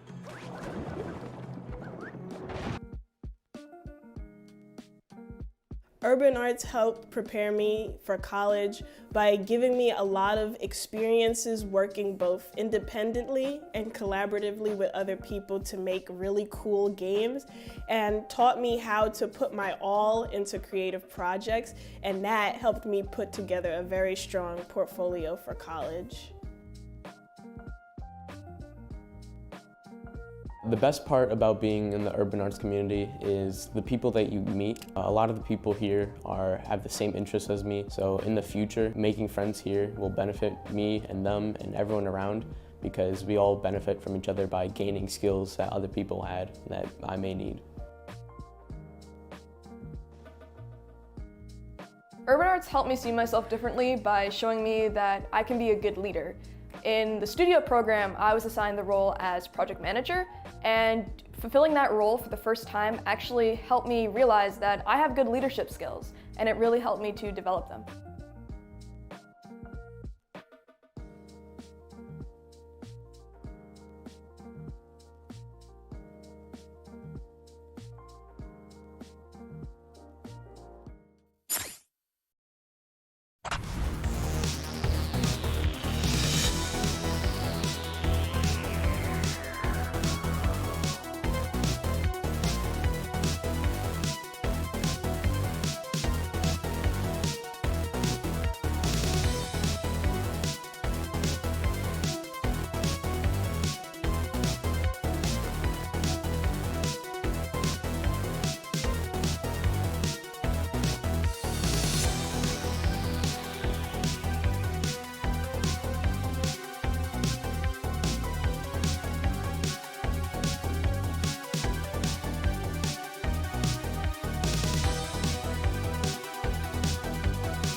All right.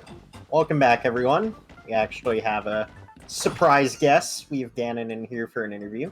Hello. Hello. What's up? Your runs, you know. Yeah. Some stuff happened, you could say. Hey, man. Stuff does happen. That does tend to happen when you play Mario. Usually things do occur, to be fair. Absolutely. I mean, overall, I still think you put on a good show, though. Yeah, I don't know. It was just extremely frustrating. I got in a really bad headspace early on, and then it just like messed with me for the entire rest of the event, and that's why I only finished one run, and that's why I also like fell apart at the end as well. It's just like, I don't know. I could definitely have done better if I got more sleep, ate better, and like actually prepared for this instead of slacking off. Because I kind of didn't play the category for forever before this either, so I was just it's kind of a death sentence I had already written for myself, you could say. No, that's fair. Consistency definitely suffers if you don't play often. I can definitely relate to that 100%. Oh yeah. Yeah, it's how it goes, I guess. But in general, would you say that you like resetted more runs than you were expecting, or did you think that you resetted about the right amount of runs? The one that I kind of regret was I reset in Cap 2 once, and that was like, I don't know, maybe it would have helped with my mental if I finished the run earlier. I have no idea. It's hard to tell. Maybe. But hey, at least you finished one. Yeah. I did not get last. Oh, duh. Dropped my phone. Oops. For sure. Sato, do you have any questions for Ganon? I don't, because I'm kind of like sleepy. Yeah, me too. Me too, man. I already forgot a lot of what I would have asked. Yeah, I've only seen the event based off of what I commentated, so I don't really know anything about what happened in the first 5 hours. Gotcha. I just saw people's times, and that was it. Yeah. It's about that.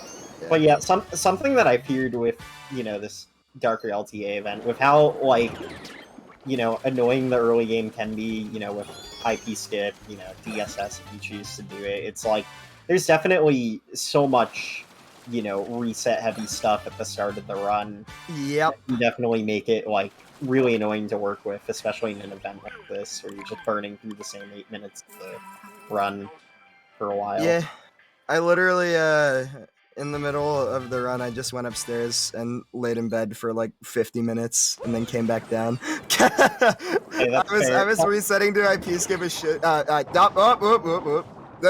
was resetting to IP skip a lot, and then I got a little too mad, and then I just had to go lay down. No, that's completely fair. Sometimes you just need a mental reset. Yeah, it's just how it is, I guess. I don't know. I'm tired. It's hard for me to formulate words right now. For sure. It is what it is, I guess. Well, yeah. Thanks for coming in. Yeah, no problem. It was a fun event. I would definitely do it again. I just need to actually practice more, I think. Yeah, absolutely. I'm definitely happy that Darker is getting the attention it deserves. It's such a great category. Agreed. Yeah. All right. Cool. Thanks for having me, guys. I'll see you next. It was fun watching this. Thank you. All right. Peace out. Of course. Enjoy your Taco Bell. Thank you. Bye-bye. All right. So now we just have Tyrone. Hey there. Wait, what happened to BP? I thought they were showcasing stuff, but I guess maybe not. Yeah, but he was gonna do the Bowser's 2 BTT reroute. Yeah, the Bowser 2 BTT route. I mean, it's pretty hard. Who am I kidding? It's very hard. Never mind. Okay. Looks like we might still get to see it. But yeah, there is a pretty big reason why this isn't done RTA yet. The smart bombing cycle and the Bowser 2 timer, the timer. I don't think it's smart bombing. It's inside a block at the gate.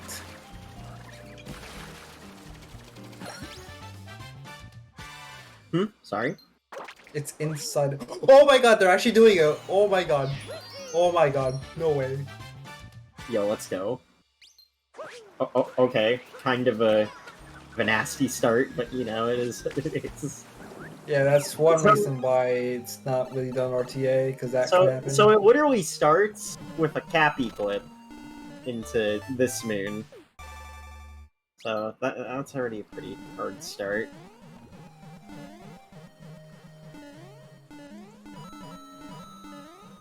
Oh, I'm just Okay. saying. All right. I don't think you're supposed to go that way, BP.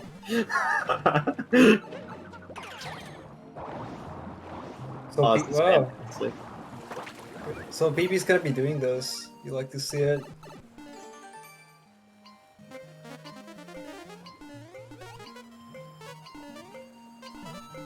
Gannon got a 307.55.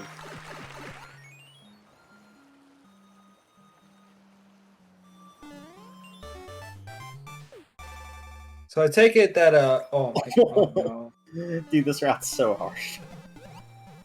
Nah, I don't blame him for dying there because that's not something that anybody does. No, Like, yeah, that's no one's used to any of this movement, so it's cool that BP's at least attempting to show it off. Did BP get a Toad first or second visit? They probably got it first visit, but they'll probably play the route like they're going to get it second visit. Oh, that's rough.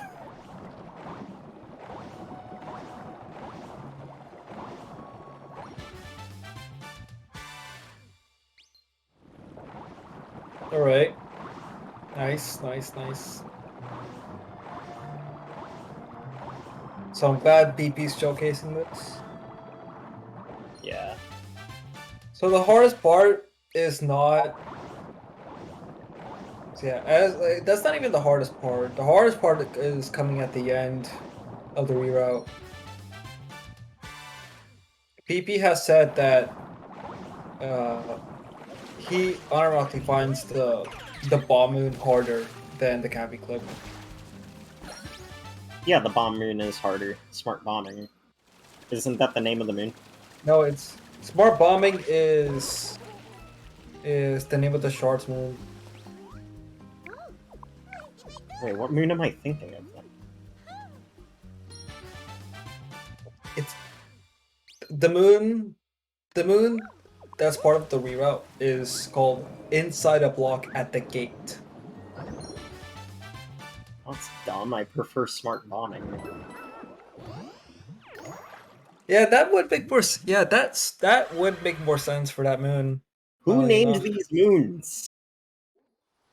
Nintendo. Nintendo, why?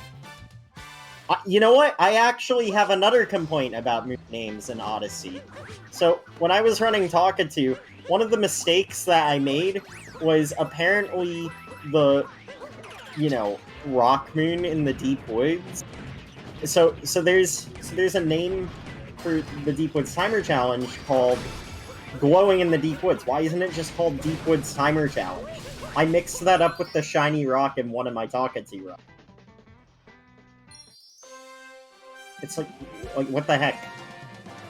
Like, why is the timer challenge called Glowing in the Deep Woods? LOL. That's so stupid.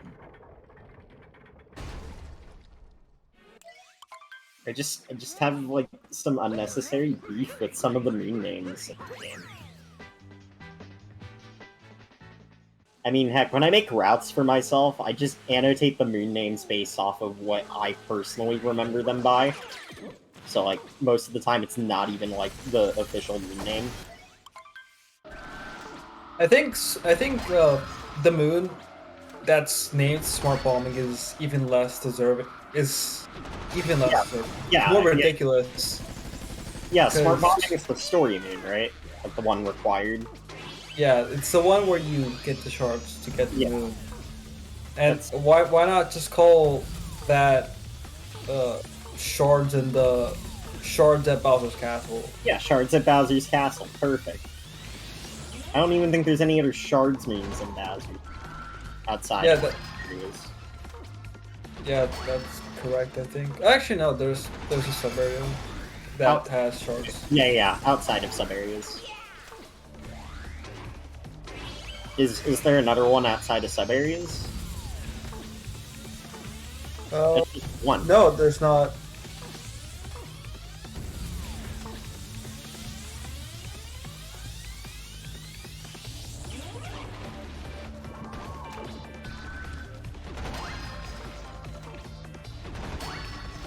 Anyways, after BP's done showcasing this Bowser's Fury route, we'll definitely shift some focus towards Tyrone. So I think he's still on a pretty good run.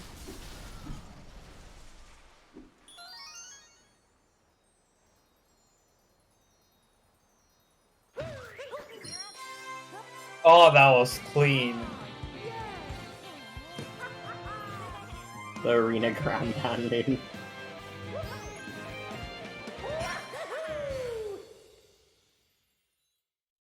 That moon is like surprisingly annoying. Like, I know that there's a visual cue and stuff, but like it's still just really obnoxious sometimes.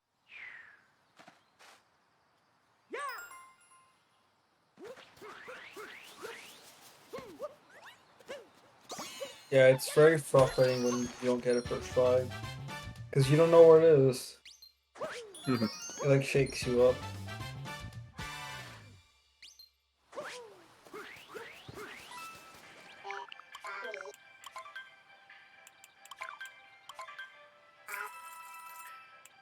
Right, Oh cool, the Shireen mounts in the Giza room. Nice. so Tyron, gonna be the pirate.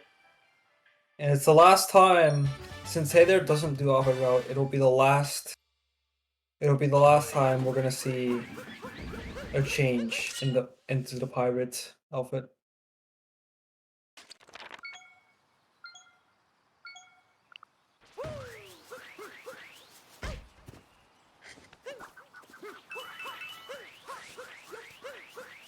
Alright, here we go. Time for the big differences. So you have the Sphinx Fall, and then immediately after this, BP's gonna exit and do the Bowser 2 timer challenge. Alright, let's see it, BP. Ooh! Couldn't Oh. quite get Cappy up there. Okay. Wow, that looks doable. Kinda surprised. Yeah, I mean, the timer challenge is hard, but it's not, like, impossible. It's difficult to do fast within cutoff, of course.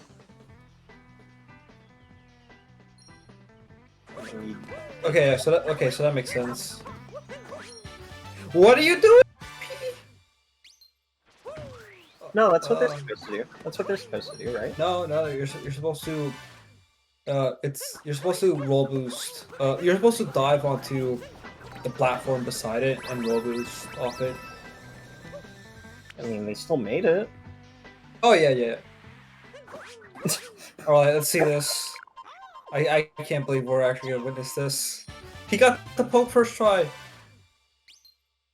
Oh my god. That looks. Well, it was good. Oh, they got the moon. Nice.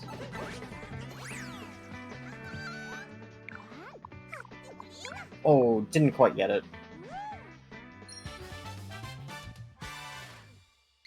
Yeah, that looks good. Nice. Yeah, so, Yeah, that's what BDT kind of does. yeah, so that's pretty hard, man. I don't know, I think we're a ways off from ever adding this. BP told me that he spent 3 hours getting that segment. I'd believe it. Segment just looks incredibly atrocious to grind.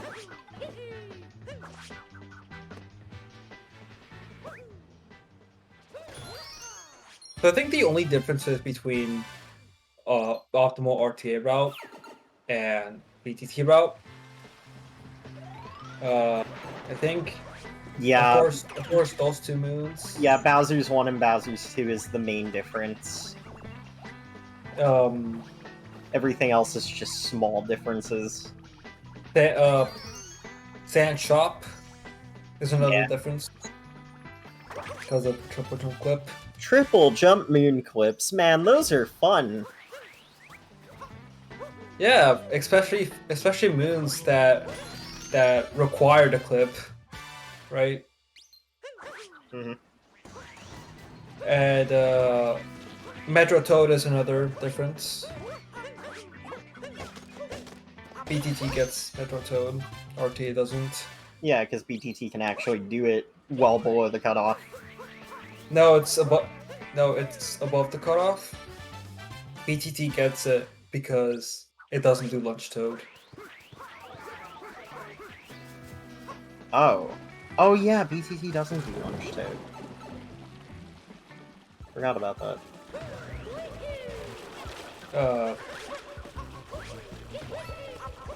And then the final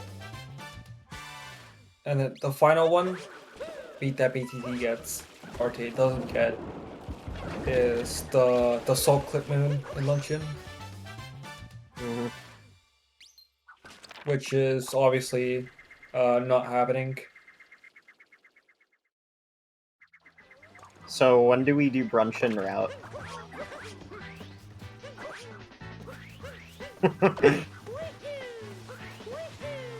Well, just ask anybody who does star percent. Who didn't want these star percents, like Nico or Lucid.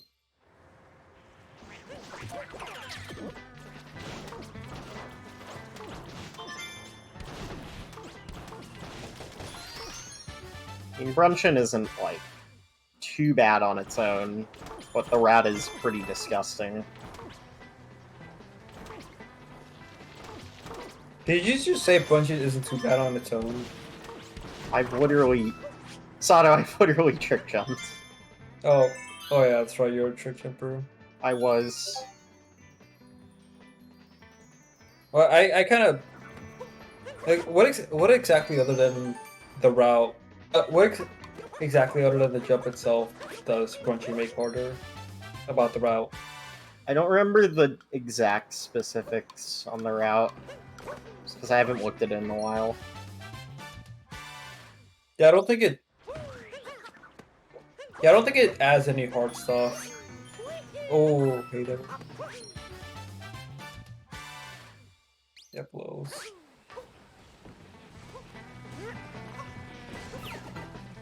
What, it saves like 6 seconds total?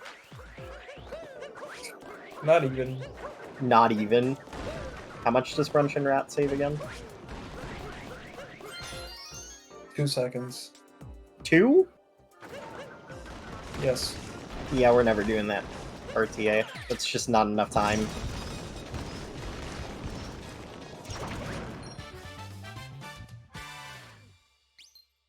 Yeah, Bruncheon makes it so that we do the entirety of Luncheon 2 and 3. Yeah. Bruncheon basically squeezes Luncheon 2 and 3 together, and we end up having a Mush 3 instead. I prefer to just call it Mushroom 1, Moon Dump, then Mushroom 2. I mean, Mushroom 2 is a split. No, Moon Dump is a split. I refuse to call it Mushroom 2 when we basically don't do anything except Moon Dump. You get Yoshi House.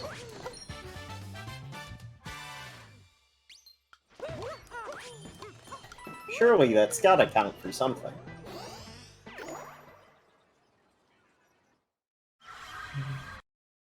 His controller died. Oh, okay, that's what happened.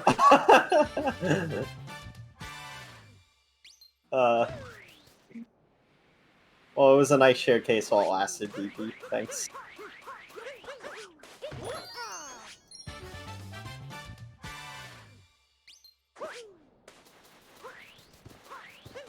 So the Seaside Timer Challenge, the one by the bunny, was always considered a backup for Joy-Con use, right? Is that still something worth considering? I was not around when people were when there was any ever mention of doing that.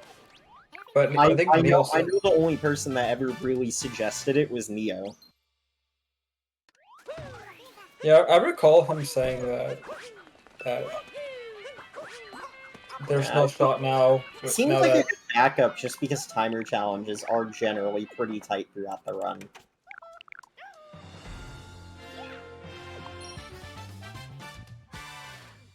but at the same time, you know, it's like it is a Joy-Con moon. I mean, it you know, it is a pretty cool moon to see done fast. You just use the rocket flap to completely choose the challenge. Yeah, but it requires late bunny, which kind of loses time itself. I suppose. And I think Bowser's timer, like the one that you saw PP do, is probably. Ooh, hey there! He almost entered the pipe without the moon.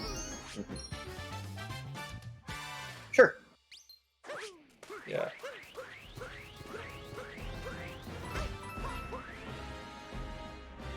Yeah, we're gonna go to another break real quick.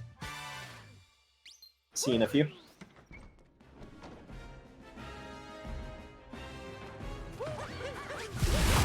Ladies and gentlemen.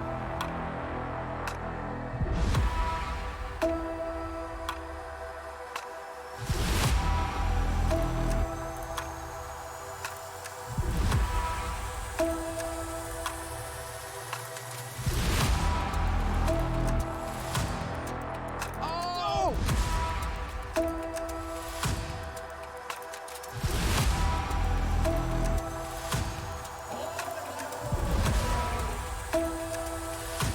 Who's ready for some action?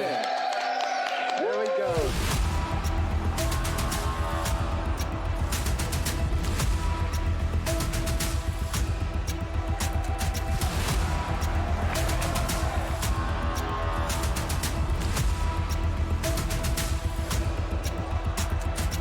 Everybody get it out. All four. Here we go. All four.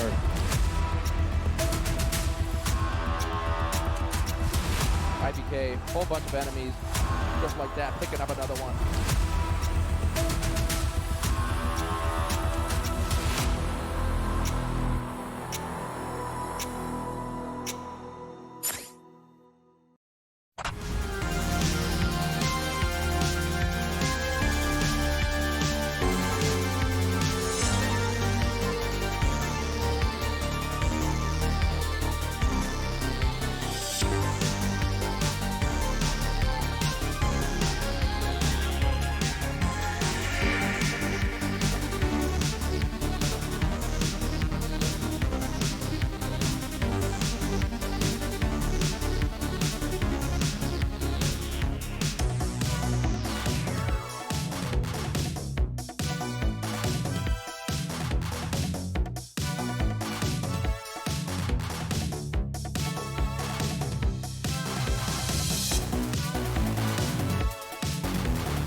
Oh, welcome back, everyone. We have BP in the booth here. Hello. Hey. So, how do you think your runs went? Well, runs were okay. I was getting pretty nervous before I started because I booted up stream this morning. I got up, showered, ate some food, and then I was like, okay, we got some time. I'm going to practice IP skip. I got it a total of 1 time out of like a total of 10 minutes of practicing. And I was like, is today just going to be me failing IP skip? And thankfully it wasn't, but I'm not really happy with my runs, but could have been a lot worse. Oh, for sure, 100%. But, I think that's just how IP skip goes sometimes. Par for the course, right? Yeah, thankfully I wasn't too stuck on it. For sure. I wanted to showcase more, but my controller died, and I really don't want to play wired with this setup because I could pull a bunch of cords loose. Otherwise I'd probably keep going. Well, yeah, for sure. We definitely appreciate what you've, shown us. Like, the Bowser 2 reroute is, fun to see. Yeah, I also did the surface clip in Seaside, but I got it like 5th try, so it wasn't that impressive. I mean, it's still a pretty tough surface clip, but yeah. It's funny that exists. Just less water movement, better. Definitely. I mean, swimming is generally slow. Who would have thought? It's my sport. It is. Yeah. Oh, yeah, Sato. I think it's funny that since a lot of people quit, that we're basically just watching Tyron do his thing. Yeah. Yeah, like I said, the man is a well-oiled machine. Just gotta oil him up, keep him going. Yeah. But yeah, one of my fears with, like a darker LTA event with how, like, brutal the early game is, like, I wasn't sure, like, how stuck everyone was going to be in early game. It seems like everyone was able to get out relatively quickly, so that's nice. Yeah, I was pretty stuck for a lot of it, but it was not really due to IP skip. It was more just my making dumb mistakes. I reset a run to missing snow clip, then missing box clip, which, cool. Then I reset. Oh, hey, there's here. What's up? Oh, hey there's here. Hey there. I like the hey there. I like the PFP.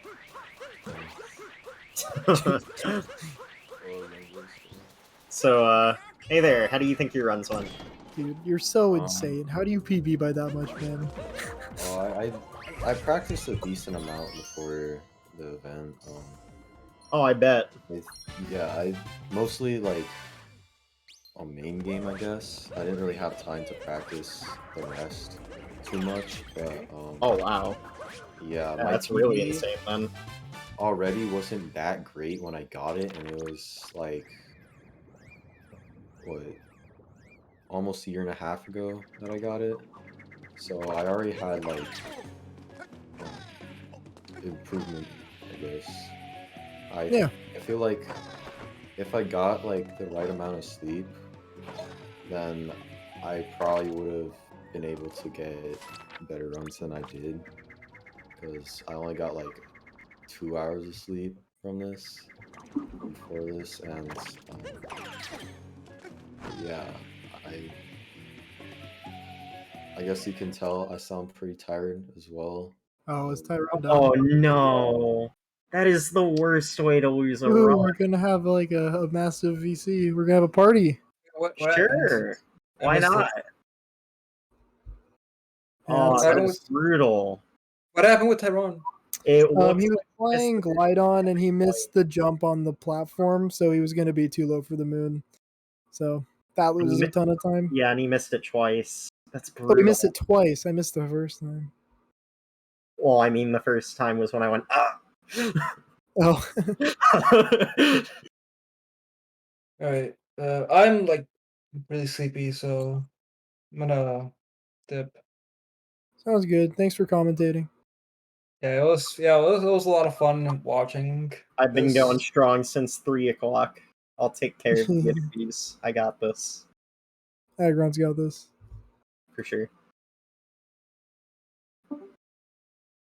But yeah, hey there. You PB'd by quite a bit, right? Your PB before this was like a 309, right? Yeah, well, actually, the night before, I guess yesterday, Uh-huh. I did a practice run that wasn't recorded. It was a 307.26. Oh wow. So, yeah, I still PB'd on top of that 2 more Mhm. times, which I'm happy about, but I feel like I can still lower my time down by a lot. I don't know if I'll have the time to do that. We gotta get on the 8 a.m. grind for the 1862 relay, man. Yeah, exactly. Like Hell that's yeah, that'll be fun. practice that. I'm gonna get down to a 7-1x for that. Okay. Sounds good. I hope that would be so cool. But nah, probably not. Yeah, but for sure, it was nice to see this event to have a nice resurgence for Darker. I feel like the last time Darker was this active was during like mid 2018, so it's nice to see just like everyone grinding for good times, even if some people didn't PV. It was still a very fun event to watch. Tyrone, it's the man. What's up? Hello, Sorry about the I'm glide tired. on. I'm dead. Yeah. It's fine. That run was something. That wasn't a good run, unfortunately. Yeah. Oh, But hey, you relate. still showcased two very strong runs. yeah, I'm sad that we're both PB plays and I choked. Especially the second one, because like I was 304 XBPT in Cap 2, so like, Jesus, that was a really good one. Yeah, for sure. Yeah, and I was like a minute behind out of main game, so like, what the What's the hell? hardest split for you, considering like nerves and late game and stuff? Oh, nerves? Yeah. Darker. Fair enough. Obvious answer. Yeah. Darker side is pretty hard. I mean, Lost Cap 2 and Lunch 3 are all hard. I think just the entire ending of the run can be considered just a big nerve package. None of them are Yeah. like incredibly difficult individually, but then when you put them on a really good pace, they get kind of intense because Yeah. you can lose a lot of time easily. Yeah, the mistakes in those late game kingdoms are just incredibly punishing compared to the rest of the run.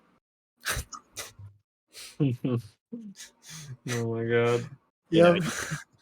Ah, Yeah, for sure. Like, I you am. see so many runs just like completely fall apart around like Cap 2 Yeah. plus 2, and you're just like, not again. Yep. Sounds about right to me.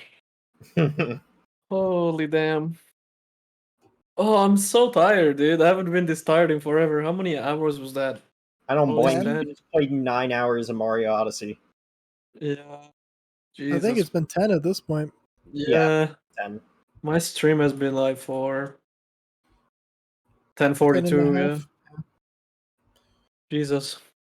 But hey, you pumped out 2 302s. Sub 3's coming soon. Yeah, I don't know how the hell I did that.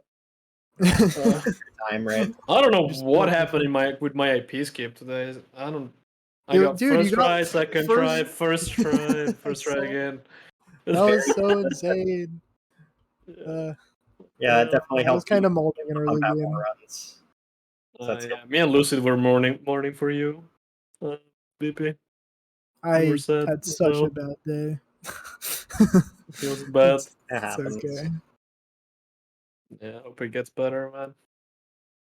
I mean, I can't do darker for this week, which sucks, and I don't know when I'm gonna have a chance to come back to it. This was kind of like the last hurrah for me, and I didn't even PB in the entire 2 months I spent relearning the category. So I'm like, well, Wait, is it really your last week of Darker? I mean, For how I gotta. long? There's the 1862 relay requires me to learn AM, Oh. otherwise I'm gonna embarrass myself, and then after that, I don't think I'll have any time. So this was Oh kind of it. god. No. Yeah, Man. it's okay. Feels bad, man. Well, Oh, well. regardless, I think you all played great. And GG's, thanks for participating in the event and Yeah, it was showcasing fun. everything. It was fun. Also, again, GG Heather for the double PBs. Dude, it's insane. Easy. Absolutely correct. The How casual old was your 306. PB? He said that it was How like old a was year it? 309. A year and a half. Yeah. Oh my god. Ours are similar Jesus. ages now. Jeez. I mean, Tyron, you could have PB'd twice as well. Yeah, but it didn't happen. That's the difference, I guess. Really close. Yeah, close. Hey, he I mean, I'll PB'd take my it. hearts, right? Yeah, true. I guess so. I'll take it. Yeah. Sure. It was good. Thanks for Sounds having good. us. It was Yeah. great. Good commentary. Very nice. Yeah, I've been strong since 3 p.m. Yeah. Amazing. It's been a long haul for you. All right. Thanks for Yeah. commentating, Agron. I think it's about Long time day. we sure. peace Long out. day. Yep. Jeez. And Sado, Jeez. he was here a lot as well.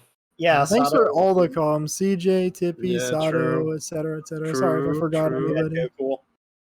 Joe, yeah. Joe. Yeah. Got it. Was anybody else commentating? They're all sick. TP Joe. No, I don't think so. No, I don't think so either. I mean, Linkube dropped out. Yeah, and same with Source. And Source. Oh, I shoutouts guess? I don't know.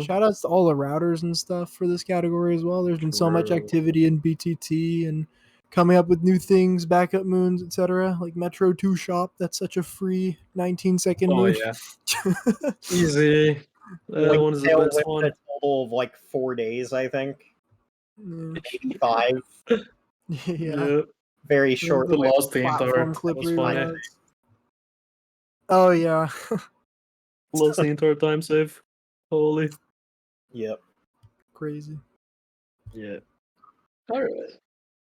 Absolutely. Yeah. Well, I've been awesome, Agron. DP.